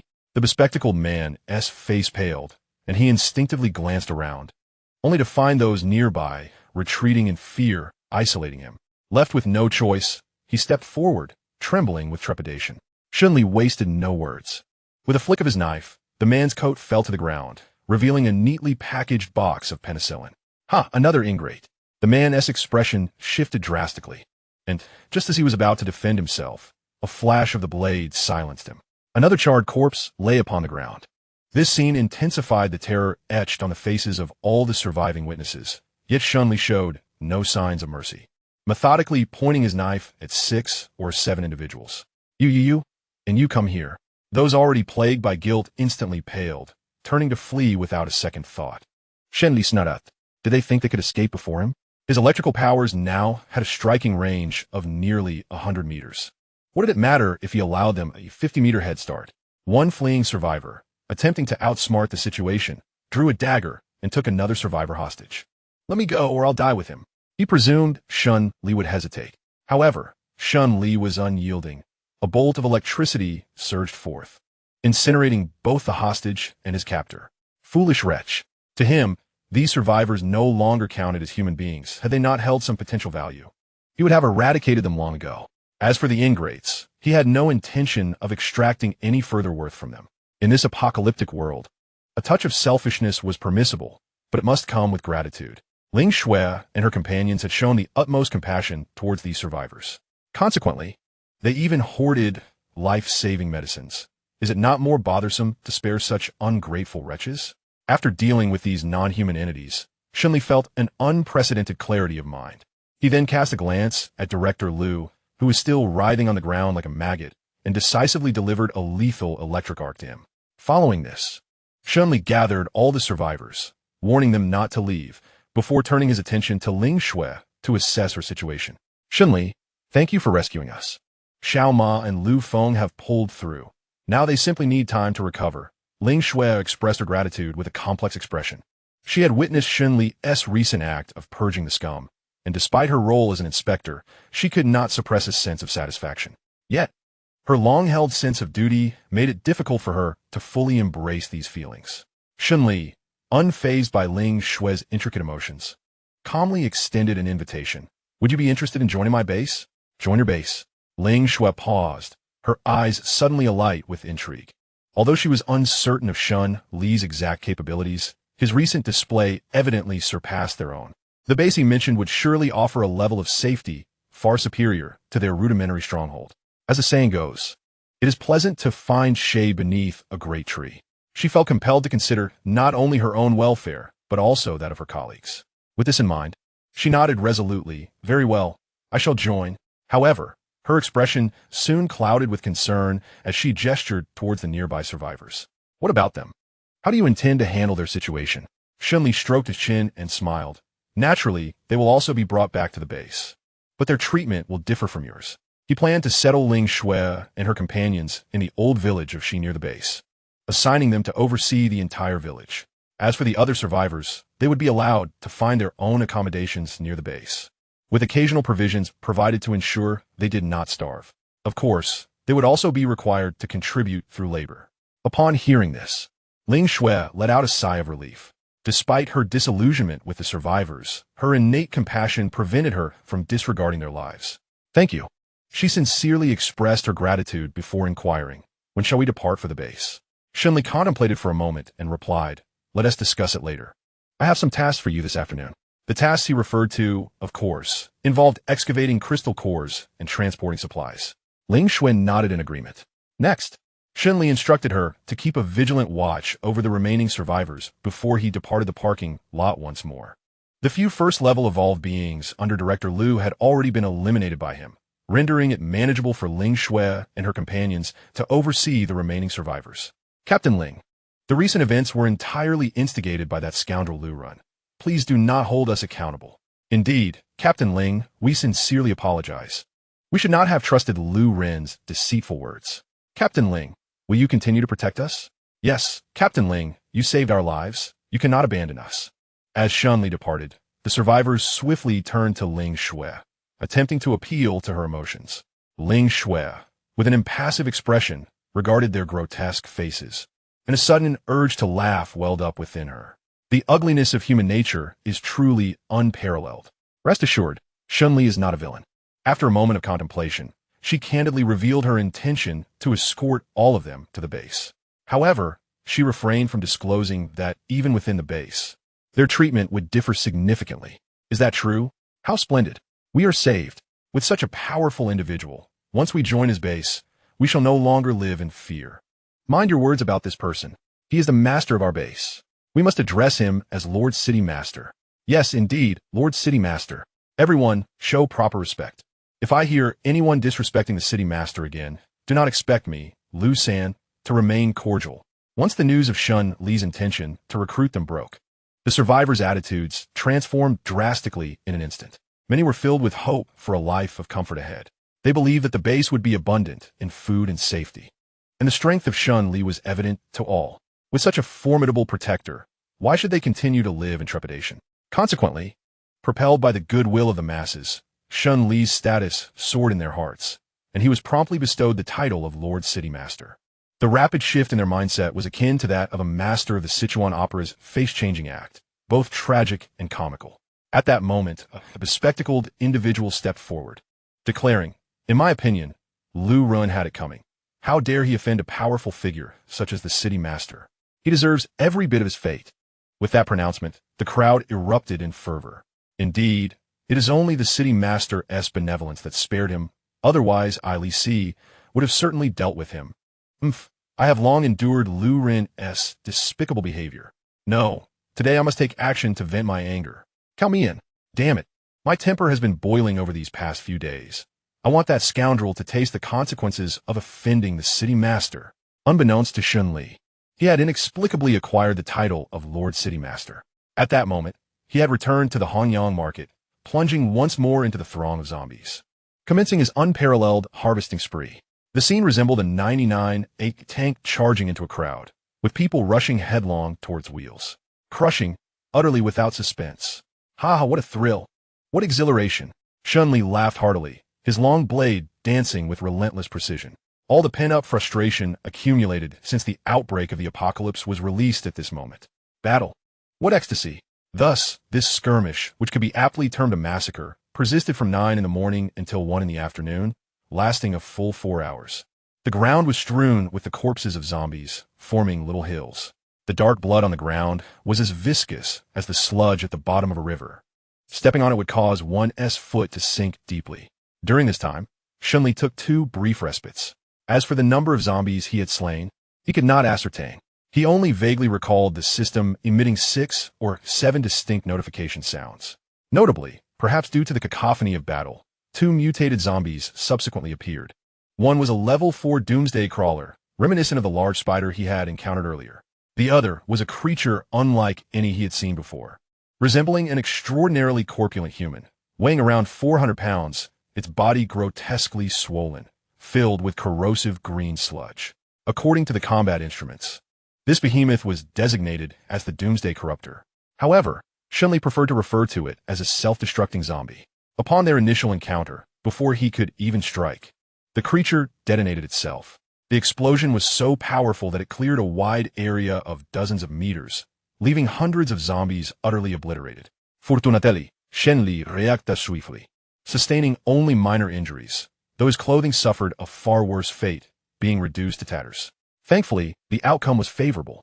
With a resounding thud, the battle concluded, and Shen Li, fatigued, sought refuge on a relatively clean step, unable to resist lighting a cigarette. The sound of the lighter striking was particularly jarring in the profound silence of the environment. The alloy long knife, which had accompanied him for so long, rested against his shoulder. Upon closer inspection, one would notice that the blade had become pitted and worn, its condition a testament to the brutal encounters it had endured. Exhaling a plume of smoke, Shen Li momentarily froze the scene. A weary youth post-battle, smoking amid the remnants of his shattered weaponry. Surrounded by countless zombie corpses and a landscape marred by devastation, painted a haunting yet solemn picture of a world in ruins. Chapter 61. Harvest. System. Open the panel. After a brief respite, Shen Li eagerly examined his gains. Host, Shen Li. Level, 32. Experience points, 0, 26,000. Realm, late stage of transcendence, first tier life form. Strength, 384, 544. Physique, 330, 490. Intelligence, 235, 395. Mentality, 220, 380. Comprehensive combat power, 16, 802, 560. Current unallocated free attribute points, 180. Current stored vitality, 12,600. Skills: basic swordsmanship, mastery. Basic fist technique, mastery. Awakened attribute skills: strength control LV5, life enhancement LV5, lightning control LV5, mental power LV5. Items pending use: 1 discount card from the store X1. Items to be claimed: achievement gift pack X1, mass slaughter. Has my attributes increased so significantly? Upon reviewing his current attribute panel, Shen Li was somewhat astonished. This seems a bit unusual, he thought. Hastily, he perused the system's historical records. Ding! Congratulations on successfully reaching level 30, breaking through the late stage of the Transcendent Realm. You have gained a total of 100 to all attributes and 40 free attribute points. Ding! Congratulations on successfully reaching level 31. You have gained 20 to all attributes and 40 free attribute points. Seeing these two notifications, Shen Li's confusion dissipated entirely. It appears that the system's leveling is segmented into phases of 10 levels. With each increment of 10 levels, there is a slight surge in attributes, accompanied by an increase in the points awarded. This is quite reasonable. Contemplating for a moment, Shen Li allocated the 180 free attribute points evenly between strength and constitution. Instantly, his prowess received a further enhancement. Having completed this, he turned his attention to the section for the gift pack awaiting collection. System: claim the achievement gift pack. Ding! Claim successful. You have received 2 random draw chances. Not a martial arts manual or swordsmanship tome. Shen Li felt a tinge of disappointment. He actually preferred receiving manuals directly, as they could swiftly elevate his strength. A lottery, on the other hand, relies on luck. Let S draw once to test the waters. As a command was issued, the familiar colossal roulette reappeared within the System S store. Moments later, the pointers settled in the materials zone. Ding! Congratulations, host. You have obtained a piece of voidstone. Voidstone, a spatial material, extremely precious. When integrated into a personal space, it can permanently enhance the space by 1,000 cubic units, and can also be used to forge spatial treasures. Shen Li was instantly overjoyed. This is just what I needed. He had been fretting over how to transport goods from the Red Sun market. The emergence of the Voidstone was indeed a timely solution. He promptly followed the system's instructions to integrate the Voidstone into his personal space. In the next moment, his personal space underwent a tremendous transformation, expanding to an expansive area measuring nearly 10 meters in length, width, and height. Now, this is comfortable. Let S continue the draw. The first draw yielded a rare material, further amplifying Shen Li's anticipation for the subsequent prizes. Drawing in progress. The pointer of the roulette began to spin once more, sequentially passing through the technique zone, materials zone, mounts and spirit pet zone, equipment zone, ultimately halting in the technology zone. Ding! Congratulations to the host for acquiring the 4th tier civilization product, the Storm 7th generation supernuclear power mech suit. Introduction. A technological marvel from the 4th tier civilization of the Shining Star, capable of enhancing individual combat capabilities. Equipped with flight functionality, flight speed, 10 Mach, automatically bound to host identity information. As the voice faded, a water blue ring materialized on the ring finger of Shen Li's left hand. Shen Li was taken aback. Had he drawn a piece of cutting-edge technology? He hastily tapped the ring. In the next moment, the ring flew from his hand, instantly expanding into countless mech fragments, which swiftly enveloped Shen Li's entire body. With a series of mechanical clicks and clacks, a suit of armor, resplendent in silver and blue, manifested on Shen Li's physique. The mech encased most of his body, leaving only his arms and head exposed. Soon after, a pair of 4-meter-wide mechanical wings, radiating a blue glow, unfurled behind him. The wings were adorned with sharp alloy feathers, clearly indicating they were not mere decorations. Simultaneously, the blue crystal at Shen Li's chest projected a virtual electronic screen. Mech status: intact. Remaining energy: 100. Current mode options: combat mode, leisure mode. Upon first encountering such high-tech equipment, Shen Li felt somewhat bewildered. Fortunately, the mech came with an instruction manual. After a period of study, he gained a general understanding of the mech's functions. It was an auxiliary mech divided into combat and leisure modes. In combat mode, the wings would extend, assisting him in attacking surrounding foes. In leisure mode, the wings would retract, and the mech would adhere to his body, transforming into a thin combat suit with formidable defensive attributes. Additionally, the mech incorporated the properties of memory metal, allowing the combat suit to automatically repair itself even if torn. Indeed, a marvel of modern technology. After comprehending the mech's capabilities, Shen Li felt a deep sense of satisfaction. Now, he no longer needed to worry about damaging his clothing during battles. Eagerly, he activated the mech's combat mode, ready to experience the sensation of flight. Curiously, upon engaging combat mode, Shen Li felt as though he had gained 2 additional hands. These hands were in control of the alloy wings behind him. He tentatively flapped them, and in the next moment, his feet lifted off the ground, propelling him skyward at incredible speed. What the? Shen Li gasped, quickly regaining his composure to avoid colliding with nearby structures.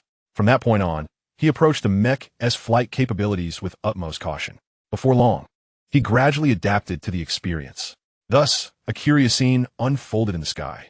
A young man clad in silver and blue mechanized armor soared through the air with the grace of a bird, deftly spiraling amidst the clouds. Occasionally, he would leap and shatter the wisps of clouds above or dive down to perch upon a towering building. His hearty laughter echoed through the skies, a testament to his exhilaration. For nearly half an hour, Shen Li reveled in the aerial play until, reluctantly, he descended to the ground. With a mere flick of his thought, the wings behind him retracted, and the metallic armor enveloping his body began to contract, transforming into an ordinary silver-blue combat suit. Impressive.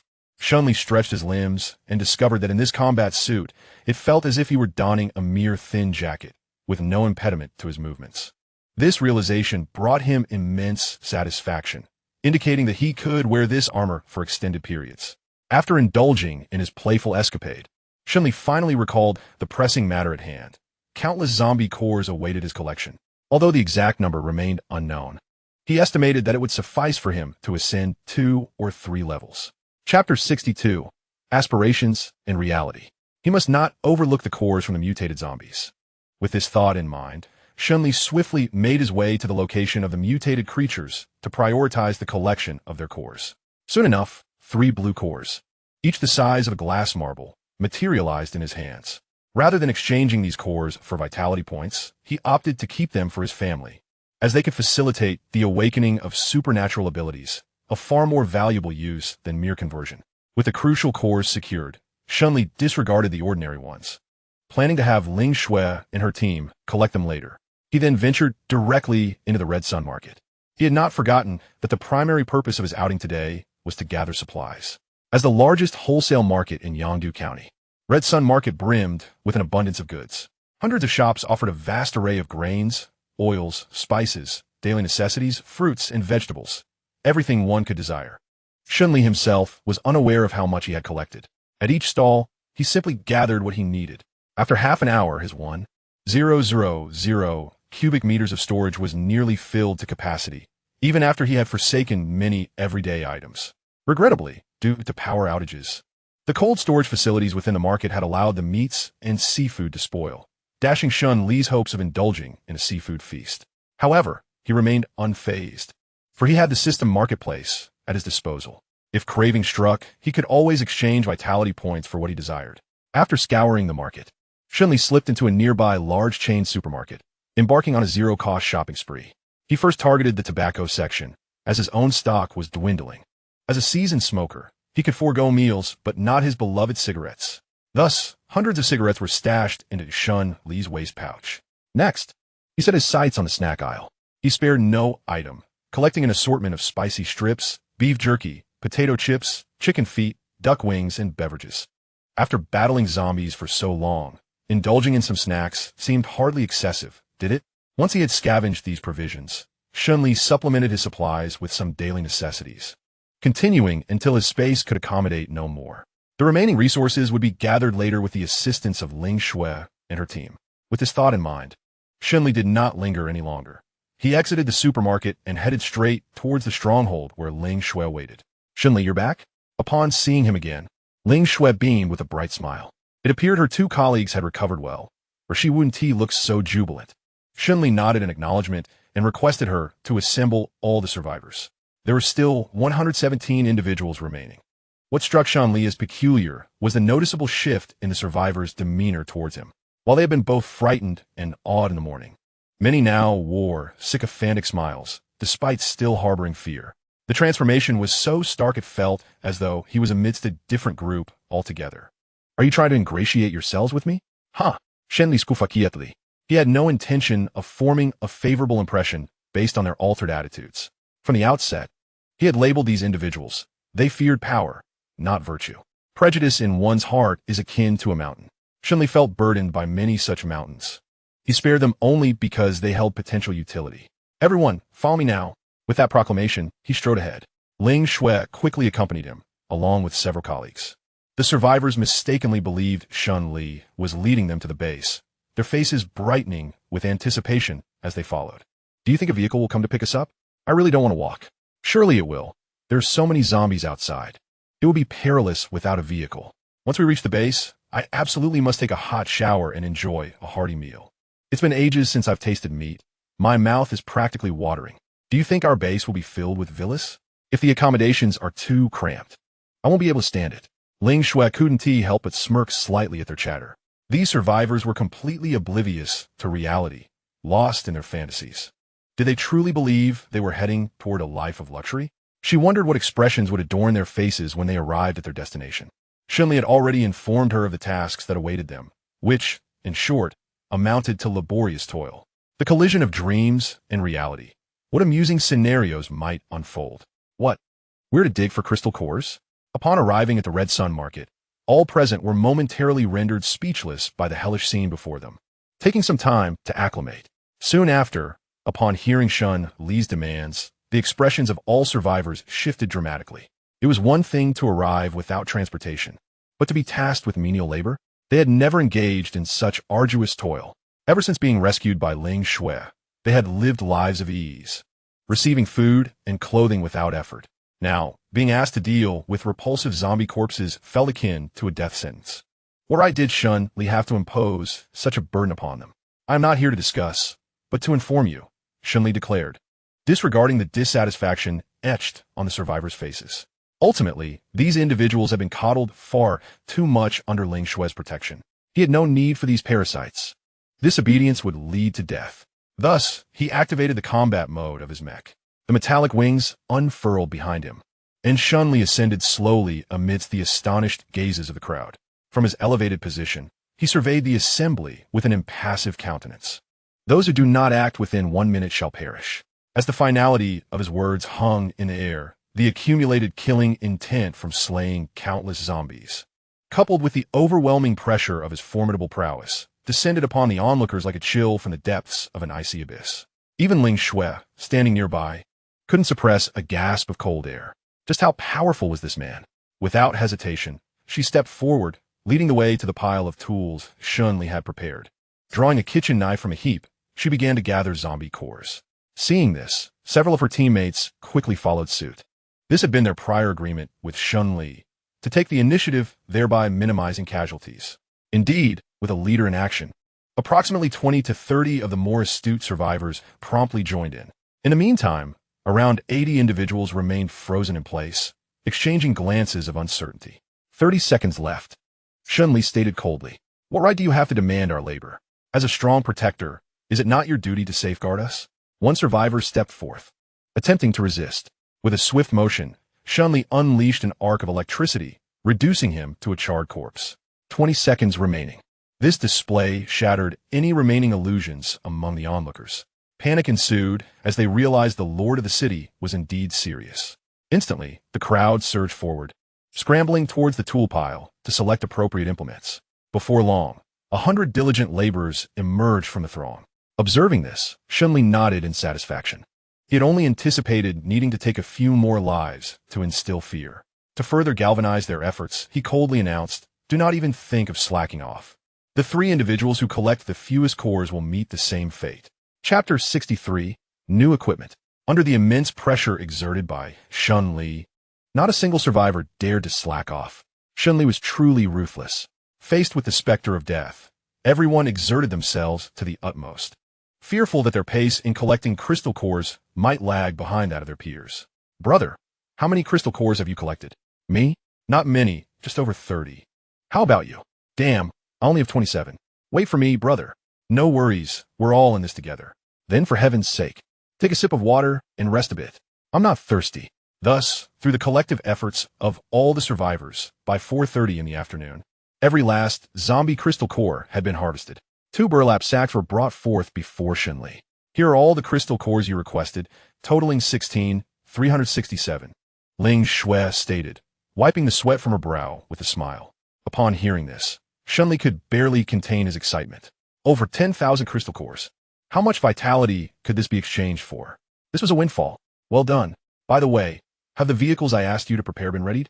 Ling Shui replied. A few colleagues and I just completed a sweep and found 9 vehicles. 2 semi-trucks and 7 cargo trucks, all of which are still operational. Shen Li nodded in satisfaction. Having capable subordinates made tasks so much easier. He merely had to voice his needs, and others would ensure everything was accomplished. These vehicles would be used for transporting supplies. Although he had already scavenged the Hanyang market, there were still plenty of resources he had no intention of letting slip away. Wasting supplies in a post-apocalyptic world was a disgraceful act. With this thought in mind, he glanced at the exhausted survivors slumped on the ground resting and instructed Ling Shui. Let them take a 20-minute break to eat and regain their strength. Then we shall commence the transportation of supplies. To make the horse run, one must feed it some hay.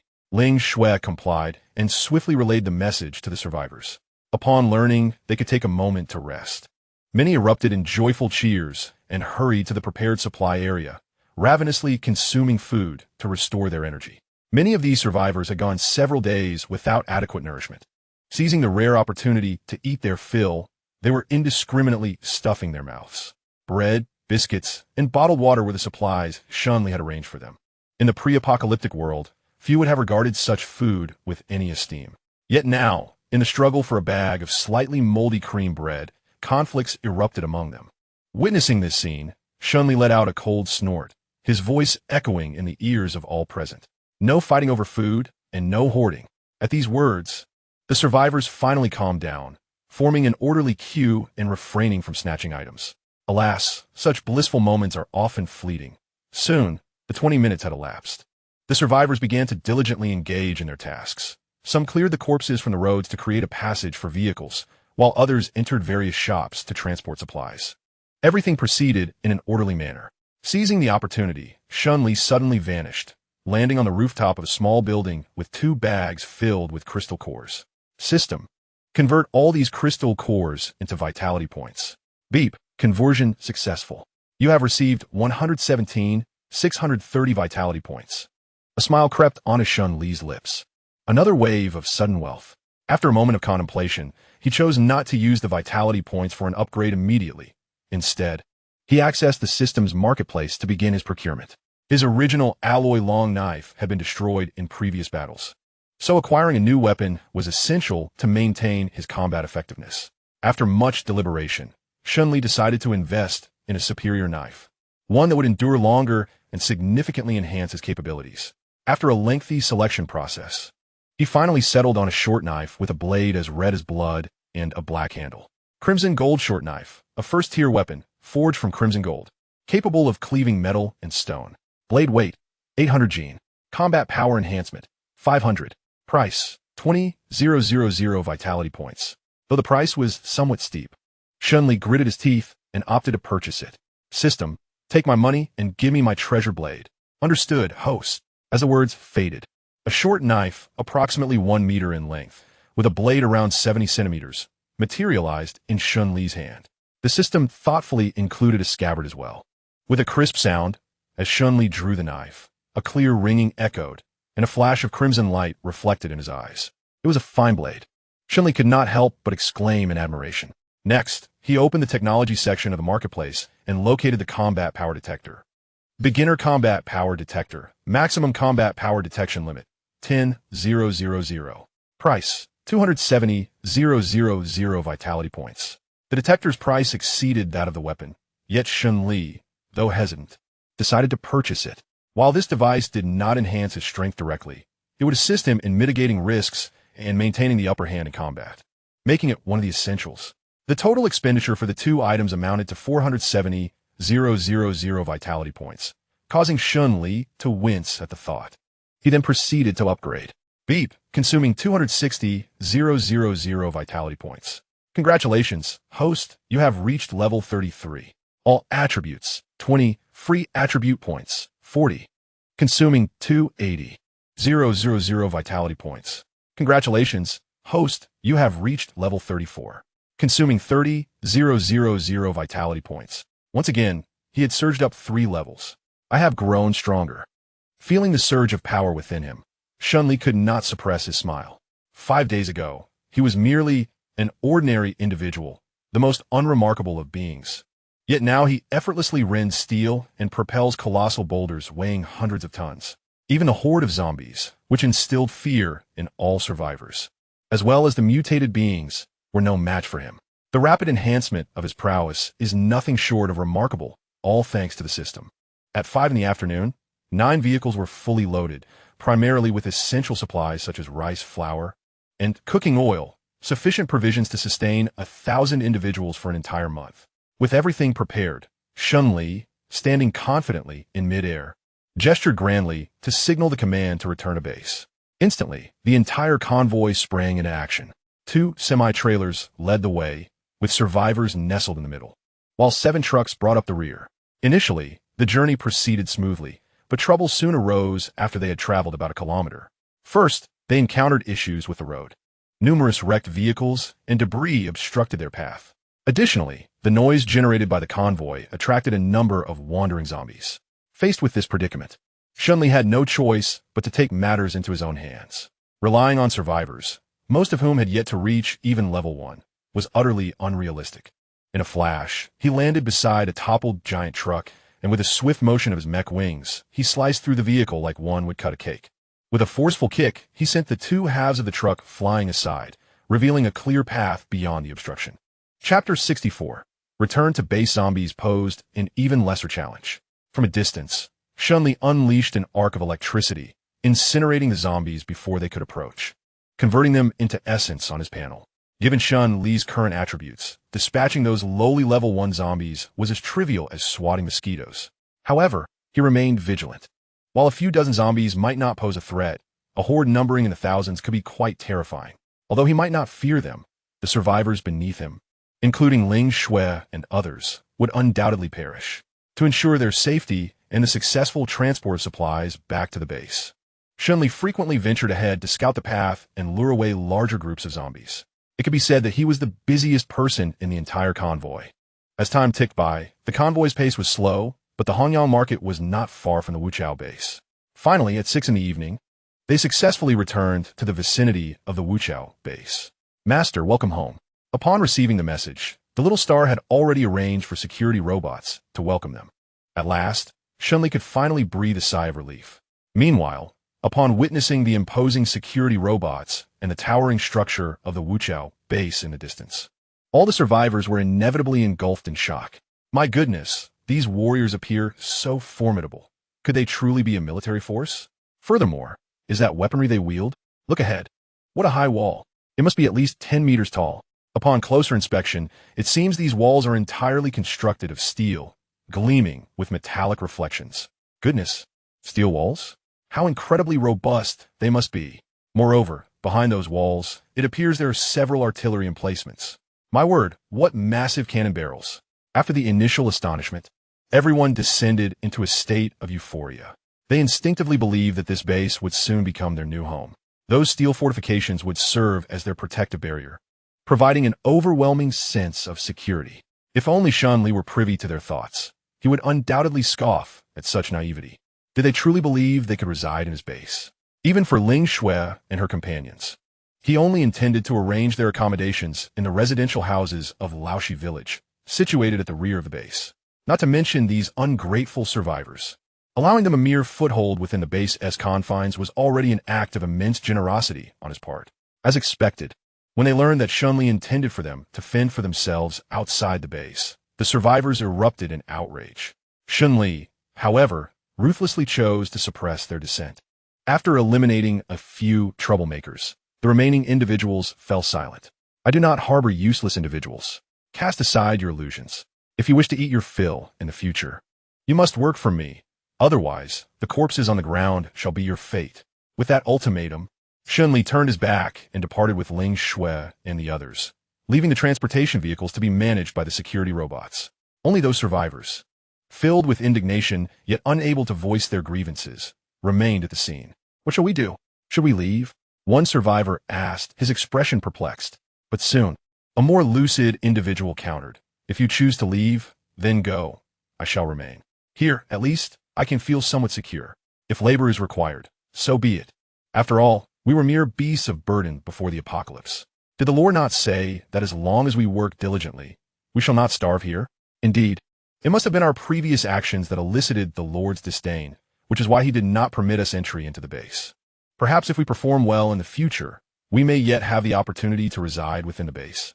Upon hearing this, many who had initially felt discontent began to calm down. Yes, here they could at least survive, and with good behavior, there might indeed be a chance to enter the more secure base.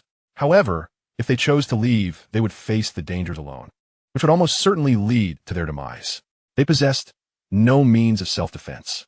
Ultimately, not a single one of the nearly 100 survivors opted to depart. Ling Shui, you and your colleagues may find your own accommodation. If supplies run low, feel free to seek my assistance. In contrast to the plight of the survivors outside, Shen Li's treatment of Ling Shui and her companions could be likened to a celestial realm versus a subterranean abyss.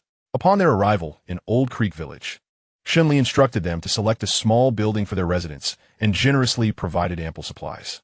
Their few modest obligations merely entail the management of the well-preserved crops within the village and the oversight of the remaining survivors.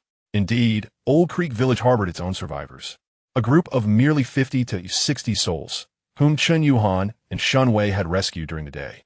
Notably, many among these survivors were faces familiar to Shen Li. Although he was not closely acquainted with these townsfolk due to his prolonged absence, he would not hesitate to offer them care.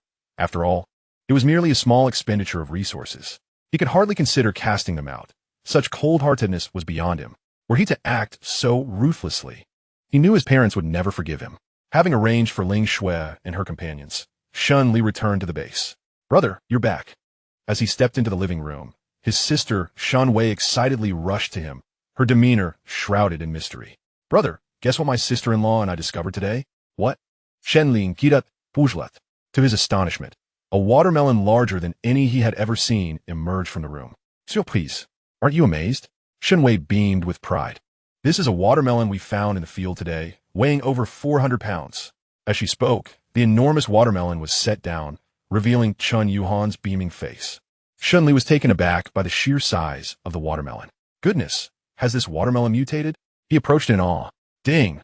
A mutated watermelon detected. Can be exchanged for 800 vitality points. Would you like to exchange?" Shen Li declinat. In his earlier ignorance, he had foolishly sold mutated beast meat to the system, but he had since learned from his mistakes. The system had indicated its value, which assured him of its quality. At that moment, Shen's father emerged, leaning on his cane, and smiled. "I've never seen such a large watermelon in my life. I was ready to have your mother cut it open for tasting, but these two insisted we wait for your return." Shen's mother, donned in an apron, joined in the laughter. "I wonder if it will taste good. Experts say that larger watermelons are often the result of genetic mutations and may not be sweet. I do wonder how reliable those experts are." Shen Li chuckled in response. "All right then, let us see what this mutated watermelon tastes like." Upon concluding his words, he expended a considerable amount of energy points, exchanging them for a long blade, which he promptly brought down upon the center of the watermelon. Instantly, the vibrant red flesh of the fruit was revealed. Simultaneously, an alluring fragrance wafted through the air, captivating the noses of those present. Chapter 65, The Mutated Watermelon. What a delightful aroma. Shen Li's eyes sparkled at the scent, reminiscent of the watermelons he savored during his childhood. Observing the flesh of the mutated watermelon, it appeared both vivid and plump, adorned with a sprinkling of tiny black seeds that contrasted beautifully against the red, enticing all who beheld it. Meow roar. The enticing fragrance of the watermelon drew both Little Round and Ahu closer, as the two animals sat side by side, their eyes glistening with longing. "Brother, hurry up and cut it. I want a larger piece." Shen Wei, his gluttonous sister, was nearly drooling with anticipation, urging him on. Heeding her words, Shen Li swiftly sliced the watermelon into several pieces, each roughly the length of an arm. Shen Wei, unable to contain herself, eagerly grabbed a piece and took a bite. In an instant, her eyes widened in astonishment. "Wow, this watermelon is incredibly sweet." At her exclamation, the others who received pieces from Shen Li could not resist sampling the fruit, and they unanimously praised its exquisite taste. "Delicious." Truly sweet. This is the best watermelon I have ever eaten. Meanwhile, Little Round and Ahu, who had also received their share, were thoroughly enjoying their portions. Observing this, Shen Li quickly took a piece for himself. The moment it touched his lips, a refreshing coolness enveloped him, accompanied by a rich fragrance. The texture was crisp and sweet without being cloying, distinctly firmer than the grainy consistency of typical watermelons. This was, without a doubt, his ideal fruit. Delicious. After devouring a piece weighing 2 to 3 pounds in just a few bites, Shen Li eagerly reached for a second piece, consuming it with the same fervor. Juice dripping from his mouth. Concurrently, a notification chimed in his ear. Ding. Consumption of mutated watermelon flesh grants 40 energy points. Indeed, the mutated watermelon proved to be remarkably effective. Glancing at the sizable watermelon, now reduced by less than an eighth, he mused, this large watermelon, if reserved for myself, could potentially provide over 1,000 energy points. The system's offer of 800 seems reasonable. Suddenly, Shen Wei's voice rang out in excitement. I think I've advanced to level 2. Turning to look, Shen Li was astounded to see that her attributes had significantly increased. Shen Wei, level 2 evolved being. Strength, 70. Constitution, 62. Overall combat power, 80. Not only Shen Wei, but Shen Father, Shen Mother, and Little Round also exhibited a change in their auras, transitioning from level 1 to level 2 evolved beings. Only Qin Yuhan and the formidable Ahu had not yet made a breakthrough. Yet their attributes had significantly improved, presumably reaching the pinnacle of their respective realms. The others were filled with joy. Witnessing this scene, Shen Li subtly grasped a revelation. It seemed that if humanity wished to widen the gap in strength between themselves and the zombies, these mutated flora and fauna held the key. After pondering for a moment, Shen Li spoke. Mom, Dad, Xiaowei, Yuhan, do not discard these watermelon seeds. Later, hand them over to Xiaoxing and see if we can cultivate the mutated watermelons. Within the underground second level of the Wuchao base, there lay an ecological plantation spanning 10 acres. And Shen Li intended to allocate 1 acre specifically for the cultivation of mutated watermelons. If successful, it would be splendid. If not, it would merely serve as an experiment. What a splendid idea. The others, who had already experienced the delights of mutated watermelons, nodded in agreement. Naturally, they were eager to see if they could cultivate such delectable fruits that could also enhance their powers. If we succeed in growing them, will we be able to enjoy mutated watermelon freely in the future? Shen Li chuckled, affectionately ruffling Shen Wei's hair. You are just greedy. Before long, several slices of cut watermelon were consumed, and the seeds were gathered, totaling 11. Each seed was the size of a fingernail, dark and plump. Shen Li entrusted these seeds to Xiaoxing, advising, plant these seeds in our base's ecological simulation garden and arrange for a few research robots to monitor them closely. Understood, Master. Xiaoxing replied, promptly organizing for a robot to take the seeds away. As for the remaining half of the untouched watermelon, Shen Li stored it in his personal space. Within his space, time stood still, so there was no concern about the watermelon losing its flavor. When he wished to eat it, he could simply retrieve it. Meow Ahu. Let us go, observed the two companions, a cat and a tiger, as they scampered off to watch television, having finished the watermelon. Curiously, despite the significant size difference between the two, they had quickly formed a close bond in just a day or two. Sometimes, Little Round would even lie atop Ahu's massive head, which he accepted without any sign of discontent. It appeared that animals, too, had their own ways of coexisting. Among the two mutated beasts, the favorite pastime after entering the base was to lounge together and watch television, particularly animated shows. Although it was uncertain whether they could comprehend the content, Shen Li nonetheless instructed Xiaoxing to prepare the largest conference room on the first floor as a cozy den and entertainment space for these two little creatures. Who could resist a cute kitten? By the way, Shen Li, we have obtained a treasure today. Qin Yuhan's voice chimed in. Immediately, she produced a blue crystal core, the size of a glass marble, from her pocket and handed it to Shen Li. This was excavated from a rather grotesque monster. The mutated zombie crystal core? Shen Li, with a hint of surprise, took the crystal core. Ding! Detected a level 4 mutated crystal core, which can be exchanged for 9,600 points of vitality. Do you wish to exchange it? Shen Li promptly selected no. At that moment, he heard his sister Shen Wei's exaggerated voice. Brother, you have no idea how strong that monster is. Throwing zombies is like tossing marbles. If it weren't for the robots, I might not be here with sister-in-law. Shen Li playfully tousled her freshly arranged hair and chuckled, If it weren't for the robots, would I really let you, a level 1 novice, clear the village? Shen Li pouted, slightly displeased. I'm level 2 now. Aren't I still a little weakling? I'm not talking to you. Is that so? I was going to help you boost your strength, but I guess that's off the table. No, brother, I was wrong. Wrong about what? The two siblings engaged in their usual banter, while their parents, Shun Fu and Shun Mu, along with Chen Yuhan, watched with amused expressions. Returning to the matter at hand, Shen Li took out the 3 mutated crystal cores he had acquired earlier, bringing the total to 4. This meant that Shun Fu, Shun Mu, Shun Wei, and Chen Yuhan could each have one. Fortunately, all the crystal cores were level 4, simplifying the distribution. As for the shares of Xiao Yu and Zai, and Ahu, Shen Li planned to venture out tomorrow to procure a few more. You all should consume these crystal cores. They are exceptional treasures.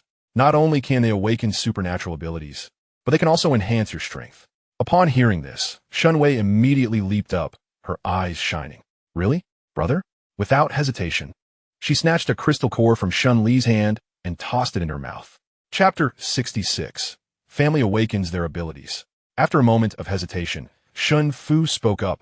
Xiao Li, you should keep such precious items for yourself, or give them to Xiao Wei and Yuhan.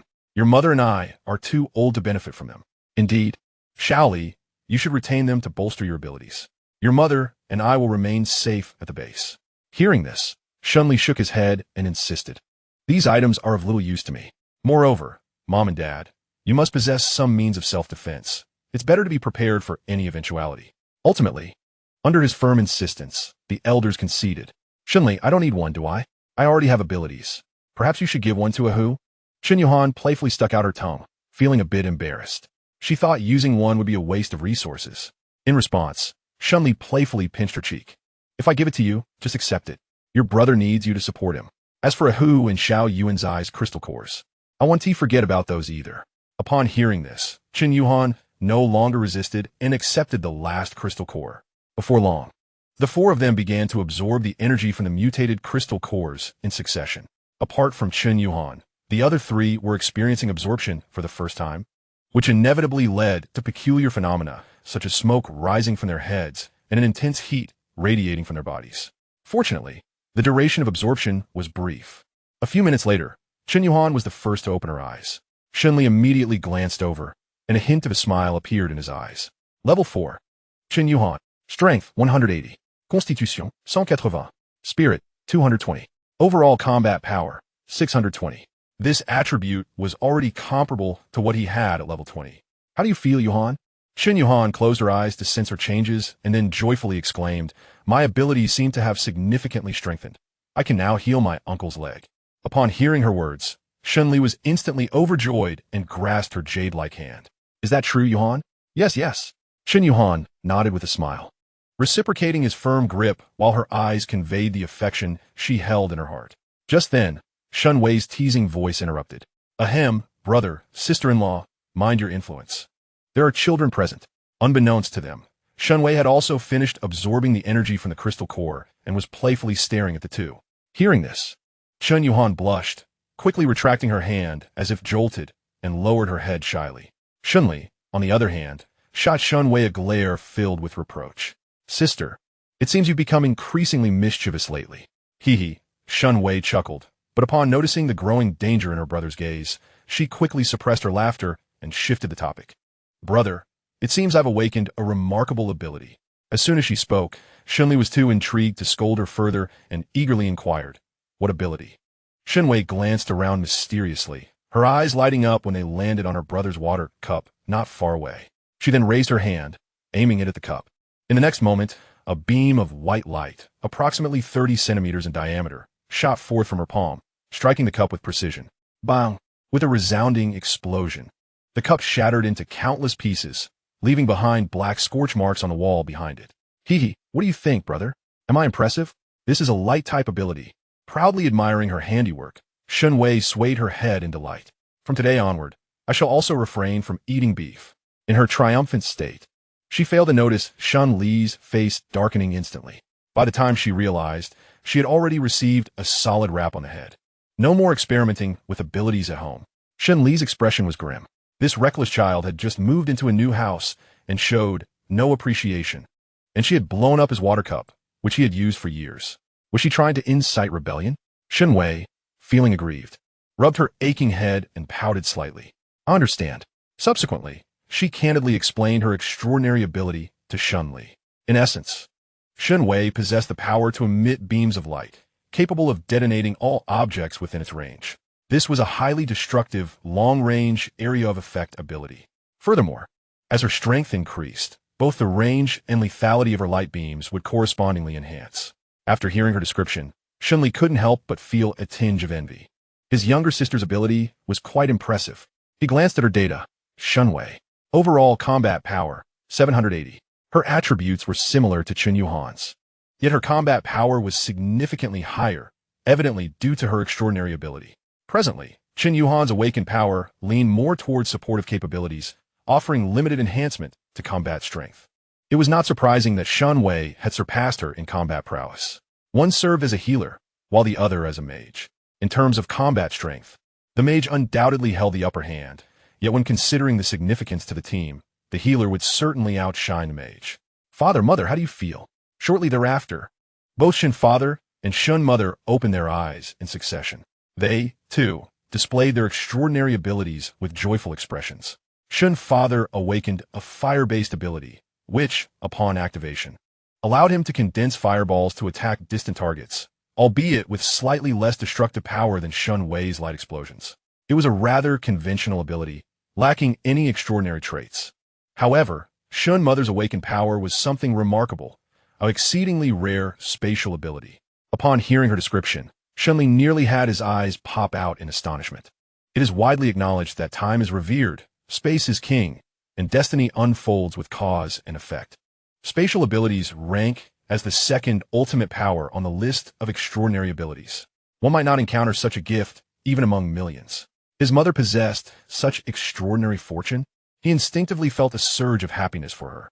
After all, she was his mother, having extensively read various web novels. Shen Wei naturally understood the implications of a spatial ability and eagerly urged, "Mother, please check your specific capabilities." Shen Mother nodded, albeit somewhat puzzled by the exuberance of her son, daughter, and daughter-in-law, before closing her eyes to sense her powers. After a moment, she opened her eyes, her expression filled with confusion. "I feel as though a room has appeared in my mind, and I can also store items within it." The three exchanged glances, realizing it was indeed a spatial ability. Upon inquiry, they learned that Shen Mother's current spatial realm was approximately the size of a football field, several times larger than Shen Li's personal space. Shen Wei immediately burst into laughter. "Mother, it seems your position as the logistics chief is firmly secured." Chen Yuhan also chuckled. "Indeed, Aunt, henceforth all the supplies we gather can be stored with you." Without any hesitation, Shen Li commenced the transportation of the materials. Aside from a few high-calorie food items and water, he unloaded everything else, which was subsequently collected by Mother Shen into the alternate space. Even a mutated watermelon, which had only recently entered their possession, was entrusted to her. This item held little significance for him. It was far more advantageous to enhance his family's strength. By the way, there's another item I wish to present to you. Once he completed these tasks, Shen Li suddenly recalled an important matter. The cultivation technique he had acquired yesterday was still lying dormant within the system space. Chapter 67, Tender Affection. System, learn the cultivation technique. Ding. You have actively comprehended the Bai Luo Xing Chen Jing. As the system notification concluded, Shen Li felt as if a new strand of knowledge had woven itself into his mind. The Bai Luo Xing Chen Jing is a technique for breath control and energy manipulation. Upon mastering it, one can absorb the ambient energy of the universe into their body and circulate it along a unique path, thereby refining their physique. Ultimately, one can cultivate up to the peak of the third tier, reaching the planetary realm. Instinctively, Shen Li began to practice the technique. In the next moment, wisps of ethereal energy seemed to respond to some mysterious signal, slowly drifting toward him. Absorbed a trace of spiritual energy, gained 1 vitality point. Absorb a trace of spiritual energy, gained 1 vitality point. Shen Li calculata. Averaging about half a minute, he could absorb a wisp of spiritual energy. By this calculation, if he were to cultivate for a day, he could amass nearly 3,000 vitality points. That was quite impressive, equivalent to vanquishing several hundred zombies. Upon mastering the technique, Shen Li immediately began instructing his family on how to cultivate. The Qi induction technique was merely a first-tier method, and its content was relatively straightforward, allowing them to quickly grasp its fundamentals.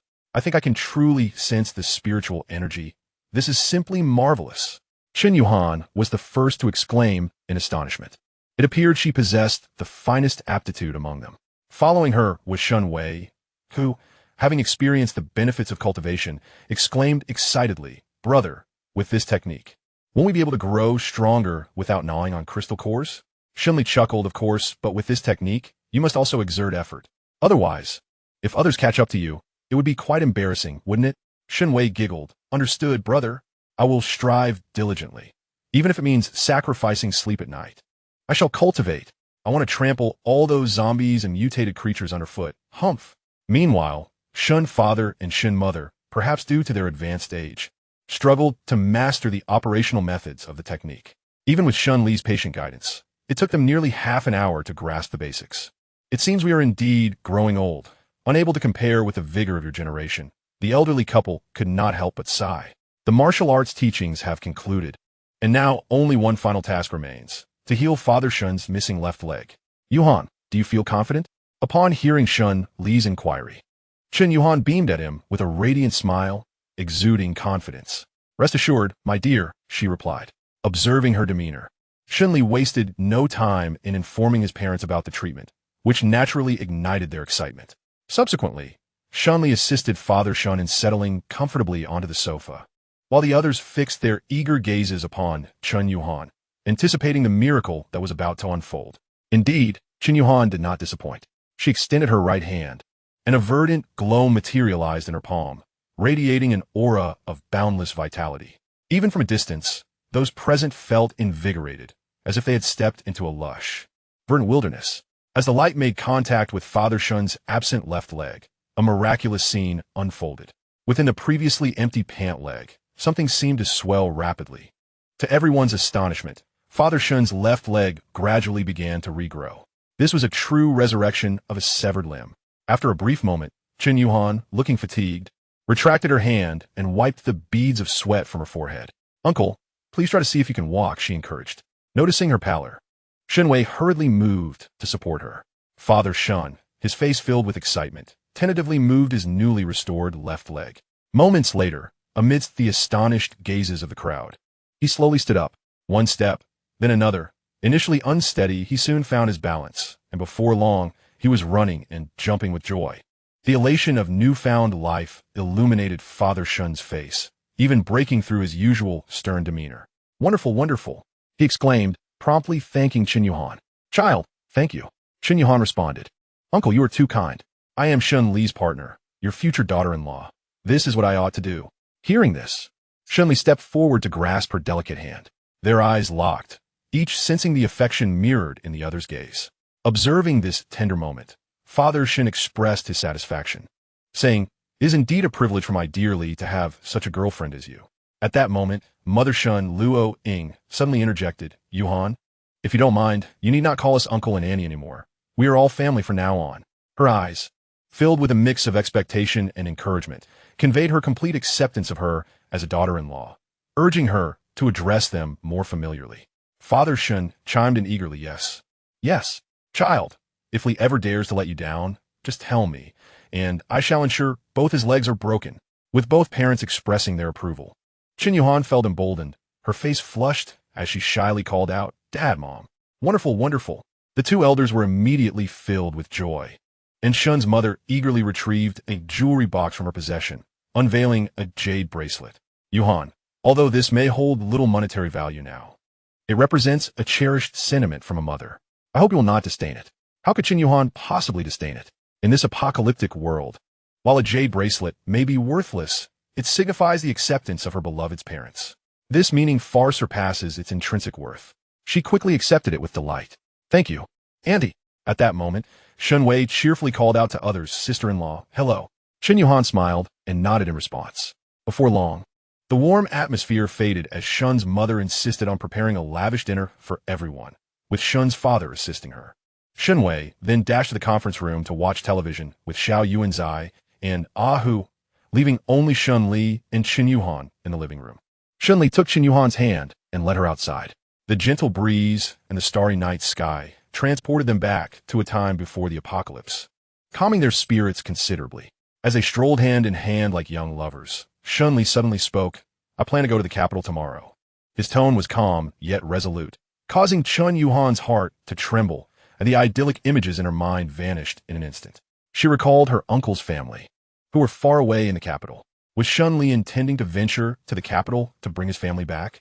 5 days had passed since the outbreak, and communication had long since been severed. It was impossible not to worry about loved ones. Yet, she understood all too well that the capital lay over 1,000 kilometers from Yuzhong City, an unfathomable distance, rendering her concerns futile. Thus, she concealed her worries deep within her heart. The fact that Shen Li was willing to brave countless dangers to traverse thousands of kilometers for her family left her both astonished and elated, overwhelming her with a profound sense of gratitude. Chapter 68. A swarm of bats appears. Chen Yuhan wished to voice her thoughts, but found herself at a loss for words. Should she dissuade Shen Li from going? Her anxiety for her family rendered her speechless. To support him? That was even more implausible. In her heart, Shen Li had unknowingly ascended to a status equal to her own family. How could she bear to persuade him to risk countless dangers in the capital? With words failing her, she steeled her resolve, embraced Shen Li tightly, and with a flutter of her beautiful eyes, leaned in for a kiss. "Kiss me." With her boldness, Shen Li naturally reciprocated without hesitation. After a long while, he finally released Chen Yuhan, whose gaze had grown somewhat dazed. Suddenly, she expressed a hint of disappointment. "Darling, what if we wait a few days?" Shen Li promptly interrupted her. "Rest assured, if I dare to go, I certainly have the confidence to succeed. Just wait for me to bring back your uncle and the others." Upon finishing his words, he activated the mech combat mode amidst Chen Yuhan's astonished gaze, gradually ascending into the sky. Chen Yuhan's distinctly contrasting eyes widened in disbelief. "Darling, you can fly now? Shen Li shuklad, mi shiavosli. What did you think? How else would I reach the capital?" Chen Yuhan rolled her eyes at him. I won't talk to you anymore." She had been worried for so long, even contemplating persuading Shen Li not to go to Kyoto, only to discover he could fly. Was her concern for naught? She felt somewhat deceived, and in a huff, she turned to leave. However, her pace resembled that of an elderly lady, evidently waiting for him to catch up. In the next moment, a pair of strong hands encircled her from behind. Following that, amidst her mixed feelings of annoyance and delight, Shen Li directly took her soaring into the sky. "Here we go," he announced, feeling the rush of wind against her ears and the familiar scent of her beloved. Chen Yuhan couldn't help but close her eyes.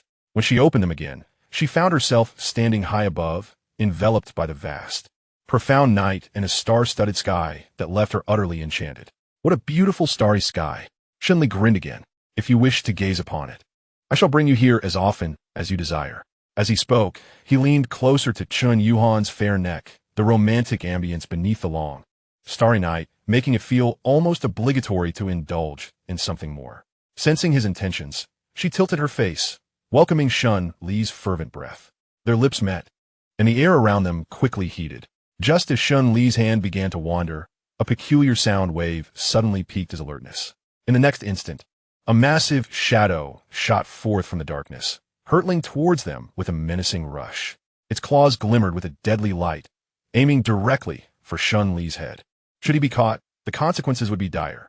"Get away," Shen Li commanded, his hands still, but the wings on his back sprang into action. The sharp metallic feathers glimmered with a blue light as they sliced through the air, cleaving the oncoming shadow in two. Ding! Level 2 mutated bat killed, gaining 160 vitality points. A spray of dark purple blood splattered into the air. It was at this moment that they discerned their attacker, a gigantic bat with a wingspan of about 2 meters. As the bat's carcass plummeted, Shen Li prepared to collect it. But a noise nearby caused his expression to shift. He abruptly turned his gaze westward, only to see a swarm of bats, an overwhelming mass of darkness, closing in from hundreds of meters away. The grotesque faces and green eyes revealed the sheer number of them, an entire horde of bats. Yet, none of these creatures boasted a wingspan shorter than 2 meters. Without a moment's hesitation, Shen Li embraced Chen Yuhan and plummeted downward. If he had been alone, he would have relished the opportunity to engage in a fierce battle with these bats. However, with Chen Yuhan cradled in his arms, he found himself distracted and at a disadvantage. Thus, Shen Li resolved to evade confrontation for the time being. The silhouettes of the two transformed into shooting stars as they sped towards the base. The flight speed of the storm mech clearly surpassed that of the bats. And in mere moments, they had created a significant distance between themselves and the swarm. Yet, how could the bats allow their impending prey to escape? As soon as Shen Li touched down at the base, the sky erupted with a cacophony of violent impacts. Bang, bang, bang. The defensive matrix of the Wu Nest base was instantly activated, illuminating the entire sky. With each collision from the bats, hexagonal patterns flickered across the defense matrix. Simultaneously, the shrill sound of the air raid siren began to blare. Master, shall we activate the energy turrets to retaliate? At that moment, the figure of Xiao Xing projected before Shen Li. He gently set Chen Yuhan down and inquired of Xiao Xing, "Do these bats pose a threat to the base?" Xiao Xing shook his head. "Rest assured, Master. As long as no Lord-level creatures appear, these ordinary beings could assault the base for an entire year without breaching its defenses." Shen Li nodded, feeling reassured about the base's protective capabilities. After all, data pales in comparison to the reality of direct confrontation. There is no need to activate the counterattack mode just yet. I'll entertain them for a while. With the knowledge that the base was secure, Shen Li's mind began to race. The vast swarm of bats outside consisted of mutated creatures of level 2 and above. If he could convert them into his essence, it would be a windfall. Level 40 seemed within reach. With that thought, Shen Li wasted no time, drawing his crimson gold dagger and gripping it firmly. He then propelled himself into the air, executing a swift spin as he charged towards a mass of bats, like a tiger among sheep. With a single strike, he cleaved a 4-meter-wide bat in two. In quick succession, he unleashed a flurry of attacks, sending 3 or 4 more bats crashing to the ground. In the blink of an eye, dozens of bats plummeted from the sky. However, such losses were trivial in the face of the vast swarm. Soon, the fearless bats formed a massive encirclement, trapping Shen Li in their midst and launching assaults from all directions. Consequently, Shen Li found himself embroiled in a protracted struggle. At that moment, the sounds of commotion outside caught the attention of Shen Li's parents and sister, Shen Wei, who hurriedly rushed out. Upon witnessing the dazzling spectacle of the monstrous siege in the sky, their expressions shifted dramatically. Concern etched across Shen Li's parents' faces. They only relaxed when Xiao Xing reiterated his earlier assurance, after which they turned their attention to Shen Li's battle. Meanwhile, Shen Wei, who was typically unafraid of anything, lit up with excitement. As a young woman determined to forego beef in her future, she resolved to stand shoulder to shoulder with her elder brother in the battle ahead. However, she was not foolish enough to charge directly out of the protective barrier. She did not possess the same formidable prowess as her brother. Her reliance lay in her extraordinary abilities. "Brother, I am here to assist you." With these words, she raised her hand and unleashed her power. A resounding boom echoed as a beam of light, 30 centimeters in diameter, ignited instantaneously, piercing through a distance of 40 to 50 meters and obliterating several large bats that were poised to assault the defense shield, turning them into charred remains. This spectacle immediately drew accolades from Chun Yuhan and her parents. "Xiao Wei, splendid job. Wei, well done." Upon hearing her family's praise, Shen Wei lifted her fair chin, a hint of pride gracing her youthful visage. Indeed, she was remarkable. Meanwhile, outside the base, within a 3-story self-constructed building, dozens of survivors gathered, their expressions etched with horror as they gazed at the battle raging above the Wuchao base. Were those in the sky? They appeared to be bats. Goodness, such enormous bats. This is utterly terrifying. The survivors crowded at the window, their eyes wide with disbelief as they witnessed the tumult above. The densely swarming massive bats resembled a protective shield from a dystopian future, while Shen Li wreaked havoc in the skies. The sight was a profound shock to them. Simultaneously, within Laoshi village, Ling Shui and her companions also took note of the fierce conflict above the Wuchao base. A young man in his 20s inquired of Ling Shui, "Captain, should we go lend a hand?" Hearing this, Ling Shui's lovely brows furrowed slightly. She surveyed the distant scene, a flicker of concern crossing her face. However, after a moment's contemplation, she shook her head. "This battle is beyond our capacity to assist. Our presence would only complicate matters for Lord Shen." The eldest among the 5 inspectors, Lu Feng, sighed in agreement. "The captain is right. We should refrain from adding to the chaos. Ultimately, our strength is insufficient." Upon hearing this, the other 3, though reluctant, had no choice but to accept the harsh reality. They could only hope that Lord Shen would be safeguarded by fate. On the other side, Shen Li continued to wield his hand blade with fervor. The crimson blade of his short sword sliced through the air, leaving trails of blood-red light in its wake. With each flash of light, numerous bats were cleaved in two. The vitality displayed on Shen Li's panel surged at an unprecedented and terrifying rate. Ding! Killed a level 3 mutated bat, earning 780 vitality points. Killed a level 2 mutated bat, earning 300 vitality points. Below, the ground was littered with an overwhelming number of bat carcasses, easily exceeding 100. Yet despite this, the bats showed no signs of retreating. The creatures incessantly flapped their wings, forming a vast encirclement around Shen Li, relentlessly launching their attacks against him. Their methods of assault were rather straightforward. They either attempted to claw at him or pounce upon him, aiming to rend flesh with their sharp teeth. Nevertheless, Shen Li remained unfazed. Though formidable, the most powerful among these bats were merely at level 4. Such a level of strength posed little threat to him at present. Moreover, clad in his storm mech, his defensive capabilities were significantly enhanced, and his speed of flight far surpassed that of these mutated bats. With such overwhelming advantages in velocity, strength, and physical resilience, Shen Li could scarcely conceive of any possibility of defeat. The fierce battle raged on for several more minutes. The swarm of mutated bats appeared to realize that they could not subdue this two-legged creature that soared through the air, and their frequency of attacks gradually diminished. At that moment, a piercing shriek suddenly echoed from the distant mountains. The eerie sound shattered the silence of the night. Its sharpness jolted Shen Li, akin to the abrupt ringing of an alarm clock while one is in the depths of slumber. Below, Shen Wei and the others, who were observing the battle, instinctively covered their ears, their faces betraying a hint of anguish. Simultaneously, the swarm of bats in the sky seemed to receive some peculiar signal, abruptly spiraling in midair before collectively soaring westward. It seemed they had abandoned their assault. The source of that sound must have been their leader, Shen Li surmised with a cold snort.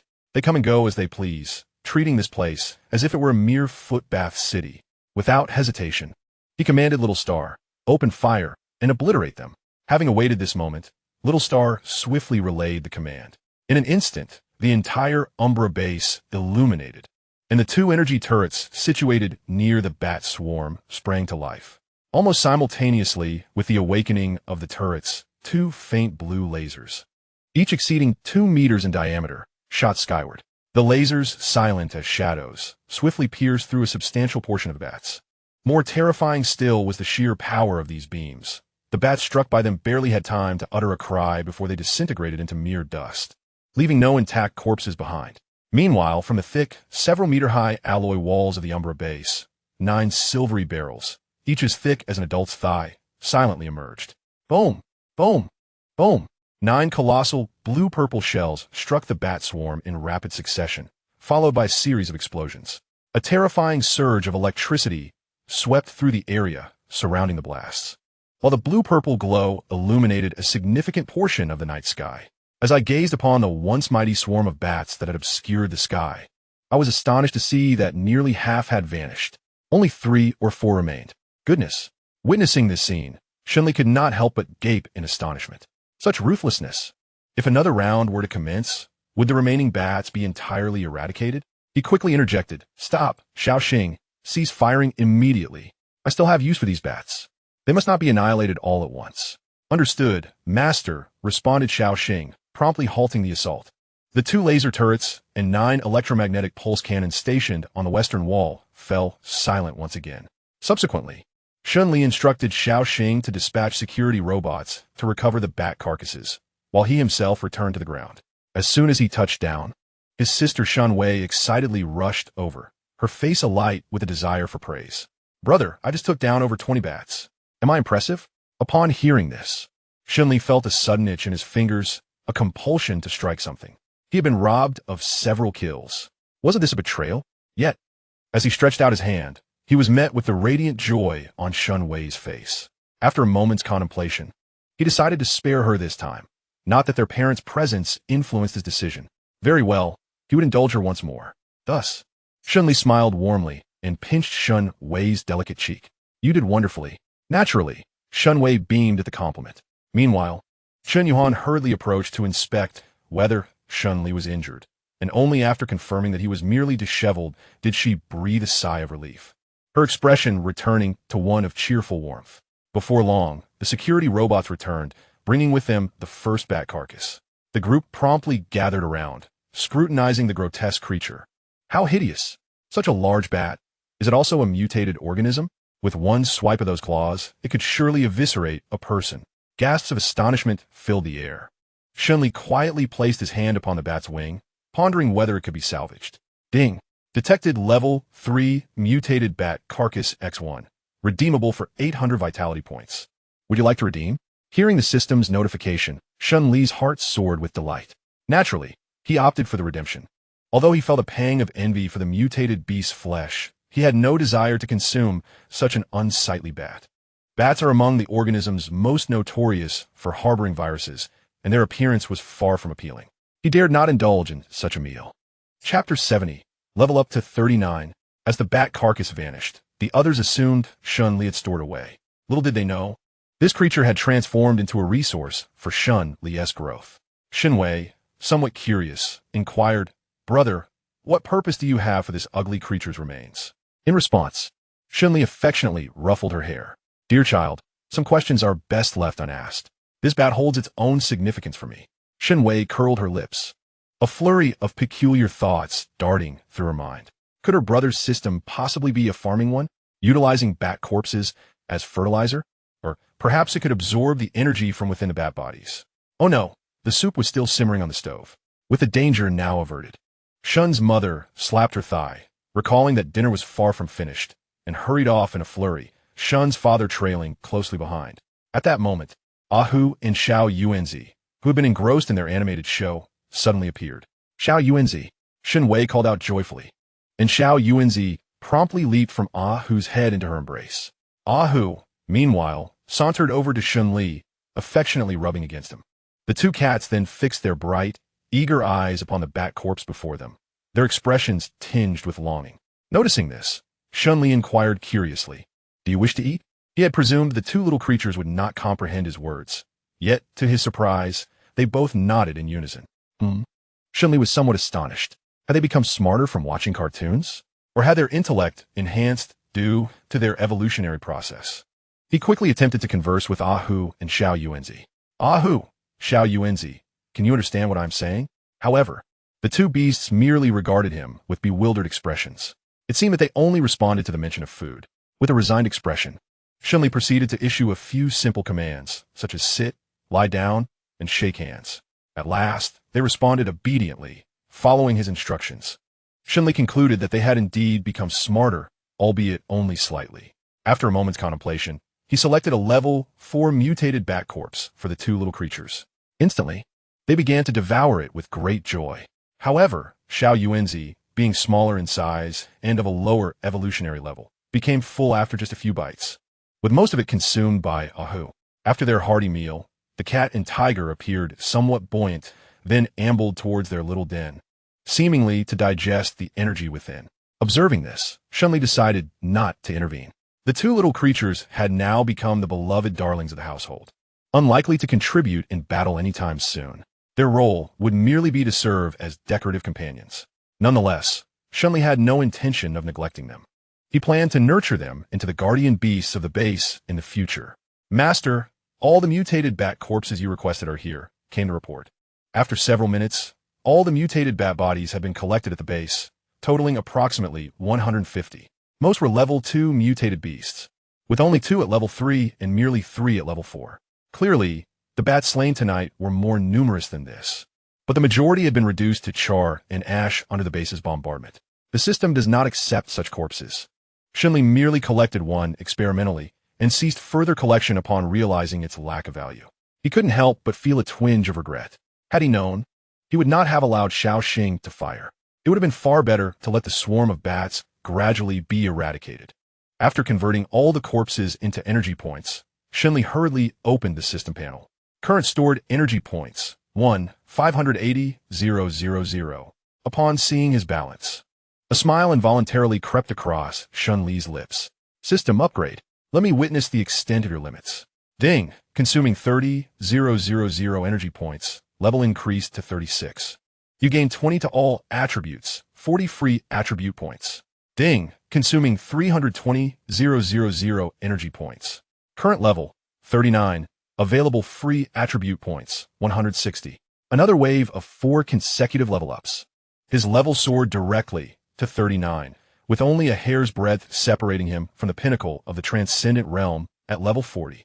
Shen Li pondered for a moment, recalling that when he left home that morning, he was at level 23 or 24, if memory served.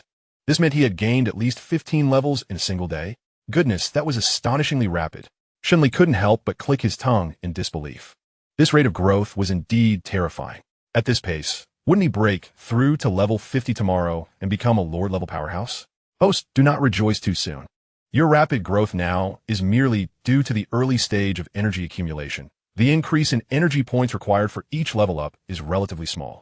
However, after level 40, the energy points needed for each upgrade will rise significantly. Hearing the voice of the system, Shen Li was momentarily taken aback, but quickly nodded in understanding. He had sensed that the fledgling Eagle system seemed remarkably benevolent. The experience required to ascend from level 20 to 39 was surprisingly minimal. Can you believe it? If it were another person's system, the multiplier would have likely surged by dozens, if not hundreds of times. His own system was truly a paragon of the industry. Now that the novice welfare period had concluded, the difficulty had adjusted. This was entirely reasonable. After some contemplation, he continued to allocate the 160 free attribute points in a 1:1 ratio to strength and constitution, then check the system panel once more. Host, Shen Li, level 39. Experience points, 0, 100, 0, 0, 0. Realm, late stage of transcendence, first tier life form. Strength, 664, 914. Constitution, 610, 860. Intelligence, 395, 535. Spirit, 380, 520. Comprehensive combat power, 27, 403. 510. Current unallocated free attribute points, 0. Current stored energy points, 260, 0, 0, 0.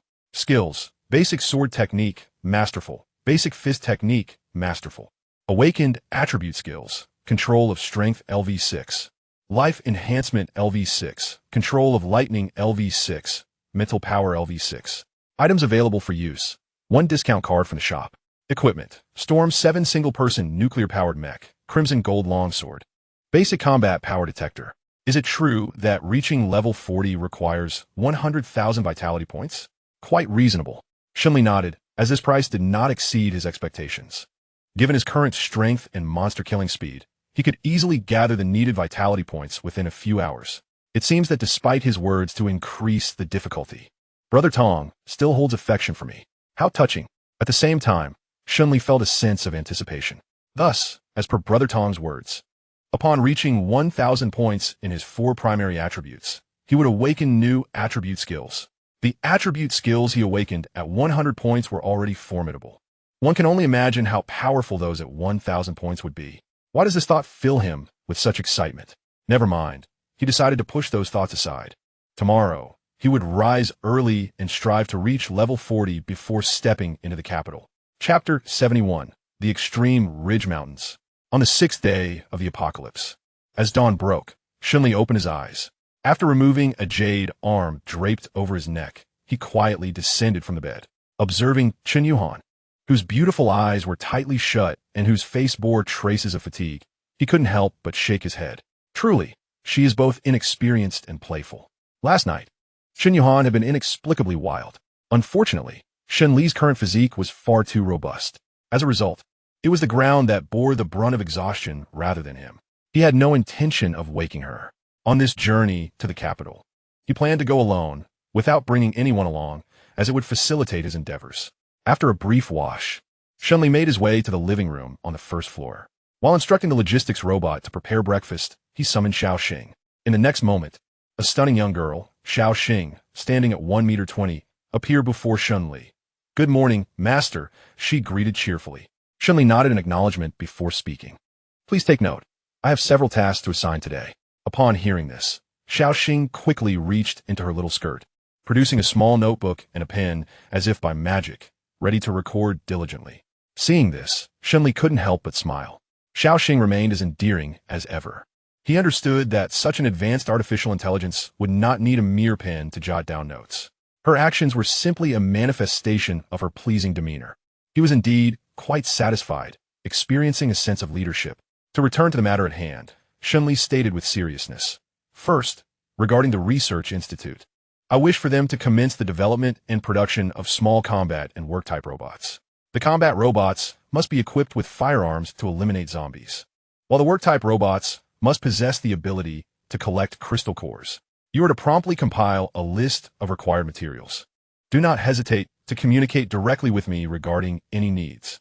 Secondly, the entire Wuchao base will commence operations today. Devise a method to attract all the zombies from the county town, which will be eliminated by the guard robots, ensuring the crystal cores remain intact. The collection tasks can be partially delegated to the survivors outside the base. In any case, they must not be left idle.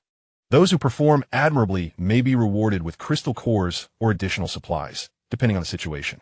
Thirdly, regarding Laoshi Village, you are tasked with conveying instructions to Ling Shui, requesting her to lead the survivors within Laoshi Village today to conduct a comprehensive survey of the fields, documenting the crops grown. They must ascertain what has been planted, the extent of the land, and the maturity of the crops, providing a rough estimate of the data. Moreover, any abnormal changes in the crops must be reported immediately. Fourthly, Shen Li elaborated extensively on 5 or 6 points, all of which were strategies he had devised the previous night.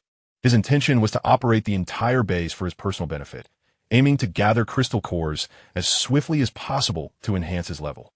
This process would inevitably incur some losses. For instance, the zombies killed by the robots would not yield him any essence points, only the cold, hard crystal cores. However, Shen Li expressed indifference, for with the acquisition of the storm mecha, he had mastered the ability to fly, freeing his vision from the confines of a single city. The millions of zombies across Wagwa would serve as fuel for his growth. Yet, how long could he single-handedly combat such numerous foes? It was impractical to engage in hand-to-hand combat with zombies daily. Thus, harnessing the power of the entire base was the most prudent approach. Going solo? That notion is utterly unfathomable. Understood, Master. Your command is our mission. Xiaoxing will accomplish this in the shortest possible time. After Xiaoxing departed, Shen Li swiftly finished his breakfast and wasted no time. He retrieved his phone to glance at the map and then ascended directly northward. Upon taking flight, Shen Li adjusted his speed to its maximum, reaching 10 Mach, equivalent to 24 million kilometers per hour. This terrifying velocity tore through the clouds above, and even from thousands of meters away, the sound of the air being ripped apart was distinctly audible. The distance from the capital to Qianzhou City is approximately 700 kilometers, meaning he would arrive in roughly 10 minutes. As he flew, Shen Li examined the map and, upon reflection, decided against heading straight for the capital. Instead, he made a slight adjustment in his trajectory, directing his flight towards the Jilin mountain range. This mountain range, located in the central region of Xizjiang province, is not particularly large, with its highest peak reaching only 800 meters. Shen Li's intention to visit there stemmed from prior conversations with military personnel in Yuzhong City, who had mentioned that within the Jilin mountain range lies an entrance to a subterranean world. He intends to try his luck there, hoping to encounter creatures emerging from the subterranean world while simultaneously leveling up to level 40. After Shen Li departed, the entire Wuchao base began to operate under Xiaoxing's command. A gentle audio wave resonated from the wall facing Yangdu County. This sound rapidly spread like ripples, reaching distances of 1 kilometer, 3 kilometers, and 5 kilometers. The audio served as a call to gather for a meal. All the zombies within earshot began to stir. On the national highway, a zombie gnawing on decaying flesh abruptly lifted its head, a flicker of confusion crossing its crimson eyes. Without hesitation, it abandoned its meal and headed directly toward the Wuchao base. As it walked, it noticed an increasing number of its kind around it, gradually forming a torrent of zombies. The densely packed, grotesque figures sent shivers down one's spine, all sharing a singular purpose: the Wuchao base. Within 2 minutes, Shen Li arrived above a lush mountain range. He then decreased his speed and circled around the Jilin Mountains, uncertain of the military's indications of the subterranean world's entrance. He could only rely on the most rudimentary method of searching. Fortunately, his ability to fly allowed for rapid exploration, and the Jilin Mountains were not extensive.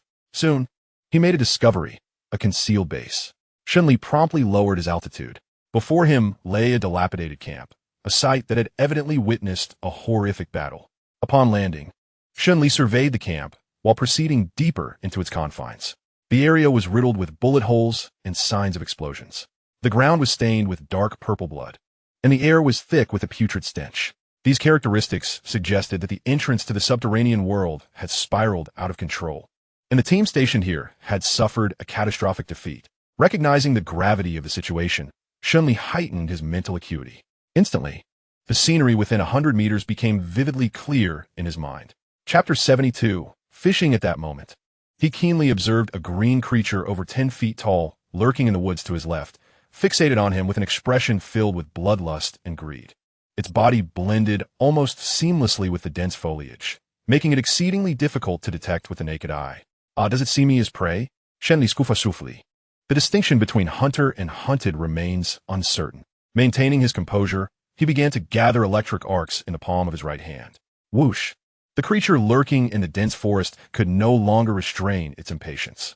With a gaping maw, it unleashed a tongue as thick as a human arm, hurtling towards Shen Li's head with a piercing rush of wind. Such a lack of patience? Prepared for this, Shen Li swiftly sidestepped, evading the monster's strike. Without hesitation, he unleashed an electric arc upon the creature's tongue. The crackling sound of thunder erupted as the lengthy appendage was severed, and a flicker of pain crossed the monster's visage. It quickly retracted its tongue, instinctively retreating into the depths of the forest. Having failed in its attack, it chose to flee. Observing this, Shen Li pursued without reluctance, his wrist twisting to conjure a crimson long knife into his grasp. You think you can strike and simply depart? It is not so facile. He pressed down with his foot, creating a crater in the solid ground, and in an instant, his strength surged forth, propelling him above the creature. The long knife descended towards the monster's head. The lizard-like beast, reminiscent of a chameleon, attempted to resist, extending its razor-sharp claws towards Shen Li's blade. Yet in the next moment, a crisp sound of steel meeting flesh resonated. A spurt of blue blood erupted forth as its arm and head were cleaved in two. The creature collapsed, its life force dissipating rapidly. Ding! You have slain a level 5 underworld creature, the Azure Lizard, and gained 800 vitality points. Hearing the system notification, a smile graced Shen Li's lips. A level 5 monster, certainly a formidable catch. He promptly approached and placed his hand upon its lifeless form. Ding! Detected the corpse of an Azure Lizard, redeemable for 8,000 vitality points. Do you wish to redeem? Redeem. A simple transaction, and another 8,000 vitality points were secured. After dispatching the creature, Shen Li surveyed his surroundings and, finding no lurking threats, continued deeper into the camp. Soon, he arrived in an immense, dilapidated tent. Entering, he was greeted by a dark cavern with a diameter of 30 to 40 meters, twisting into the depths of the earth, shrouded in darkness that obscured its true depth. A mysterious and perilous aura emanated from within. Scattered across the tent's floor were numerous intricate instruments and firearms, remnants of those who came before. Is this the entrance to the underworld? Shen Li's gaze flickered, igniting a desire to delve into its depths. Yet, after a moment of contemplation, he resolved to proceed with caution. His understanding of the underworld was still too limited. To charge in recklessly would be absurd. Instead, he would lay a trap, hoping to lure them out. Shen Li's eyes shifted as he devised a more prudent plan. Thus, he dismantled the tent that enveloped the entire cave, ensuring that it would not obstruct his line of sight. Subsequently, he expended a point of energy within the marketplace to exchange for a large loudspeaker. After recording a sound, he adjusted the volume to its maximum and placed it at the entrance of the cave, while he ascended into the sky to observe the unfolding situation below. Moments later, the loudspeaker blared. Thinking of you brings chaos and confusion. Not thinking brings self-inflicted pain. When feelings run deep, there's no need to ask. Indeed, the loudspeaker, produced by the system, emitted a haunting wail that could be distinctly heard even from nearly 100 meters above the ground, where Shen Li stood. Observing this, Shen Li nodded in satisfaction, and then, somewhat shamelessly, mused, I sing so beautifully. Were it not for the apocalypse, I have no doubt I would become a professional singer in 2.5 years. Soon, Shen Li's mournful wails received a response. A creature, towering 4 to 5 meters high, entirely black with barbed spines protruding from its back, ferociously emerged from the depths of the cave. Its menacing visage clearly displayed its agitation. A sound akin to a wailing infant escaped its maw, followed by the creature opening its gaping mouth to swallow the loudspeaker whole. Strangely, after being consumed, the loudspeaker did not immediately break apart and continued to emit sound. Thinking of you brings chaos and confusion. The creature stood frozen in place. Seizing this opportunity, Shen Li hastily examined its attributes. Bloodthirsty giant lizard, level 5, evolutionary creature, strength 410, constitution 480, overall combat power 1030. So, it was merely a weakling. Upon discerning its attributes, Shen Li wasted no time and charged forward, swiftly dispatching the creature with a single strike. The poor giant lizard was oblivious to how it met its demise. Notification: killed and sacrificed a level 5 creature, gaining 180,000 energy points. Shen Li glanced at his status panel. Current stored energy, 61,800. He was still 38,200 points short, equivalent to 2 level 5 monsters. Fishing continued. With this thought in mind, Shen Li once again employed the same tactic, setting up another loudspeaker at the cave entrance. Instantly, the wailing cries echoed down the cavern once more. In the heart of the earth, silence and darkness reigned.